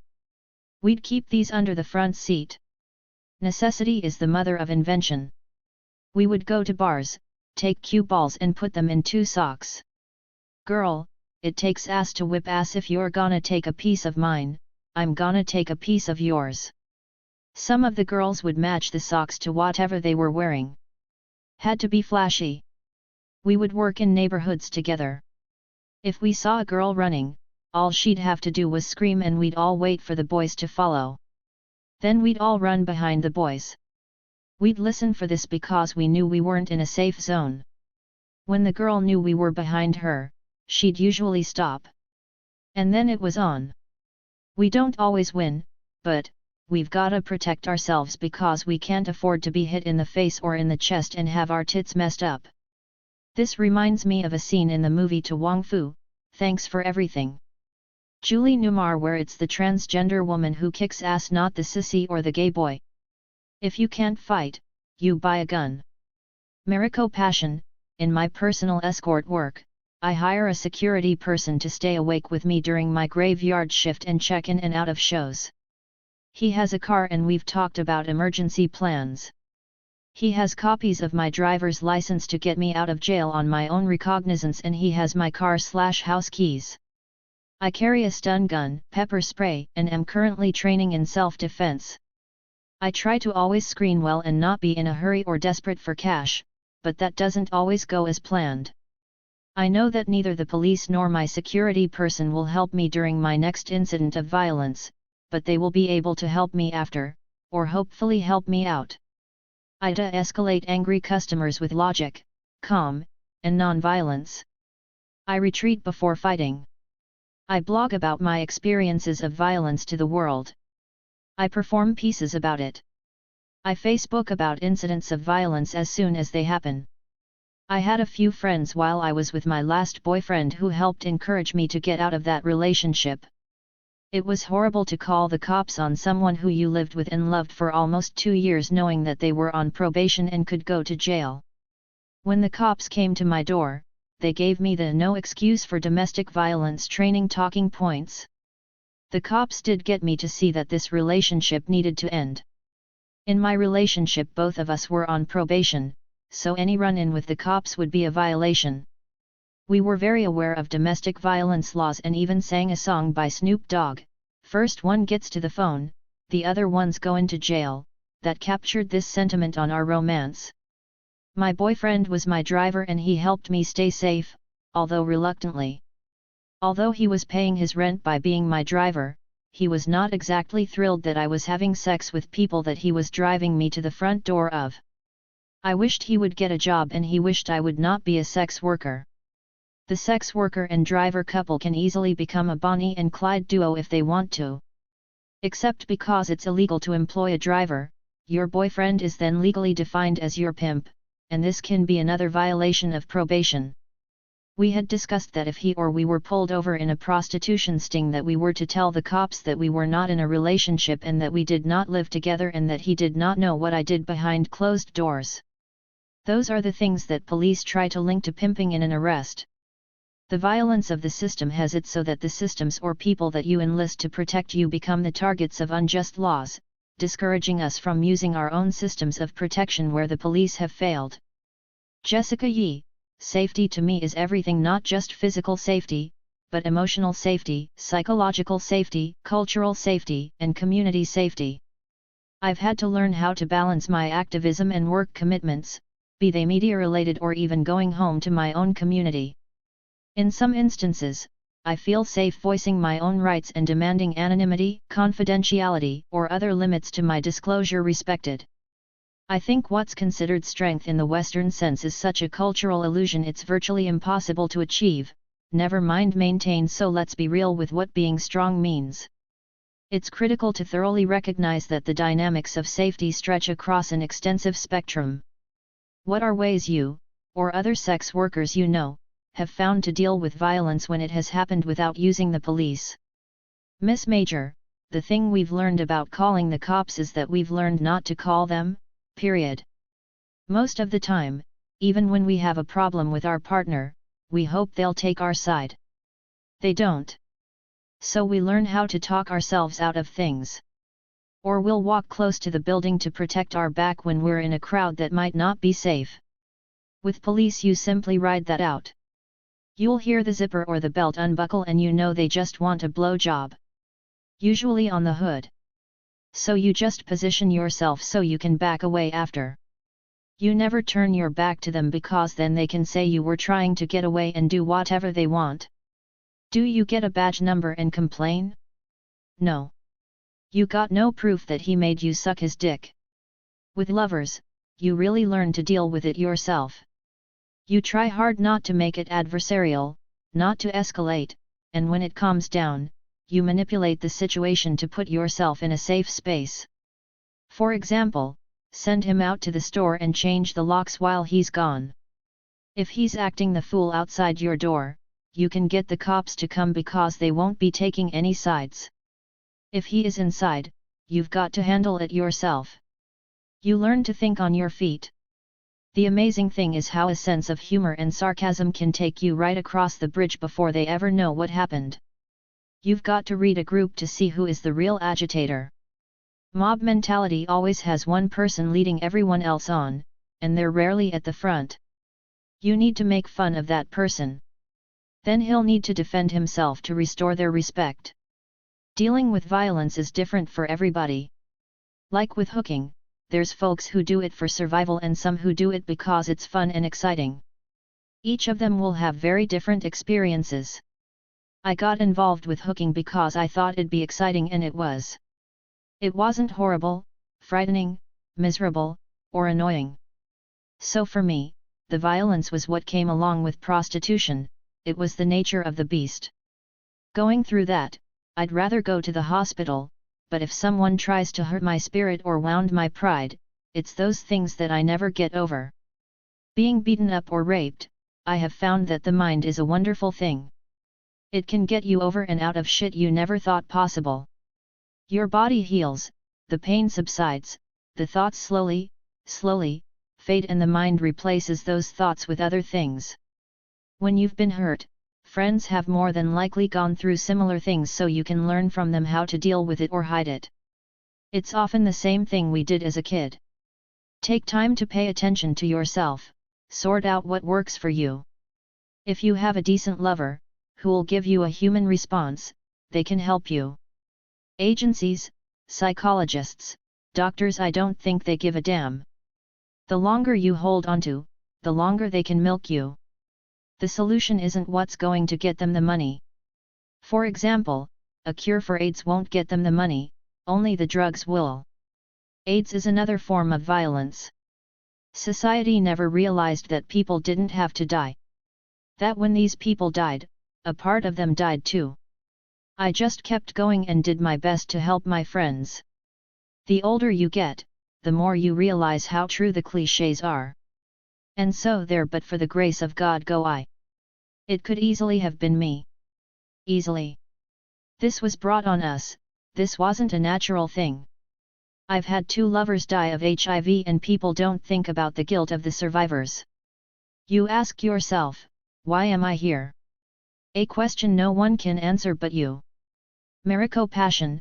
One strategy I use is posting the phone number and description of any violator. Perhaps a girl will Google his phone number as part of her screening before seeing him, and my negative report will come up. I also find emotional support in other sex worker colleagues that I am very close to. This is the beautiful part of this community that has allowed me to survive and blossom. Sex workers have organized Day to End Violence Against Sex Workers on December 17 each year, and we can talk about violence then. Swap Law used to have a worker support circle. When I broke up with a boyfriend and had to call the cops on him, my therapist was my only friend. I started using Facebook because it was an important part of my support network, my new friends, a way to express myself and receive immediate feedback even from folks who couldn't do anything else. When I Facebooked about calling the cops on my boyfriend, I got responses from people who had done the same thing, from sex workers who dated people in prison and who knew. Facebook helps me feel okay because it's an open journal in a clearly public forum. It's a way for me to get my words about violence out there and to let people know that this really happens. I have a personal spiritual practice. I pray, I journal, I write. I go to the ocean when I'm having stress about work or life. I spend a lot of time alone. I smoke a lot of pot to deal with my post-traumatic stress disorder. In fact, I came into the sex worker movement through my healing relationship with marijuana as a medicine. Jessica Yee, truthfully, as many people who have experienced violence may tell you, you often become your first advocate and line of defense. If you are in a situation where you are either in extreme harm or very close to it, you have to think, what's going on here and what can I do about it? After that part is over, sometimes police or clinical staff are the last people you think of that can help you, since you essentially had to move through the incident on your own anyway, or if you do go to them, you've kind of already proven your own resilience and ability to survive the violence. It's imperative to remember our strength and our own power to live. As a racialized, First Nations young woman, I know that I'm just as likely to experience sexual assault or violence working in an office as I am while sex working on the street, and I'm also just as unlikely to get real support from the authorities, who might not believe me or seek justice on my behalf. Consider, for example, the 500 Aboriginal women missing and murdered in the past few decades, something that has been going on since 1492 despite the Canadian media's recent discovery of this problem. A lot of us have been training ourselves to get shit done our own way for quite some time now. What I have liked seeing recently is both the mentoring and intergenerational sharing between younger and older sex workers, and the personal communities of support that sex workers have formed with each other. I really think there should be something like a Big Sisters and Big Brothers mentoring of sex workers. In other words, it's critical that we galvanize these communities to ensure that we workers determine for ourselves what rights we want protected and respected. Part of this work requires also expanding the definition of what the words protection and respect constitute in actuality. This isn't just about what's going on with our bodies and clients.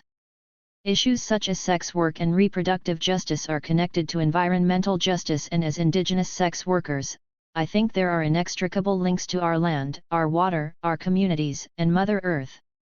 What power can sex workers and allies leverage against people who cause harm to us? What can we do to protect ourselves, fight back, and hold abusers accountable without relying on the cops, courts, and prisons? Miss Major, you can't rely on cops or prisons. If the prison system worked to help us feel safe, there'd be one prison in each state. Why are there so many? Because it helps control the people the state doesn't want to exist. Which is why they were so encouraged by AIDS. It was going to wipe out the junkies, queens, gay people, and speed freaks, so why cure it? We have to rely on ourselves, community, friends, and blood or chosen family. I don't feel that accountability happens in realm of existence. For example, guys who have unprotected sex when they know they're HIV positive. That's murder. So the thing is to hold yourself accountable. And to fight back emotionally and spiritually. It's a matter of keeping yourself safe and sane. It's a matter of not letting your anger and frustration over violence ruin your future, because it can mess things up permanently, so you never have joy, happiness, or peace of mind, the things that make life worth living. Yes, those things are fleeting, but no one promised you a rose garden. You have to fight to keep yourself safe. So yes, I've been robbed and so on, too, but girl, don't throw a pity party. Sorry, but go do something about your anger. Go to the movies, go punch a tree, play it out, put on some blues, get a glass of wine, break a dish, rant and rave, piss and moan, and then, the next day, get up and get on with life. Because the best kind of revenge is to not let it get you down. No matter what situation you're in, you can eke out joy, sanity, fun, and happiness. I was in Sing Sing and I was not going to let that shit ruin my life. I was young with little titties, with pretty red hair. I was the cutest thing on 2 feet. And Sing Sing was little New York City. There were pimps, whores, and snitches, and I had so much fun. They wouldn't let us girls work, but we dated the guys who were allowed to work. I just flirted and wrote sweet notes to the guys, didn't even have to be with them physically, and we got treated to all sorts of things. Mariko Passion, this is a difficult question because I don't think that we will ever be able to hold abusers accountable. I think that we can fight back when attacked, and protect ourselves and the ones we love. But if we are against prisons and death penalties, what methods can we use to punish violators? I am personally bent on using any means necessary. This, however, always works against the sex worker, and it never really happens like the movie scene robberies. I can resist and defend. I was born a defender, but I have learned tools to fight back. I want to get to the point where I can present an equal threat of combat, not an easy target. I feel like I'm a soldier in a war that I didn't enlist in. I have created myself as a whore revolutionary as a way to survive. I risk a lot of violence given the type of sex work that I choose to do. But I don't think we get to choose our class. Poverty is a kind of violence. I've always wanted to be a $2,000/hour escort, but I can't get that high rate. I feel like I have to do the risky work to make the money I make. It's different than a street worker, but it's an indoor street hustle, which creates an additional risk for me. I minimize my chances of being victimized by not having a pimp or using drugs or working the street. People want to deal with child soldiers and people dying, so how can I feel like people should be concerned about my being a sex worker who got robbed? That's something that Laura Augustin points out regarding the rescue industry. People want to rescue trafficking victims, but they don't want to help us decriminalize prostitution or organize better working conditions in massage parlors. They'd rather come in with guns drawn, dogs, and raid and rescue. That makes a better story: pictures of terrified girls, invading people's privacy, not working with them as intelligent people and as workers. Jessica Yee: I ask many more experienced sex workers this question a lot, and, as an Indigenous person, I've been witness to our own restorative justice systems, which have existed since time immemorial despite getting all fucked up by the colonizers. It is possible to have our own forms of justice. Of course there were issues prior to colonization, but an important difference is that prior to colonization we had our own ways of dealing with this. Among my ancestors, it was normal practice to keep each other in check, and because we are a matrilineal/matriarchal society, if there was violence against any woman or child, we dealt with it right away. I remember pulling up some old clippings of the colonizers' newspapers in the late 1800s where the white women were saying things like you could walk down a road in one of the Iroquois communities and none of the men would touch you, and how much this surprised them. It's important not to romanticize this legacy of justice, but it's still running through our blood and the colonizers can't take that away from us. Trust me, back before Christopher Columbus, sex work wasn't frowned upon. I don't know that we've arrived at a place in this generation where many people feel like the abusers have really been held accountable at all for their actions by state-imposed systems or not. I honestly don't feel like I have any right to decide for anyone else whether or not they received justice for the abuse or violence in their lives. Some potential steps toward restored justice might focus on giving human face and truth to the harm done through rape and sexual assault, or through how we are falsely portrayed in the media. Using our own intersectional human rights framework, not one that has been imposed, is also helpful. A lot of sex worker activists focus on decriminalizing sex work and, in the meantime, on trying to get crimes against sex workers prosecuted. If we decide that we're fundamentally against the prison industrial complex and that fixing the cops and courts won't work, that the PIC in particular will continue to punish sex workers of color, immigrant workers, trans and gender variant workers and survivor workers, how does this change the way we organize in the sex work movement? Miss Major, I don't think that works. The government isn't going to prosecute Johns because most of the time they have money, position, or power and they vote. Most hookers don't vote. So to me, if they decriminalize, they're changing the rules of marriage. They're not going to open it up for women who are not married to have the privileges of married women. How many girls like me grew up wanting to get married so they could get a new caddy or fur? It's the same with prostitutes. Yet are still portrayed as opposites. Some of the girls I've talked to have suggested turning sex work into a regular business. Let's have prostitutes working for a company with other girls, like they do in Nevada, with medical coverage. This would help eradicate the lines between the girls who work in the street, for agencies, who advertise in the paper, etc. Marico Passion, the one factor unifying all workers in the movement is the fight for decriminalization, not legalization. People like Robin Few were able to help ignite a movement on the basis of that unity. But we disagree on a lot of other things: when to decriminalize, how to start a campaign, who should be in the conversation.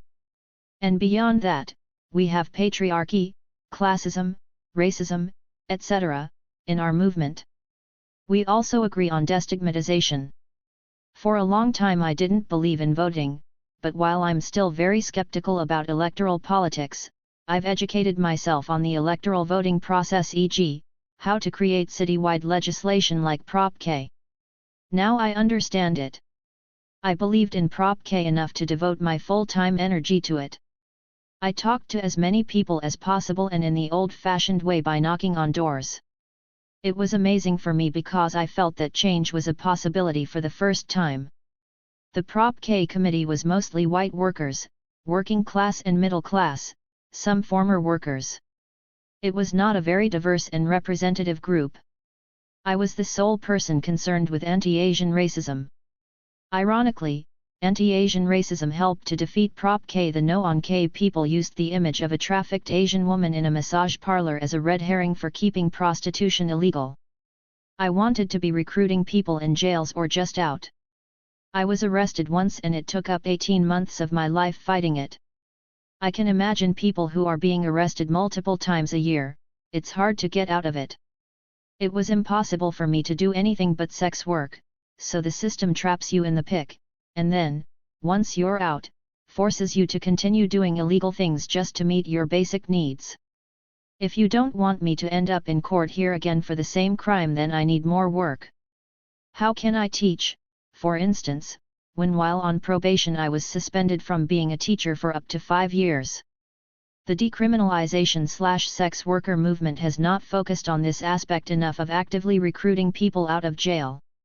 We're getting better.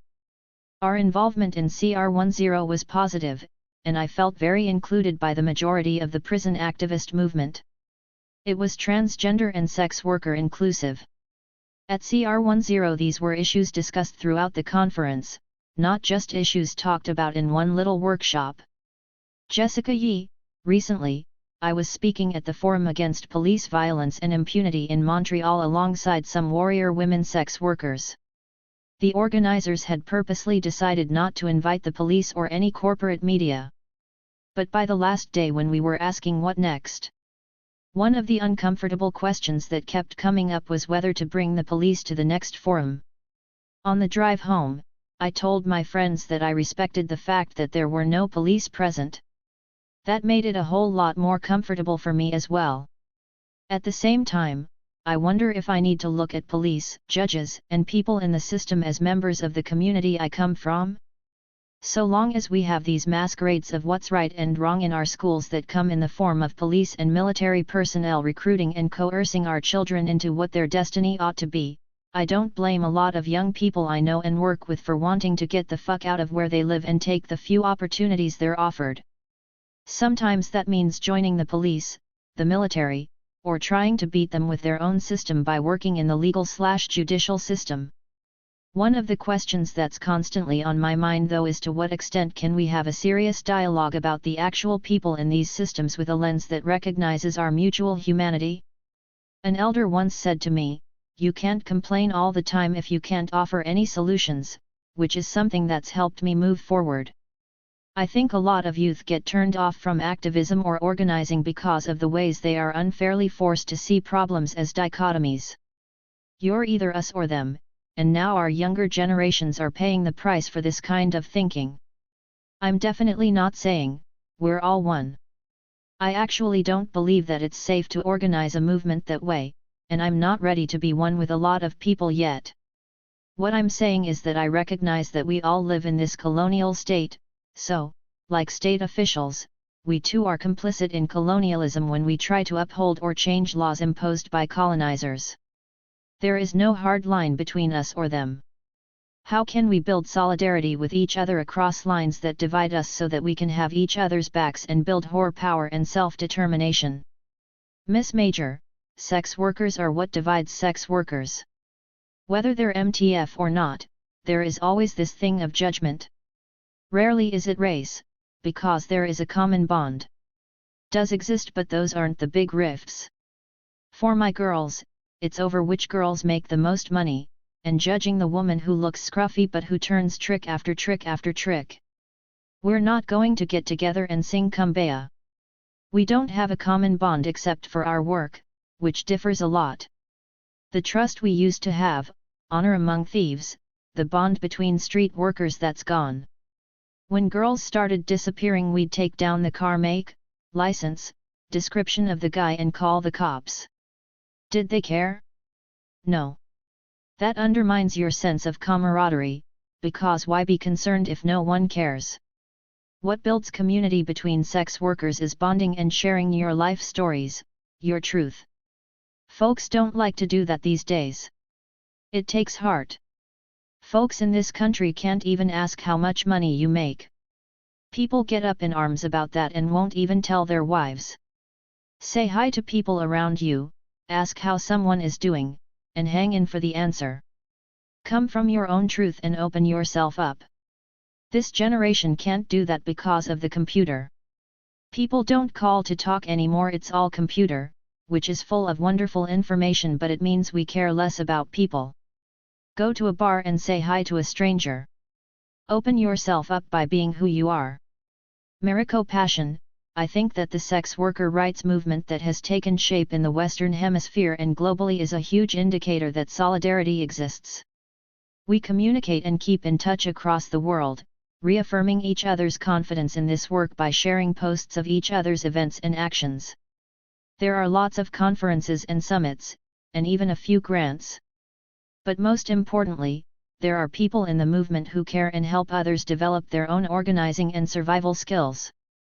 To address solidarity building across race, class, and gender, many organizations and conferences, like Desiree Alliance, have started in the last 5 years to focus on social justice and anti-oppression organizing.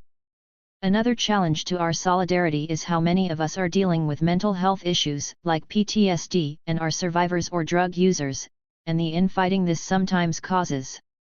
I want to work on the mental health issues of our community and not ignore them. As survivors, it is critical that we create a space for openly talking about sexual and physical abuse, and how that violence, particularly when experienced during childhood, remains with us, affects our personality, and can seriously undermine our lives, our relationships, even our ability to make more than survival income. My next project is to really deal with PTSD among survivors, specifically drug use and the acting out we do against each other. I want to create the Hustler's Survival Guide for LA to spread basic knowledge regarding current prostitution laws, including resources that people may not know, like how to get out of jail on your own recognizance, early termination, and not having to pay for a lawyer. The process of learning how to survive being arrested has been very empowering, and I have demanded it with my own determination. If I could share that knowledge with other sex workers, they could take back their lives. Even if only just a little bit more. It certainly doesn't free you entirely, but it's one less shackle. Jessica Yee, a lot gets in the way of sex worker solidarity, everything from lateral violence to competition among activists trying to one-up each other. As a young activist, this kind of egotism and competitiveness, for example, when activists/organizers let things become more about themselves than the issues, has really made me think about my presence and work in the movement today. This has also led me to begin reflecting quite a bit on the concept of humility and its place in political organizing work. Why do we keep saying solidarity anyway? What does the word really mean to us? What does solidarity look like? Some people don't actually want or aren't in a place to receive solidarity from certain quarters. We've already seen what happens over time when activism becomes only about one thing or one group's way of doing it. Someone else is going to constantly lose out. Like the way mainstream feminism claims it's just about women, or the gay rights movement fights for same-sex rights but not trans rights, or understanding that as racialized people, it's not just about marriage. I detest the way that only certain types of activism seem to be valued, while so many different forms of doing it are underappreciated and overlooked. The typical sign-waving, picket line walking, rally-speaking activism is valuable, but let's understand that some people's resistance is just the act of surviving and that the masses are engaged in that way. Western society dictates that we ought to focus on essentially one or two things only and leave the rest to someone else. This is isolationist, individualist, and capitalist in many respects. Many people seem to think that what's in front of them is the only reality. I see that in a lot of alternative media and organizing, and I wonder how recolonizing that becomes. For example, I think about youth we work and live with on the reservations who don't know that the good old white people are writing and rallying for them, not with them. We're being spoken for all the time. Sometimes, what is masked as good activist solutions is in fact violence against us. I'm a lot more interested in working on this as a way of life than as a wave, a movement, or a generational difference. I know there are 7 generations of people who have fought for me to be here now, and I have 7 generations to fight for that will come after me as a sex worker, organizer, and I am because we are believing survivors and facing down the barrel of the gun. Alexis Pauline Gums. Interviewed by Leah Lakshmi Piepzna Samarasinha. When I stumbled online upon the work of Ubuntu and Alexis Pauline Gums, I was simply blown away. Based in Durham, NC, Ubuntu is a coalition led by women and gender non-conforming people of color, queers and survivors that came together following a sexual assault one perpetrated in March 2006 by members of the Duke University lacrosse team on several black sex workers, and the national attention which largely took the form of vicious, racist/sexist backlash that unfurled against the survivors of the assault. 2. The name Ubuntu reflects a commitment to a traditional sub-Saharan African concept which, roughly translated, means I am because we are. According to their mission statement, Ubuntu is a women of color and survivor-led coalition of individuals and organizational representatives. We prioritize the voices, analyses, and needs of women of color and survivors of sexual violence in both our internal structure and our external work. We are women, men, and people who do not fit into the gender binary. We are non-trans and trans. We are people of color, multiracial, and white. We come from throughout the Triangle area and have roots both within and outside of the United States. We are sex workers, students, and community members. We are workers. We are lesbian, gay, bisexual, two-spirit, and questioning. We are queer and straight. We are young, old, and in between. We come from a broad range of economic, geographic, spiritual, and political experiences, backgrounds, and perspectives. 3. In response to the horrifying assault and backlash, Ubuntu organized a national day of truth-telling, a march that filled the streets of Durham with hundreds from the community holding I Believe Survivors signs, huge painted Ading cross symbols of power, and tiny signs made from magazine cutouts and popsicle sticks. Survivors and their families marched up front. The march alternated between carnival-style dancing through the streets to Survivor by Destiny's Child and the beats of the Cackalack Thunder Drum Corps, to a moving silent walk past Duke's campus to the house where the violent lacrosse team party took place. At the lacrosse house, Alexis took to the bullhorn and, after crying her way through the silent march, read a love poem comprising 57 loving wishes for her community of survivors. Then the marchers danced all the way through downtown to the courthouse where a dance interpretation of Audre Lorde's A Litany for Survival, and speeches from the 7 coalition organizations pumped marchers up to keep marching toward North Carolina Central University and the W.D. Hill Community Center for a day of workshops, strategy sessions, and performances. All of the major local news outlets reported on the action, and the Day of Truth-Telling media team prepared survivors with talking points the coalition had aligned on while also speaking their truth on their own terms. This action, and the kind of fierce and nurturing work by and for survivors of violence Ubuntu members have fostered in their community, has filled many of us, including feminists of color, survivors, and our allies far beyond Durham, with so much heart and hope. In May 2008, I had the chance to have the following email exchange with Gums about the approaches adopted by the coalition in confronting different forms of violence in their community. In June 2010, I had the opportunity to ask deeper questions about how Ubuntu's work has grown and evolved over the past 2 years with its use of creativity as a form of healing, its expanding interventions into situations of violence faced by community members, and its involvement in Durham's Harm-Free Zone project. Alexis, in the interview we did in 2008, you mentioned that at Ubuntu you have created a complicated community of people ready to be there for each other in times of need and to celebrate each other. Can you talk more about the concrete ways people in this community have found to be there for each other and intervene in situations involving partner abuse? What does this look like? I am really proud of the fact that we have built a community that allows us to call on each other. I've told people that I really wish my mother had access to a community of support like this when I was growing up. I wish she had access to a community like this right now. When violence is something that has to be managed all alone by the person experiencing it, the cost is huge, especially when little ones are surviving the violent situation as well. So far, our immediate responses to partner violence have included literally being there for an Ubuntu community member who had reason to fear physical violence from a threatening partner, and brainstorming together to make a plan that provided safety for this community member and her family on her own terms.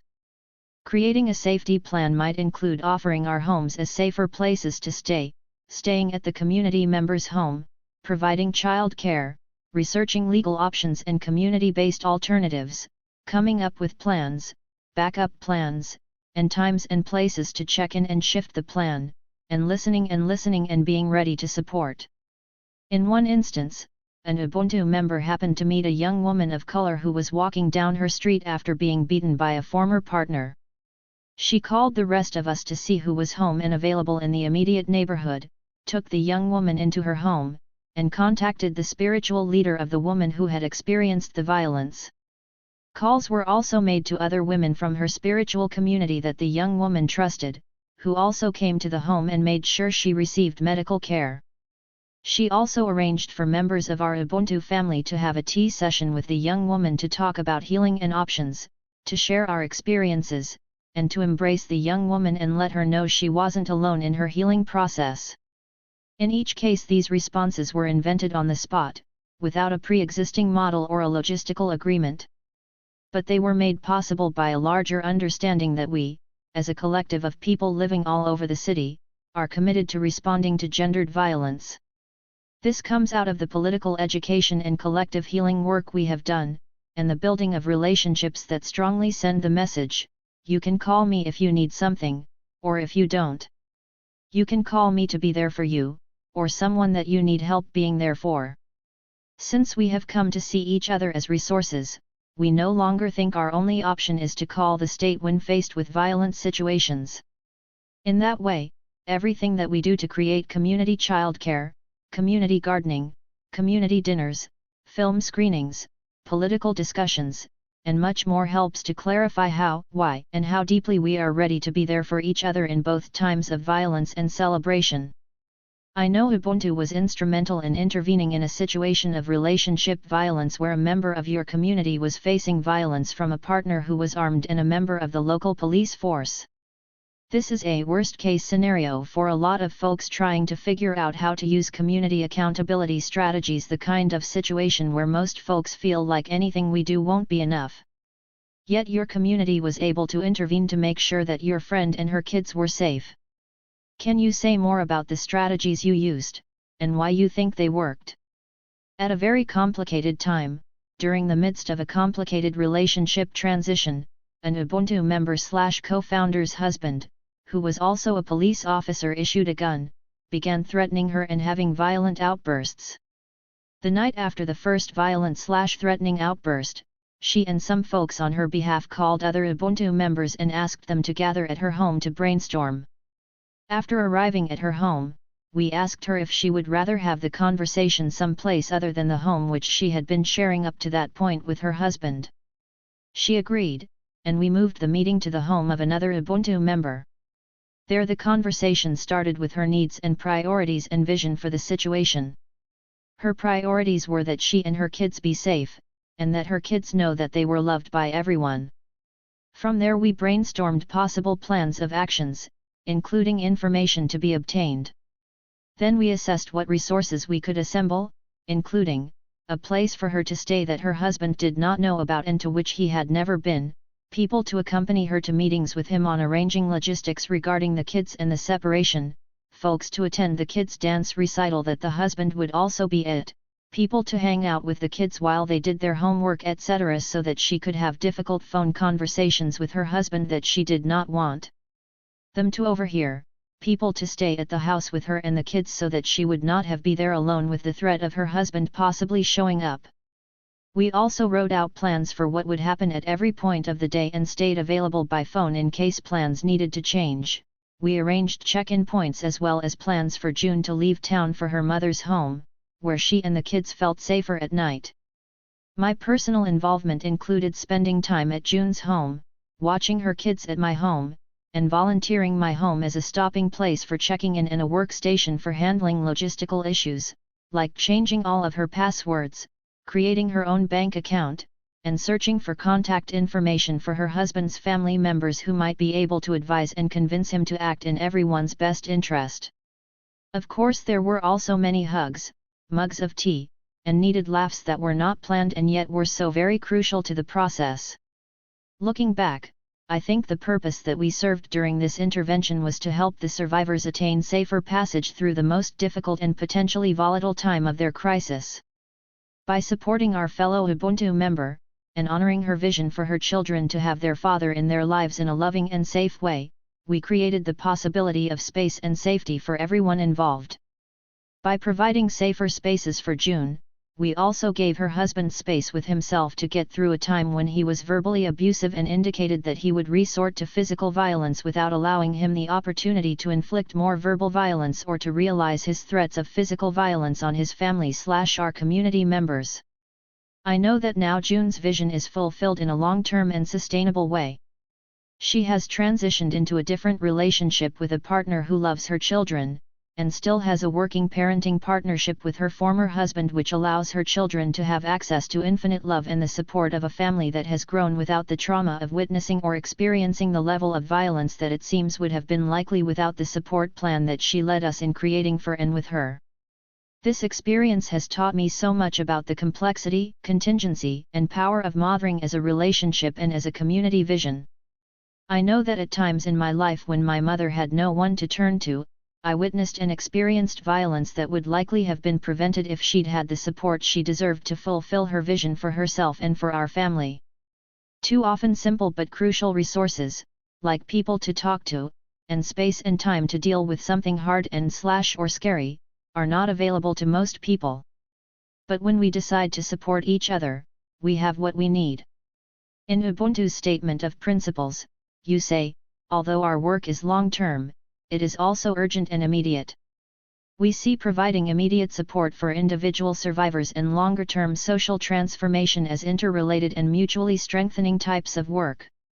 To resist, we must heal; to heal, we must resist. I love that you believe this and that you put this vision of sustainability in your work. How do you balance providing one-on-one support and organizing for social transformation?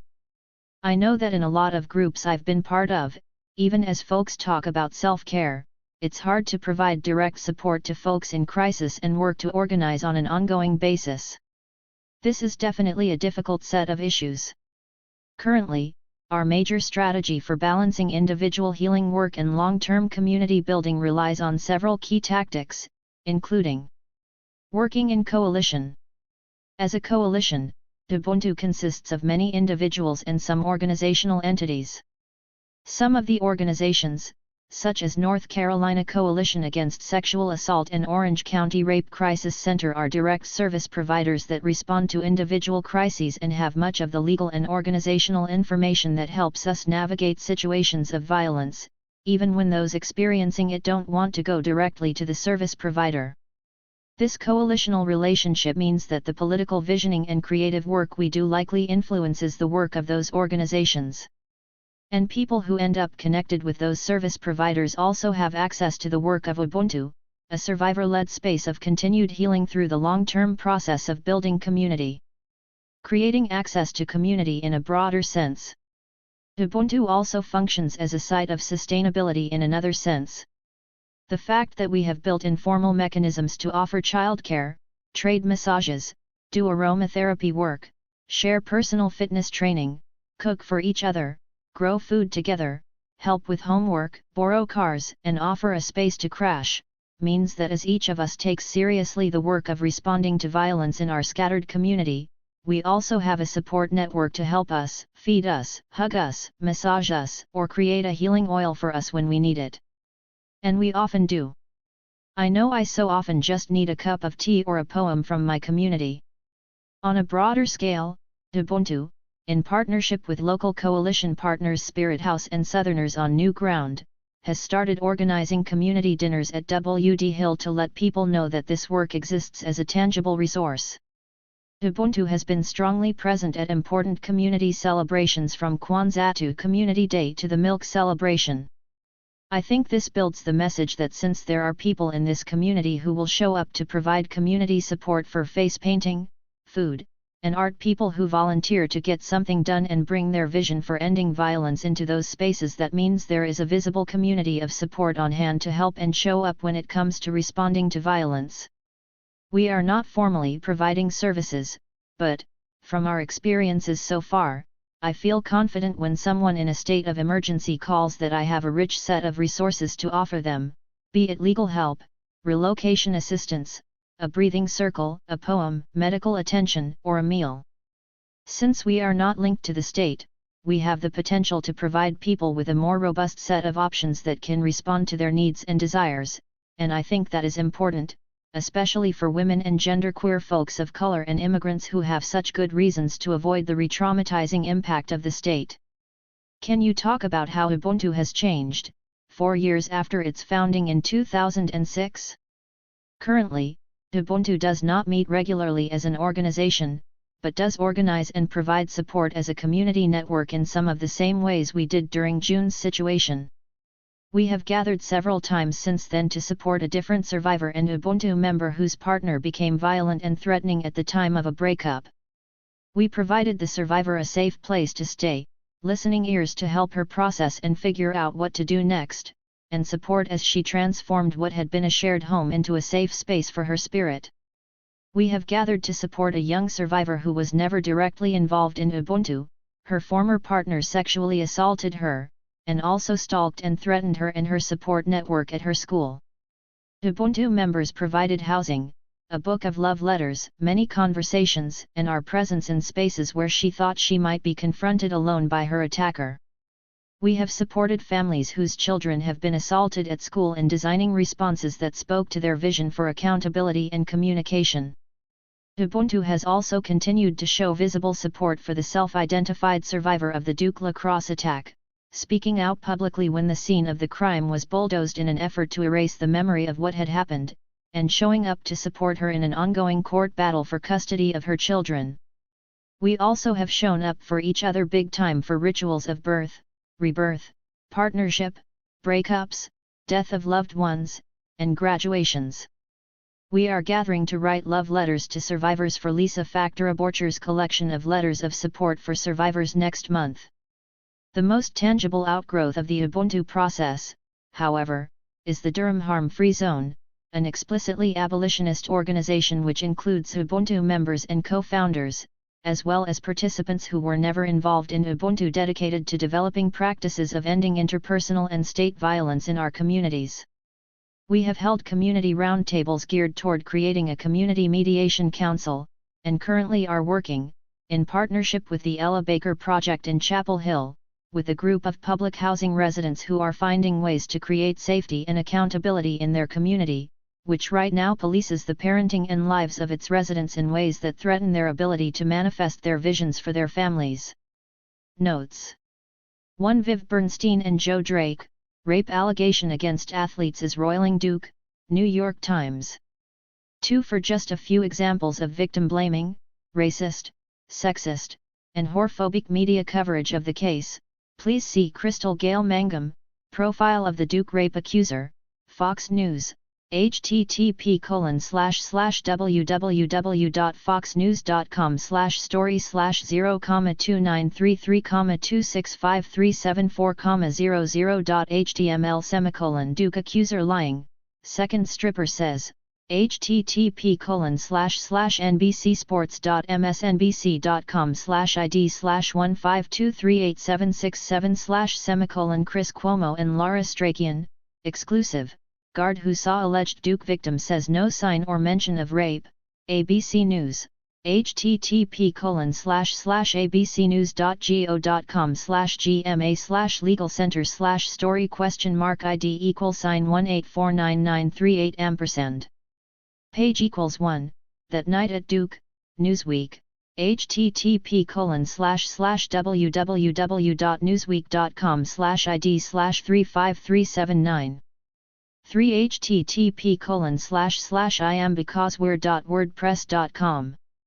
For more info, check out http://www.iambecauseweird.wordpress.com http://brokenbeautiful.wordpress.com http://www.thatlittleblackbook.blogspot.com http://www.atthikichentable.blogspot.com http://www.loveproduction.wordpress.com. Part 2. On Survivorship. Homewrecker. Gina DeVries. One hook. She wanted to turn me against the rest of the world, that girl. It was me and her, radical revolutionary partners in crime fighting the fucked up human race. We met at a radical queer youth conference in Washington, D.C. I'd flown in from San Francisco with my straight ally hippie mom, she'd flown in from Atlanta with her LGBT youth group. We danced together in the hotel ballroom that had been rented out for the conference dance, which was like every awkward high school dance ever, only gay. Then we curled up under the phone booths right next to the ballroom, stayed up all night flirting and telling each other stories. She was a poor white southern kid with a story not that far from my own abusive dad, crazy mom, little sisters she raised because the actual adults couldn't or wouldn't. She was stuck in that queer kid, poor kid, dysfunctional family, the world owes me because I am a victim frame of mind.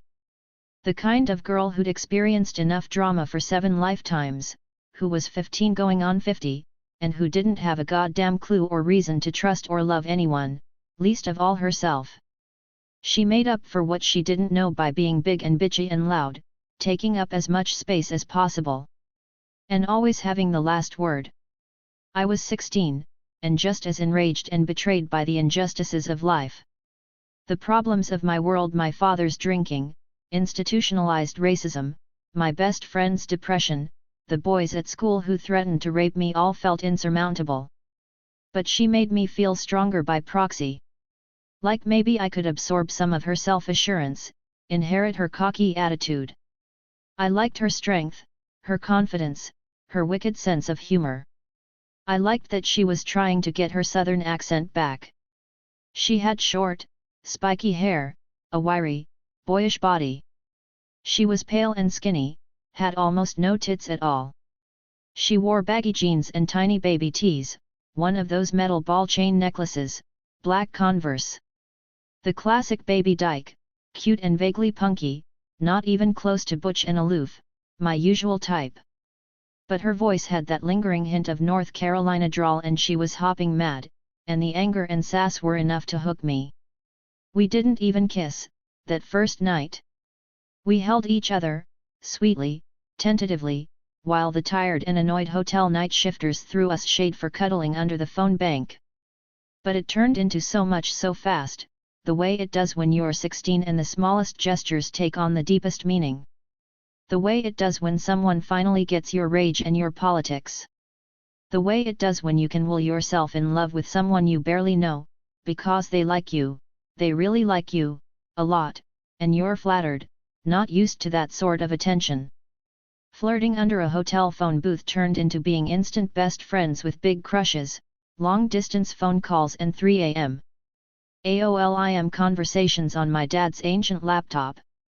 This turned into being long-distance girlfriends, and then came the fights.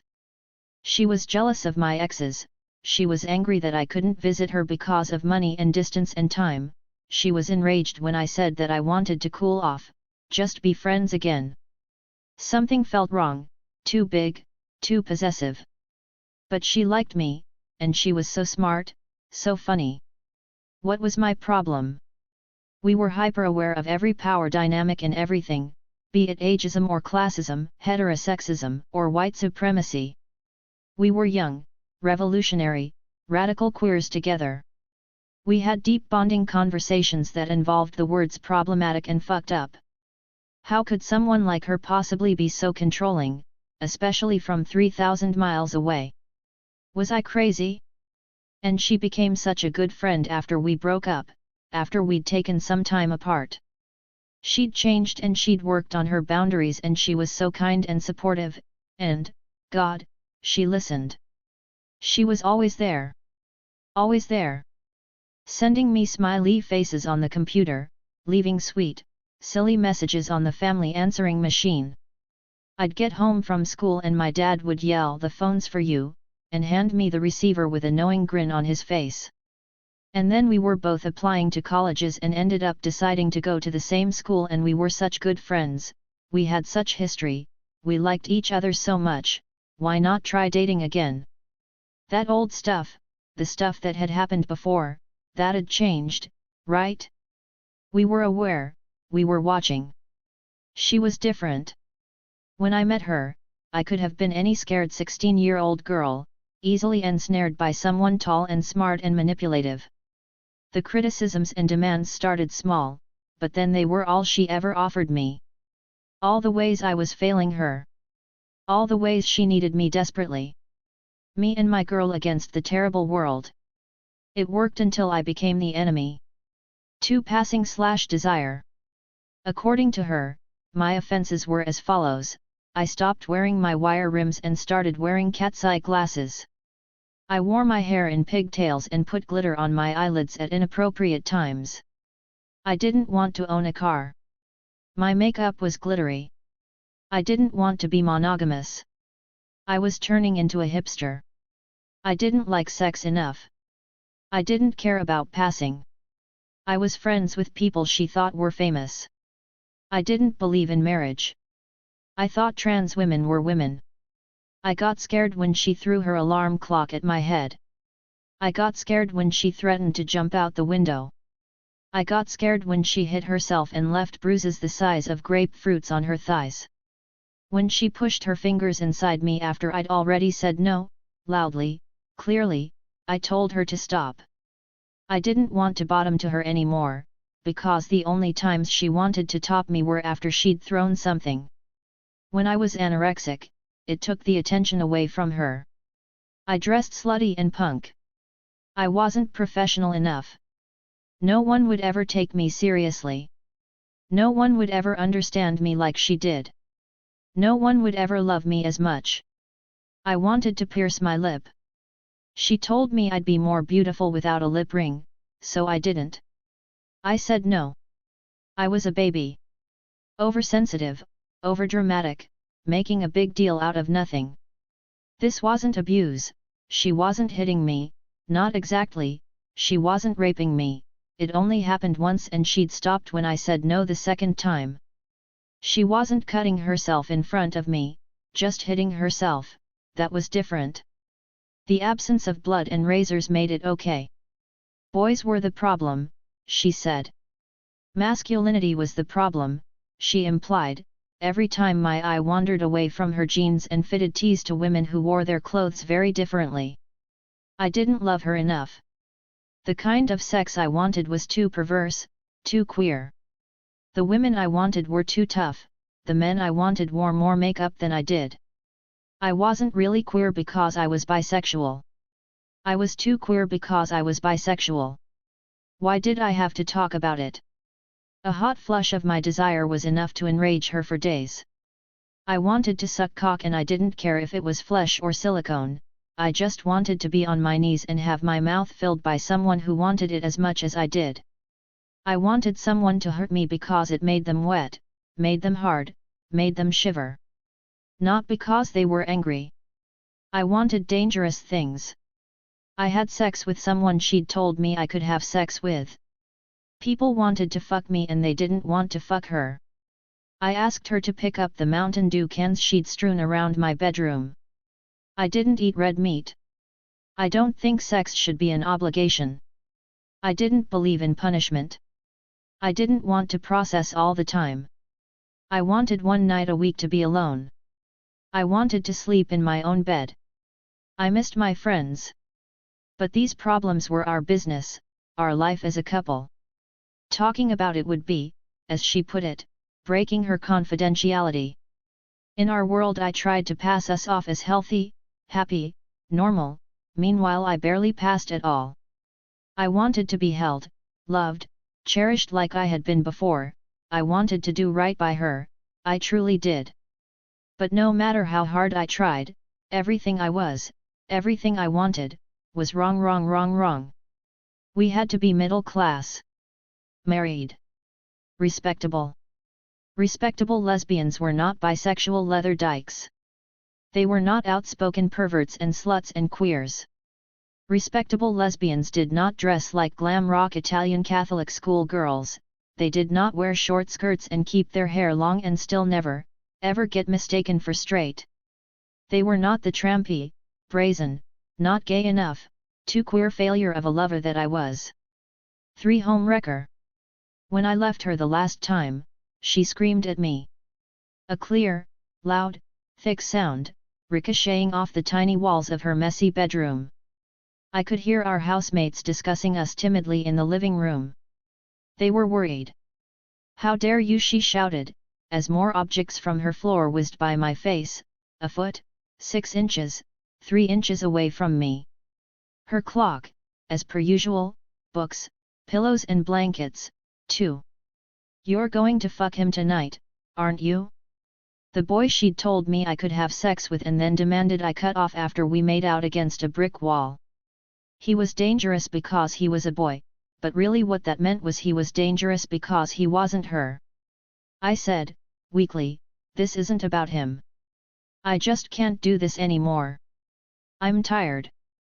I murmured, "Please, stop." I kept waiting for her to hit me. I almost wanted her to. It would have made it all real. It didn't occur to me to just leave the room. It took me 3 days to break up with her, because I'd start trying to leave and she'd try to convince me it would work. Slam, another book hurled against the wall. We had a wonderful relationship. Smack, the sound of her hand hitting herself. We were happy, weren't we? She said I wrecked her home by leaving. She said I was erasing her family. I was her everything. "You're taking away my life," she said to me.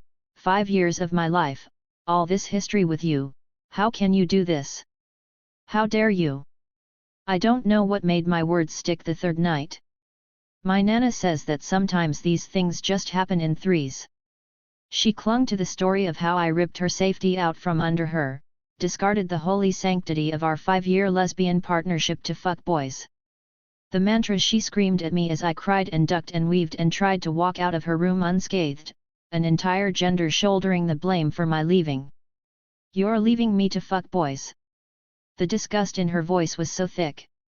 And I could feel it in the room, whizzing past my ears along with the clock and the books and the little stuffed cat she'd had since she was 2.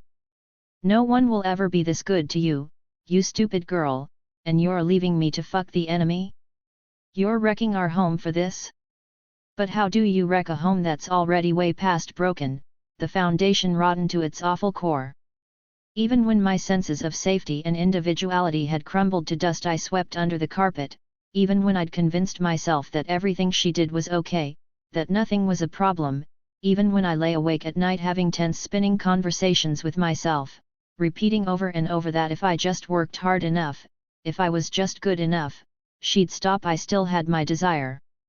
My desire was the one thing that never went away, and my desire is what finally rescued me. Fucking the enemy is what got me out of there.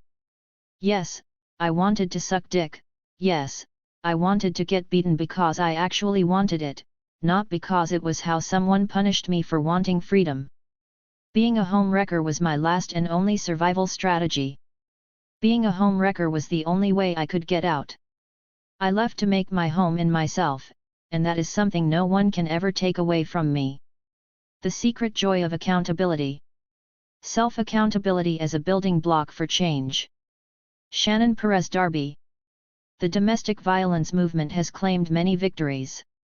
Through decades of tireless work, we've drawn increased mainstream attention to victim blaming, and dramatically changed the way society views survivors of domestic violence. But in our ongoing quest for legitimacy and safety for survivors, the domestic violence movement has too often boiled complex concepts down to easily digestible one-liners. Many activists and other members of my communities imagine survivors of domestic violence as perfect angels who can do no wrong. We think of every action they've ever taken as noble and necessary. When tackling such a complex, difficult problem in what remains such a hostile climate, it is understandable that organizers might reach for a simplifying logic that states, if survivors are perfect, then people who batter are evil monsters, barely human. This binary allows us to think of batterers as people who exist somewhere else, in fantasy and stories but not in our lives, communities, and homes. Our fear of what surviving really means compels us to grossly oversimplify the experiences of both survivors and people who batter. Put on the defensive, we react to victim blaming like it's all your fault and she was asking for it by drawing borders around who we think survivors are. We're careful not to let in any scary, wicked, nasty words. By creating systems that can't hold complexity, we are unable to see all the things survivors do in the context of surviving abuse. These things aren't always beautiful and noble. And we're killing each other by not talking about it. The term survivor is only effective as long as it serves me. Sometimes I cling to the term because it describes the hurt and hiding. It's a tool to get to the bottom of a relationship that brought me to my knees. It's helpful because sometimes I find healing in the words of others who call themselves survivors. The word survivor means 1,000 things I can't claim. It's perfectly imperfect and I want that to be okay. What I need the word survivor to be is a placeholder, a shortcut to say all the things I'll never get to say.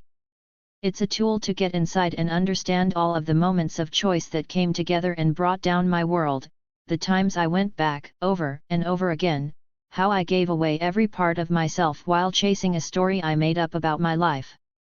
Working with LGBT survivors of domestic violence at the Northwest Network of bi, trans, lesbian, and gay survivors of abuse, there are times I hear someone else's story and remember what it felt like to be in the thick of it. What I don't know how to tell you is there are times when I hear a survivor's story with moments so much like the ones I remember that it takes my breath away. Sometimes when I hear myself explaining the insanity that I lived in, I immediately want to diminish what happened, pretend it was different than it was. I explain it away because I don't want to be the person who lived like that. I'm still trying to call back the two halves of the person who loved him, the person who felt understood, cared for, and loved, and the person who feared him, who watched around every corner, feared every party, whose heart would skip a beat every time a dark German-made car came into view. What I'm scared to tell you is that I moved in with him even after the worst of it. We got back together after months of panic attacks, failed attempts at sharing space, and crazy-making negotiations. There are short, simple phrases to tell you what it was like, but the reality encompasses so many nuances that feel impossible to explain. Relationships are made of tiny moments of intention and choice. Point 1 I reached my own bottom through all these tiny moments strung together until they became something bigger than me, something I was so inside of that I couldn't see. Sometimes I'll tell myself it wasn't that bad, the kind of fucked up relationship that people are in sometimes, but not abusive. Hardest to explain is how nothing was shocking, each insane reality made sense at the time. I loved getting his 2 a.m. text messages, it felt normal to be available to him anytime, day or night. At one point I promised my friends and myself that we wouldn't get back together, but after a 3 a.m. phone call with him driving drunk to my house, there we were in bed again. Every time things fell apart and I was willing to walk away, I was offered the next thing I never thought I'd get. I could never explain how it happened. It was daily chaos every time I agreed to do something I knew I couldn't, such as having sex with other people or accepting the ongoing intimacy between him and his ex. I twisted and bent myself into a person who could become someone I wasn't. I did things that weren't consistent with the person I wanted to be in the world. The last time we were together, I went back because it felt like I could undo the pain caused by months of not speaking, tense negotiations, and uncomfortable fights over community spaces. I didn't want to fight, struggle, and brood anymore. I wanted to find a way of being together without either one of us compromising ourselves. I thought I wouldn't have to feel so bad inside if I just tried a little harder. There are still moments I want to call him, hope that we could just talk it out and make it right between us, that we could just learn how to be okay with each other. This is the trap it feels like I'll always be running from. Sometimes it feels like I can never completely let this relationship go because that's just the moment he'll come back into my life. When I finally decide to put it all behind me, just when I'm feeling like it's truly over, that's when the phone will ring, and before I know it we've exchanged hours of I'm sorry's and I love you's. And there I'll be, right back in the same pattern I was trying to escape. It's easier to tell you what he did and harder to tell you what I did. It's harder to tell you about the times I lied to him. It's harder to tell you about the panic attacks or moments when I just couldn't fight anymore. I'm afraid that if I tell you the whole story, the extent of the devastation will, paradoxically, get lost. I'm afraid I'll tell the wrong story. I'm afraid that I can never explain just what it was like, that if I do a bad job of sharing my whole truth, then it'll be like I'm lying and all of this healing work will have been for nothing. I'm afraid my story isn't the story you want to hear. I'm afraid to say that my healing means taking responsibility for the fucked up things I did, because then I'm not the survivor everyone wants me to be. In the years since this relationship ended, I've dramatically changed the way I talk about it. I used to tell the story over and over again to anyone who would listen, the story of all of the things he did to me. This story was important, but it was also devastating. Every time I told the story, it was self-soothing and re-stimulating. It allowed me to constantly relieve all of the pain and drama I experienced. This story of the horrible ex served me in so many ways. It helped me rally support, it helped me feel sorry for myself, it helped me break up with him, and it helped me move him out of my life bit by bit. But what that story never did was help me heal. The old story kept me stuck, trapped in old patterns that weren't serving me anymore. I had to change the story I told. Gradually, I took some distance from dramatic stories of the horrible things he did to me and started looking at ways I could take responsibility for my actions. This was hard at first because I had surrounded myself with people who told me that I was justified in my actions. His dramatic ups and downs served me in that I didn't have to examine the ways that I was afraid all of the time. I didn't have to look at the ways that intimacy deeply frightened me. All of the drama kept us just far enough away from each other that we never had to be truly intimate with one another. Focusing on him kept me trapped and made me feel like there was nothing different I could have done to change what happened in our relationship. When I started focusing on the things I did in the course of surviving that weren't in line with who I want to be, the part of me that was obsessed with our relationship, and closed off in that way, started to open up, and I began figuring out who I was outside of this relationship. In the course of surviving, I cried a lot. In the course of surviving, I lied, manipulated, invaded my partner's privacy. In the course of surviving, I hurt and put in harm's way my friends, my communities, my partner, myself. In the course of surviving, I hurt my family connections. In the course of surviving, I drank. In the course of surviving, I dated, kissed, and slept with people I did not treat very well. In my process of healing, the question I keep coming back to is this: what would it look like to take responsibility for the complex choices I made in a grounded, centered, and accountable way? Where are the places I can talk about choices in a manner that contextualizes them within systems of violence? It's not enough to tell me that I had no choice. Time after time, survivors are told you had no choice, you did what you needed to do to survive. Survival is resiliency, and it is necessary. But survival is not without cost. We make choices within a system that's meant to turn a powerful person who can act and make choices on their own behalf into someone who becomes an object and is acted upon. People are always resisting objectification. They are fighting, pushing, screaming to be people who can act for themselves. Sometimes we fight and we scream and we push against the edges of the things that are holding us, and sometimes in the course of trying to be who we are in the world, we do things we never thought we would. Domestic violence is a pattern of power and control that by design limits survivors' choices. But even within this pattern, survivors make a million little choices every day. Recognizing these choices is an essential step toward creating a different life for ourselves. The solution to breaking a pattern of power and control that limits choices lies in an increased ability to act powerfully and make choices on your own behalf. In domestic violence movements, we call this ability to make choices agency. Agency and self-determination encompass all of the beautiful ways we honor ourselves, as well as the choices we make that pull us further away from who we want to be. Choosing to go back can be one form of self-determination. And, so often for survivors, self-determination means choosing the less awful of two shitty choices. If we can't grasp that survivors are people who make choices, then we incorrectly name some of the things they do as battering. Nothing frightens me more. We have to understand domestic violence as a pattern of power and control that governs the entire relationship. For survivors, this pattern of power and control is experienced in all the ways their world gets smaller and their choices are limited, but also in all the good times when they love their partner more than they can stand. These dynamics work in conjunction with each other, and together they keep people invested and make it that much harder to change. This pattern of power and control encompasses all of the moments of violence and love that pull together to weigh people down. There is no one behavior that can tell us who is surviving and who is battering in a particular relationship. To decide whether a relationship is abusive or not, we must look at the entire picture created by all those moments of intention and choice. Without this big picture, it's far too easy to look at one choice by one person and mistakenly believe we know what's going on. There are few places in which this understanding of the larger context is more important than in queer and trans communities. The system of sexism privileges men's power over women, producing an environment in which, in a heterosexual context, it is overwhelmingly men who batter women.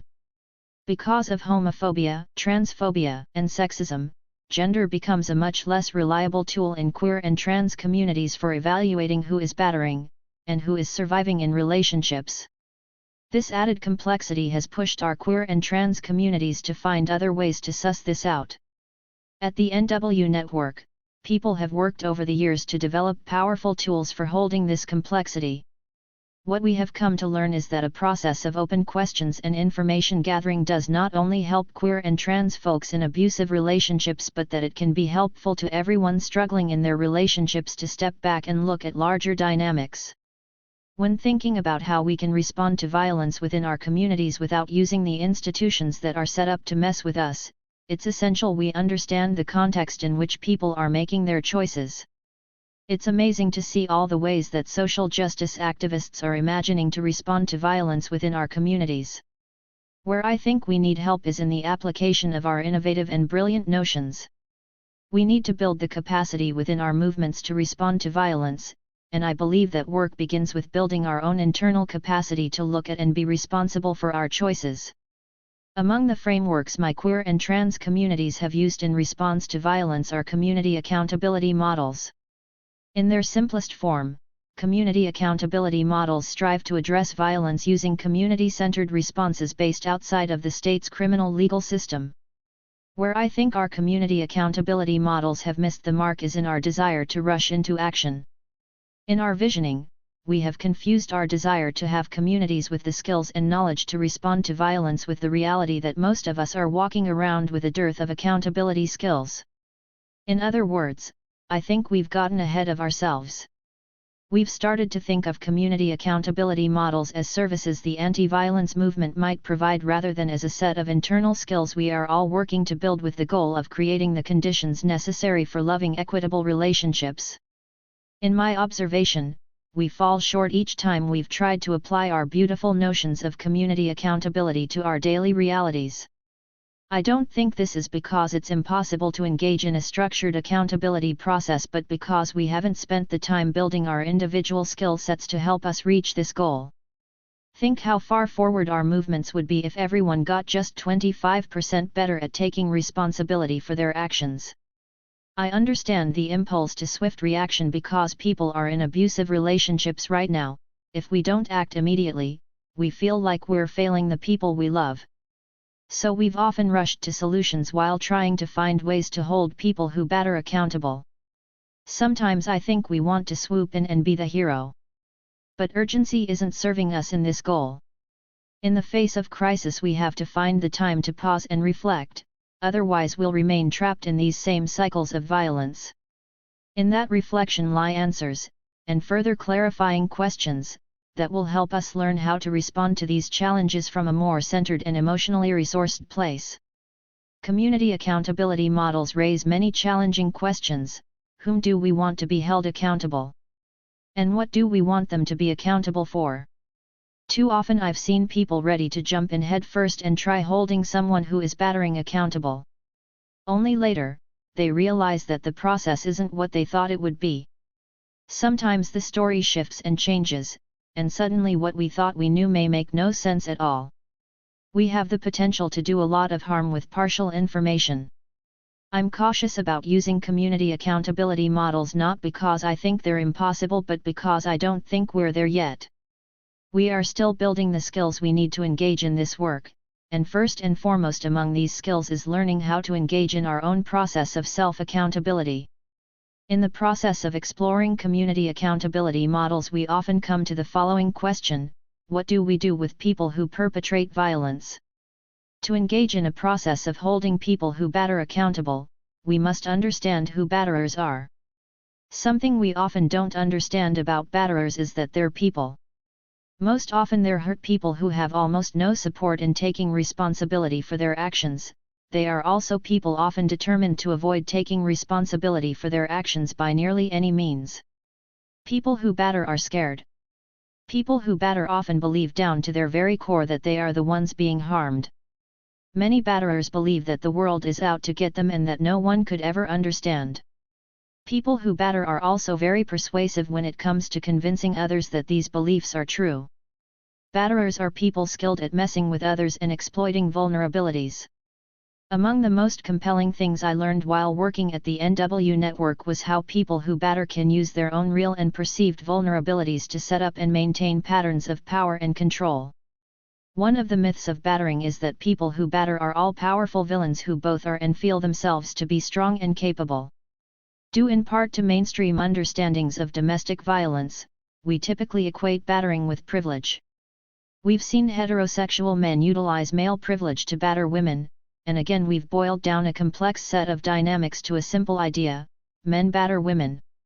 While the idea that batterers are people with privilege is based on a type of battering that does exist, I've often seen queer and trans survivors of domestic violence struggle to reconcile this assumption with their own reality, in which the person who battered them claims one of any number of marginalized identities. Frequently we hear batterers say, "I have a disability so I can't batter, I'm genderqueer so I can't batter, I'm a person of color so I can't batter." There is no identity that inherently bars people from being batterers. Virtually all of us are capable of setting up and maintaining a pattern of power and control. In my work at the NW network, I've seen this play out time and time again. For example, a batterer might tell their partner how scary the world is, that because of their trans identity the world is not safe for them, and so their partner must help shoulder the weight of this oppression. Batterers who share marginalized identities with their partners can also utilize the vulnerabilities in those shared identities to batter their partners. I've seen this manifest with batterers who exploit the isolation inherent in maintaining oppression to enforce more personal levels of isolation, saying things like "it's you and me against the world," or "no one else can understand you like I do."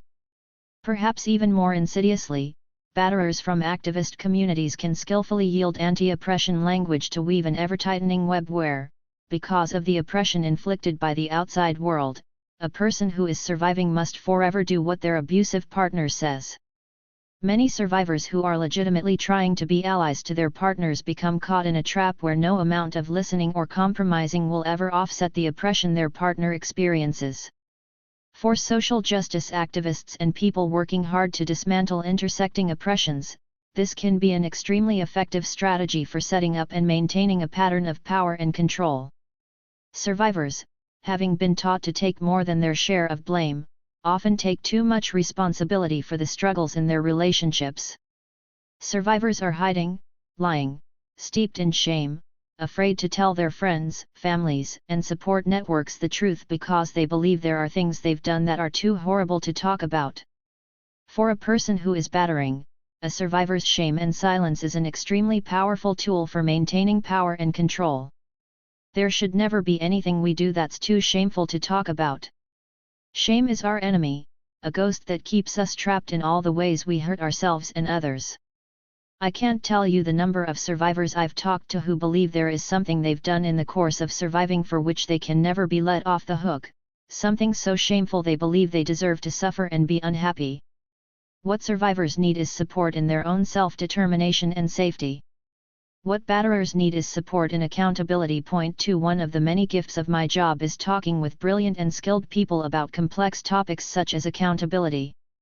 While doing this work, I often hear people ask questions about how they can hold someone else accountable. So often, people jump to an external definition of accountability that is about other people assuming responsibility for their actions rather than imagining accountability as an internal process where each of us examines our own behaviors and choices so that we can better reconcile those choices with our own values.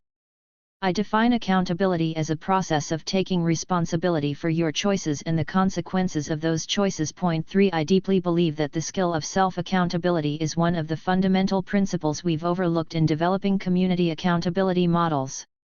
In a process of self-accountability, this reconciliation isn't dependent on another person's involvement, but instead engages with our own sense of values and what is important to us. In the work of self-accountability, we are constantly striving to align our actions and our values, knowing it's likely they will never be exactly the same. When there's a gap in that alignment, we can reflect on what choices we would need to make in the future so our actions are more in line with who we want to be. While I don't think it's possible to hold others accountable, I do think we can create environments that support people in their efforts toward self-accountability. Our work at the NW Network is largely about creating the conditions that make it possible for people to have loving, equitable relationships, built in part on self-determination, support networks, and abundance. That is some of my favorite work. What is the point of devoting so much time and energy to talking about all of the hurts if we're not equally committed to envisioning how our lives and relationships can improve? I think about how much would have changed if I'd just believed there was enough, if I had understood that love wasn't finite but never-ending, something that is always available to me. What if I had treated sex and the ability to connect as something that's abundant and overflowing? Perceived scarcity is as much to blame for the times I've been wrecked in my life as anything else. I kept going back to this relationship that wasn't working for me in part because of my own internal sense that this was all there was. I believed there would never ever be another mixed Latino queer who would love a fat, mixed Latina femme. I didn't see a community where I was desired, where fat bodies were loved and celebrated, and I didn't know a community that loved and relished fabulous femme in all of our beautiful, flashy brilliance. I didn't know there were others who would love me as I am. What I knew was a beautiful community that was loving and open but didn't always know how to make space for everyone in it. While working to support all of the amazing masculine queers who were fighting to be seen and to gain safety, we traded in our love for intentional, fierce femininity. We didn't know how to love femininity and femme. This community of beautiful, wonderful, radical queer and trans folks also didn't know how to talk about the times we messed up. While trying to be free, we were so often cutting each other down. Community norms tended toward secrecy and gossip.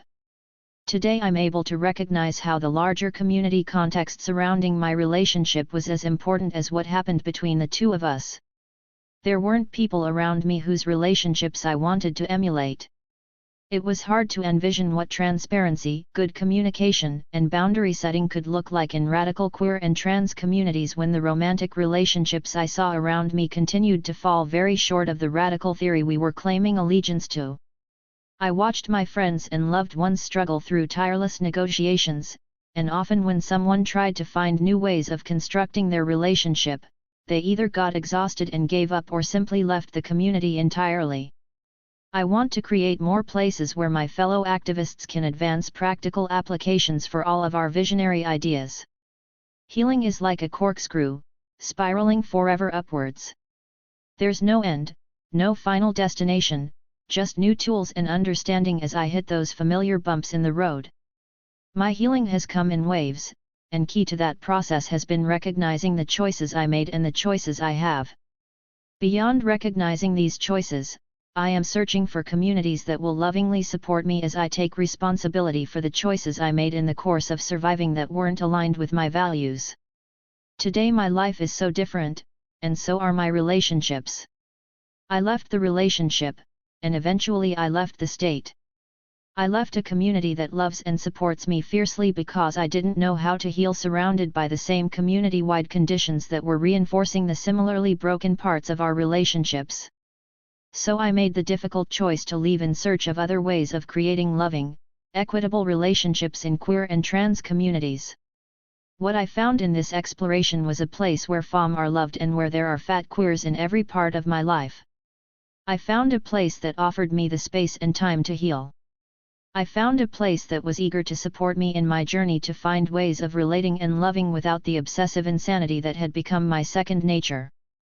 I left with a deep desire to know how to do it differently next time, to talk to my communities and to figure it out. It feels like we're such babies at this, new and fresh. We're fucking up and stumbling left and right, and that's okay. I know the stakes are high, and it feels like one slip up can be the difference between life and death. But we have to start from where we are. I want my radical queer and trans communities to understand the violence we do to each other. I want us to understand it using our own words and stories. I want us to find healing in the ways we are doing it better, and I want us to create spaces for healing all around us. I want us to not get ahead of ourselves in our quest for better community engagement models. I want us to build our capacity for complexity and to continue moving beyond the domestic violence movement catchphrases like "you did what you needed to do to survive" and "it's not your fault" that we've relied on for far too long. I want us to stay connected with each other and to practice vigilance during the times our friends fall off the map. I've yet to see a structured community accountability model that I would want to recreate in my life and communities, but at the same time I've also seen so much growth in our movements and in the people around me. I'm excited about creating the conditions for loving each other the very best way we know how, beautifully, fully, and as people who can act powerfully and make choices on our own behalf. Notes: 1. The Northwest Network of Bi, Trans, Lesbian, and Gay Survivors of Abuse, Relationship Skills Class Curriculum, http://www.nwnetwork.org. 2. Connie Burke, NW Network, Survivors Use of Violence Training. 3. NW Network, Class Curriculum. Seeking Asylum. On Intimate Partner Violence and Disability. Peggy Munson. I was lying on my back, holding the container of jerk chicken my current abuser had cooked for me, when I flipped to the logo channel and saw my former abuser's best friend staring back at me from the television screen, microphone in hand. There she was, interviewing queers seeking asylum from oppressive political regimes. But, from me, she had walked away when I approached her seeking my own kind of asylum from the abusive partner who was my only source of caregiving. That day, years before, she hauled his boxes to her truck, helping him move out of the building we shared.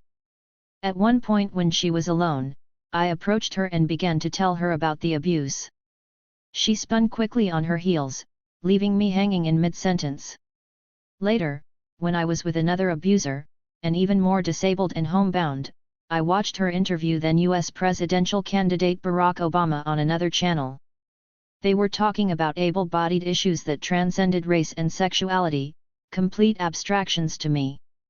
At some point, she did ask him about healthcare reform, and he leaned forward with an engaging glint in his eye.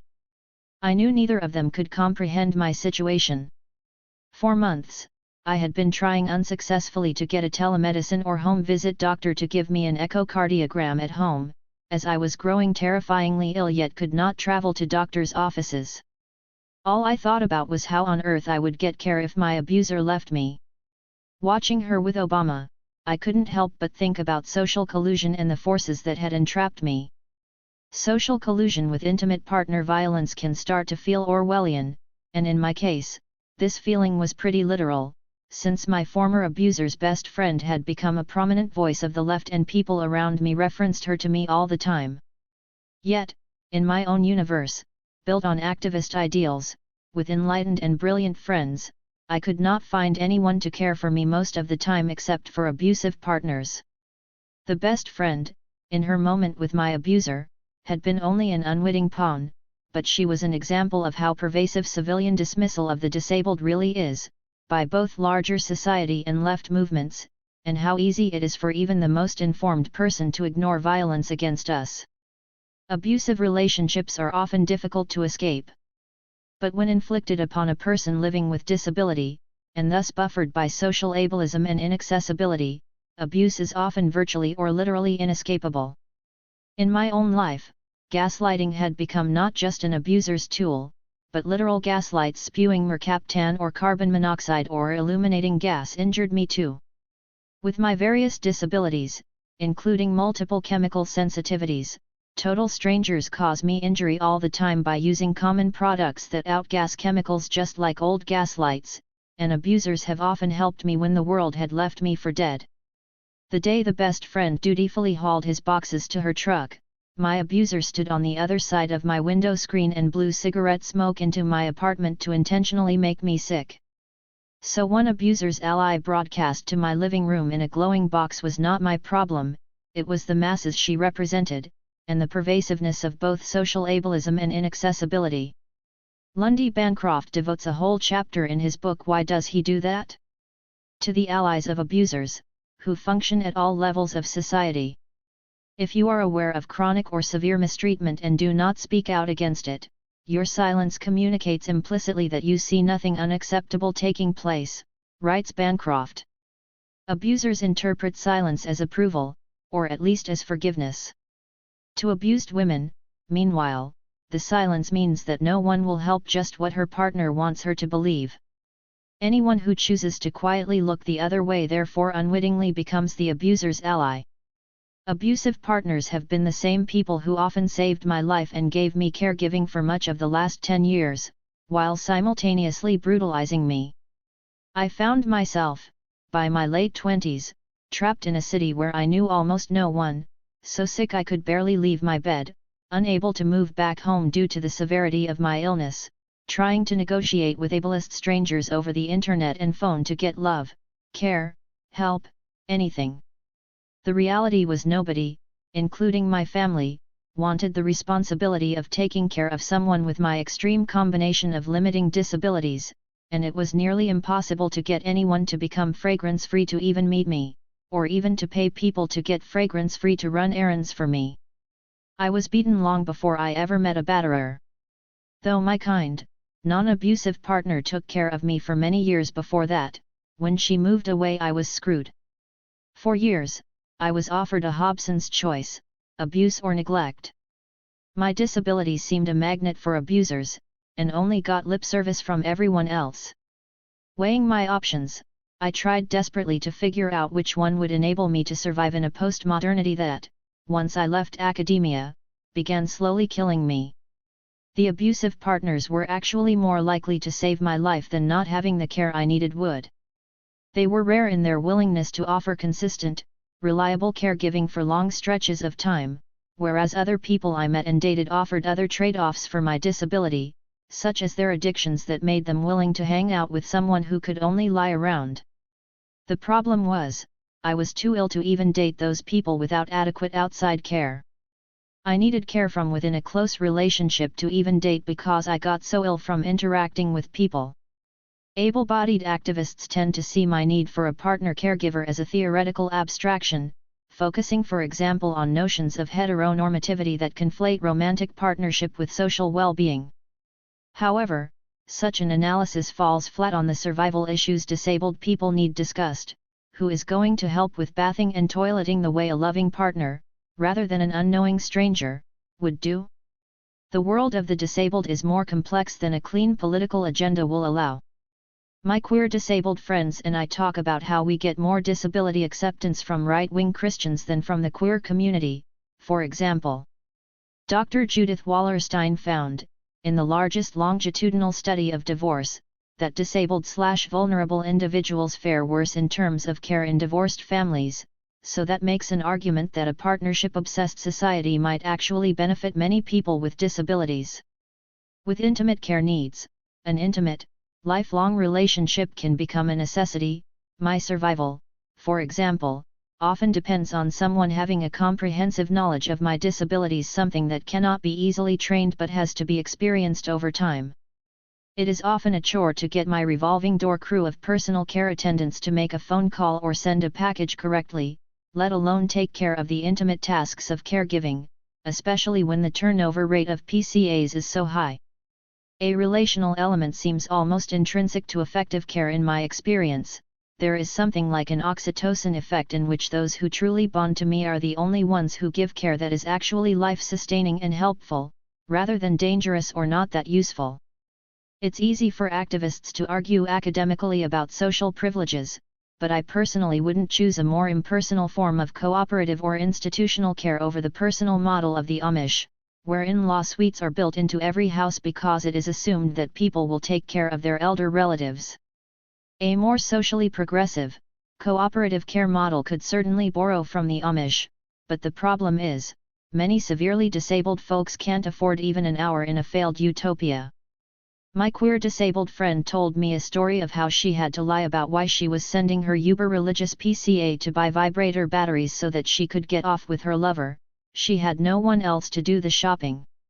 Another friend, living in poverty and with no other options, had to rely on an offensive, bigoted man for assistance because nobody else would help her, even though she completely disagreed with and was disgusted by his politics.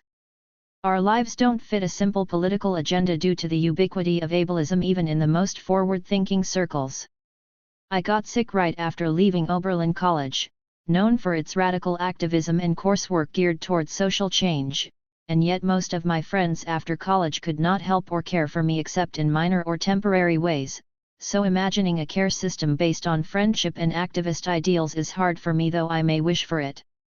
A radical revisioning of care is certainly possible, but only if the survival panic of the disabled is truly, deeply felt. To understand how disability functions in intimate partner violence, one has to shelve denial about how deeply inaccessible U.S. culture can be to people with some disabilities. The Americans with Disabilities Act, after all, polarizes disabilities into the reasonable and unreasonable by using the term reasonable accommodation to denote just how far requisite allowances must go. Most people look at dating, or even friendship, the same way. Some disabilities cross a line, becoming by cultural standards too unwieldy to accommodate, resulting in a warped and deadly triage of the reasonably disabled who get some human rights, and the unreasonably disabled who don't. When the Domestic Violence and Developmental Disabilities Committee of the Wisconsin Coalition Against Domestic Violence and the Wisconsin Council on Developmental Disabilities put together an alternate power and control wheel on domestic violence and disability, it didn't fully account for this social reality. The wheel assumes disabled people have freedom or care in society to begin with, which in my experience is a false assumption. For example, it notes that abusers may exercise caregiver privilege by committing acts such as treating person as a child, servant, making unilateral decisions, defining narrow, limiting roles and responsibilities, providing care in a way to accentuate the person's dependence and vulnerability, or ignoring, discouraging, or prohibiting the exercise of full capabilities, all of which may occur in an abusive relationship. But in my experience, society has already stripped so many living with disability of those rights so thoroughly that abusive partners may play a contrary role of empowering us by, such as in my own experience, getting me adaptive equipment, making food for my special diet that the PCA program won't allow, or taking care of me in the long, drawn-out crashes after medical appointments when I had no other care. If this power and control wheel was made by people with disabilities, they were likely more socially privileged than I or most of my disabled friends. The wheel does note that abusers might terminate relationship and leave the person unattended, which is more of the danger I have experienced, but the wheel doesn't account for what happens next, when the disabled person no longer has a consistent partner caregiver and society abandons its responsibility to protect vulnerable communities. Random date prospects I met on the internet, the seemingly sane ones, would not give up their shampoo or laundry detergent to meet me. Meanwhile, abusers showed up with alarming regularity. After I broke up with abuser number 1, my first date was with someone who came to my house and brought me Indian food, then admitted on the phone the next day she was enrolled in a batterer's program. When I moved to my new house in the woods, hoping to escape the memory of my past abuser, the people I had met on the internet and hoped to meet in person all had issues with my accommodation needs except the handsome butch who told me she was interested in green building too, and had stood up to her carpentry boss about formaldehyde in building products. Before long, when she was sexually battering, terrorizing, and torturing me, she also made frantic calls to my doctor trying to get me medical care. She cooked my meals and put them in individual containers and froze them. While my PCAs worked limited hours, she came in the middle of the night in a health crisis and stayed for as long as I needed her. By the time I was fully dependent on the relationship, it was winter, and I often needed her to feed me, bathe me, and help me go to the bathroom. Because my PCA's hours were simply not enough to keep me afloat, my family was far away, and my close friends had all scattered around the country. When I was too ill to relocate, I became an abuser's perfect victim, an isolated, helpless symbiont. When I broke up with that abuser, the first person who seemed willing to get fragrance-free and meet me admitted that her last girlfriend had a restraining order against her. I tried to find someone for a live-work exchange to live in a room in my barn so that I might have extra care, but the one interested applicant also told me she had a restraining order against her from a recent relationship. Lundy Bancroft writes, "Some abusive men seek out a woman who comes from a troubled or abusive childhood, who has health problems, or who has suffered a recent severe loss, and present themselves as rescuers."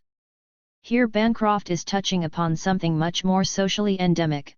Many disabled people have come to expect abuse, and to expect social service agencies not to rescue them. "Abusers will offer you that one thing that you need," said the domestic violence counselor, who had agreed to counsel me over the phone. "That one thing nobody else will give you." The language of her organization, like that of the disability organizations, was all about independence, transitional housing, independent living. But none of their services fully accommodated people with severe multiple chemical sensitivities. How do I explain what that one thing I need is worth? How this year I lay on a bathroom floor for about 10 hours a day for 7 straight months, with ants tracing Mercator lines across my belly, dying in the only spot to which I could drag myself from my bed, because I was too weak to even crawl to my bedroom door to escape my room, as my father flew out from another state and then pathetically came into my bedroom for 10 minutes but wouldn't do anything to help me, as I called Adult Protective Services because my mother was going to abandon me. Without care when I was choking for breath in some kind of severe respiratory failure, when I was unable to go to the hospital again due to MCS, when I spent months sucking on the end of a ventilator trying to save my life and could not get help. Adult Protective Services told me they could not intervene until significant harm had already been done to me by caregiver abandonment, and I had no way of medically proving how much harm had been done. My PCAs kept quitting and my friends were only able to offer brief care. At this point, I had such severe neurological and respiratory problems that I could not speak out loud, listen to any sound, endure touch or the presence of people, or reach a few feet to the end of my bed without increasing collapse. The specter of death felt terrifyingly near every minute. In the years between those abusive relationships, I spent time engaging the world at large, begging everyone else for care, trying to find non-ableist allies when I could rarely leave my bed. Then I returned, crestfallen, to the abusive people who were willing to offer what nobody else would provide. At some point in the interim, I would have a surge of idealism and energy for self-advocacy, trying to rally other sick friends to join with me in intentional community building, researching a new treatment, maybe even luring my family out for a brief caregiving stint. In the end, I always ended up in the same place. Meanwhile, I had to face the social embarrassment of admitting I could not make anything else work, even though people with far more social clout have told similar stories.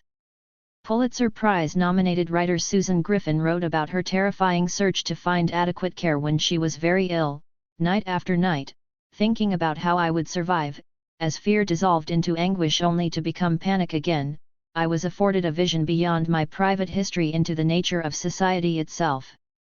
Over time these were the words that formed in my mind, they would have let me die. So what does this mean on a social level? Lundy Bancroft writes, abuse is the product of a mentality that excuses and condones bullying and exploitation, that promotes superiority and disrespect, and that casts responsibility onto the oppressed, adding in a different chapter, in short, the abusive mentality is the mentality of oppression. A person with disabilities must combat societal oppression at every turn in trying to escape an abuser, and sometimes that oppression feels more abusive, or at least more inescapable, than its intimate analog, interpersonal abuse. Say a woman has a life-threatening heart condition that worsens if her heart rate becomes too high, and her rageaholic partner can inflict severe physical harm through prolonged yelling. Over 2 years, she goes from being semi-bedbound to totally bedbound from her partner's verbal abuse, yet she cannot get a restraining order because her partner never slapped or punched her. She tells an advocate that her partner did inflict bodily harm, in ways she might never recover from, but the advocate fixates on the heroic ways her partner helped her out after her last hospital stay. She talks about Munchausen syndrome by proxy and how her partner loved the attention, and asks if any courts in the state allow phone access, but she may as well be explaining chronic emphysema to an unmindful marathoner. The advocate finally concedes emotional abuse is very real, and mentions the battered women's shelter is working on making one-room disability accessible, but it's not a funding priority. Her phone therapist says, "Well, you do have a degenerative condition, are you sure your partner made you sicker?" Meanwhile, she can't get up for a glass of water, and a simple phone call leaves her exhausted. She finally contacts her abuser because she needs someone to pick up a prescription. Her partner stops at the drugstore and rekindles the abuse cycle. It's not about flowers and chocolate, it's about meds that keep her alive. IPV organizations have begun to address these realities of disability, but they rarely do more than cite statistical horrors and impose an activist template that doesn't fit. Disability is treated as an afterthought, not something with dramatically different risks and needs. Many IPV organizations are in fact performing oppressive acts of neglect and exclusion that mimic those of abusers, by denying access that effectively shut out disabled survivors and keep them locked in violence. Afraid or unwilling to confront their own ableism, these organizations rationalize the ways that disabled people are denied help, using a tired social argument that it's too hard, too expensive, or too embarrassing to ask others for accommodation requirements so that they avoid accountability for their marginalization of people with disabilities. People from social service agencies frequently tell me that my disability would place unreasonable demands on everyone else, another stark example of ableism. Meanwhile, I do see good ideas in the world, like the architectural concept of universal design, that is, housing design that would work for both the disabled and able-bodied. But the concept of universal design is not one that is typically applied to organizational structure, to the great detriment of the same people IPV organizations ostensibly serve. IPV organizations need to start looking at each facet of policy in terms of universal design. Class has been explored as a primary reason why women don't flee abuse, and disability also needs to be seriously considered. For example, during the tragedy of Hurricane Katrina in 2005, newscasters seemed flabbergasted that some people did not flee their homes right away because they could not afford transportation. Yet nearly half of those who died were 75 or older, which seems to indicate that physical ability might have been a pressing yet overwhelmingly overlooked issue, deeply conflated with race and class. With the epidemic reality of abuse toward people with disabilities, a universally designed set of IPV guidelines should be treated as a central issue. In a culture that shuns and penalizes human vulnerability and provides at best an inadequate and spotty caregiving net, people with disabilities often rely on their abusers for food, bathing, toileting, transportation, and other survival needs. Many caregivers, not just partners, have intimate access to the lives of people with disabilities. But leaving an abusive relationship can be imminently life-threatening because victims might lose sustaining care, and replacing this can be next to impossible unless there are non-abusive family members or friends willing to provide it. If IPV organizations don't understand the pressing need for transitional hands-on care, a disabled person will often not be able to leave. Most IPV literature erroneously attributes this literal dependency to victim psychology instead of addressing dangerous social depictions of people with disabilities as needy. If the only alternative to an abusive caregiver is institutionalization or worse, a disabled person may be weighing one bad option against another. Are 4 sterile walls better than an abuser who offers affection, money, or other perks? Not necessarily. By and large, it is not Stockholm Syndrome that holds a disabled person captive to an abusive caregiver, but material and often elaborate acts of physical deprivation and torture. When someone has a disability, these acts are easy to inflict. They may just be a matter of hiding someone's painkillers, or sabotaging his TTY, or most insidiously becoming an indispensable aid so that he can't function without the provided care. Disabled individuals subjected to violence can't always just get up and go, an idea rooted in the ableist assumption that all people are unencumbered by physical restrictions. Whereas a safety plan for an able-bodied person may involve words like run, walk, call, or drive, these action verbs may not be possible for a quadriplegic, a heart failure patient, someone with a brainstem injury, or someone with cognitive impairment. It is naive to assume a disabled person can be ushered into a world of safety simply by leaving her abuser, when the world at large is full of physical, emotional, economic, cultural, and social barriers. Typically, when interpersonal violence is committed against people with disabilities, it is handled administratively. This reveals a disturbing and broadly held worldview: our society does not really view abuse of the disabled as a crime. Although many states have mandatory reporting laws for abuse against people with disabilities, and social service personnel are legally mandated to report such abuse, few IPV organizations are familiar with these laws. And the court system is quite literally inaccessible. Several years ago, a woman contacted me because she was being regularly dragged down hallways by her hair and thrown against walls by a partner. I tried to convince her to get a restraining order, but this was immeasurably hard for her due to her anxiety disorder and extreme agoraphobia. She was multiply disabled, but it didn't matter as far as the courts were concerned. When I asked a friend of mine who was also an attorney what it would take for the courts to accommodate a homebound person, she laughed and said, "Oh, they won't come to you unless you get a doctor's letter saying you are going to die very soon." Later, I tried to get my own restraining order against one of the partners who was terrorizing me. Bedridden and homebound, I could not even make calls to advocates, who kept refusing to talk to my PCA on my behalf, probably because they assumed she was my abuser, and they couldn't imagine a disability hindering someone's ability to make phone calls.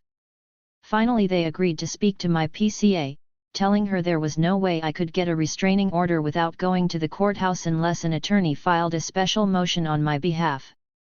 Not only can I not travel, but I cannot go into facilities that are not fragrance and chemical free.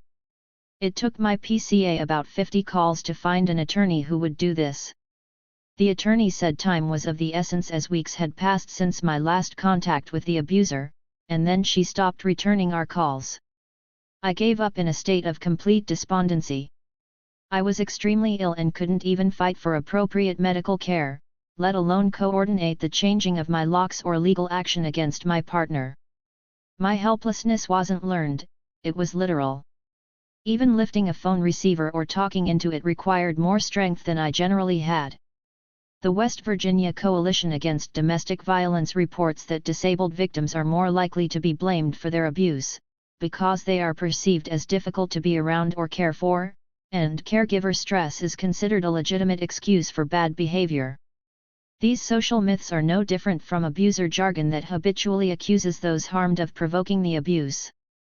Because of the subtleties involved in abusing a disabled partner, people with disabilities might not identify themselves as abused, and rarely receive support from a society that leonizes the abusive partner as self-sacrificing for dating cribs. It is common for batterers to target punch their victims to avoid getting caught. With an able-bodied partner, this might mean hitting her torso where bruises will not show. With a blind partner, this could mean putting obstacles in her path so she will trip and fall. With a frail partner who is too neurologically impaired to deny consent, this could mean using body weight to hold her down during sex even while she tries to resist by stiffening her body and pushing weakly with her forearms, then forcing sex in a way that physically harms her. Batterers of able-bodied partners may target punch by punching a woman on her torso instead of her face, but they have still committed a crime recognized by the state. When battering disabled victims, physical harm can often easily be inflicted on a disabled partner without punching at all, and even with murderous consequences such cases are hard to prosecute. In one court case, a woman with MS was murdered by a caregiver who fed her a bagel, knowing she could not swallow on her own and would choke to death. In another case, a man with chemical sensitivities was assaulted by his former partner when she intentionally and angrily sprayed him with scented products to cause him physical injury. Advocates working with disabled survivors must first redefine what constitutes IPV, tailoring their definition to an individual's disabilities just as the abuser has probably done. Abusers will often use the minimum amount of force required to maintain power and control, and this minimum amount of force used on a disabled person, though it may cause substantial injury, might not fit neatly into legal definitions of abuse. Coercion and threats to a disabled partner could involve threatening to withdraw basic support, an act that can be more dangerous to a person with a disability than a violent beating. Intimidation tactics might include harming or mistreating a service animal. Economic abuse might include embezzling funds from a disabled partner who can't fill out a deposit slip, or giving her lavish gifts of adaptive equipment the state won't pay for to encourage her dependence. Physical abuse might consist of rough handling when transferring someone out of a wheelchair, or over-medicating. Sexual abuse might include forced abortion, inappropriate touching during bathing or dressing, or put-downs about a disabled person's sexuality. Neglect can include withholding care, medication, or life-sustaining attention. Many forms of abuse against people with disabilities, particularly those against some of the most vulnerable groups, such as the developmentally disabled, involve discrediting a person's own voice when she tries to convey her experience. Emotional abuse might take the form of denying the person's feelings by attributing injuries to the disability itself. Activists need to remain alert to the creative ways abusers cover up their violent behavior and get away with it. Key to an abuser's ability to manipulate friends, therapists, social workers, and the court systems is the still under-examined reality of societal ableism. Abusers sail through life, therapy, and the court system with a "not as bad as that guy" philosophy. They routinely rationalize their behavior, and can often pass off controlling behaviors toward a disabled partner as concern. If they can convince themselves or others that looking through a partner's garbage, monitoring his phone calls and mileage, and insisting to know what he does every waking hour is not abuse and is instead a form of worry or concern, they will. The worry excuse is a particularly effective tactic when used by abusers of the disabled, since frequent checking on a disabled partner is so socially acceptable. Plus, she may need someone to check and make sure her wheelchair ramp has been cleared of snow, or to confirm she has food in the house. For a disabled person confined mostly to a home or bed, such acts of control both mirror and amplify the inherent suffering created by the disability in the first place. Most people will believe the abuser's pleas that she was simply trying to protect her disabled partner.